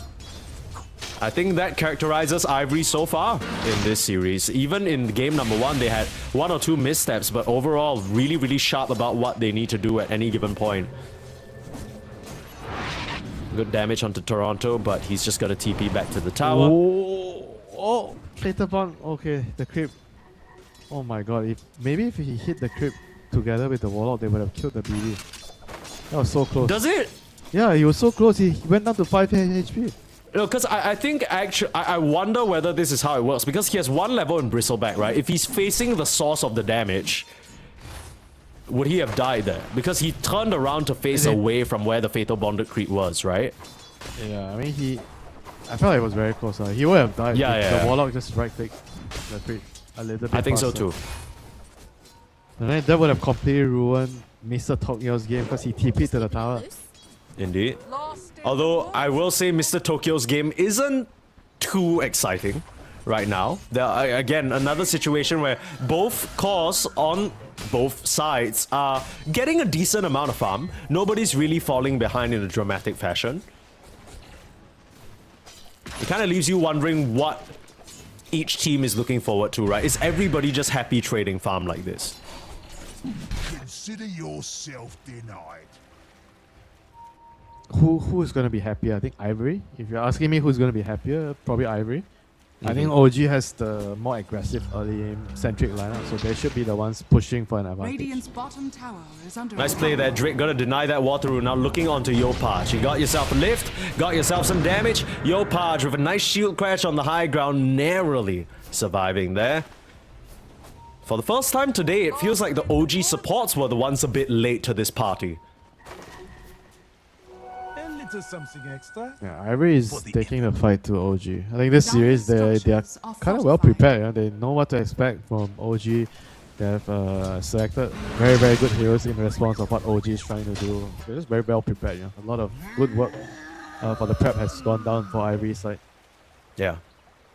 We didn't even really mention this, but the Primal Beast, apart from countering the Ench, also historically has been seen as a counter to the Pango, right? Because you can reach over, grab him in the ball. Not sure whether Rupido's going to be able to pull that one off. But then the Aghanims breaking the Bristleback, breaking the DK. I feel like Rupido, he has all the space to shine this game on his Primal. Radiant structures are fortified. I mean, so far it's doing really well, avoiding the Ench in the lane. So like drag creeps, just clear the creeps out. I mean, as long as you get past the lane on Primal, this hero is insanely impactful with all his spells. They are going to TP Hoodwink in. Tims is coming to punish him. Oh, he's gonna cancel TP! No! That was so damn close! Oh boy. How unlucky can you get? Well, like, how badass can you be on Rupido? That's my GOAT right there. What a perfect calculation. I wonder whether it was the case of maybe someone on Ivory spotted the TP on a ward. Because that looked a bit too perfect. Game sense. The spidey senses, you know. Sometimes you just know, you know. Someone's coming. Okay, at least the regen rune gets denied, but Scam now being trampled on by Rupido. Nice onslaught, you still got yourself a lift. Pull him back into the clutches of Ken, and that will be first blood at 6 minutes drawn by Drake. No runes, no earn charges, a little bit unfortunate, but it is what it is. Yeah, OG is heavily shaken, you know, in this series by Ivory. Ivory is playing some good Dota. Hell yeah, love to see it. Winter, can I just be completely honest for a moment? I'm touching my heart here. Have you always been lying to me? No, I think, you know, obviously sometimes we just drum things up for the camera, but this is my genuine feeling. Coming into today, after seeing how OG's form was in the first series, I did not think this series was going to go this way. I did not think that Ivory, you know, they had some games that lasted a bit longer against YG. YG just had some major roster changes.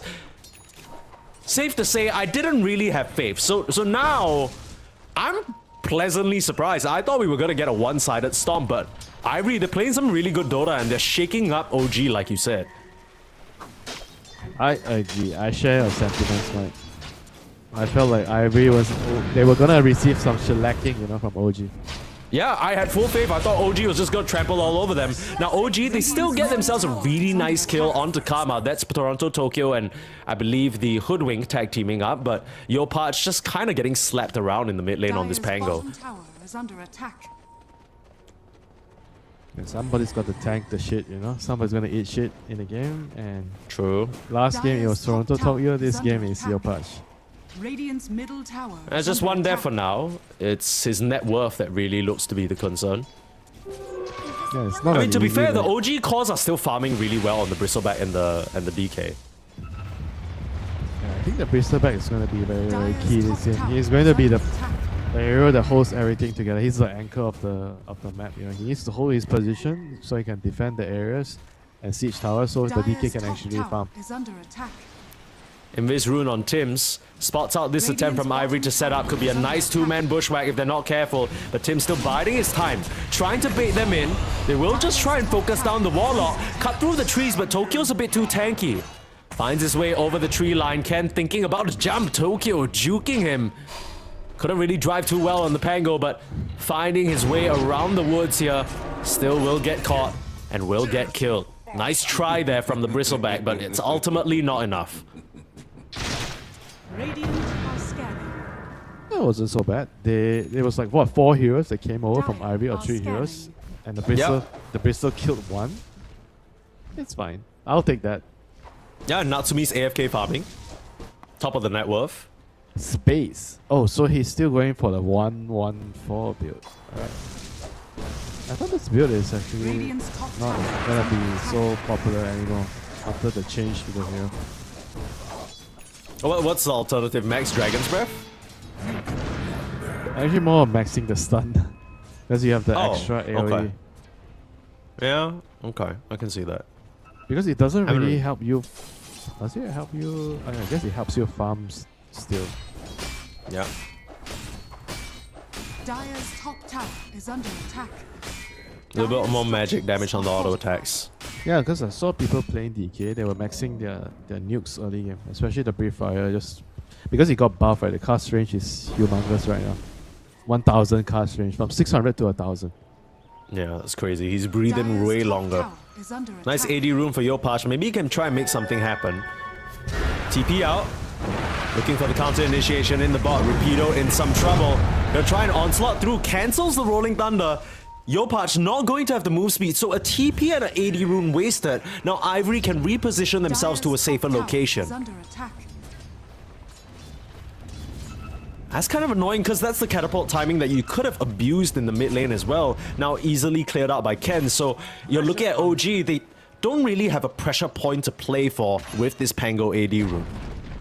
Dire's top tower has And they get the fallen. tower top, Luna wasn't able to deny it, so they still get something out of the whole situation here. And Tokyo's doing a good job just holding position and forcing the Luna back up here.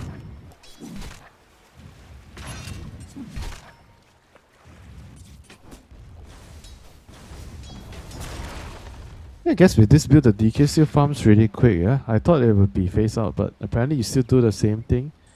You get Amulet, you get Mass of Madness, and you farm. Tim's trying to juke. Will just get cut down though. Ivory starting to pick up the pace with some of these kills. More Spirit Vessel charges for Mr. Ken. They're It's losing still a the 3k supports. gold lead though. They're losing the supports, but it's still a huge lead. The two cores, like you mentioned, the BB and the DK, they're just farming so much on the map. It's offsetting the deaths on the supports on the Yeah, and not to mention Ivory, they've not really been able to get much net worth or EXP on their supports, right? The Phoenix, the Warlock as well as the Rubik, they're kind of just walking around not really doing much. So your net worth is low, you're getting outfound by your opponent's supports, you're not really getting much done on the map. Bit of a weird setup. And now Diffusal Blade complete for GLYPH means that the supports can't actually walk up and contest him. Because he might just die. Yeah, look at that. Teehee obliterated in an instant but punished. Ivory, they were ready for that. Rapido appears from out of nowhere and just smashes GLYPH's skull in. got baited in. That was a very nice play by the Warlock. He was intentionally making himself look like a juicy target for the Pangas to kill. Well played, Teehee. Good bait. Kind of didn't even see the Primal Beast come out of nowhere, but I'm gonna try and punish him. Easy bushwhack. Still no sharpshooter, but should be enough damage. Rapido with the Fairy Fire, seriously? Blood Grenade, Dragon, Oh auto my attack. god, he actually survived. Ah, that's cute. He's gonna get the hell out of there. Nicely done. Those kind of survivals are so important. Radiant's middle tower is under I attack. rock into the mid. Dire's bottom Ken's trying to 1v1 versus GLYPH, bait the rollout. I'm gonna fall for it though. Where's the backup? Ken, need to watch your mana pool. Ken.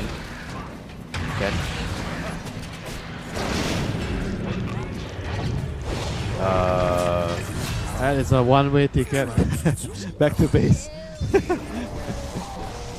So Ken tries to make space for the golem to do work. OG bring 5 heroes. They kill the golem, they kill Ken, and now they're just conveniently in this location to take the tier 1 tower for themselves. They don't lose any of the high net worth heroes. You gotta kind of wonder what the plan was there from Ivory. Dire's middle tower has fallen. Yeah, I like the move. They just overcommitted too much on the voice speed. I think one jump was okay. He needed to use the other jump to get out, but he used all his jumps. And he was basically screwed, right? It also seems like he didn't expect that full force response from OG. Jump in onto Gen. GLYPH, easy lift, onslaught. Dude, what? Ivory? They just keep killing GLYPH off cooldown. They have a lot of lockdown, a ton of lockdown. You gotta respect that. Both teams going blow for blow right now. Radiant's middle Still only a tower 2k is gold under lead. attack. 2k, 3k, it's kind of been left at that area for a Radiant's while middle now. tower has fallen. But the problem is, like you said, nobody's really out farming these OG cores. Yes, GLYPH is suffering, but Natsumi and Toronto, they are skyrocketing their net worth right now. Yeah, Raps plus Lotus almost done on the Bristleback. I mean, can they even kill him after he gets the Lotus plus Raps? I have no idea. All he needs to make sure that he gets the Lotus after the Vessel is applied on him. A Lotus is such insane value this game. So many things to reflect. The Lucent Beam, the Primal Spell, Rubik, Warlock, all these things, you just cleanse it off. Yeah, the Fatal Bonds especially. Like being a Bristleback, you if you get bonded to your teammate and you're in the middle of the fight, they are cooked, not you. You'll be fine. You just look around. Where did everyone else go? What happened to my team, you know? Guys? Radiant are scanning. Dire are scanning. Bit of a setup in the bot lane. Looks like there's some catapult pressure mounting from Ivory. But getting a bit of cold feet. They've brought in members with the smoke, but sensing that OG might be prepared for this, they're going the long way around instead. But I wonder who they're looking for. Radiant's bottom tower is under Tokyo. attack. They're looking for Toronto, Tokyo. If they can kill him before he gets this Lotus ult, that'll be huge. Blink Dagger reveal. Where's the follow-up? Ready for the lift. Post onslaught, jump in, Spirit Vessel. Should just narrowly be enough. The response was a bit slower there from OG than you'd like to see. I mean, there's no tier 1 tower. I think he's just in a position where he's not safe, you know? I don't think he can be pushing out this wave as BB. If you do not clear the creeps quickly enough in the mid-section of the map, it's a dangerous area. You do not clear that wave, you know? You have to leave it to heroes like Pango, Hoodwing, etc. But to be fair to Tokyo though, I think it had to be that exact combination of heroes in that exact sequence of spells to kill him. And they had to chain stun it nicely. Which, credit where credit's due, Ivory, they did a great job. But they had to bring like minimum 3 heroes and all land their spells on point. I guess he just didn't expect the Blink Dagger from Rupido. That's the reveal for the first time.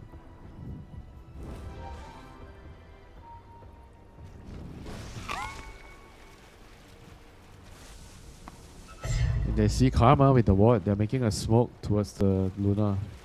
Natsumi is on the hunt. He has his brand new Blink Dagger. Get out of there, Karma. Get out he's of there. going to farm the last camp. He is so cooked. Hold on. Oh no! Oh no! I saw that happen in slow motion, bro. Dire's top tower is under attack. Okay. That's tough. That's tough if you're an OG fan. They're looking for a win here on the map. A lot of wasted time for Mr. Natsumi. Meanwhile, mid lane, GLYPH again in some trouble. Forcing the roll out, the onslaught out, swashbuckle in! Oh, Ivory! They are looking splendid. Look for the punish, Natsumi. Trying to get a bit of vengeance for his fallen buddy. Calls coming in to wrap around onto Rupido, but he'll be able to just blink out back to safety. Nothing they can do about that. Sure, a lucky haste rune for Ivory's Drake. Why not? Why not? And how on earth did they get away with that? They killed the enemy mid laner and all of them escaped. Nobody died. Yeah, that's some bullshit right there. That's borderline illegal right there. That is, we gotta report this one to the authorities right now. OG fans, dial up your local law enforcement. This is not allowed. Indeed. And they lost all their early game advantage, the 4k lead they had a couple of minutes ago. Yeah. Now we're back Can you to- imagine how different that would be if they killed the Luna? They'd slow her down, but because she's left all alone, she's gotten over the hump, right? She's now above the DK and the Bristleback. Yeah, Luna definitely one of the fastest, if not the fastest farmer if left alone in the game. For sure. I remember somebody doing the math for me. It was Okay. Luna and Templar Assassin, if I remember correctly, that were the fastest farmers in the game. Thank you for giving credit to this unknown other person. Stun up. Ken in some trouble. Rock's gonna interrupt it all though. And the Fatal Bonds, look at the damage spread. They get blown up to smithereens. Now YGLYPH is gonna turn around the roll, but already the backline's in shambles. They've lost Natsumi, and they can't even find Tiki. The two supports covering each other spectacularly, and now they're looking at YGLYPH too. Toronto, you're supposed to be a bristleback in the thick of things. Why the hell are you on the outskirts of the fight? And if BB is not the first point of contact, it is most of the time going to end poorly for OG. Then Rupido on the primer, like, I mean, this is why I say this guy is their backbone. You know? Like, once again, He absolutely is. He finds the initiation, he finds the important target to go on. They kill off every single hero there. They take the tower, and now they're gonna claim the top like is under attack. Look, I mean this in the most respectful way possible, but Winter, you've been casting Southeast Asia a lot longer than I have, but at this point, even I've casted quite my fair few bit of CQs. I dare say, Rupido's playing some of the best Dota we've ever seen from him. I told you this guy is legit good, you know. He's bossing up. I don't know what happened. What are they feeding him on Ivory? Bro, I need some of that shit, bro. Bro, I don't understand when you tell me, oh, I think Rupido is the aura bot, you know, he's reliable, Oh but my he's God, not gonna carry the game. Look, I need to write an apology letter right now. Somebody give me Ivory's address. I'll speed mail him. Bro, I'll tell you, he's the best offlaner in Philippines right now. Filipino offlaners, I think he's the best. Oh, well, that is a... Okay. Filipino offlaners, he's the best. So you're telling me he beats Tino? He beats, Yeah, Gabby? If I'm building an all-Filipino squad and I'm picking my offlaner, I'm picking Rupido. God damn. Okay, big winter vouch coming through for Mr. Rupido, and honestly, watching this series, you can tell why. But, fret not. It's a 4K gold lead, but it's not insurmountable, right? For OG, it's not like all hope is lost. They still have decent scaling. They can still get there. But, Winter, you kind of get the feeling that OG, the window's starting to slip past them just a little bit. The window is closing, but late game, I don't know how strong the DK is right now in late game. But I do feel like no matter how much item he gets, like Primal is just like a huge Dire's counter. bottom tower With the is break, under the attack. pulverize, you just control him. Yeah, I think it's gonna be tough for the DK late game, no matter what happens.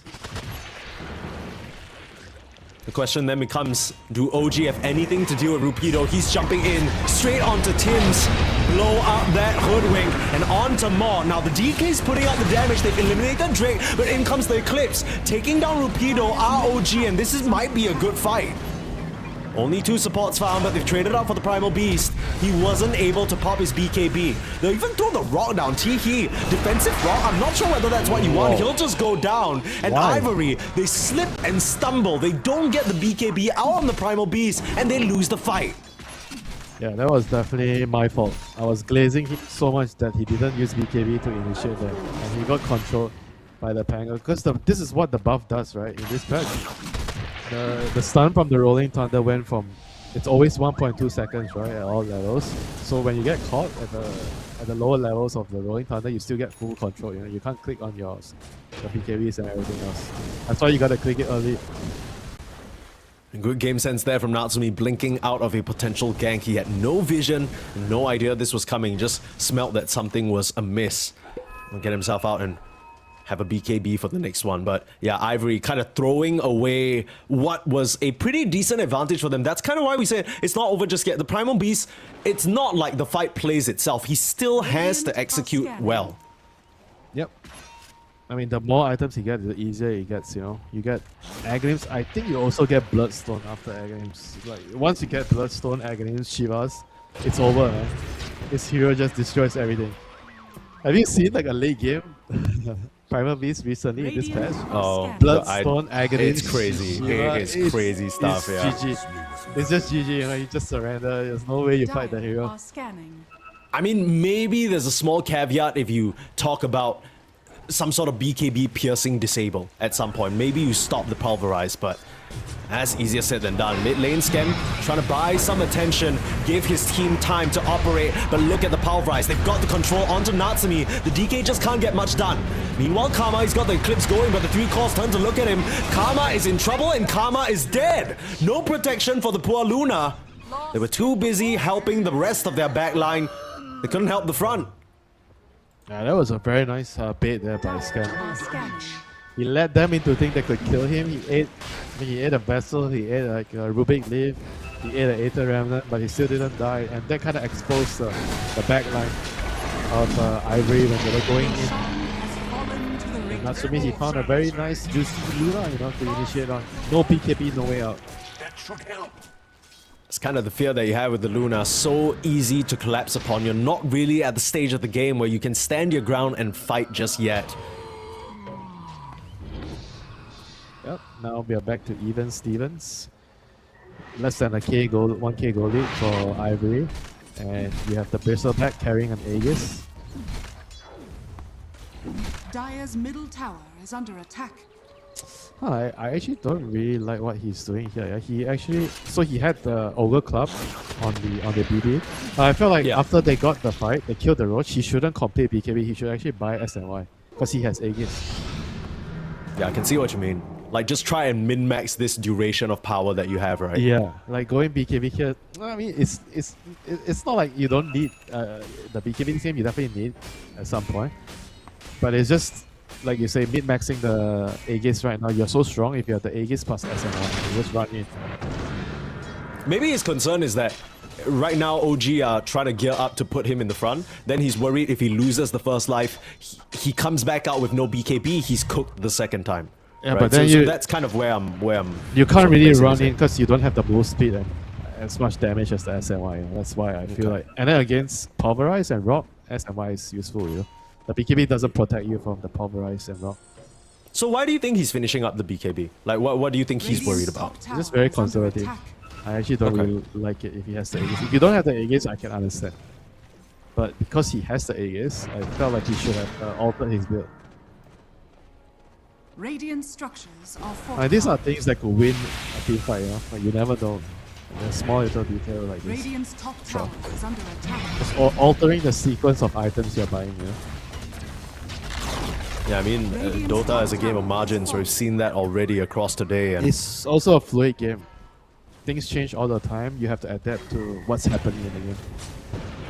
look at this setup. OG trying to get the jump onto Ken, but misestimating his jump. Roll will still be there. They bump him down. He's been stunned. He's been caught. Ken left behind, but still has a disseminate in 1 second to work with. Has to back out Teehee. Gonna get back down to the low ground. 2 seconds. One more step in 2 seconds. Meanwhile, looks like they've got a kill in the mid lane onto Skem. Just easy collapse. And somehow it worked out with Rupido, not Radiant Rupido, Ken are fucking up at top, right? He got himself stuck there. Dire's bottom He kind of tower made is under OG attack. think, oh my god, that's a free kill. They're trying to go for it. And then they couldn't kill him, they lose the hero mid, and everything worked out for Ivory. Yeah, he also didn't jump in the right direction that Natsumi was expecting, right? Natsumi was expecting him to make the direction that made sense. But Drake now, roll up in the mid lane. He kind of messed that one up a little bit. Tim's on the back line, still gonna get caught by Ken. You got one more disseminate to work with. Just biding your time. Tokyo on the hunt. No slows there. Keep Ken in place. He will try and swipe in with Yopach, but here's Rupido with the counter initiation. Big Pulverize, you still got your roll up there. Yopach will be fine, but in comes Karma. They're ready to fight. Silver Edge ready, breaking up the DK, but he's got his BKB. Now Rupido saved by the rock at the very last moment. He held on to it, and now Ken's in the fray, swiping them all down. The glaives are bouncing. Natsumi's got to run. Gonna try and turn around. Fight with the Solar Crest, easy clutch blink, but the onslaught in Rupido sliding through onto the DK. Teehee fighting with the Golem, and they'll get the kill. Teehee, he'll sacrifice his life for it, but it is so worth it. As Ivory, how have they gotten away with that? I mean, you saw that fight. That was precisely what I was saying with the BB. The BB had like what 15 seconds right clicking. He actually couldn't finish off enough heroes because he didn't have the SNY. And look, he kills off the SNY now because he knows he should have had SNY that fight. He would have cleared Radiant's another top 2 heroes tower at is least under attack. if he had SNY in that fight. The BKB didn't even help him. He didn't even use it. He was just tanking everything with the Aegis. Yeah, they just kind of basically ran circles Yeah, around him, right? They could saw have- the BB, they just walked straight past. I'm telling you, they could have. This fight could have been totally different if he had SNY. No, I believe you. I'm on your side here, Winter. We're in the same ship. At the same time, I can kind of understand like why he's being conservative, but I completely agree. I think the SNY would have actually changed that fight. Radiant's bottom tower Now Rolling is under Thunder again, attack. Yopach on the hunt. Oh, the Lotus pull's gonna get in his way, Ken. Why is he swapping the Shiva's guard out? Was he? The aura? Is it because of the aura? He doesn't want to show the Oh, aura. that's smart. That's smart. This guy is giga IQ. I'm but a pleb. I don't. This is why I'm casting, guys. Holy. You're like, what the hell is he doing? Why Yeah, is he yeah. I'm like, dropping is he his getting shield? a delivery or something? Oh, Tokyo broken up, lifted, and left with nowhere to run. You should have seen that one coming. They just cleared a ward on the gate, brother. I'm sorry, Mike. Never doubt pro players. Never question them, what are they doing? Dropping their shit. Winter famous for never having questioned a pro player in his life. Winter, you know what they call him in the streets? They call him the pro player respecter for how much he respects their decisions.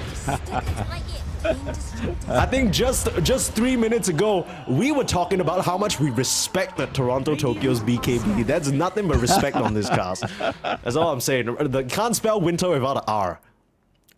We're just having friendly discussions, when we sit at, when we sit down at the mama store or the coffee shop, we're looking at the screen, it's playing some Dota, and we're just shit talking, That's true.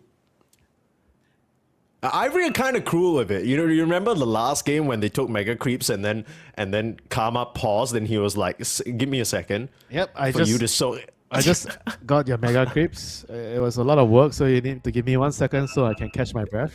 Yeah, can I get up and stretch real quick while I shit on you? Like don't mind me. But okay, real talk here. We've joked around quite a bit at this point.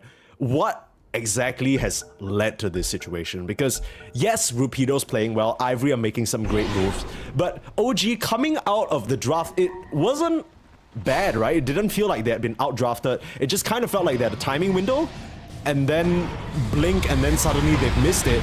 Blink, and then suddenly Skem's just dying all over the map. Ken is dominating. What happened? I think they just kind of also missed the timing with the heroes. I think especially the Aegis with the Bristleback, he didn't buy SNY and they lost that fight. And now, how much the tables have done, because the Luna has BKB, the Void Spirit has Shivas, the Primal also is he almost has his Aghanim's. I mean, it is now Ivory's game to lose, officially. Yeah. Radiant's courier has been killed. Any items on the horizon for OG that might turn their fate around? Perhaps an SNY or something? I don't know. I don't think so. The SNY right now doesn't do a lot. Look at Natsumi in the bot lane. He's being danced around, forcing that BKB on the DK just to TP out. That is rough.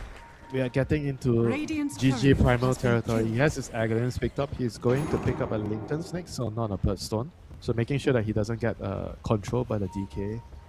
What else? What else does Linken actually help him with? It's just the DK stun, right? Okay. There's nothing else.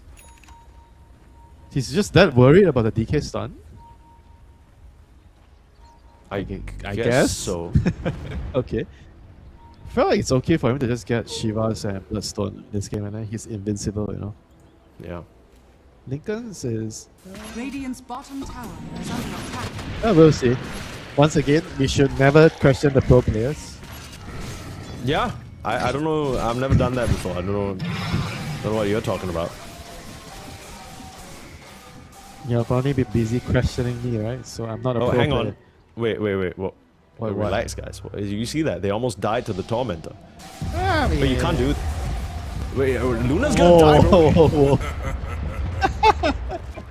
Relax. It's all fine and dandy.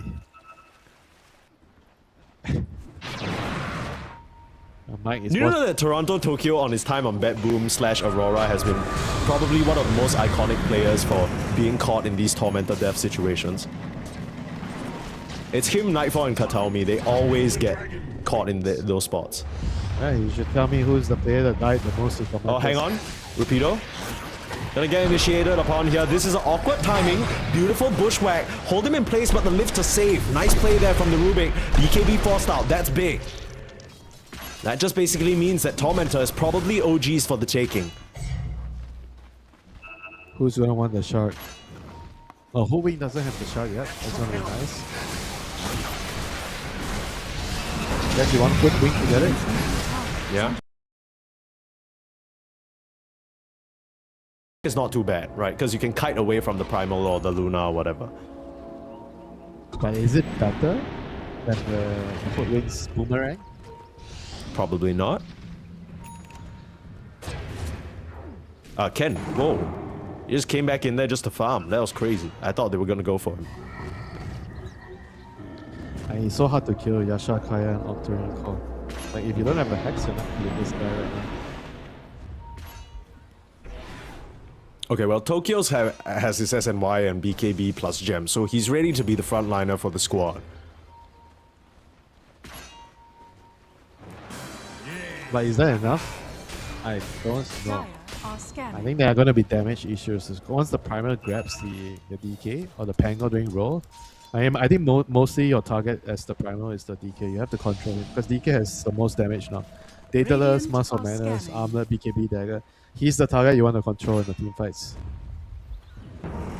Up to the high ground. Ken scouting with some Shivas. Thinks twice about it. Look at this wraparound drone. GLYPH gonna lead the charge. Yeah, they're doing a very, very smart play here. Everyone's sitting outside, they're just letting the Luna solo rush. Do they have the time for it though? 10 more seconds.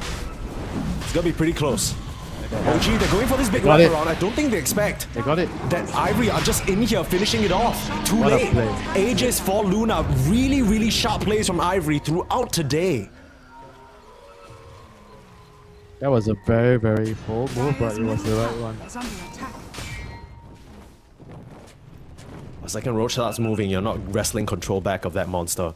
Yep. OG will be at an advantage, so great presence of mind to just rush it down. And now, it's all about how you play the map. You push to try and force OG back out of your triangle. Second you see those TPs, you move back on the other side. Maybe you try for a TP yourself. Ken, you're looking for a setup. Yeah, Luna has her butterfly timing. She is very, very strong. She's gonna TP back. Scam's in trouble. Gotta use that Sproink, but Is under they attack. don't want to commit onto Scam. Dire's middle tower is Maybe a little bit worried. Oh, GLYPH in trouble! They found your punch! There's no save for that poor boy. They were just waiting for some sort of a reaction. OG didn't give anything, and they knew the rest of the heroes probably hiding in the wings. Tim's now gonna get caught. Any way of stopping the TP? Onslaught. Of course it's Rupido. Right there when they need him most. Get a bit caught up there? Tim's gonna waste a little bit of time. But nothing substantial. Aeon disproct. More kills going the way of Ivory as they are looking so dominant. The Luna butterfly timing, like you mentioned. Karma ready to start slamming some of these buildings. under attack. There's no MKB inside. There's nothing against the butterfly. And how are they going to stop a Luna? If Luna gets onto your high ground, the glaives are going to bounce. How are you going to enter the fight? Girl, I don't know. She's already there. She's already there. Look at the glaives starting to bounce. Tokyo gonna try and put the heat on. Quite a bit of damage onto this Luna though. She has to watch herself. Ken's not nearby. If she has a Warlock behind to heal, she'll be fine. Get that dispelled. Radiant's bottom Here tower comes the glaives. Ken on bodyguard duty. Up Rapido ready to evil respond. attack speed with the solar crest behind him. Rest You're in not- peace to that Rex. You're not going into this soup. No way. Radiant's top tower is under attack. And OG, It's they're on their last legs there. They have to make something happen. One lane of Rax but down. how, Winter? How? What do they do? They have to initiate. They have to jump the back lines. The Warlock, the Rubik, those are heroes that they need to kill first with the DK. He's trying to Radiant's top position tower himself is under on the attack. high ground here with the full wing. Maybe looking to blow someone up, but they don't have a ward though. Oh my god, Rupido, he Radiant's scouts top them tower out has with the fallen. rock throw. Everywhere he needs to be on the Primal Beast. OG is still playing with some level of composure, but they got themselves the DK. Lincoln's gonna come in time. They got the control not to be in trouble. Still able to BKB rolling thunder out from GLYPH, but he's being held in place. Roll back up, Eclipse doing the damage. They can't finish any of the OG heroes off just yet. Broken up is the Bristleback. The Glaives coming through. Finally, the BKB popped. So much used for OG just to keep Ivory at bay, and they haven't even pushed the Luna away on a first life. How can you touch Luna? Still 1 minute and 40 seconds on the Aegis. Down to Scam. Scam is gone. Onslaught through. It's clean. There goes the captain of OG. And there goes their Rax. One more standing in the mid lane should be easy pickings. OG, you need to buy back, you need to do something, but you ain't got the Rolling Thunder. Your DK, his Dragon Form's running out now. What's the plan, guys? Middle barracks is under attack. There is no more plan, I'm afraid, right? The end is near. Radiant's middle barracks is The game is drawing to a close. OG, they are running out of middle options. tower is under attack. The plan looks to be lower bracket. If we don't hear from something soon, OG, Radiant's middle tower has they fallen. don't have a creep wave on Ivory in this space, and that's complicating matters for now. But Tokyo, there's nothing complicated about this kill. Break him up and knock him down with the rock. Yopaj back into his fountain. The buyback's there.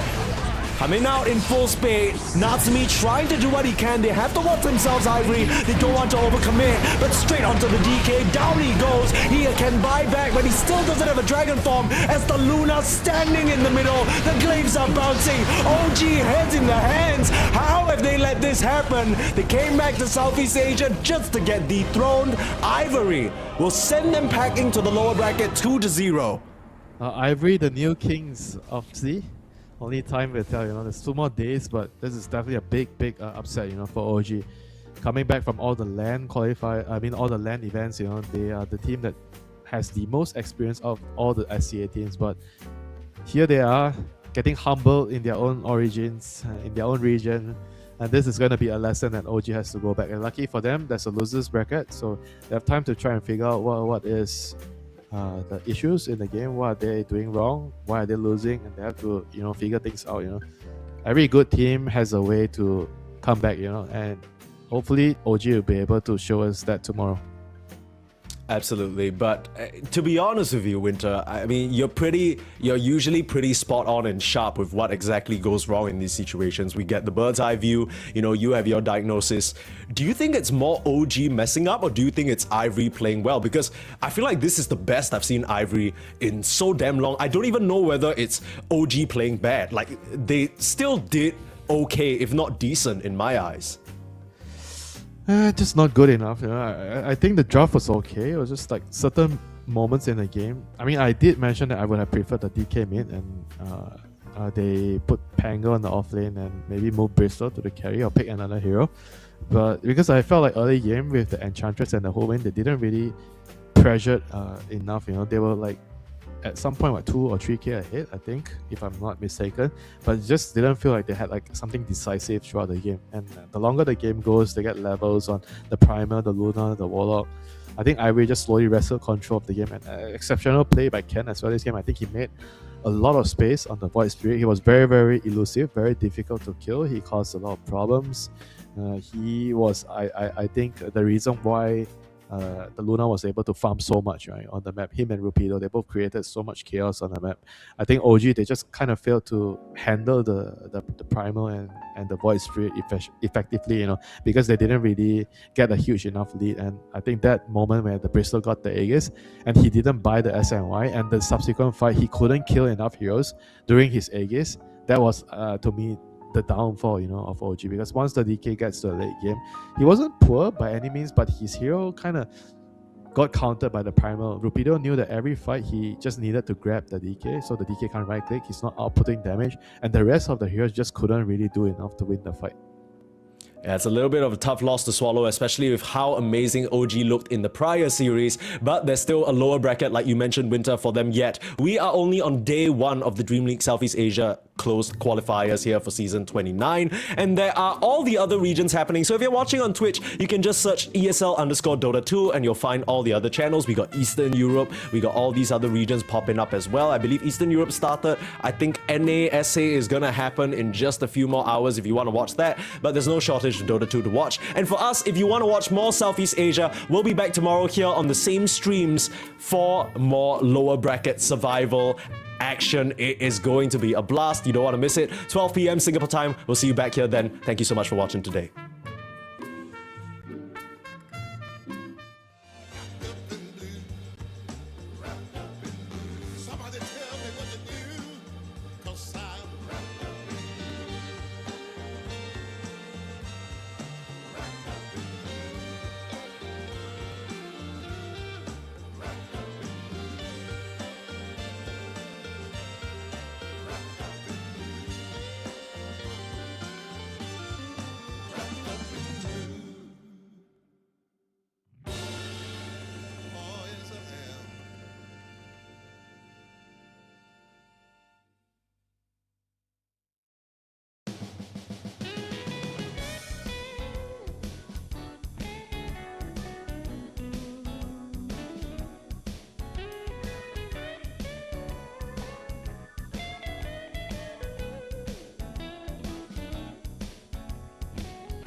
losing me.